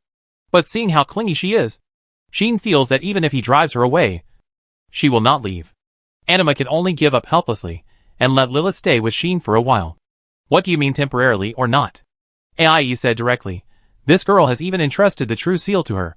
Do you still expect her to go back? That's the truth. Anima felt speechless for a while. Finally, Anima could only sigh. Forget it. Following the hero is not a rare thing for us gods. Anima finally let it go, and prepared to leave. Go back to deal with the follow-up of this incident. Send people to negotiate with the Mitrak Kingdom and the Ragna Empire, and plan to return to the God Realm. Before leaving, Anima seemed to take a deep look at the anxious Lycia. I'll let you go this time. But if you enter the God Realm without permission next time, it won't be so easy to get away with it. Okay? This sentence made Lycia look unhappy. So, you disappeared without a trace during this period of time, because you ran to the God Realm? Xian was quite surprised by this. Who would have thought that Lycia would glare at Xian with hatred? Who do you think is to blame for this? For some reason, Lycia's tone was extremely resentful. What happened? Xian didn't care. But he was very curious. After all, according to Laxia, Lycia disappeared at the beginning because she seemed to have discovered something when she was secretly monitoring Xian. So she left in a hurry. This time, the young lady ran directly to the God Realm. What happened there, and what did she discover? Xian couldn't help but be curious. Lexia opened her mouth, as if she wanted to say something, but she closed it again in the end. You will know later. Lexia left such a gloomy word, and said nothing else. In this regard, Xian just wanted to say, I hate you guys who keep things secret all the time. The plot is so dragged out because you guys don't say this or that all day long. And you think it's a secret that can't be revealed. Xian wanted to dunk on Lexia's head. Believe me, you will feel happier if you don't know such heavy things. Lexia rolled her eyes, threw such a sympathetic word to him, and then took Lexia's hand and turned away. Will I be happier? Xian pouted and muttered, I want you to be happy. Wait until the children can go out to play, and see if you can still be so stubborn. After that, Anima left. Lexia stayed for the time being, and it seemed that there was no further arrangement. Ayi was still the same, except for occasionally showing up and making Lexia nervous. She slept all day. And Xian began to feel a little melancholy these days. Because he found that since Lexia reappeared, Laxia began to follow her all day. And would no longer be as caring and versatile maid like before. Although Laxia was still responsible for everyone's 3 meals a day and various chores. The daily routine of awakening ceremony, appearing at the bedside to serve and washing and changing clothes without anyone noticing, was directly gone. Which made Xian very sad. Sister, do you want to burn the bridge after crossing the river? Xian showed a pitiful expression to Laxia. Unfortunately, Laxia was not someone who would fall for this. I originally served Mr. Xian as my master because of the order of the eldest lady. Now that the eldest lady is back, my first service object is naturally the eldest lady. Laxia said this lightly. This made Xian put away his pitiful expression, turned his head, and stared at Lixia, who was teasing Lilith at the time with his bright eyes. Woo! At that time, Lixia shuddered. Lilith, who was not interested in Lixia's teasing at all, tilted her head to show her doubt. It's okay. Lixia shook her head, but whispered with a shudder, saying, Why do I feel like someone has murderous intentions towards me just now? As if they want to get rid of me and take away the things around me? Could it be that someone has set his eyes on the things he stole from the palace of the kingdom of Mitra? Well, I have to be more vigilant recently. Just like that, when everyone outside was making a big fuss about Cosmos, only Xian was still calm. Until Iris appeared. It seems that you have found all the treasures around you. On this day, looking at Oz and Muffy who accompanied Iris to visit together, Xian raised his eyebrows and said these words with a smile. Yes, everyone is fine. It's really great. Iris looked very happy and relieved of her stress. Beside her, Oz and Muffy also spoke. Thanks to the guidance of the goddess Anima, we not only found our companions in the priest group and saved them from the danger of being eroded by evil spirits, but also found our lost tribesmen. Muffy smiled rarely. Unexpectedly, Lord Emerald actually successfully returned and became the goddess Lilith. Oz was observing Lilith, who was clinging to Xian, with a complicated look on his face. There was no way. Lilith was the evil god that their tribe had guarded for a whole 1,000 years. They had suffered a lot because of her before. Now that the evil god was unsealed, she returned to her original appearance. They didn't know whether they should be sincerely happy. What are you going to do next? Xian hugged Lilith and asked this question. Lilith has been unsealed, and Cosmos has been destroyed. What should the orcs headed by Iris do next? This is a big problem. Fortunately, their main god seems to have made arrangements. With the coordination and assistance of the goddess Anima, the Empire has stopped pursuing the matter and retreated to the border. The kingdom will also rebuild Cosmos. Muffy answered Xian's question. The tribesmen contacted the orcs scattered all over the human world, and finally decided to migrate the whole tribe. Temporarily go to the nearest orc tribe, merge and survive, and move back after Cosmos is rebuilt. This is also a solution. However, we orc priests are ready to investigate the mastermind who has been hiding behind the scenes and never showed his face in this incident. Oz knocked his fist and said viciously, This is also the instruction of the goddess Anima. There are humans in the human race who cooperated with the old demon faction and committed such a big mistake unscrupulously. He must be found out. Xian quite agrees with this approach. Speaking of which, Xian himself also has a score to settle with this mastermind.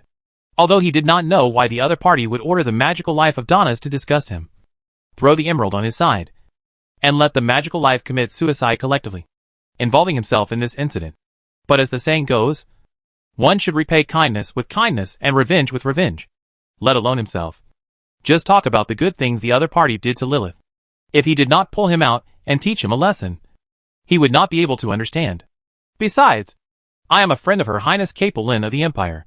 Iris's tone became depressed, and she whispered, Now, Her Highness Capelin is missing.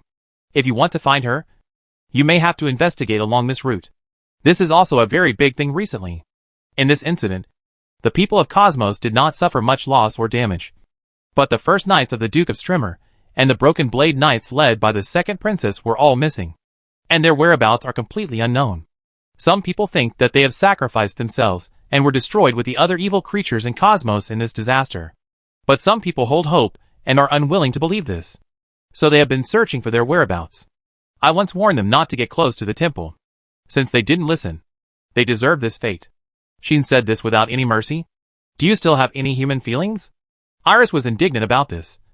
But when Xian glanced at her, she was immediately startled and hid behind Muffy. That was the way it was. This cowardly saint lady was still talking in a sullen manner, which made Oz and Marfie smile bitterly. But after the bitter smile, Oz cast an unknown look at Iris, which was full of love and admiration. Marfie noticed this scene and her face was tense, as if she was in a very bad mood. Oh! She noticed this scene and smiled playfully, as if he was gloating. This is a love triangle. Let's fight quickly.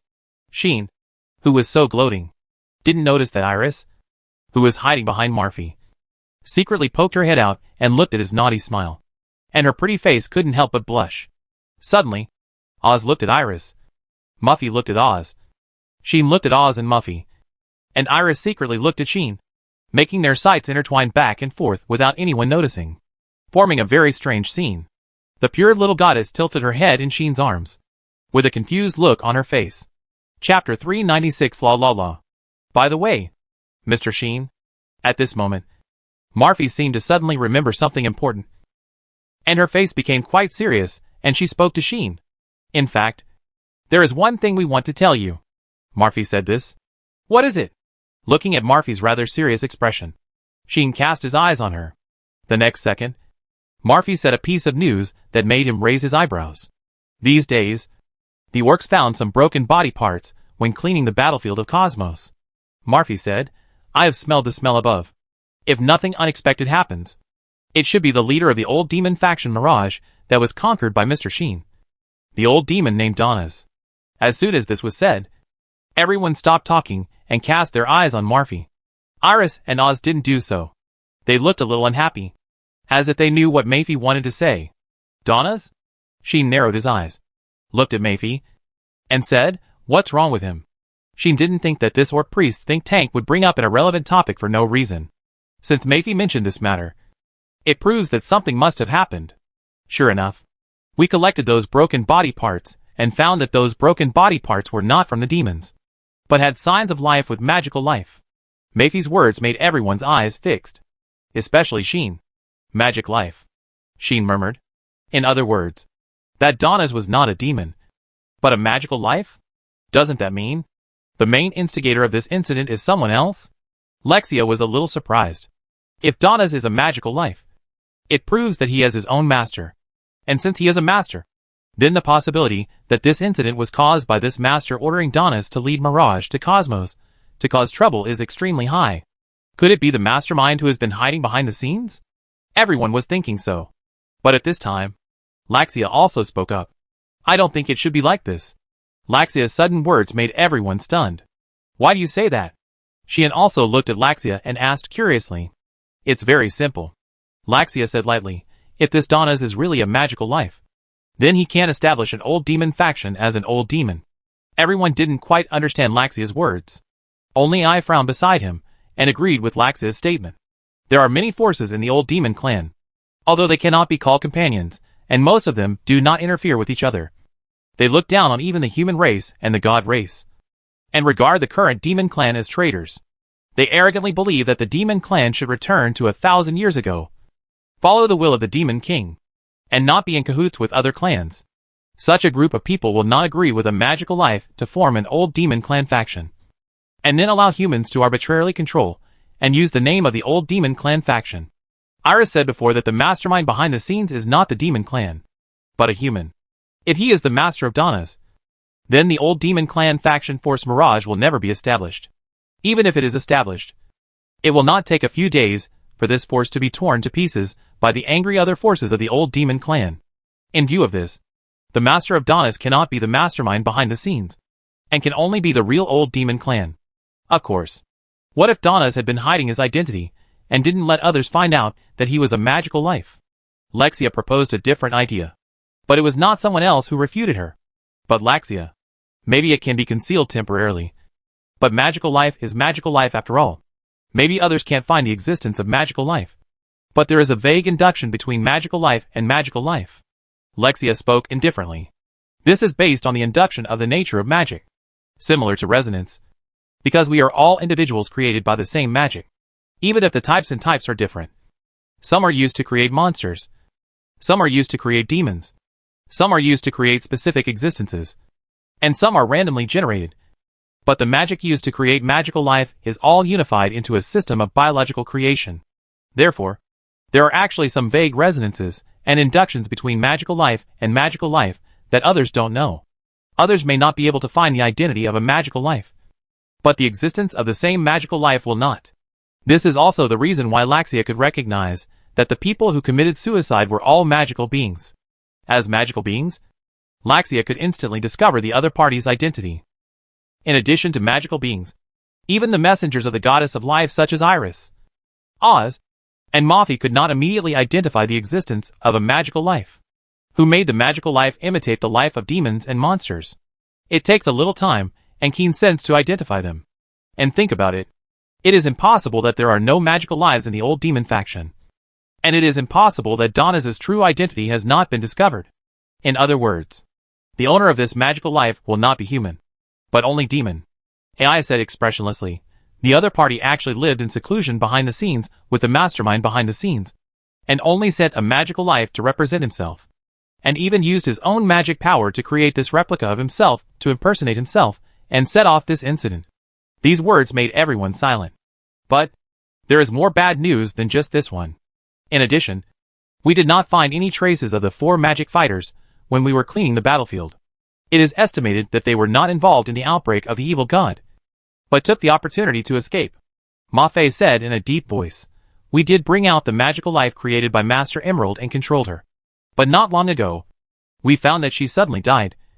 Died directly, without leaving a word. Everyone was speechless. Lilith's eyes flickered slightly for a few times, and finally leaned into Sheen's arms without saying a word. Iris explained.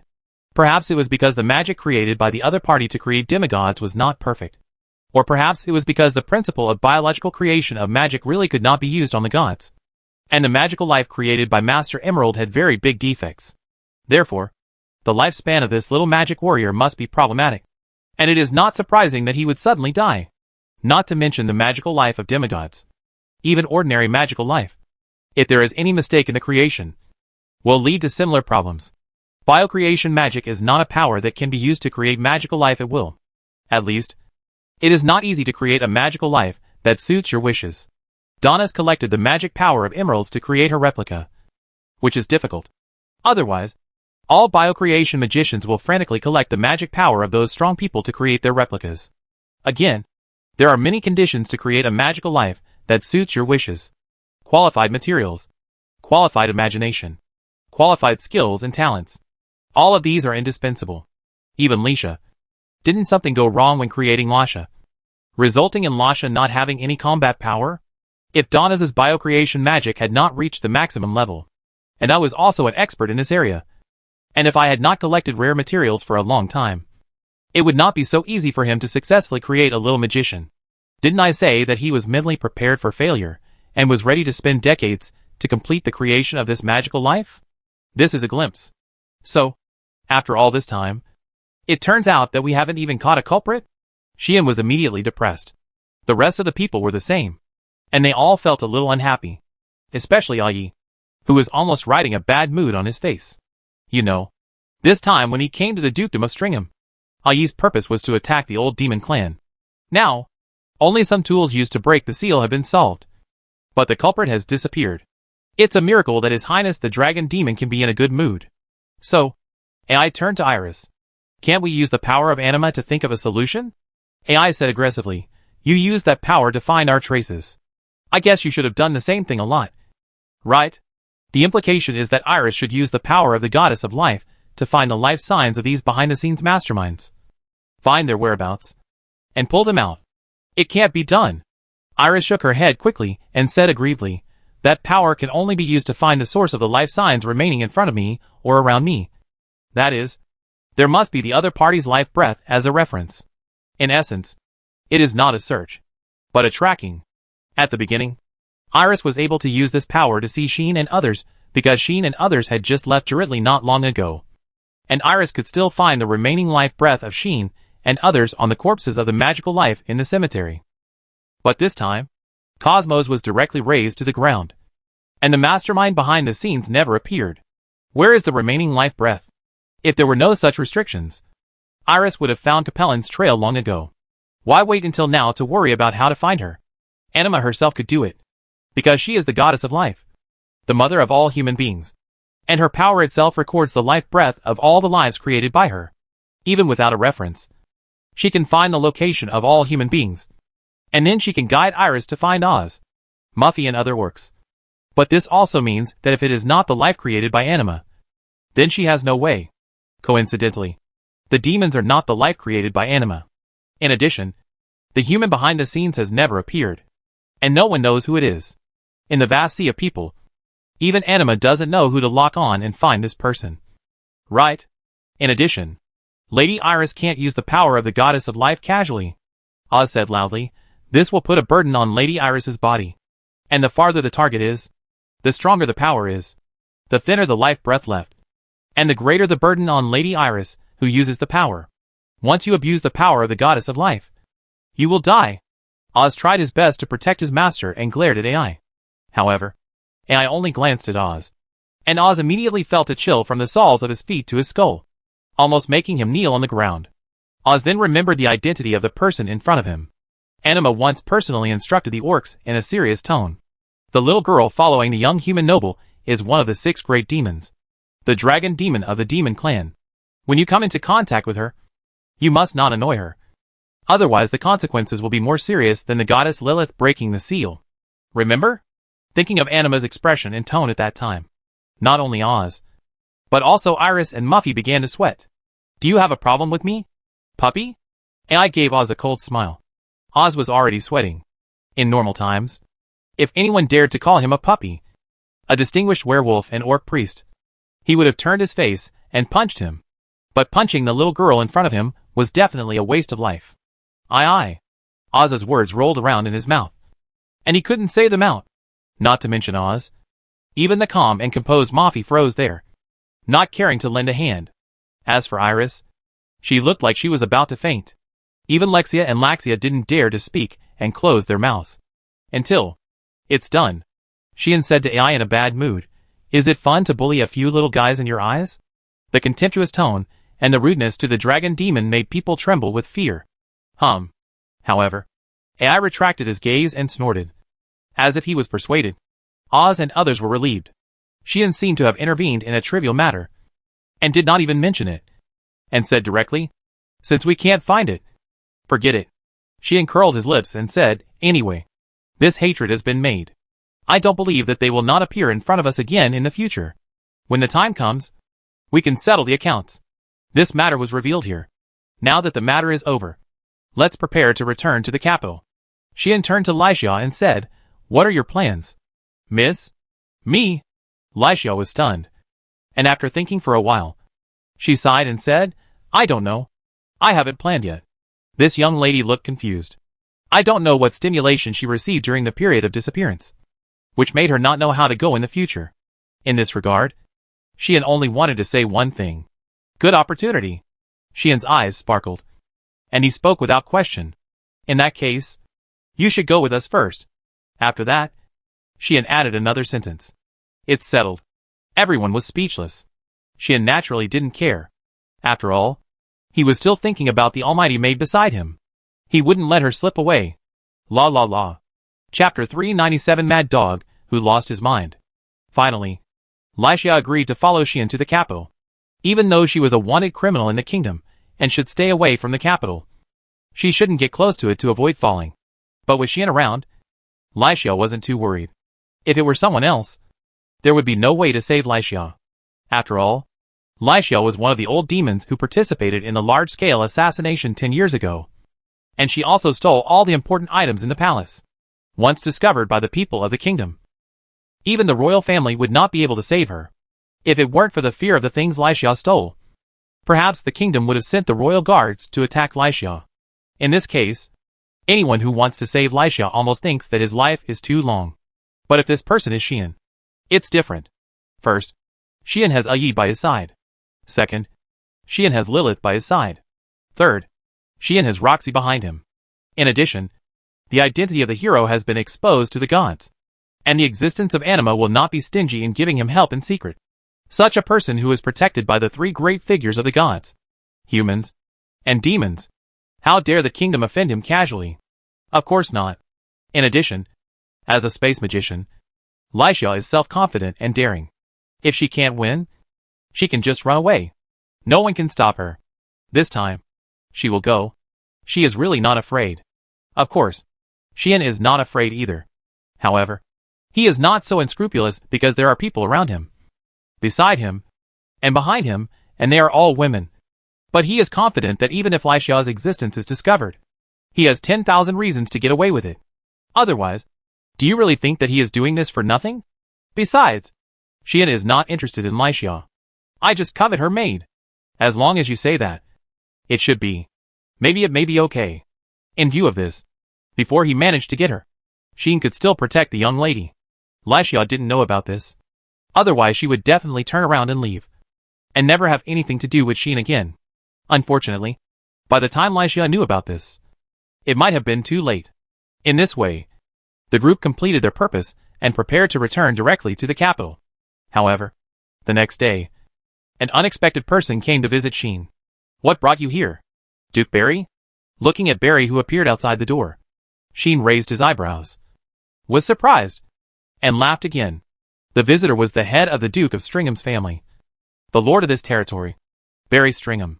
Barry appeared here with 4 knights of high rank, and looked at Xian expressionlessly. I should have said this, Barry said lightly. I really didn't know that Viscount Bostad would come to my territory and participate in the incident of Cosmos. Hearing this, Xian knew that the visitor had bad intentions. I don't know if it's a coincidence, but now, Xian is the only one here. Yi was sleeping in the room. I don't know if Lysia and Laxia noticed the arrival of the great nobles of the kingdom first. In order not to expose their identities, they just used space magic to leave the hotel, and they could not detect magic power and breath at all. Lilith was still sleeping and didn't wake up. Only Xian, after discovering Barry and several impressive magic powers, woke up from the bed, left the room, and greeted the Duke here. So, Xian sat down, looked at Barry standing outside the door across the living room, and said with a smile, Duke, just say what you want to say. Don't be so weird. These words completely tore through the disguise and courtesy on the surface, and didn't even give him a bit of face. Barry still had a blank expression on his face. I don't know if it was because he didn't want to care about such a small matter, or because he realized that Xian was no longer the adventurer who could be manipulated by him before. So he suppressed his emotions. However, the Duke also walked in without any courtesy. Behind him, the 4 knights followed immediately. However, bang! With an extremely abrupt roar, a burst of flying stars suddenly attacked, blasting the 4 knights away, and they fell to the corridor outside the door with screams. You? Barry's footsteps paused, and his face finally changed suddenly. Looking at Xian, his eyes also became shocked and angry. Xian still had a smiling look and retracted his hand that was surging with magic. Sorry, I overstepped. Xian shrugged and said, the entourage around the Duke seemed to be a little ignorant of the rules. They actually stepped into someone else's hall while the nobles were talking to each other. It was so impolite that I couldn't help but teach the Duke a lesson. I hope the Duke doesn't think I'm meddling in other people's business. Hearing this, Barry's face darkened and his anger rose in his heart. He knew that Xian was trying to show him power. Because of his aggressiveness, the other party realized that there might be an uninvited guest. So he didn't intend to give him face at all. He was actually taught a lesson by a viscount in his own territory. This is definitely the first time in Barry's life. But Barry couldn't do anything to the other party. What can he do? The other party has the power of the demon clan behind him. Before figuring out the relationship between the two sides, no one dares to offend this viscount openly. Right? Including Barry. The same is true. At that moment, Barry could only suppress his anger, came to Xian and sat down. I have to say that this Duke is indeed a big shot in a high position. He sits upright, looks cold, and exudes an iron-blooded and ruthless aura, which is enough to shock ordinary people to their knees. But Xian is naturally not one of them. I wonder why the Duke came to this place to find me. What is his purpose? Xian said this casually. Barry did not do too much superficial work, or he was not in the mood, and went straight to the point. I have collected intelligence, Barry said indifferently. It is said that Lord Bostad arrived here before the incident in Cosmos, and entered Cosmos, and had a considerable conflict with His Highness Capelin of the Empire, and also met with the First Knights and the Broken Blade Knights. It seems that Barry did understand what happened in Cosmos. It is true. Sheen did not deny it, but agreed readily. Then, I have 3 questions. I hope you can answer them for me. Barry narrowed his eyes and spoke like this. Oh! Sheen seemed to be interested and asked curiously, what questions? First, Barry stretched out a finger and asked calmly, why did you suddenly leave the capital and come here?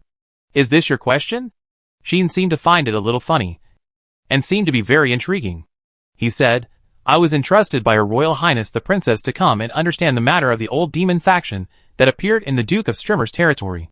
When I came to the Duke of Strimmer's territory and arrived at Jaredlai, I had already talked about this matter with Captain Triss of the Second Knights of the Strimmer family. I also mentioned this matter in front of the Guard of Cosmos. Presumably, the Duke would not have found out this level of intelligence. Right? Sheen's meaning was very simple. Just mocking Barry for asking questions knowingly. The second question. Barry did not change his expression. Not feeling embarrassed at all. But continued to ask, since you were in Cosmos when the incident happened, then I want to ask, what were you doing at that time? This is another question that you asked knowingly? Sheen's tone became more intriguing, making him smile and say, I guess the gods have told you. The Duke, the Lord, through the kingdom. So that the Duke probably knows what happened in Cosmos. Right? Through Anima's narration. The world has learned that the reason why Cosmos was destroyed was because an ancient evil god was sealed there, but was released by the old demon clan, causing a disaster. However, Anima did not tell the world how the evil god was solved. So the world thought that the evil god was subdued by the goddess of life, one of the 3 goddesses, and the people in Cosmos were safe and sound, thanks to this goddess. And Sheen was not mentioned. This is also to protect Sheen's identity and Lilith's identity, so that they will not be suspected or discovered. Therefore, according to the statement, Sheen, like the people in Cosmos, was transferred to outside Cosmos and protected after the incident. If not, Sheen would not be able to live so comfortably in this hotel, and someone would have come to the door long ago.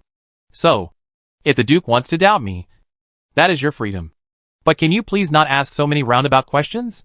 Sheen, as if he had seen through Barry's intention, finally started to mock and said, just say what you want to say. Duke, these words are no different from an offense. Then I will say it directly. Barry was silent for a while, then looked at Sheen coldly, and spoke in a deep voice. My son, my brother, and my first knights, where are they? Barry finally told his real intention. Yes, Barry is here to find someone. Before the incident, you met with the First Knights and the Broken Blade Knights, and advised them not to get close to the place where the evil spirit was spreading. I received such information. Barry seemed to suppress his emotions and said, in other words, before the incident, you may have known the inside story of this incident. But not only did you not leave Cosmos, but you seemed to be close to the center of the incident. Barry collected such information and came to the door. Since she knew some inside information from the beginning, Barry certainly would not believe that this little fox, who had made him suffer more than once, would be so easily transferred out of Cosmos and not participate in the center of the incident from beginning to end. Rather, Barry would rather believe that there is some unknown inside story in this than Sheen passively leaving the center of the incident. And Sheen is an insider and even a participant. I want to know what happened here that no one knows. And I want to know where my son, brother, and the best knights have gone. At this point, Barry could no longer conceal his anxious tone. Tell me. I want to know everything. Barry said this almost with gritted teeth. It is conceivable that this incident is a huge blow to the Duke. Linjo is the future heir of the Stringham family, and is also highly expected by the family, hoping to return to the center of power in the kingdom under his leadership. Yuri is also the strongest of the Stringham family, the #1 master in the territory, an important pillar of the Stringham family, and a symbol of the highest combat power. Needless to say, the First Knights, the #1 knights in the Duke of Stringham's territory, the most important elite warriors of the Duke of Stringham's family, and the most important combat power. This power has now disappeared without a trace. So how can Barry not be anxious? This is definitely a disaster that will cause the Stringer family to suffer heavy losses, and may even cause the Stringer family to fall from the altar. Barry can even imagine how the neighboring countries will be eyeing covetously after this battle, and how the lords of the surrounding territories will be ready to move, trying to bite the Stringer family hard. This makes the entire Stringer family feel like they have encountered a nightmare. There have been noises and panics every day these days. Barry is also the same. He can't maintain his previous iron-blooded ruthlessness at all. And he has fallen into the greatest anxiety and uneasiness in his life. If it weren't for this, Barry wouldn't come to the door. He even suspected that if Linjo and others had problems, was it Sheen who was behind it? This is the so-called villain. It is obvious that he has been trying to murder others. And as a result, he naturally thinks that others will also try to murder him. What else is this if not a villain? Sheen realized the meaning of it, and the smile on his face disappeared. What? Did I say that? Barry sneered and clenched his fists. To this, Sheen just wanted to say, I am really too idle. Why would I want to deal with a guy like you? This time, it was Sheen's turn to be expressionless, and even muttered to himself. And Sheen's appearance undoubtedly made Barry more anxious. Answer me. Barry stared at Sheen, and growled with red eyes, Is it you? Obviously, Barry has gone to extremes. It is conceivable how much pressure this incident has caused Barry. The heir, the pillar, the greatest fighting force, and the future hope of the family. All these reliances collapsed at once. And this iron-blooded duke, who was feared by many people, began to lose his mind. Sheen was too lazy to pay attention to this stray dog. It is a waste of time to be serious with people like you. Sheen stood up and left as if he had completely lost interest. At this moment, an accident happened. Chapter 398 Congratulations. You have successfully forced yourself into a desperate situation. Bang! This is the sound of glass breaking. Suddenly, figures appeared from outside the windows, breaking through the glass and quickly surrounding Sheen. Buzz! Magical power surged from the figures, causing them to use magic. In an instant, Sheen's feet sank into the floor as if they were in a quagmire. His feet were imprisoned, and his body was also bound by chains, completely tied up. Even around him, there were layers of transparent barriers rising up, trapping him in them. Extremely strong pressure surged inside, as if to press Sheen to the ground, causing Sheen's body to sink heavily. At this moment, at least 10 kinds of binding and imprisonment magic acted on Sheen. And there was even magic used to block magic, causing Sheen to be heavily bound. Sheen seemed to have no reaction, watching the scene silently, without saying a word. Until a while later, he turned his head and looked at Barry. There, Barry had slowly stood up, his face gloomy. You forced me to do this. Barry said this indifferently. Sheen had to admit it. It seems that I overestimated you. Sheen seemed to be unaware of the current situation, and said without changing his tone, I thought you, the so-called iron-blooded and ruthless duke, should know very well that I am not someone you can touch casually now. But you don't seem to be as smart as the rumors say. This is what is called meeting is not as good as hearing. Right? He really didn't expect that this duke would dare to attack him blatantly, even though he had already discovered that there were many magical reactions around the hotel, and even hostile reactions. Sheen still thought that they were Barry's guards, not ambushes.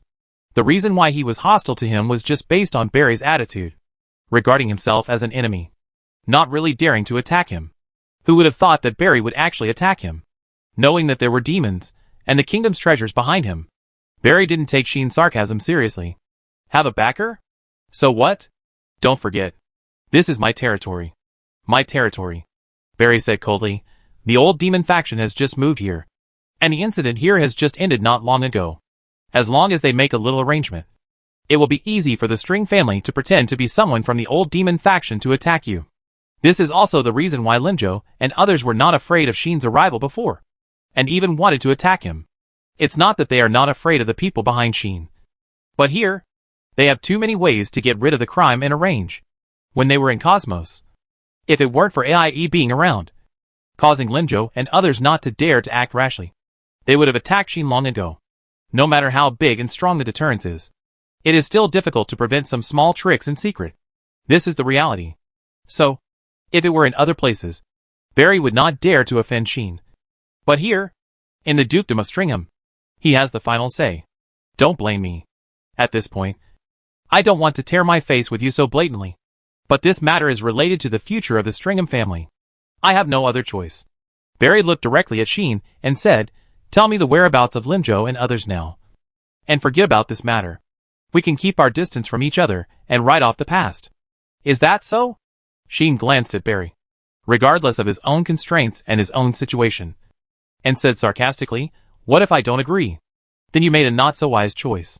Barry said expressionlessly, In fact, we don't have any deep hatred, but just some small festivals that can't be any smaller. It's not to this extent. I believe you can understand. Indeed, if you look at it from the surface, Sheen and Barry really don't have much conflict. Although Barry and Linjo have been secretly calculating Sheen, intending to eliminate Sheen, the thorn in their eyes that has touched their interests. The only conflict between the Stringer family and Sheen is that Barry once denied Sheen's contribution when he made achievements in the crusade against the killer faction and met with the king.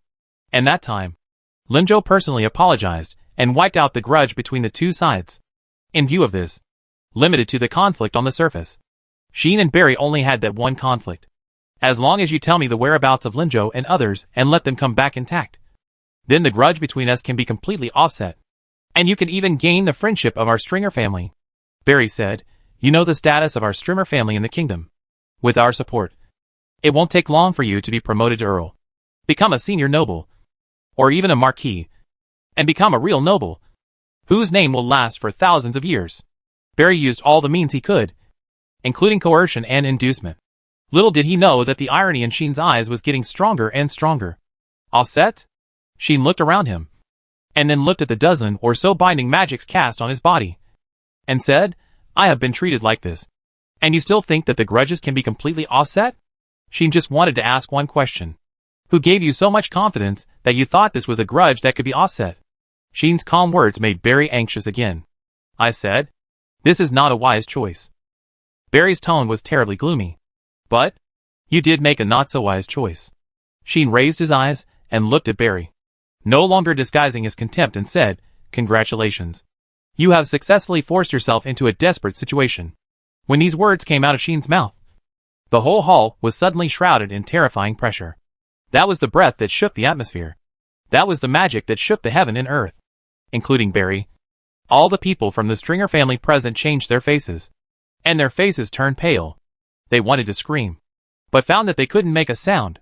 They wanted to escape from here, but found that their feet didn't listen to their orders. The body trembled. The heart trembled. The brain boiled. The bones vibrated.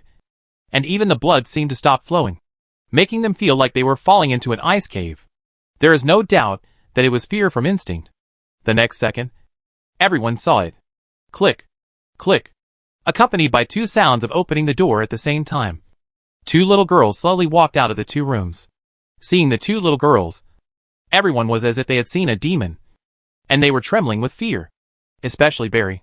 When he saw the two little girls, his eyes bulged out, and his heart was filled with a strong fear that he had never had before, because one of the two people Barry had just seen in the mansion of Bostut's family not long ago, and knew the other party's identity. It's okay to disturb my sleep, but you dare to touch my people under my nose. You should be prepared that you can't walk out of here alive. Right? AI, who was holding the pillow, looked at Barry expressionlessly, which made Barry's fear burst out. At this time, Barry just wanted to shout, why is the dragon demon here? The Duke had no idea that AI had come with him. No. Barry had received information that Sheen was accompanied by two young girls. But Triss, the leader of the Second Knights, had told Barry that one of the two little girls was Sheen's sister, and the other was very likely the vengeful spirit that the Duke's territory had been rumored for many years. This caused Barry to make a wrong judgment in a hurry, and he never thought that the sister mentioned by Sheen would be the identity of the dragon demon in disguise. In his opinion, it is impossible for one of the top demons to disguise himself as the sister of an ordinary human. Right?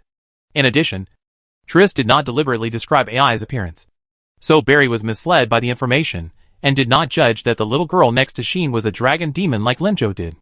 In addition, Barry presumptuously believed that a being like a dragon demon could not follow Sheen around, or even run to his territory. This Duke became a typical example of being too smart and pushed himself into H.L. While Barry was terrified by AI's appearance, Lilith saw Sheen, who was heavily bound by magic, and a strong emotion emerged in her eyes that had never fluctuated for the first time. That emotion was called anger. Boom! The amazing evil spirit burst out from Lilith. Bang! The evil energy instantly hit the group of magicians who bound Sheen, sweeping them away with screams, and also crushed Sheen's layers of restraints like a substance, allowing Sheen to regain his freedom. Ah! Barry was also blown away by the impact of the evil energy, hitting the wall and wailing. But this level of pain is just an appetizer. The real H. Elle is still waiting for them. Ah! Help me! No! No! Ah! With screams of extreme pain, the magicians invaded by the evil energy gradually turned red in their eyes, while struggling and begging for mercy, and fell into madness. You. Barry was also bathed in the evil energy, holding his head in pain, and looking at Lilith in horror. According to the information he collected, this evil spirit that can drive people crazy is the power of the evil god that caused Cosmos to be destroyed. In other words, the little girl in front of him is the evil god who once turned the earth into purgatory and was sealed for nearly 10,000 years. Now, the punishment of the evil god has come upon him. No! No! No! Feeling his soul gradually degenerate, Barry let out his last scream. Immediately, Barry's consciousness completely disappeared. The head of the Duke of Stringham's family lost himself and his life just like that. Chapter 399: The Legendary Way to Commit Suicide? Gah! Woo-ah! With a roar, Barry and all the people in the String family turned into evil creatures with red eyes and ferocious faces, and fell into madness. However, these evil creatures did not fight on the spot, but bowed their heads in the direction of Lilith, as if they were tiny ants that saw the gods. But Lilith ignored these evil creatures and threw herself into Sheen's arms, her amethyst-like eyes full of worry. Sheen caught Lilith and laughed. Don't worry. I'm fine. Sheen touched Lilith's head and comforted the little girl, who seemed to be frightened, although he felt that Lilith's reaction was a bit excessive. Even if she didn't come out, Sheen would not be able to cope with the situation just now, and her actions and worries were a bit redundant. But this was because the little girl cared too much about her performance, and Sheen didn't have any objections to it. On the other hand, Aie just stood there from beginning to end, without moving, and even her expression didn't change even once. What are you playing here? Aie condemned Sheen and said, you shouldn't be hit by this level of sneak attack. Right? Obviously. Aie also felt that was Sheen's ability. This level of threat was not worth mentioning at all. I just want to see what this guy will become after being forced into a corner. Sheen shrugged and said, in fact, you don't have to come out to deal with this level of stuff. Letting the demon and the evil god who can rival the demon take action is really a bit of an exaggeration. Originally, Sean wanted to solve it by himself, but he didn't expect that after he was attacked, the two little girls woke up instantly and came out without hesitation to stand up for him. Lilith was fine. After all, he and this little goddess were already a community of destiny. If something happened to him who held her true seal, she would also be in trouble. In addition, this girl was particularly attached to him and would stand up for him without hesitation, which was understandable. But Aie also woke up without hesitation and appeared for him, which still surprised Sean. Does this girl care about him so much? Sean really wanted to ask. Unfortunately, Aie didn't give him this opportunity. Humans are really getting bolder and bolder. Knowing that you are my people, they dare to attack you so blatantly. It seems that I haven't appeared for too long, and few people remember me. The dragon demon. Aie looked at Barry, who turned into an evil creature and went crazy, with an unhappy face. If a fool who knew nothing about Sheen and Aie did these things without knowing his own limitations, she would not bother to care. However, since he knew the involvement and still dared to attack Sheen, Aie thought this was a deliberate provocation to her. Sheen rolled his eyes. Have you not given up the idea that I am yours? Sheen said without any good mood. That's the fact. Aie said disapprovingly, at least, many people now think so. After being told by Aie, Sheen also felt the same way. Whether it is the kingdom, the demons or anima, they all seem to regard themselves as people on Aie's side, so they can be protected by Aie. So, I have actually eaten a lot of gigolos without knowing it. A dignified hero is actually eating gigolos? Well, why not? Sheen not only does not feel ashamed, but feels happy. It's not because he wants to eat gigolos, but the feeling of having someone clinging to him is really too good. The main thing is to avoid a lot of trouble, which is what Sheen values. Of course, Sheen didn't get along with Aie for this purpose, but since things have developed naturally like this, Sheen doesn't feel bad about it. Again, Sheen's ability to accept is quite strong. This is just child's play. Then again, I had already decided to return to the capital, but this guy took the initiative to come to my door. Is this the legendary way to seek death? Sheen looked at Barry with an intriguing look again. Originally, this time when he came to the Dukedom of Sturm, in addition to attacking the old demon faction that was causing trouble here, Sheen had another purpose, which was to teach the Sturm family a lesson. However, because of Lilith's matter, Sheen had no mood to trouble the Sturm family during this period of time, and even forgot about it. As a result, he had forgotten about it. But they took the initiative to come to his door? What a good person. Sheen sighed, his tone full of gloating, especially when he saw Ai's dissatisfied look. Sheen felt that he could see the miserable future of the Stringer family. As expected, this matter is not over. Ai had no intention of settling the matter peacefully. What are you going to do? Sheen asked curiously. Go to the so-called Stringer family's base camp. Ai said this expressionlessly, and then wanted to turn around and leave. So impulsive? Sheen quickly pulled him back and said, you don't want to exterminate the clan, do you? What? Ai looked at Sheen suspiciously and asked, is there any problem? Is there any problem? Sheen was speechless and said, do you think it's okay? I think it's okay. Ai stared at Sheen and said, or do you think this is too cruel? If it were someone else, they would probably think Ai was too cruel. Right? It was obviously the fault of some people. But they killed the whole family. Isn't this cruel? As a hero, it seems natural for him to stop Ai from such a cruel act. But Ai knew that this hero was different. Do I look like a kind person who is compassionate? As expected, Sheen said such words. Not like that. Ai looked as if it was just like that, and answered without hesitation. However, for Ai who answered without hesitation, Sheen wanted to give her a shot. I am indeed not a good person, but I can be more tactful and don't have to answer so decisively. Forget it. Sheen picked Ai up and said leisurely, just solve these culprits, and don't worry about the rest of the Stringer family. Why? Ai asked in confusion. They all troubled you, and you don't care about them? I just don't think it's necessary to go there deliberately. Sheen said nonchalantly, if they are all here, then it's solved. Like the Gallioli family back then. Didn't Sheen take them all in one wave with Aurora meteor shower? But Sheen has no interest in cleaning up the remnants in the capital. It's not because of the principle of one thing for another, or the family should not be harmed. But because I have seen too many middle school sayings in my previous life that if you don't get rid of the roots, the grass will grow again in the spring breeze, and the protagonists often slaughter the enemy's entire family. So I have no interest in such things. If Linjo was at Stringer's house, then Sheen would still have the motivation to go there. But Linjo has disappeared. Barry has been left here. And the two people in Stringer's family who offended him have tasted the bitter fruit. And she no longer has the idea of causing trouble. Besides, you are a dragon demon. Just send an order back to the demon world or complain to the kingdom, and the Stringer family will be finished. There is no need to make a special trip. As Sheen said this, he turned his attention to the tender body of the girl in his arms. Well, it is still so fragrant and soft. It is worthy of being the first legal loli we have met in this world. I don't know what Sheen is thinking about such things. Ai seems to have calmed down. Forget it. Ai simply stopped paying attention to this matter. She only glanced at Barry and others, and suddenly exhaled. That breath, very, very subtle, turned into a scorching dragon breath and blasted towards Barry and others. Bang! Without any suspense, Barry and others were all evaporated on the spot by the scorching dragon breath, leaving nothing behind. In the room, the temperature suddenly rose to a point that made people sweat. Damn! Sheen was frightened by this sudden attack and burst into swearing. What happened? Lycia and Laxia came back just in time. I don't know if they calculated the time correctly, but they were shocked by the high temperature and rampant magic in the room.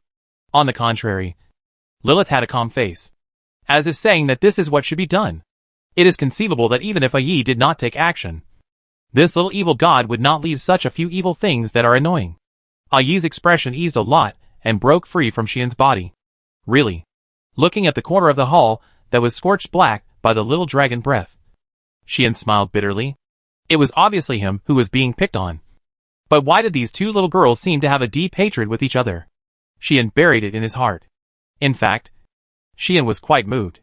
Because, with the personalities of Ai and Lilith, they are not the type to dig into the details of people they are not interested in. In other words, whether it is Ai or Lilith, they did this to vent their anger. So, Sheen threw the existence of Barry and his party out of his mind and turned to the women. Since everyone is here, let's just set off now and go back to the capital. Hearing this, the women had no objection and nodded one after another. Sheen then blew a loud whistle, letting the whistle resound through the sky with magic power. Roar! a pitch-black dragon suddenly fell from the sky. Not long after, the dragon flew away amid the panic and commotion of the entire town, flapping its wings in the direction of the capital. Chapter 400 Life and Nature. God Realm. This is a completely different world from the human world or even the demon world, because there is no land in God Realm, let alone oceans, but only islands floating in the air like castles. That's right, islands. God Realm is formed by floating islands, which constitute a wonderful scenery that the other two worlds do not have. Floating islands are constantly moving. Therefore, the position of the islands is changing all the time. However, if you look closely, you will find that the movement trajectories of these islands can all be traced. They all surround a large island that stands still, like celestial bodies moving around the sun, rotating and moving in a ring shape. However, the closer to the central island, the fewer floating islands there are. There are only 3 floating islands closest to the central island, which are like guards or offspring, and they rise and fall, which looks quite pleasing to the eye. At this time, on one of the 3 floating islands, Anima appeared here. This goddess of life seemed to be walking in the clouds, walking slowly forward while looking around. Although she didn't open her eyes, she seemed to be able to see everything here. Not long after, Anima came to a forest. It was a very beautiful forest. The forest was full of the breath of life, which was an environment that Anima would love. Unfortunately, although Anima was the goddess of life, she was not the owner of this forest full of life. The owner of this forest was another goddess. In order to find this goddess, Anima entered the depths of the forest and finally came to a clear lake. Ah, Anima, is it you? At this moment, a pleasant voice, like an elf in the lake, came into Anima's ears.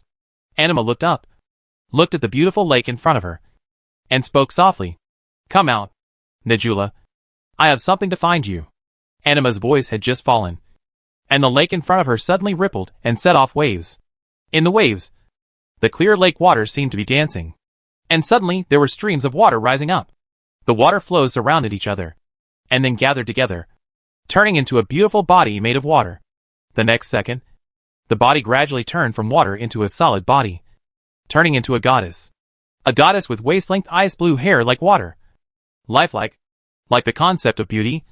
Even her eyes are crystal clear ice blue, and her ears are really long and pointed like an elf. A goddess that makes people admire. When this goddess appears, the forests, lakes, atmosphere and even the heaven and earth seem to be feeling happy, constantly emitting joyful emotions, either radiating brilliance or swaying. The goddess named Nadura came to Anima on the trickling water, just like she was born from nature, or the incarnation of nature. Hello, Anima. Nadura saluted Anima with an impeccable and perfect smile. Hello, Nadura. Anima smiled helplessly and said, I have told you many times. Don't be so polite to me. This is a matter of course.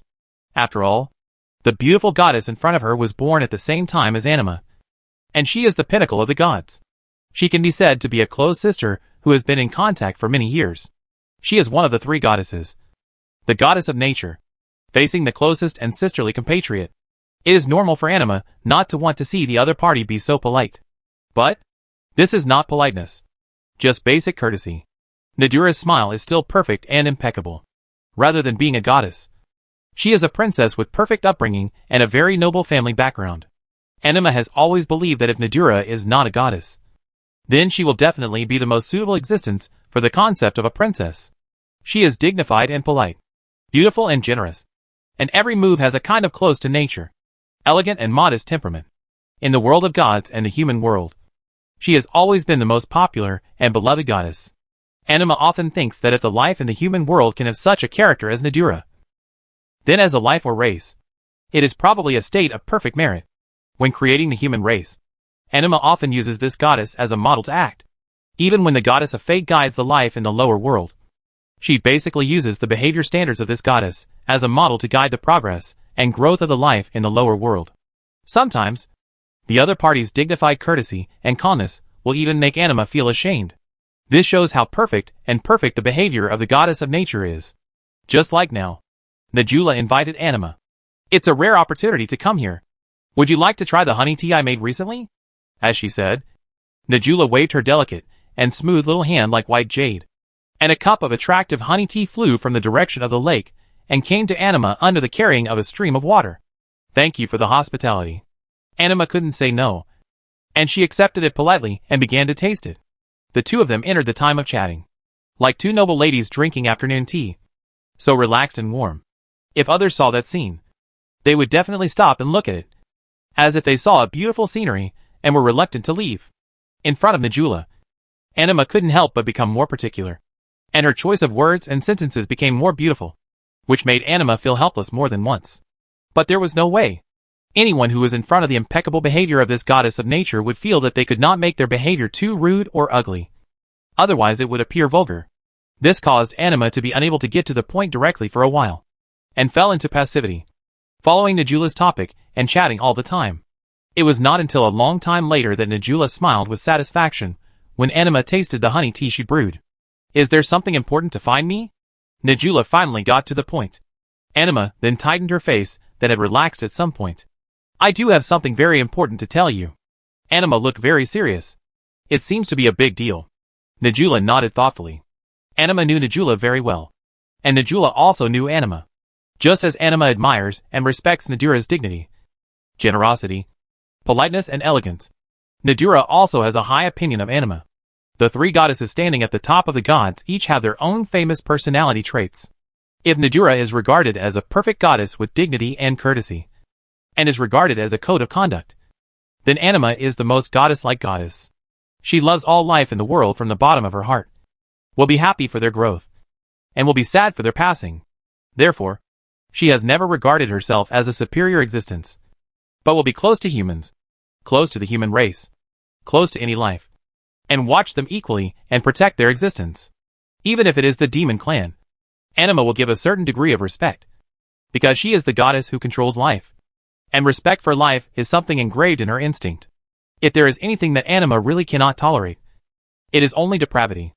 In view of this, Anima told Sheen that if Lilith failed to return, then don't hesitate and just destroy the true seal directly. Don't let the fallen goddess do evil and harm the world's creatures. Once such an Anima becomes serious, it undoubtedly means that something serious has happened. Thinking so, Nadura heard unexpected words from Anima's mouth. Do you think that a hero is still likely to appear in this world? Anima said this to Nadura. Hero? Nadura was slightly startled, and after being surprised for a while, she hesitated and said, Are you talking about the princess of the Mitra kingdom blessed by the goddess of fate? If there is a hero who may appear in this world, it must be that princess. She has been recognized by Mitra's holy sword, and also has a talent that has never been seen before and will never be seen again. With powerful unique skills, there is no doubt that she will be comparable to the hero in the future. The other party is also recognized as a modern hero. Nadura is also very optimistic about her and thinks she is the most promising and charming existence in the human world today. So, when it comes to modern heroes, Nadura first thinks of her.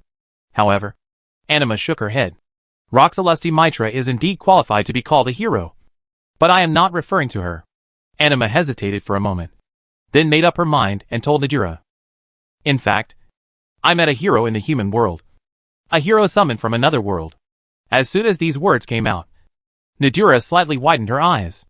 Impossible. Without thinking, Nadura said such words. The summoning of heroes has been sealed.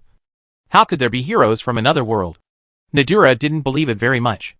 I know how you feel. At the beginning, I was the same as you and didn't believe this at all.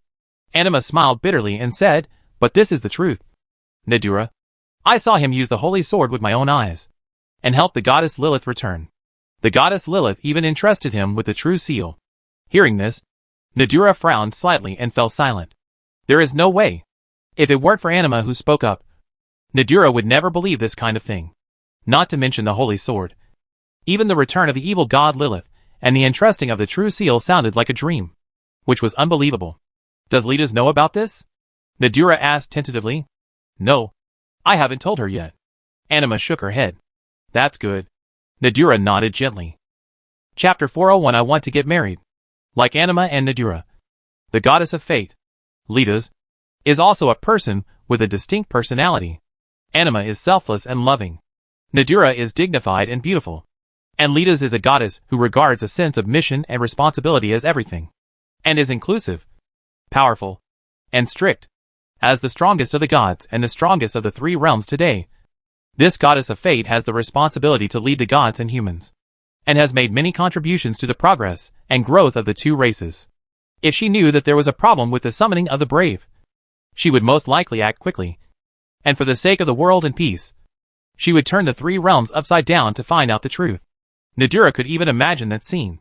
Well, it would definitely be a mess. After all, it is a good thing to have a sense of mission and responsibility. But an excessive sense of mission and responsibility may lead to uncontrolled behavior and many excessive things. Especially the goddess of fate is really a little. After thinking about it for a while, Nadura felt like smiling bitterly. So, Nadura said so immediately. Let's not let leaders know about this for the time being. Nadura said solemnly. Let's check it ourselves first. And it's better to tell her after we have a general direction. I think so too. Anima agreed and said, if there is a general direction, then leaders should not be too desperate. The two goddesses looked at each other, as if they could see the scene of the strongest goddess's uncontrolled behavior, and sighed. So, the two had a discussion, and made a decision immediately. I am conducting an investigation on the summoning of heroes in the divine world, and I will go to the sealed place to see if there is any problem with the sealed summoning ceremony. Anima said so. I will go to the human world, observe the movements of the demon world, and meet the hero, and check on Lilith's situation. Nadura planned to do so. Originally, Anima wanted to take charge of the latter's work, but in terms of observation and monitoring, Nadura is undoubtedly more suitable than Anima, because Nadura is the goddess of nature. She created the existence of the earth and the ocean. Every blade of grass and every tree on the earth are her eyes and ears. She can also transform into nature and monitor to the greatest extent. If she does this work wholeheartedly, it is almost impossible to hide what happens in every corner of the human world from her. Therefore, it is undoubtedly more appropriate to leave the matter of going to the human world, monitoring the demon world, and contacting the hero to Nadura. You have to be careful, Anima instructed. Not only is the goddess Lilith following the hero, but the dragon demon AI has also been following him. Dragon demon? Nadula seemed to have not expected such a thing to happen, and said with a little surprise, she has already set her sights on the hero? More than just staring at it. Anima thought about AI's attitude and said helplessly, she seemed to like the hero very much. For him, she not only came out to contain me, but also helped with Lilith's affairs. That hot-tempered dragon demon actually. Nadula frowned and said unwillingly, could it be that the summoning of the hero was actually caused by the demons doing something in secret? Obviously, compared to the fact that the dragon demon would help a hero because he liked him. Nadula was more willing to believe that there was some conspiracy. At the beginning, I did think so. But later I basically believed it. Anima didn't know how to explain to Nadula, so she could only say, you will know if you go and see it yourself. I can only say that the dragon demon is really different from before. And this time the hero is also different from the heroes in the past. Very special? It feels like the type that the dragon demon likes. So it is still quite convincing. Really? Nadura nodded thoughtfully again, and then smiled. In this case, I will go and see it myself. Okay. Anima no longer expressed her opinion. After assigning the work, the two bowed and said goodbye. Special hero? Looking at Anima's departing back, Nadura no longer concealed the curiosity in her eyes. Needless to say, Anima's description aroused the interest of the goddess. Let me see how special this hero is. Accompanied by a burst of laughter, Nadura's figure turned into a crystal clear water body again. Like an elf in the water, surging and blending into the clear lake. Mitra Kingdom, the capital. In the bedroom, Roxy and Leah are drinking afternoon tea together. Sanai stood behind Leah as always, faithfully performing the duties of a knight and guarding the tea party of the two princesses. While drinking the sweet black tea, Leah looked at Luoshi who was sitting opposite her, her eyes full of thoughts. It was because Luoshi who was sitting opposite her seemed a little absent-minded, looking out the window all the time, not knowing what she was thinking. Luoshi. Leah called her sister. Unfortunately, Luoshi didn't seem to hear her, and was still looking at the scenery outside the window. Luoshi? Leah called again, but still didn't make Luoshi respond. In this situation, Leah and Sanai behind her looked at each other, both looking at the confusion and helplessness in each other's eyes. The next second, Leah stretched out her hand and grabbed Luoshi's cheek. Luoshi Lucy T. Leah shouted loudly with some anger. Ah! Luoshi finally reacted. She cried out in pain and subconsciously slapped away the hand that was grabbing her cheek. She looked at Leah who was angry, and seemed to know what happened. She became embarrassed. Seeing her perfect sister in such an awkward state, Leah was a little angry. I said, Luoshi, what are you thinking about? Leah said strangely and reproachfully, you seem to be a little absent-minded recently, and your state is very strange. Are you feeling unwell? Leah herself said this, but she didn't believe it, because she had never seen Luoshi sick, let alone feeling unwell. I'm fine. Luoshi shook her head and said, I have the blessing and protection of the goddess of fate, and I usually don't get sick. This is also a proof of Luoshi's unique advantage. Sometimes, even Leah can't help but feel envious. This sister of hers has almost no flaws, which makes people yearn for her. As a sister, Leah was often compared with her perfect sister by others in the past. She used to envy and be jealous of her. She didn't know why she was born in this world. She was compared to her sister in all aspects, and her inner world was once all gray. Born in an imperial family, sometimes, not being excellent is a sin. Other people's gossip and covetous eyes may bite you hard at any time when you reveal your flaws, leaving you covered with wounds. Leah has had such an experience, and believes that after the birth of her impeccable sister, she will probably completely lose her value, be despised by others, and fall into the abyss. Similar things have happened countless times in history, whether it is the royal family or the nobles. There are all kinds of anecdotes of hostility, hatred, and even mutual slaughter for things like inheritance rights, which is not surprising at all. If such a situation develops normally, then Leah is likely to go to a road of no return or completely disappear in the crowd under the oppression of her sister's excellence and the surrounding environment. But Leah is lucky, because the excellence of her sister has long exceeded the scope of human beings and reached a height that no one can reach. Sometimes, the gap with a person can make people unwilling, jealous, and resentful. But if the gap is too big, it will make people give up, and accept reality. This is the situation of Luoshi and Leah, because her sister is so outstanding that it makes people lose their minds. Not only does Leah gradually feel that her unwillingness and envy are stupid, but even people around her think that it is too inappropriate to compare normal people with Luoshi. In view of this, Leah gave up envy and jealousy unconsciously, and people around her no longer dared to compare anyone with Luoshi, thinking that Luoshi's excellence is something of another dimension, and ordinary people can't compare. That's a matter of course. Thanks to this, after no longer being compared, Leah's own excellence has gradually been discovered and valued, and recognized by others. This made Leah also feel fortunate that her sister is a monster, so that she and others don't even feel like comparing. Otherwise, she might really fall into the abyss, and go down a road of no return. But because of this, Leah herself was unconsciously attracted by Luoshi's excellence and perfection.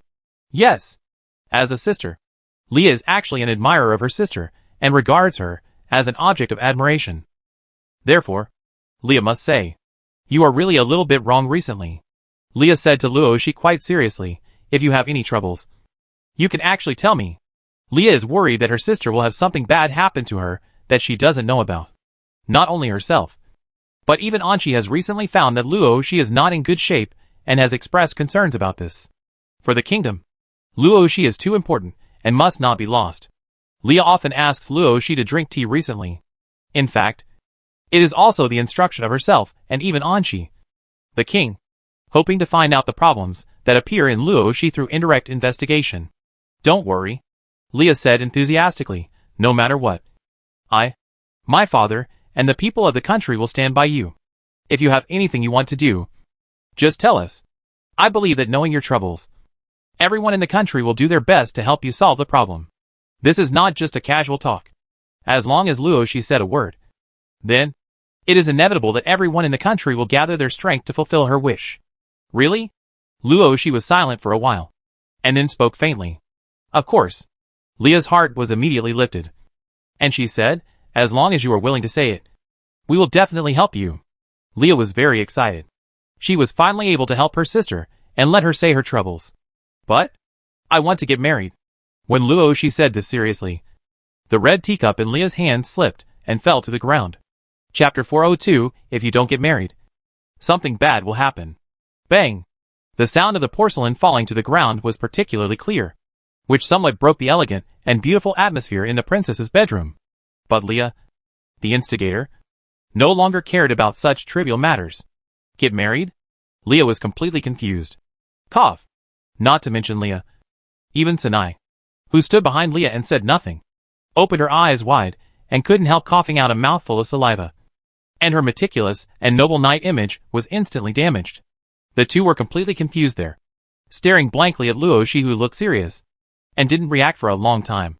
Luoshi thought she didn't say it clearly enough, so she repeated it. I want to get married. The real words really confused Leah and Sinai. Sister Leah? Seeing that Leah was unable to react and could only stare at herself blankly, Luoshi frowned slightly and called out to her, as if she wanted to say something. Wait! Leah did not give Luoshi this opportunity. She stretched out her hand to stop Luoshi from speaking and said, Let me take it easy first. Leah pressed her temples and rubbed them several times, as if she suspected that she was in a state of mental fatigue. So she heard it wrongly. She closed her eyes and took several deep breaths. After that, Leah seemed to be relieved. She opened her eyes again, cheered up, and stared at Luoshi. What do you want to do? Leah stared at Luoshi, as if she hoped that everything she had just heard was just an auditory hallucination. Unfortunately, this hope was ruthlessly broken by Luoshi. I want to get married. Luoshi seemed to have not noticed Leah's abnormality, and said very melancholy, What should I do? No. No. No. I am the one who should tell you what to do. Right? Leah wanted to shout this. Not to mention Leah. Even Sinai looked dizzy and dazed. But there was nothing I could do. What did they hear? Roxy wants to get married. The treasure of the kingdom wants to get married? Isn't this a big deal? I said. Roxy. Leah said calmly. Can you tell me why you suddenly want to get married? First of all, we must figure this out. Otherwise, there will be no progress. Even Sinai couldn't help but say something. Hasn't your highness always been uninterested in marriage? Sinai said in doubt, whether it is the nobles in the kingdom, the royal family of a foreign country, or even the important figures of other families. Your highness has always rejected anyone who came to propose marriage without saying a word. Right? Although Luoshi is only 17 years old. She is very young. But in this world, 15 years old is considered an adult. Since you are an adult, you can get married. There are many couples in this world who have married at the age of 15 or 16. As for the royal family and nobles, even if they are not yet adults or even born, they may be engaged first. Especially princesses, who are engaged at birth. And there are countless examples of marriage alliances. Like Leah, she actually has an engagement, but she is not interested in the so-called engagement person at all. Therefore, even though she is 18 years old and has been an adult for 3 years, she has not married her engagement person. Instead, she has been delaying the time, which has caused the royal family to be complained by the other party's family for a long time. But Luoshi is different. Even though there are countless people proposing marriage, from the human world to the god world or the demon world, her engagement has not been finalized. That is also a matter of course. You know, when Roxy was born, her magic power alarmed the gods, causing the goddess of fate, one of the 3 goddesses, to come and bless her. From the very beginning, the royal family and the kingdom had high hopes for her, and they valued her potential and future. Under such circumstances, it is unknown how much value Roxy can bring out. So the royal family and the kingdom are naturally unwilling to let Roxy get engaged to others casually. Who knows if the other party is worthy of Roxy? Who knows if it will make others marry too high? Who knows if the other party has any ulterior motives? Who knows if the kingdom will be bound and restricted by this engagement in the future?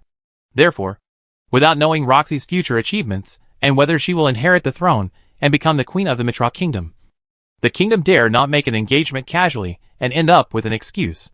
As Roxy's talent gradually emerged and became more and more amazing, even the Holy Sword recognized her, and the gods took the initiative to recruit her to become a resident of the god realm. Roxy's status became more and more transcendent, so that more and more people proposed marriage. But the kingdom did not dare to make a marriage contract for her casually, which disgusted Roxy and even made the gods unhappy.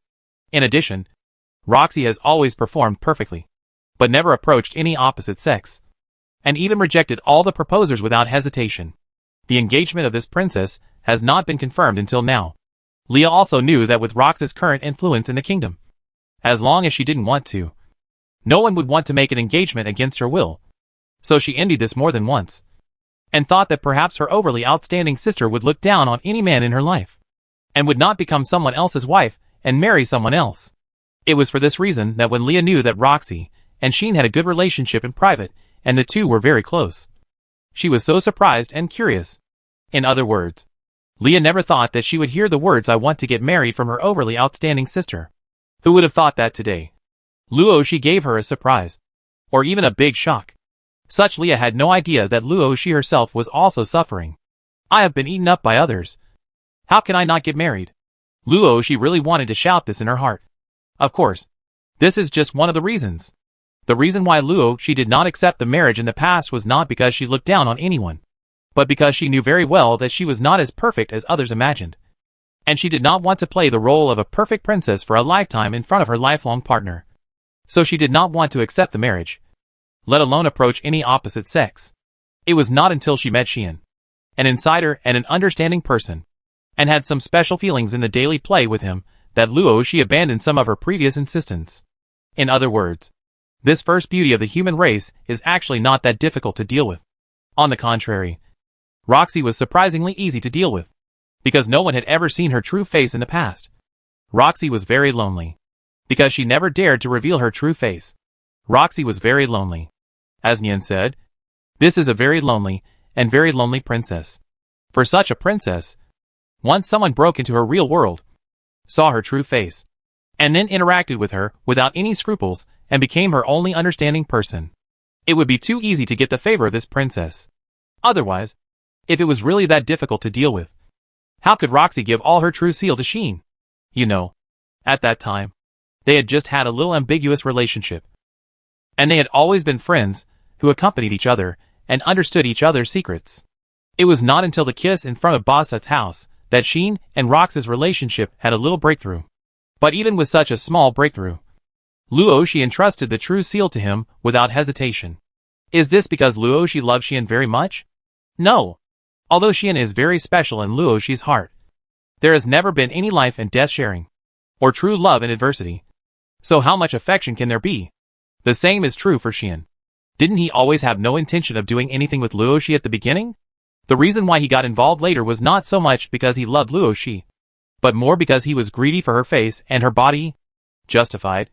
But sometimes, when two people are together, it is not necessary to have a vigorous love, but a little warmth and joy in daily life. That is enough. This is the case with Xian and Luo Shi. Both of them have holy swords and are crowned with the title of heroes. Therefore, with similar abilities, common topics, a little secret that only the other party knows, and mutual understanding, and getting along well with each other, then once the relationship has even a little breakthrough, everything will come naturally. This is what Sheen did. After that kiss, he completely regarded Luo Shi as an attractive opposite sex. In the end, under the restless mind of the stupid man, of course, he took advantage of her. If you don't eat the meat that comes to your door, it's not a question of whether you are brave or not, but a question of whether you are a man or not. Anyway, he will be responsible. He will be sincere. And he will pay for his actions. It's enough not to be a scumbag. Vigorous love is something that only needs to be in TV dramas. It can also be in reality. But it's really not necessary. As for feelings, she wants to say that he can just get on the bus first and buy the ticket later. Luo Shi probably thought so too. That after the relationship had a breakthrough, she felt that she could be with Xian, and there might not be another person like him in the future. So she resolutely entrusted the true seal to him. Right? Obviously, Luo Shi herself knew that she had to change. Otherwise, the rest of her life would probably be boring and lonely. So Luo Shi got together with Xian, and after tasting the sweet things between men and women, she fell in love with him completely. It can be said that Xian and Luo Shi must have feelings for each other now.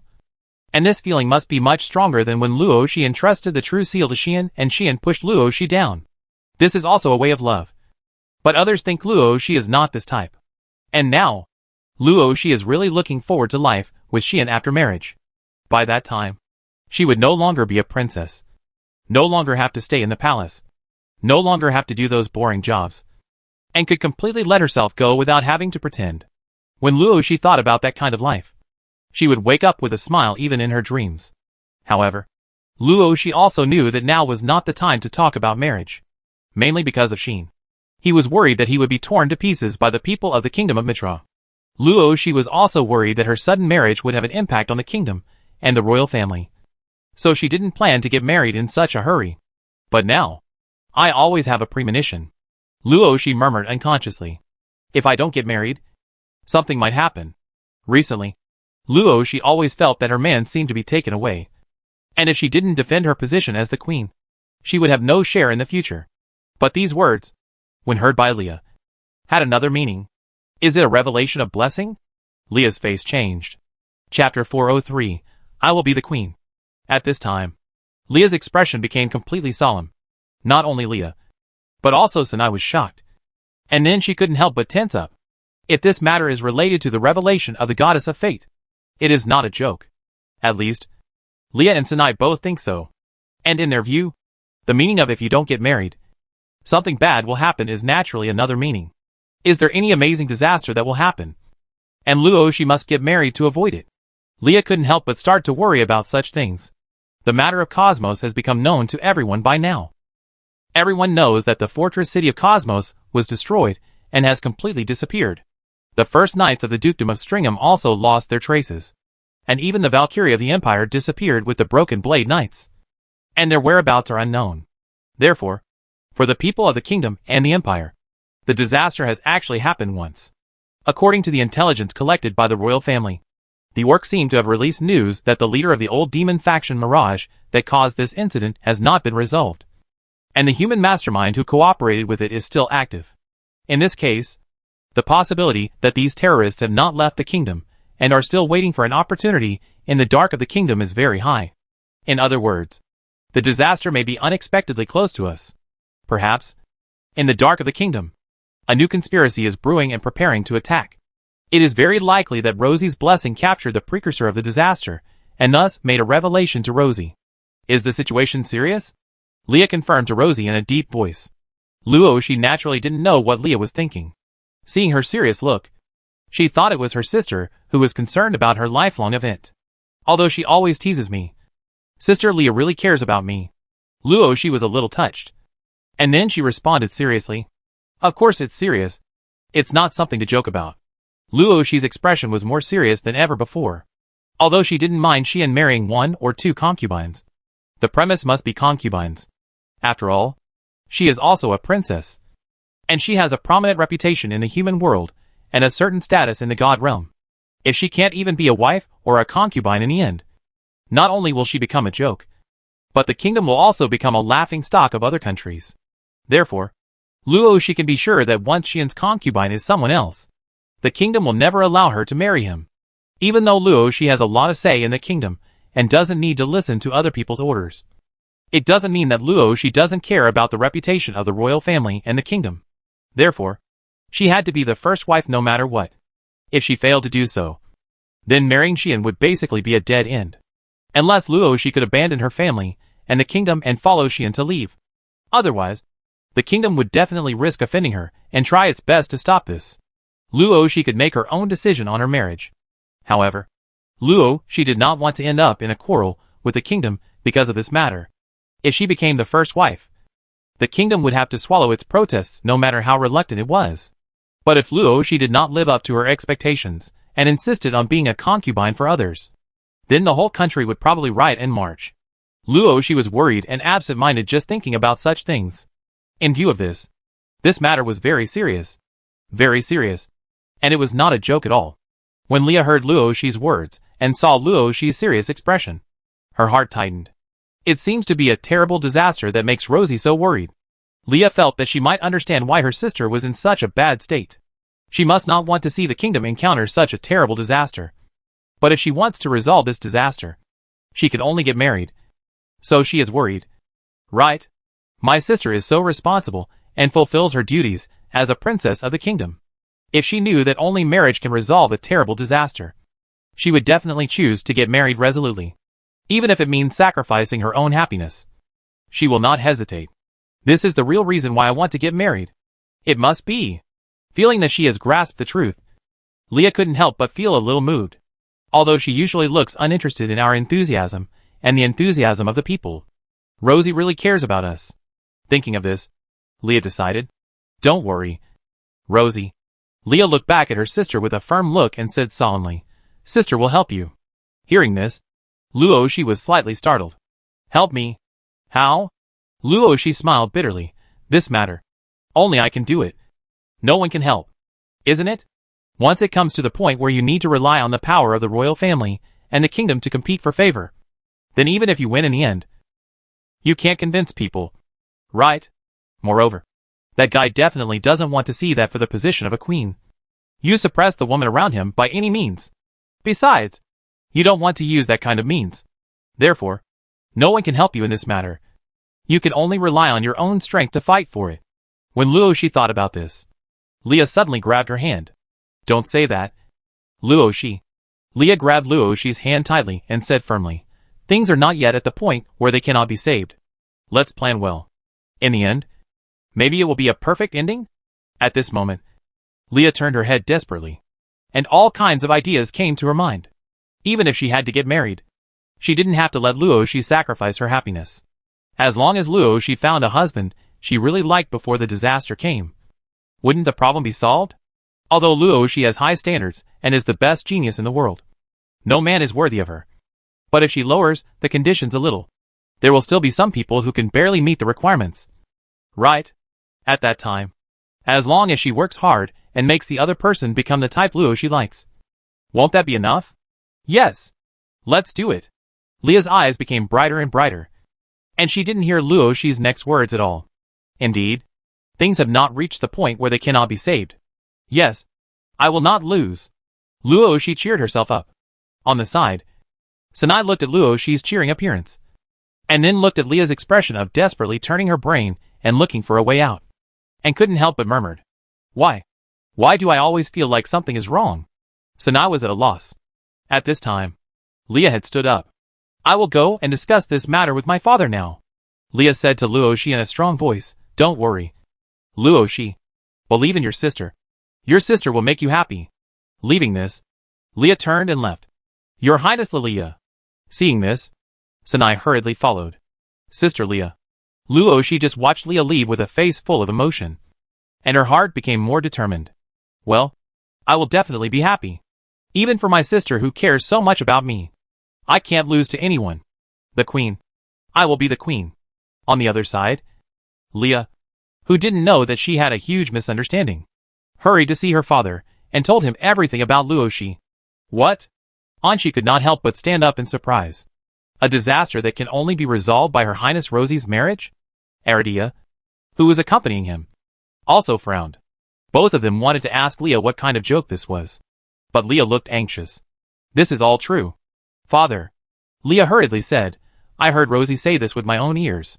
The reason why Rosie's condition is not right these days seems to be here. If you don't believe it, you can ask Sanai. Oh! Sanai was stunned. She didn't expect that she would be pushed out. Anshi did look at Sanai, frowned, and asked, Is this true? Aradia also looked at Sanai, being stared at so closely by the king of a country and a legendary knight. Sanai held her breath. So, even though she felt that something was wrong, Sanai still confessed the truth. I did hear Her Highness Rosie say that if she didn't get married, something bad would happen. Sanai said exactly what she heard. Anshi and Arida looked at each other, and finally showed a solemn expression. How does Rosie view this matter? Anshi asked Leah in a deep voice. She was very troubled. Leah said bluntly, but she seems to be planning to sacrifice her second half of life for the sake of the kingdom and for us, regardless of her own happiness. Anshi would not fail to hear what this sentence meant. For the sake of the kingdom, Rosie has already planned to accept the marriage. Father, Leah hurriedly said, we can't just watch Rosie sacrifice like this. Leah's tone was full of sadness. Anshi's mood also became very bad. Anshi really values and dotes on Rosie. Luo Shi has never disappointed Anshi, let alone anyone else. Her outstanding performance has exceeded everyone's expectations, and she is loved and admired by everyone in the country. Otherwise, how could Luo Shi be called the treasure of the kingdom? Because of this, Anshi does not want to see his daughter, who is blessed by nature, sacrifice her own happiness for the kingdom and for himself and others. But as the king of a country, Anshi cannot turn a blind eye to the disaster that may endanger the kingdom. What do you think? Aradia? Anshi can only ask Aradia's opinion. I don't know. This is not something I am good at solving. Aradia was silent for a long time, and then said expressionlessly, but I think that once the nobles of the kingdom know about this, they will definitely advise His Majesty, and His Highness to agree. It is related to the life and death of the kingdom. And those nobles naturally cannot oppose this matter. Even, they will try their best to promote this matter, and let Luoshi marry their own children. In this way, the disaster can be resolved and the marriage with the kingdom's unparalleled treasure can be achieved. It is simply a great thing to kill two birds with one stone. Who would oppose such a great thing? Leah can naturally think of this situation. Just relying on them. They still want to take advantage of Luoshi? Leah is very disapproving. What do you think? Anshi turned his eyes and looked at his daughter again. I think so. Father. Leah immediately said, even if Luoshi wants to get married, we have to help her choose someone who is good enough and can please Luoshi.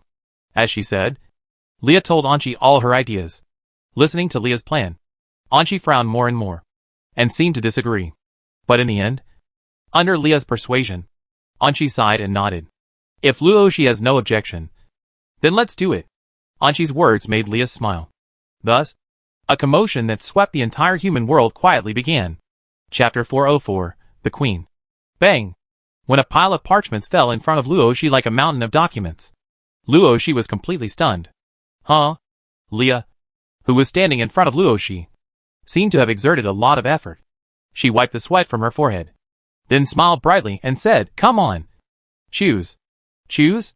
Luoshi finally reacted, looked at her sister in astonishment, and said strangely, What to choose? People. Leah said, as a matter of course, I have sorted out the information of all your proposers, and the heroes of various countries and races who contacted us hurriedly after receiving the news and claimed to be proposing marriage. You can slowly choose and choose until you are satisfied and call a halt. Then it will be perfect. Huh? Luoshi was stunned. Luoshi understood everything Leah said. However, to use a sentence from the previous life, Luoshi understood every word of these words. But after putting them together, Luoshi didn't understand what they meant at all. Leah thought Luoshi was frightened by her own action and efficiency. So she said with some pride, I have said it before. The kingdom is on your side. As long as you have a request, then we will definitely gather the strength of the whole country to make your wish come true. This pile of information was sorted out by the kingdom of Mitra with the highest efficiency, the highest priority treatment, the fastest speed and enthusiasm. Although you have high standards and certainly don't like more than 99% of the guys here, we will continue to collect and screen until you find a satisfactory husband. Having said this, Leah also handed a feather pen to Luoshi, who was in a daze. Here, you can rate according to your own preferences. The full score is 100. The higher the score, the higher your evaluation and satisfaction with him. The kingdom will decide the treatment of these proposers based on your satisfaction and evaluation. Those who propose marriage are now rushing to the capital. When the time comes, we will help you eliminate those who score less than 50 points. Only those who score more than 50 points can enter the palace and have the opportunity to pursue you. Of course, there may be some outstanding talents that you have not even noticed. So starting from today, we will hold a martial arts performance to show your talents at your daily appearance ceremony for you to personally watch. At that time, if you think the other party performs well, you can definitely increase his score. This is a son-in-law selection meeting that is completely determined by your preferences and evaluations. Don't wrong yourself. If you don't like it, try to give a low score. Don't compromise. This is my father's advice. Maybe there is not much time left before the disaster comes. But my father means that if you really don't have someone you are satisfied with by then even if we lose the face of the country of heroes, we can ask for help from other countries. Or even from the gods. Really. At worst we can just pool the whole country's strength to fight this disaster. I don't believe that with the strength of the Mithraic kingdom, we will not be able to overcome this difficulty. Leah kept saying these words. Her words were both comforting and advising Rosie, and her determination and fighting spirit to face death. But Rosie was getting more and more confused. Rating? Selecting a son-in-law? Martial arts competition? Disaster? Difficulty? Why did it feel like I couldn't understand more and more?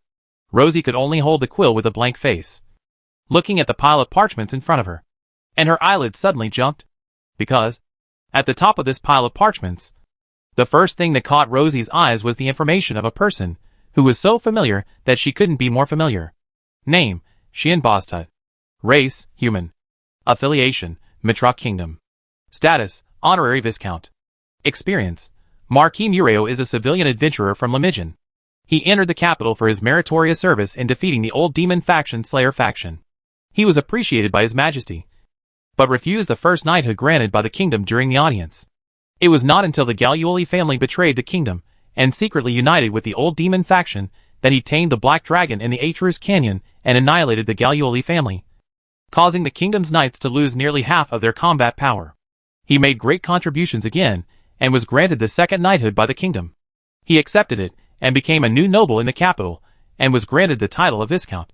Evaluation: he is suspected to have a unique skill that can improve his level and skills under certain conditions. He has mastered a very high-level taming skill, because he can single-handedly defeat the Slayer faction and tame the Black Dragon of Atrus. He is regarded by the kingdom as one of the best talents of the new generation. In addition, he is suspected to have a private relationship with the demon and has a close relationship with Her Highness Roxy. Although his title is not high, the kingdom still considers him to be the first priority candidate for Her Highness Roxy to choose a son-in-law, and he can be given a high score. It must be said that after seeing this information, Rox's inner focus is only one: the first priority candidate? Doesn't that mean that the kingdom also thinks that Sheen is the most suitable person to be her husband? Not bad. Good vision. Rox's mood suddenly became very good, and she involuntarily took the parchment recording Sheen's information and looked at it with a smile, without even looking at the rest of the parchment. Seeing Luo Shi's expression, Leah was not surprised, but secretly said, as expected. As expected, Luo Shi's favorite is this guy. This point is clear to Leah, Anchi and many high-level officials in the kingdom. Therefore, after a series of choices, Leah and Anchi decided to list Xian as the first priority candidate for the son-in-law.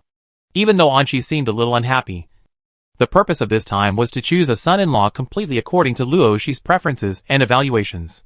Therefore, even though Anchi was not very willing, and the rest of the kingdom could not bear to see this happen and firmly opposed it, Leah still decided on this matter against all odds.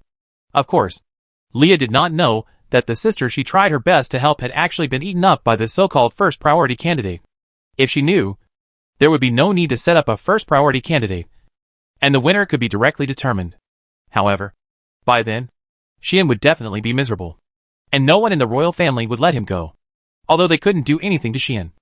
After all, Xian was the first to turn into an animal and eat other people's treasures. It was foreseeable that he would be caught and make a series of unequal treaties. As for now, because they didn't know about this and had to take the initiative to choose a son-in-law, the royal family not only couldn't find this trouble, but also had to send their treasures away. At least, that's what Leah thought, which made her feel a little sad and lonely.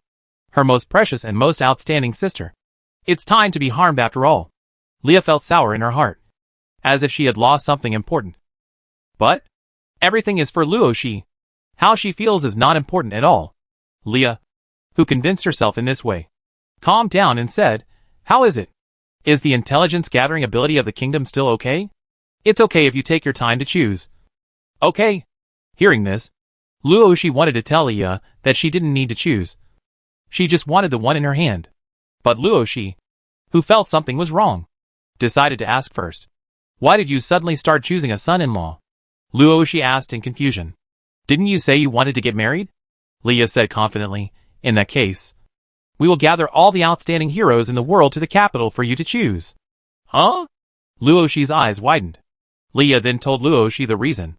It turned out that after Leah's strong promotion, when the kingdom learned that Luo Shi wanted to sacrifice her own happiness for the kingdom, it had already decided to gather all the heroes in the world for Luo Shi before the disaster came, so that Luo Shi could choose a son-in-law.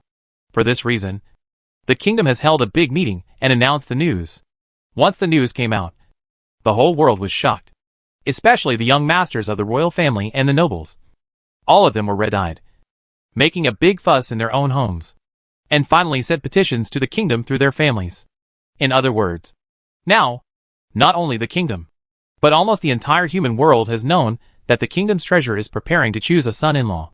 This undoubtedly shocked the entire human world, and the people of the kingdom were even more outraged, especially after knowing that Luo Shi did this completely to save the kingdom and fight against disasters. Everyone in the country was deeply moved.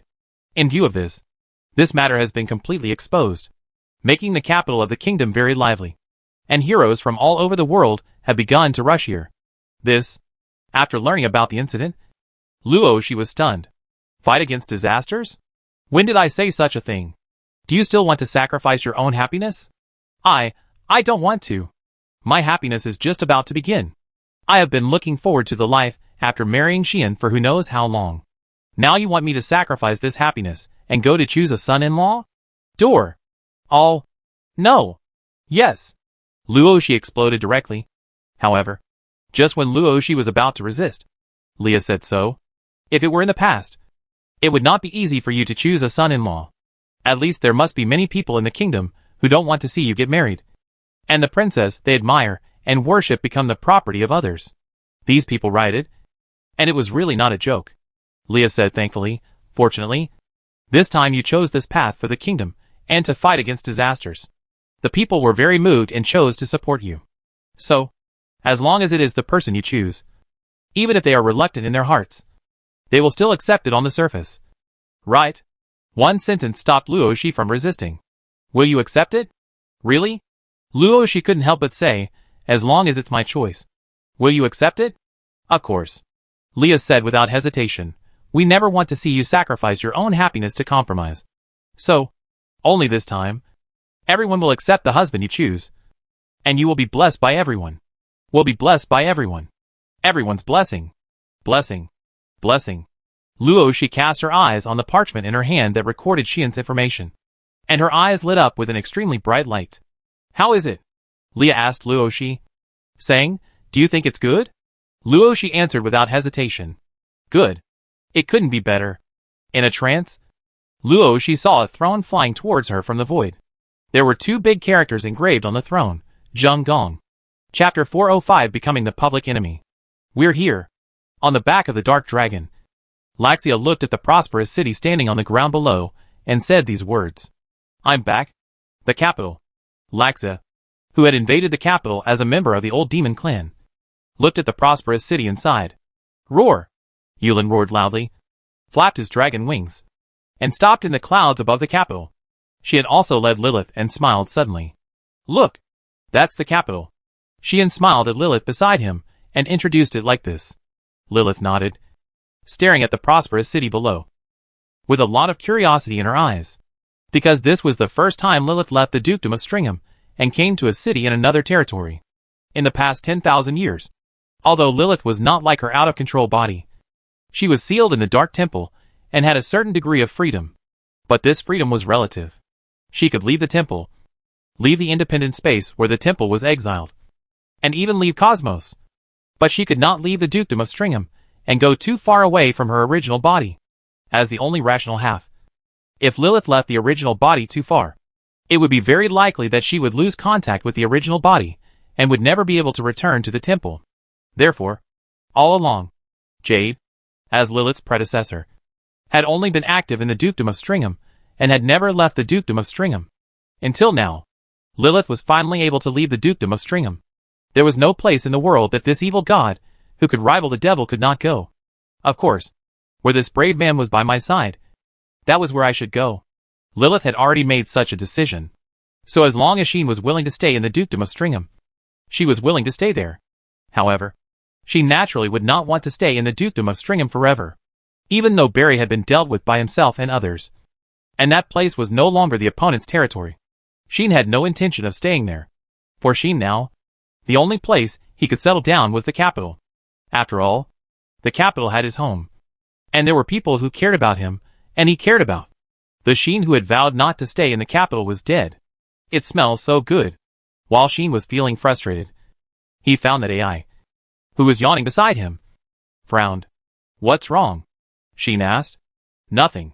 AI loosened his frown, as if he was not interested, and said, I just think there are more people in the capital, and the city seems to be more lively than before. Lively? Xian was slightly startled, then looked down.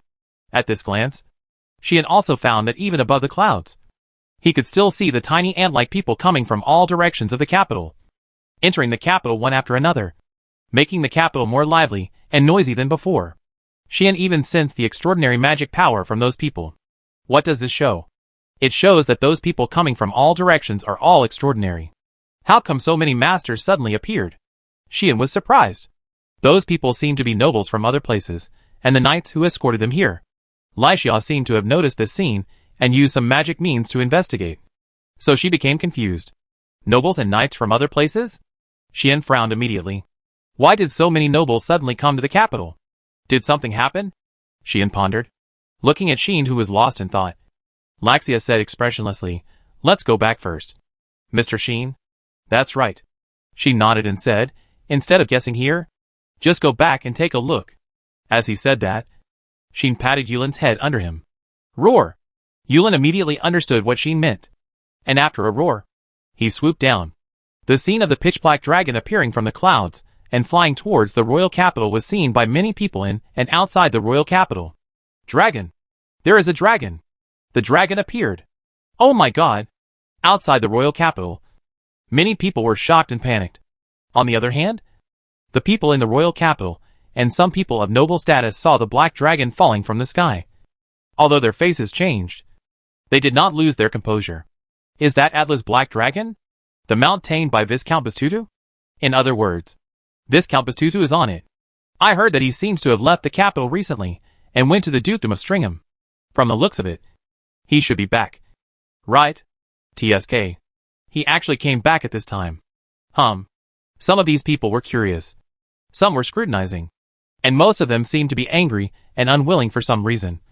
And they immediately started talking. Even the people in the capital were like this. Viscount Bastutu is back. Is he finally back? What a lucky guy. That's right. At this moment, both nobles and civilians looked at the black dragon that fell from the sky. Some whispered. Some talked a lot. Some were thoughtful. And some showed the same anger and unwillingness. And some even revealed full of hostility, making many people stare at the black dragon that fell from the sky, as if staring at some mortal enemy. At this time, Xian, who was on the dragon's back, was also dumbfounded. The reason was very simple. As he got closer and closer to the capital, he appeared in front of each person, and Xian found that his enemy perception skill actually produced a fierce reaction. One by one, the red dots symbolizing the enemy appeared in Xian's mind at a very fast speed, and also increased at an astonishing speed, telling Xian that at this time in the capital, there were actually a large number of people who were hostile to him. These people who were hostile to him almost occupied the entire capital. Xian was dumbfounded and stunned. What happened? Did I do something wrong? How come I have not seen you for a few days? And as soon as I came back, I seem to have become the public enemy of the capital?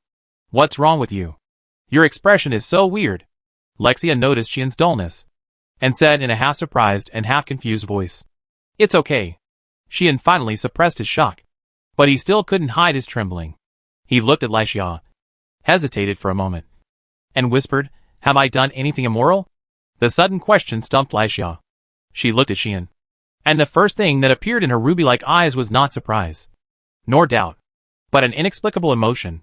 Xian seemed to be able to see a sentence from Lexia's eyes. Have you ever done anything immoral? Don't you know it in your heart? Xian saw such a sentence from Lexia's eyes. At that moment, Xian was silent. He couldn't refute it at all. So, Xian was a little panicked. Could it be that some immoral thing I did was exposed? Xian desperately searched his head, hoping to think of something. Sadly, Xian found that there were quite a few things he had a clue about. This made Xian not sure at all which thing was exposed. After thinking about it, Xian could only think of one possibility. It must be because I was too kind and took in Lexia, a wanted criminal in the kingdom, and the incident was exposed. So I became the public enemy of the capital. Xian immediately used his unique skill passing the buck.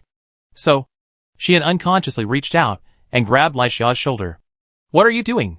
Nothing. Nothing. Why are you grabbing my shoulder? Because we have a good relationship. Right? Really? Of course. People who have a good relationship often put their arms around each other like this. Don't you know? I know. But I don't know why I feel a little panicked now. And I always feel like you are planning something bad. You think too much. Really? Really? Are you sure? Sure. Then can you tell me what you are thinking about now? Nothing. I am just thinking that if I take you in and it is exposed, then I may not only fail, but also get some credit.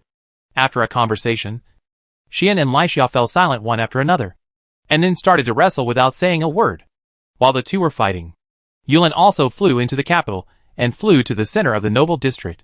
There, the mansion of the Bostad family appeared in front of everyone. However, everyone found that in front of the gate of the Bostad family, there were many nobles and civilians gathered. Those nobles and civilians gathered in front of the Bostut family. And such voices kept coming out. I am the son of the Count of Citry. Please come out to see Viscount Bostut. Duel with me. I am the son of the Count of Kydias. Please come out to see Viscount Bostut. Duel with me. I'm from the Marquis family. I'm from the Duke's family. Please accept our invitation. We want to duel. Yes. Duel. A group of nobles were shouting like this. And there were people from the Knights' Order beside them. The civilians gathered together, looking like they were going to see what the owner here was capable of, making the scene very noisy. The scene was just like someone had executed tyranny, and the innocent people couldn't stand it anymore. So they stood up and prepared to parade in the streets to overthrow the tyranny and the dictator. This. Xian was stunned. Even the others were shocked by this scene. Are you so miserable in the capital? Lexia was confused. You really did something immoral. Didn't you? Even Ai looked at him with a suspicious look. Lexia said nothing, but just stared at Xian quietly, which put the greatest pressure on Xian. Lilith tilted her head, with a question mark on her face. Xian really wanted to accuse loudly. What happened? In this way, Xian became a public enemy without his knowledge. Chapter 406. It's all over. Viscount Bostut has returned to the capital. When this news came out, it spread throughout the streets and alleys of the capital in less than 10 minutes. Because many people witnessed Yulin returning to the capital and flying to the center of the noble district, it was easy for this news to spread. After learning the news, whether intentional or unintentional, they all ran towards the direction of Bostut's house. Especially those young masters of noble families. One or two of them seemed to really want to risk everything, and hurriedly gathered in the direction of Bostut's house. Duel. For a while, this idea became something that almost all the young masters of noble families had in their hearts. Maybe they felt unwilling, or angry, or more likely to prove that they were no worse than the rumored Viscount. These young masters of noble families were already hot-headed and could do anything, especially those who had gathered in front of the gate of Bostut's house. Seeing Xian coming back, one by one, they were all very excited, and even planned to break into the house directly. Unfortunately, they couldn't even get close. Roar!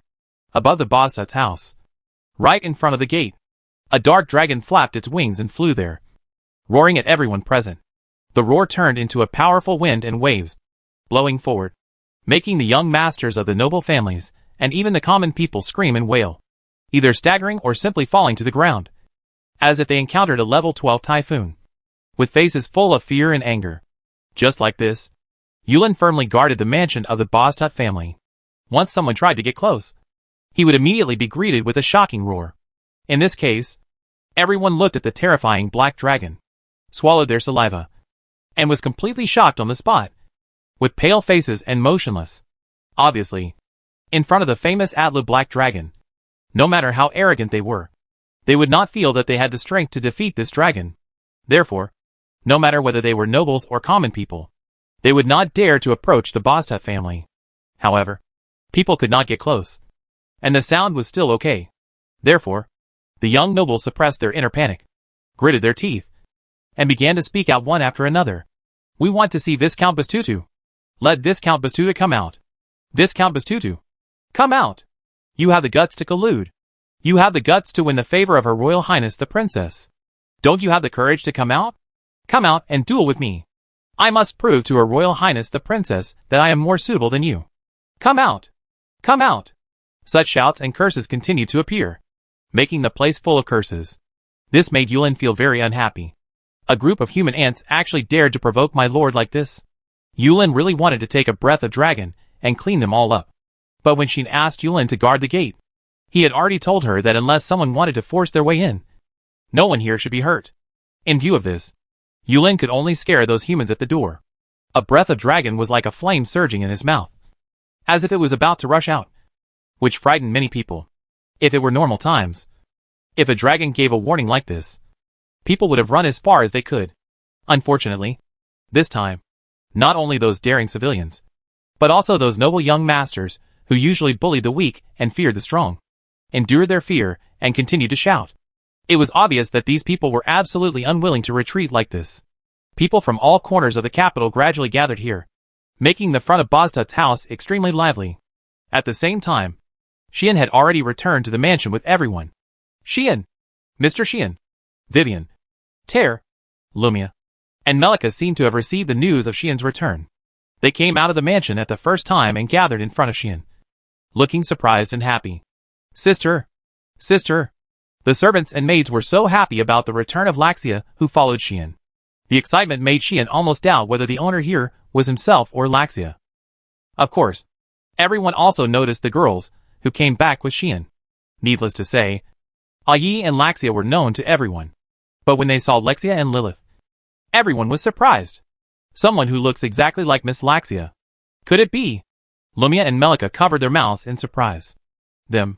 Ter also looked at Lexia and Lilith and frowned. Vivian was also surprised when she saw Lexia, and her expression was very serious. She must have guessed Lexia's identity.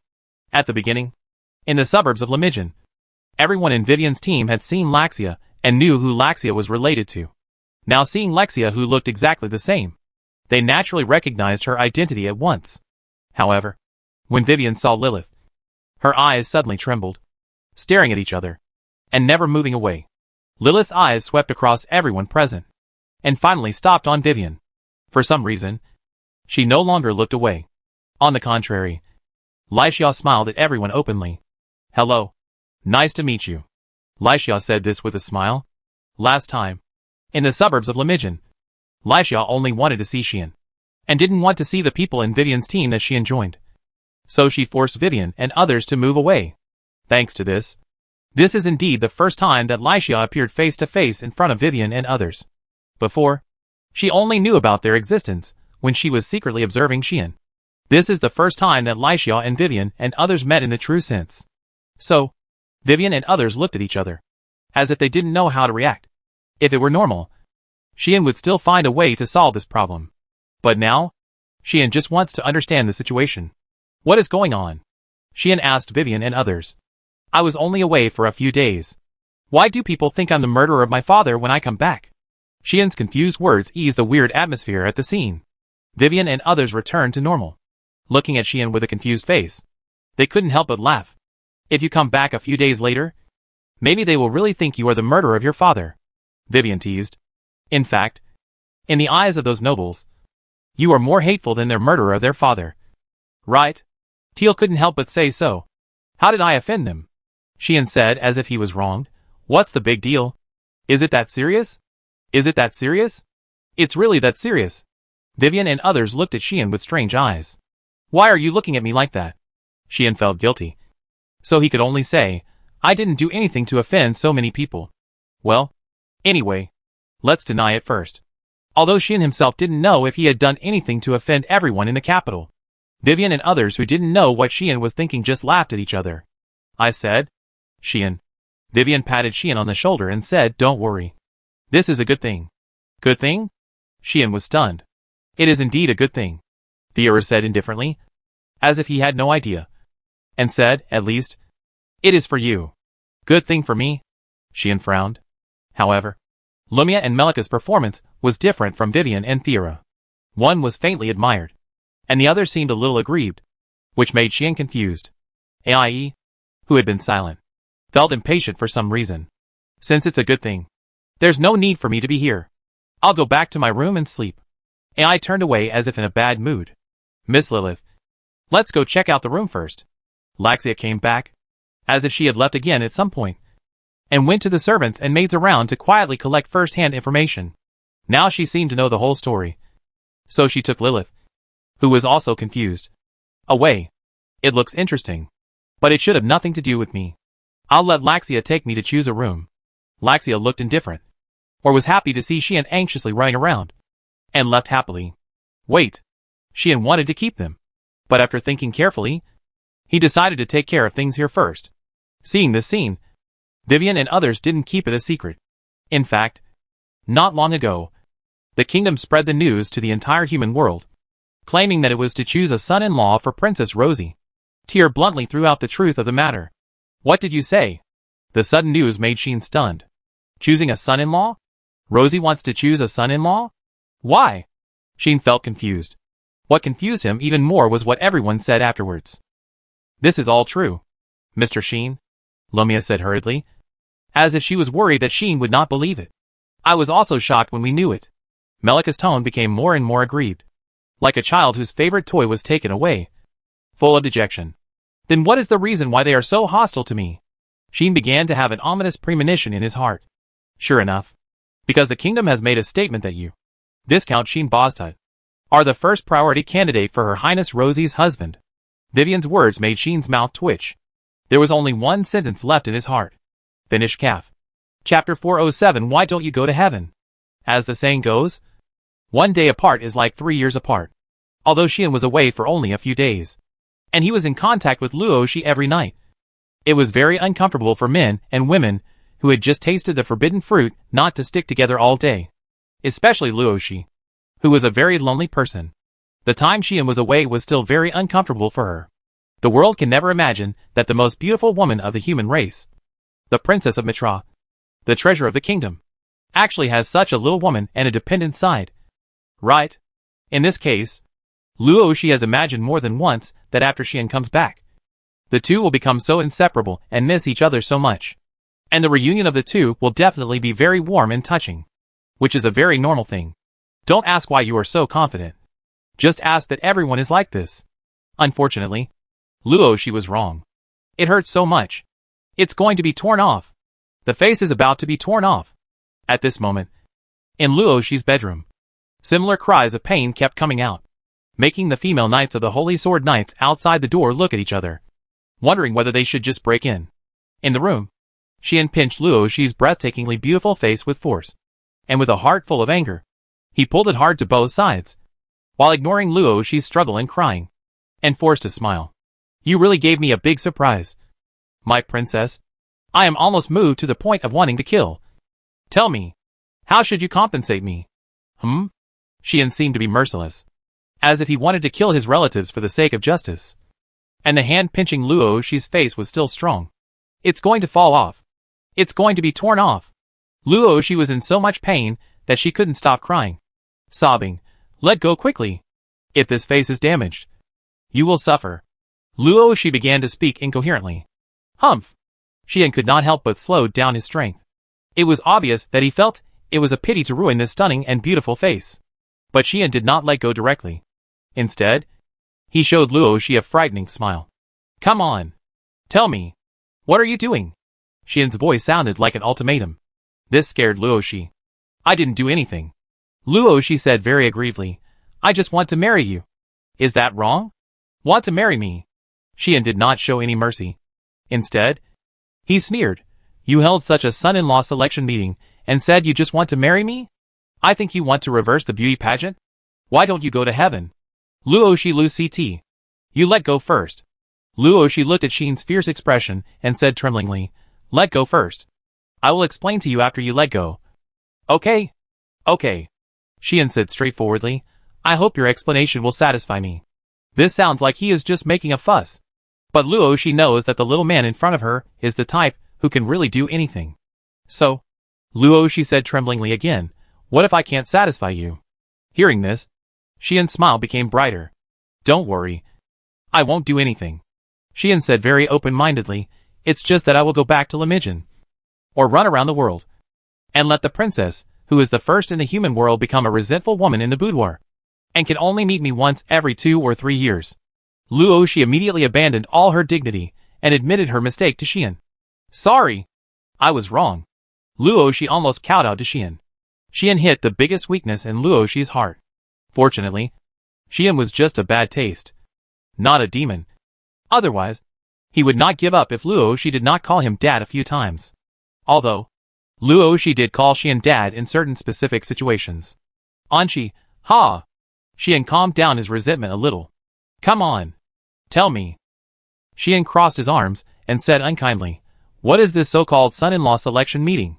Sheen had heard about the cause of the incident from Vivian and others. Is there really such a thing as a disaster that can only be avoided by getting married? Sheen was full of doubt. There is no way. This statement sounds like a brainless and free-cool setting.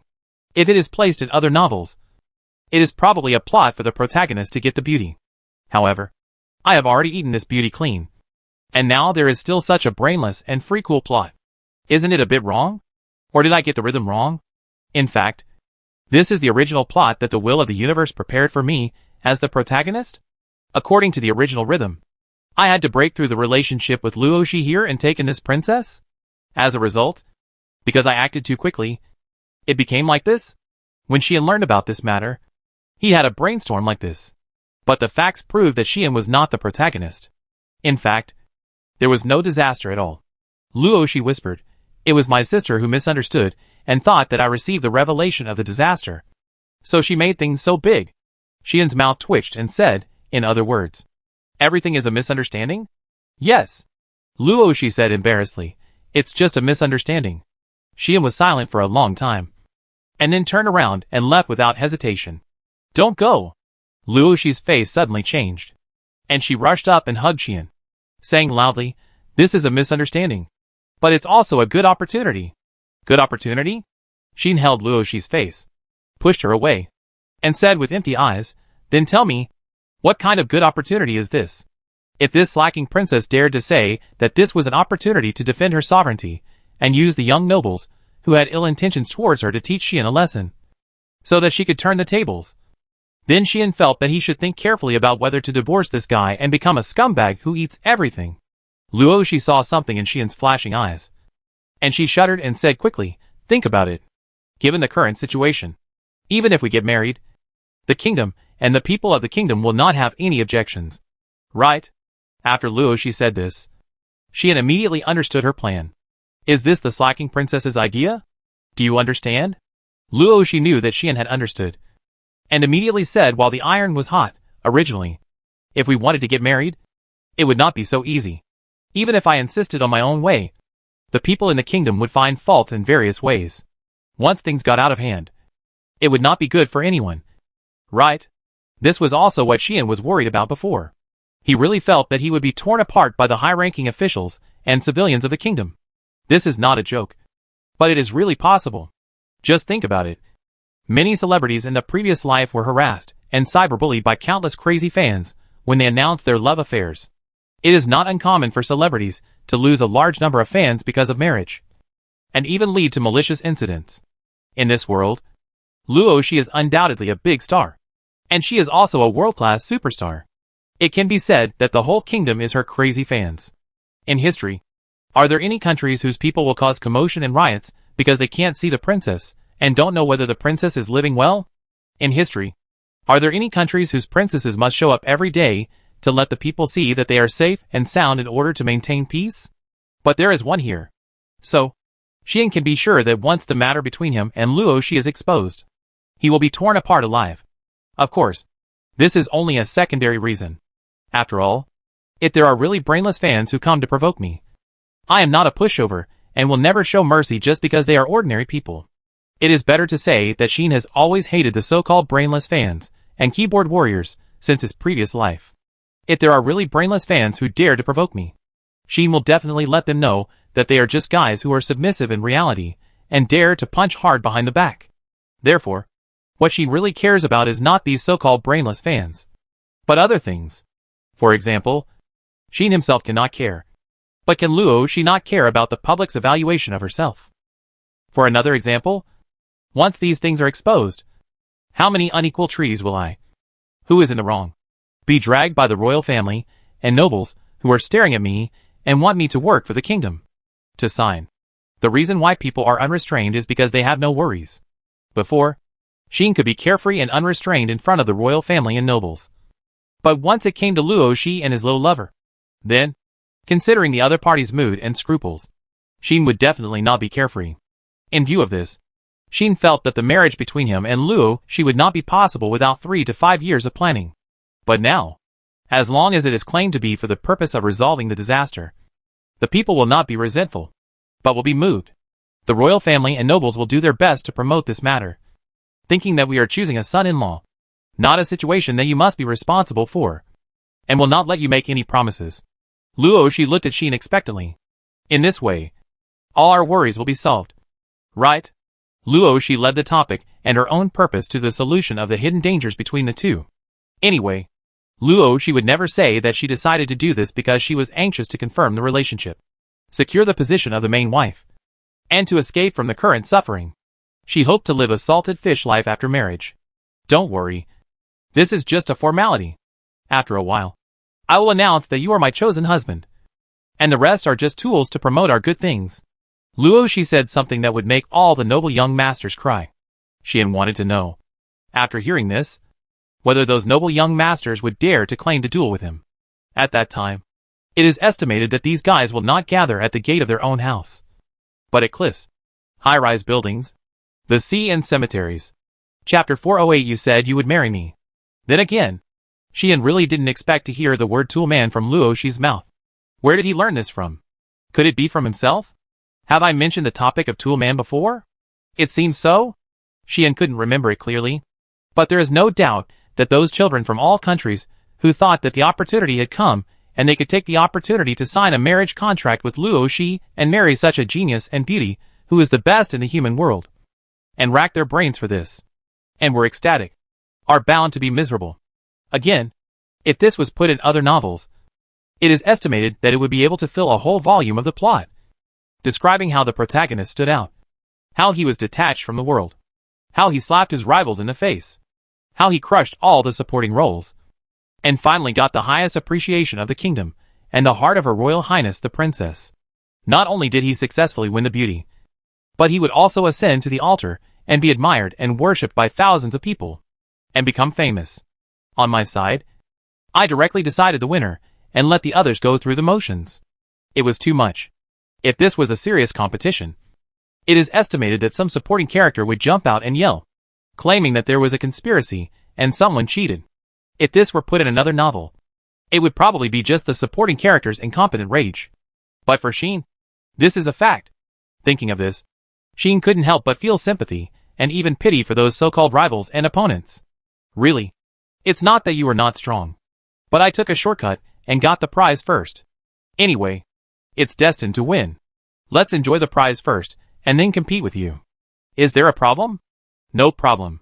So, looking at Luo Shi, who looked at him hesitantly, as if afraid that he would be angry and oppose, Xian seemed to be thinking about something on the surface, but he was secretly happy in his heart. Otherwise, why would so many people want to take the back door? The calmness of guaranteeing victory can really make people feel good for a long time. However, in this way, I can really enter married life. Xian was a little entangled, although Luo Shi did plan well and solved many worries. Once he married Luo Shi, he would inevitably be tied to the kingdom. At that time, the king, who was his father-in-law, might not be too harsh on him. But if necessary, Xian believed that he would still find him and let him contribute to the kingdom. This made Xian, who had not been idle enough, smack his lips. Don't you want to marry me? Luo Shi also stared at Xian at this time, and there were waves in her beautiful eyes that made Xian's heart beat. And she said, you said you would marry me. Well, there is no place to run now. Luo Shi's eyes completely blocked all of Xian's retreats. Besides, Xian was not really against marrying Luo Shi. He was just a little entangled because of external factors. So he had no choice but to surrender.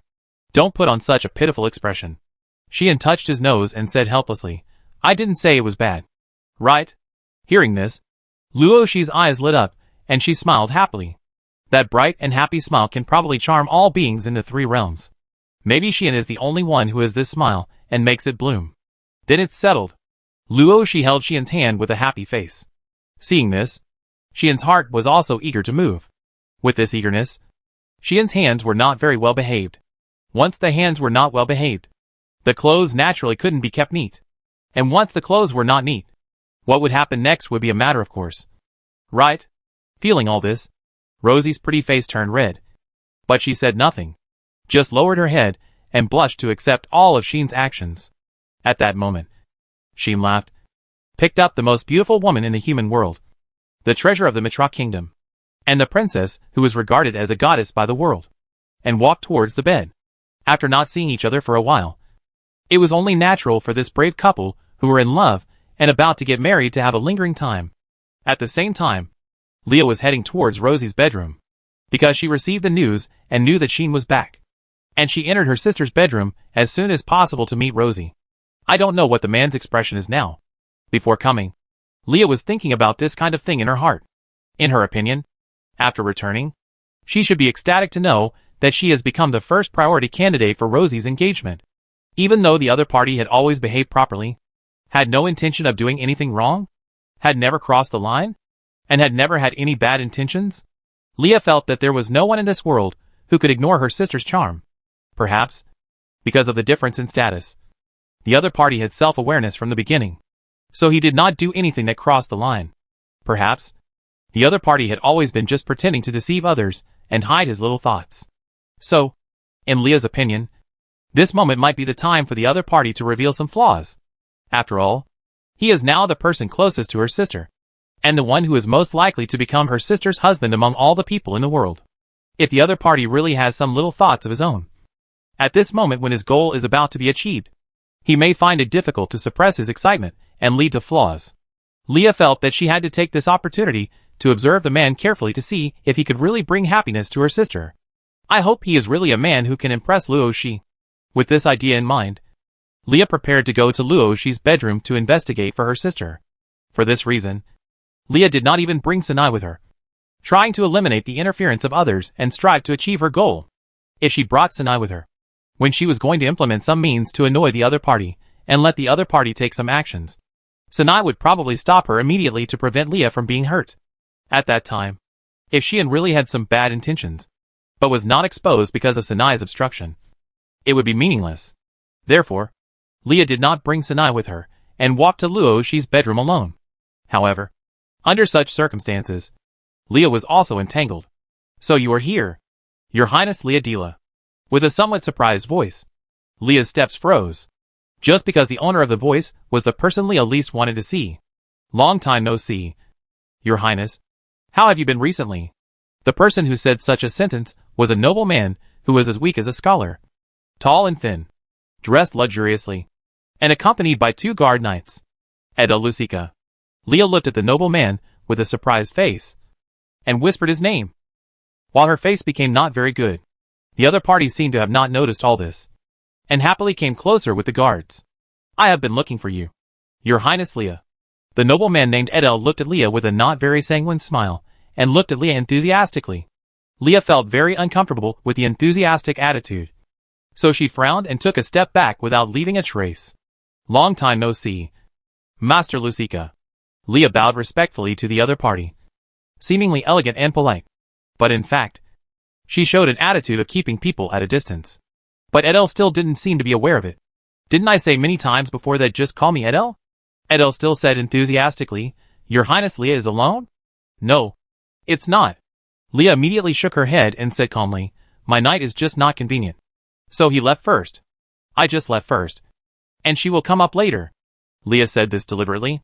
Otherwise, based on her understanding of the man in front of her, he would definitely invite her to have tea as soon as he knew that she was alone. Sure enough. Night? Edel frowned slightly and said, Since you have left your post without permission and abandoned the princess, who needs to be protected, it is really a dereliction of duty. Why don't you come with me and have a cup of tea with me? Edel acted as if he was very considerate and gentlemanly. But the more he acted like that, the more disgusted Leah felt. Do you really think I'm a fool? Like those young noble ladies, who will be deceived by a few sweet words, knowing what the other party was like in private. Leah couldn't help but think with contempt. But her face was still polite. No. My princess is preparing to choose a husband recently. And now is a busy time. Whether as a member of the royal family or her sister, I have the obligation to help her. Leah declined Edel. Is Her Highness Rosie choosing a husband? Edel didn't doubt him. But there was a little bit of strangeness in his eyes. Clearly noticing this strangeness, Leah's disgust became even worse. So, Leah said without hesitation, then, I'll leave first. Please forgive me for the poor hospitality. After leaving such words, Leah immediately turned around and left. Wait! Edel finally reacted and was about to call Leah.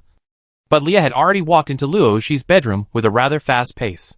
Seeing this scene, the enthusiasm on Edel's face turned into fierceness. Damn woman. Still as arrogant as before. Edel's face was livid, and he muttered hatefully. Anyway, you will fall into my hands sooner or later. I wonder how long you can delay. After saying that, Edel glanced at Luo Shi's bedroom, as if thinking of the princess, who was the most beautiful in the world. A trace of intoxication and jealousy flashed in his eyes.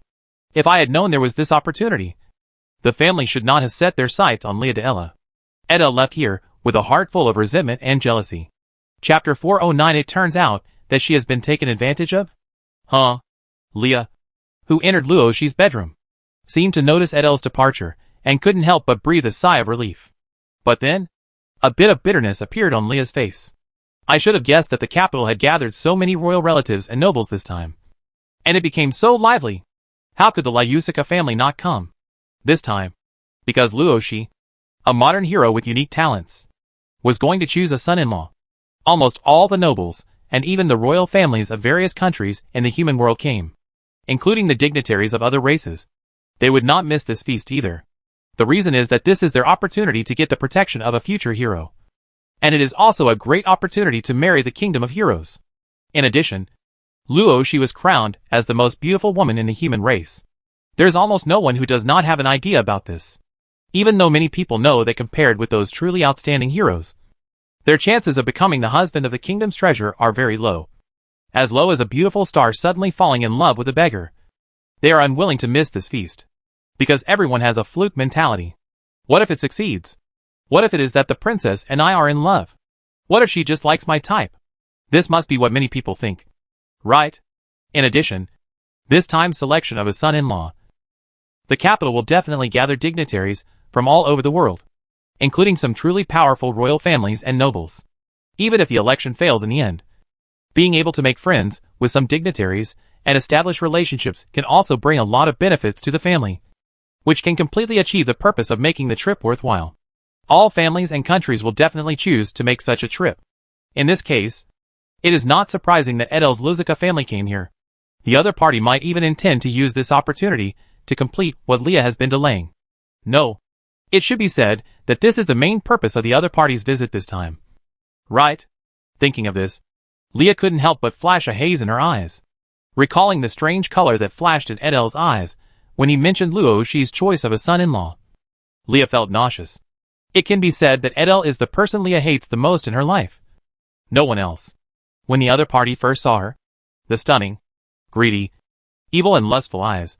Until now, Leah still feels vivid. This is not the most important thing. The most important thing is that the other party had been pursuing her hard after that.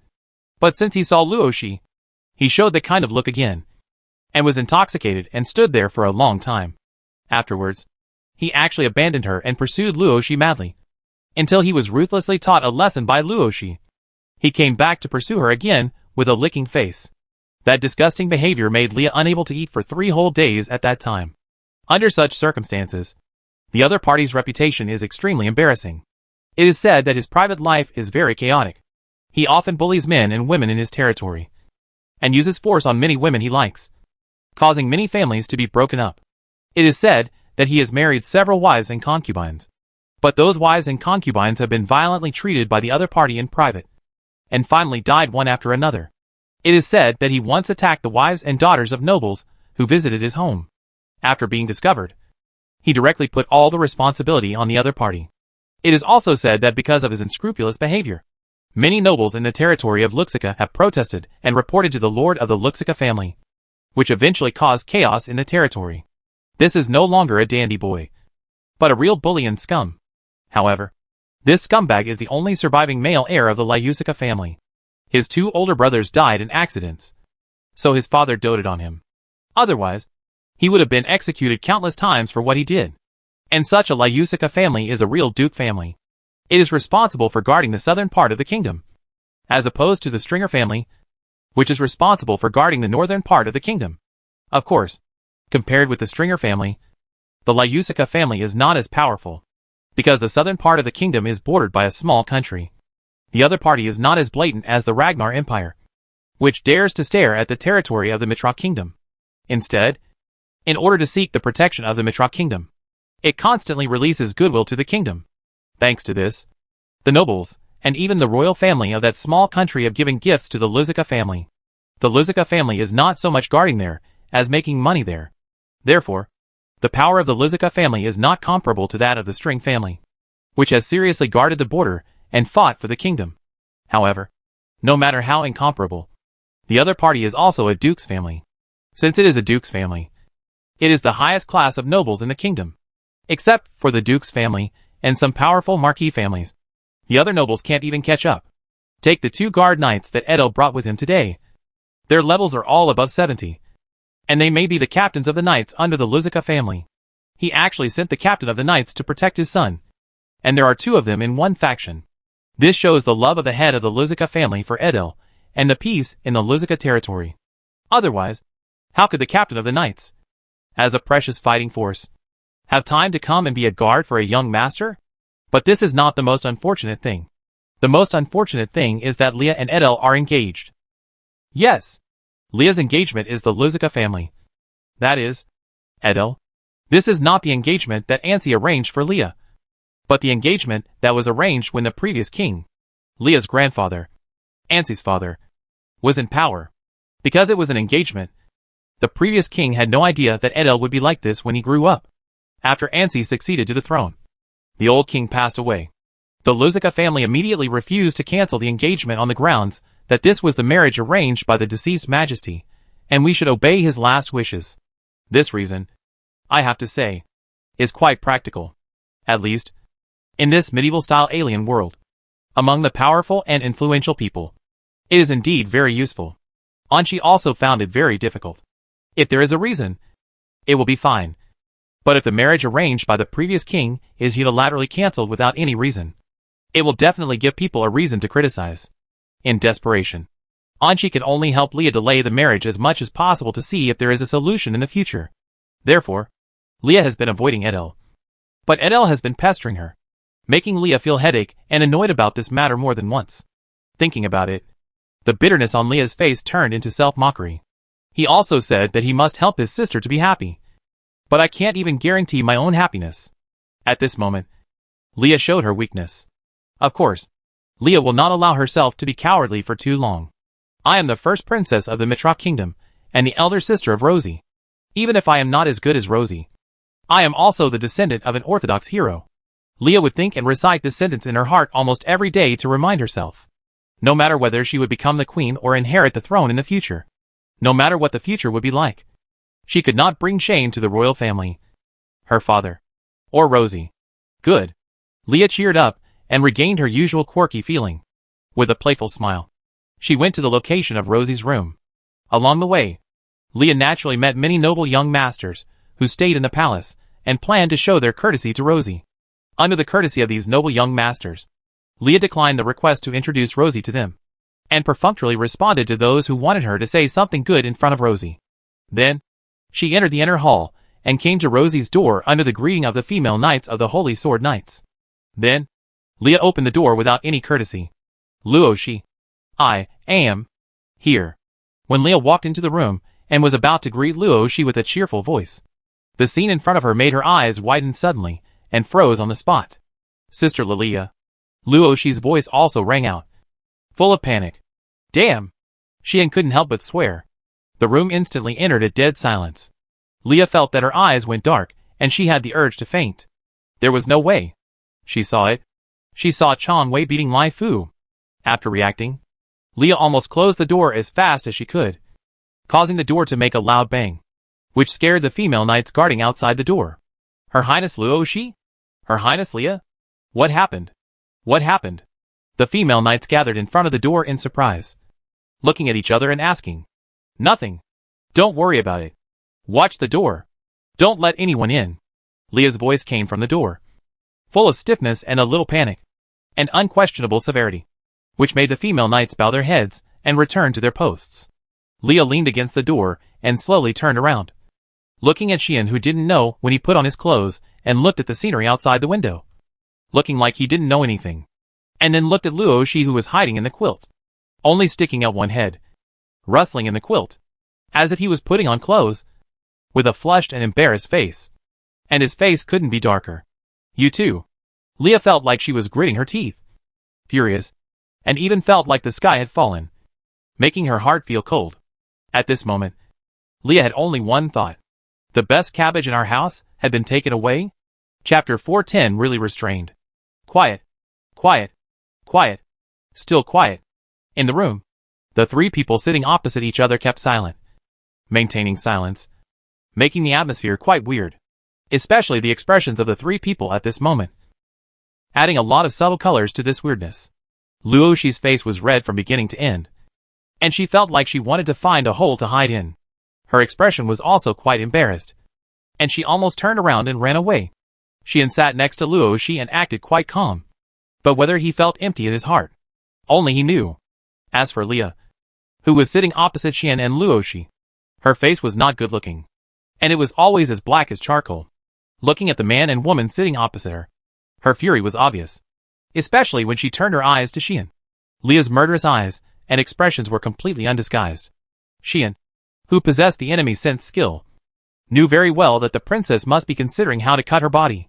If it weren't for Luo Shi's blushing face next to her, and her expression that we were willing, Leah would definitely have gone berserk.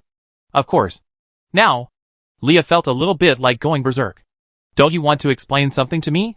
Leah spoke in a deep voice, her voice full of gnashing teeth, making people clearly realize how bad the princess's mood was at this moment. Sister Leah. Luo Shi looked embarrassed and ashamed. She wanted to say something, but she didn't know what to say. The flawless appearance in front of her sister in the past had completely disappeared. But Luo Shi didn't know that the more she was like this, the colder Leah's heart became. After all, she, as a sister, had never seen her sister show such an expression. That shy and embarrassed expression, like that of an ordinary little woman, made Leah feel very complicated. Presumably, Leah never thought that her perfect sister would show such an expression one day. Right? And this undoubtedly told Leah that everything Luo Shi did was consensual. Not only did her sister really fall, but she was also eaten up by someone. This made Leah not know whether to be happy or angry. If she was happy, she would naturally be happy that her sister could find someone she really liked and trusted. If she was angry, it was of course because her sister was not reserved. Why are you so impulsive? Leah could only say in a tone of regret, even if you really decided on him. You don't have to be so anxious to hand yourself over. Right? Leah really didn't expect that her sister, the treasure of the kingdom, the modern hero, and the most beautiful woman of the human race, actually entrusted everything to a man before marriage. Not to mention whether this would affect the reputation of the royal family or Rosie's reputation. Leah just wanted to know. Is it necessary? You are the goddess in the eyes of everyone in the world. Such a noble, excellent, and perfect goddess, with family background, bloodline, talent, beauty, and the great power behind you. The world doesn't even know if there is a man worthy of you. In the end, you just gave yourself up like this? Damn! Leah couldn't help but want to swear. This is also the reason why Leah is in such a bad mood. If Xian and Rosie just confirmed their relationship, planned to date, and planned to get married, Leah would feel complicated. But at that time, this complicated mood would definitely be mostly relieved. But now, witnessing her sister being ruthlessly taken away, the blow, shock and even stimulation caused to Leah were too great. As a princess of the royal family, she was so unrestrained that she didn't even leave a way out for herself. Aren't you afraid that you will meet a scumbag? Or get pregnant before marriage if you accidentally have an accident? If such a thing really happened, the royal family would lose face. And there would be so many men in the country who would be so angry that they would jump into the river and commit suicide. Thinking of such consequences, Leah almost fainted. Such Leah didn't notice that Xian's face, who was silent on the side, had been distorted since the beginning. Because, on his waist, a hand was pinching with anger, almost pinching Xian's waist flesh purple. It's all because of you. Luo Shi's angry voice was slightly transmitted to Xian's ears. Obviously, Luo Shi put all the faults on Xian. No, it was originally Shan's fault. Right? At least, Luo Shi had never thought that she would be pushed by Shan so quickly. If this animal hadn't taken advantage of her and given her that without any explanation, how could she have lost her virginity so easily? Therefore, Luo Shi could only vent her embarrassment, shame and anger on Shan. Shan had no words to say. How could she blame herself for this? Is it wrong if we both agreed? Moreover, in that situation, if I didn't do anything, I don't know how many people would have criticized me for having a dirty mind but no courage. A standard Lixiaoui type protagonist. A slow-witted man in light novels. And there are many points to be criticized. Do you believe it? This is also thanks to me. If it were a bulldozer in other novels, I could have pushed more than 40 chapters in more than 400 chapters. Do you believe it? So, I can't blame myself GTK. I can only blame the people in front of the screen, who are all LSP. We are really restrained. Broken voice. Just when Shan and Luo Shi secretly clashed over this. Leah seemed to have calmed down and sighed. Sean. Right? At that moment, Leah looked at Sean and said unkindly, things have come to this point. And it is probably useless for me to say more. Just give me an explanation directly. Hearing this, she stopped her hand that was destroying Sean's waist. And Sean also raised his head, looked at Leah, and pursed his lips. What do you want to say? Sean didn't seem too guilty, and threw the topic back directly. Leah was also very straightforward. Just tell me what you are going to do. Leah said directly, judging from the way you look, you should have confirmed your relationship. She now has no other choice except marrying you. So you will take responsibility. Right? Hearing what Leah said, Xian really wanted to laugh. It's not because he thinks Leah's idea is funny. On the contrary, Xian still likes Leah's attitude. There is no other choice except marrying me. If it were in the previous life, who would take this seriously? How many goddesses secretly prepared so many spare tires, and so many honest people to take over? But here, people are only responsible? Is this a different world? Love it. So Xian didn't beat around the bush. That's what we planned. Xian smiled and said to Leah, otherwise, how do you think this so-called son-in-law selection meeting came from?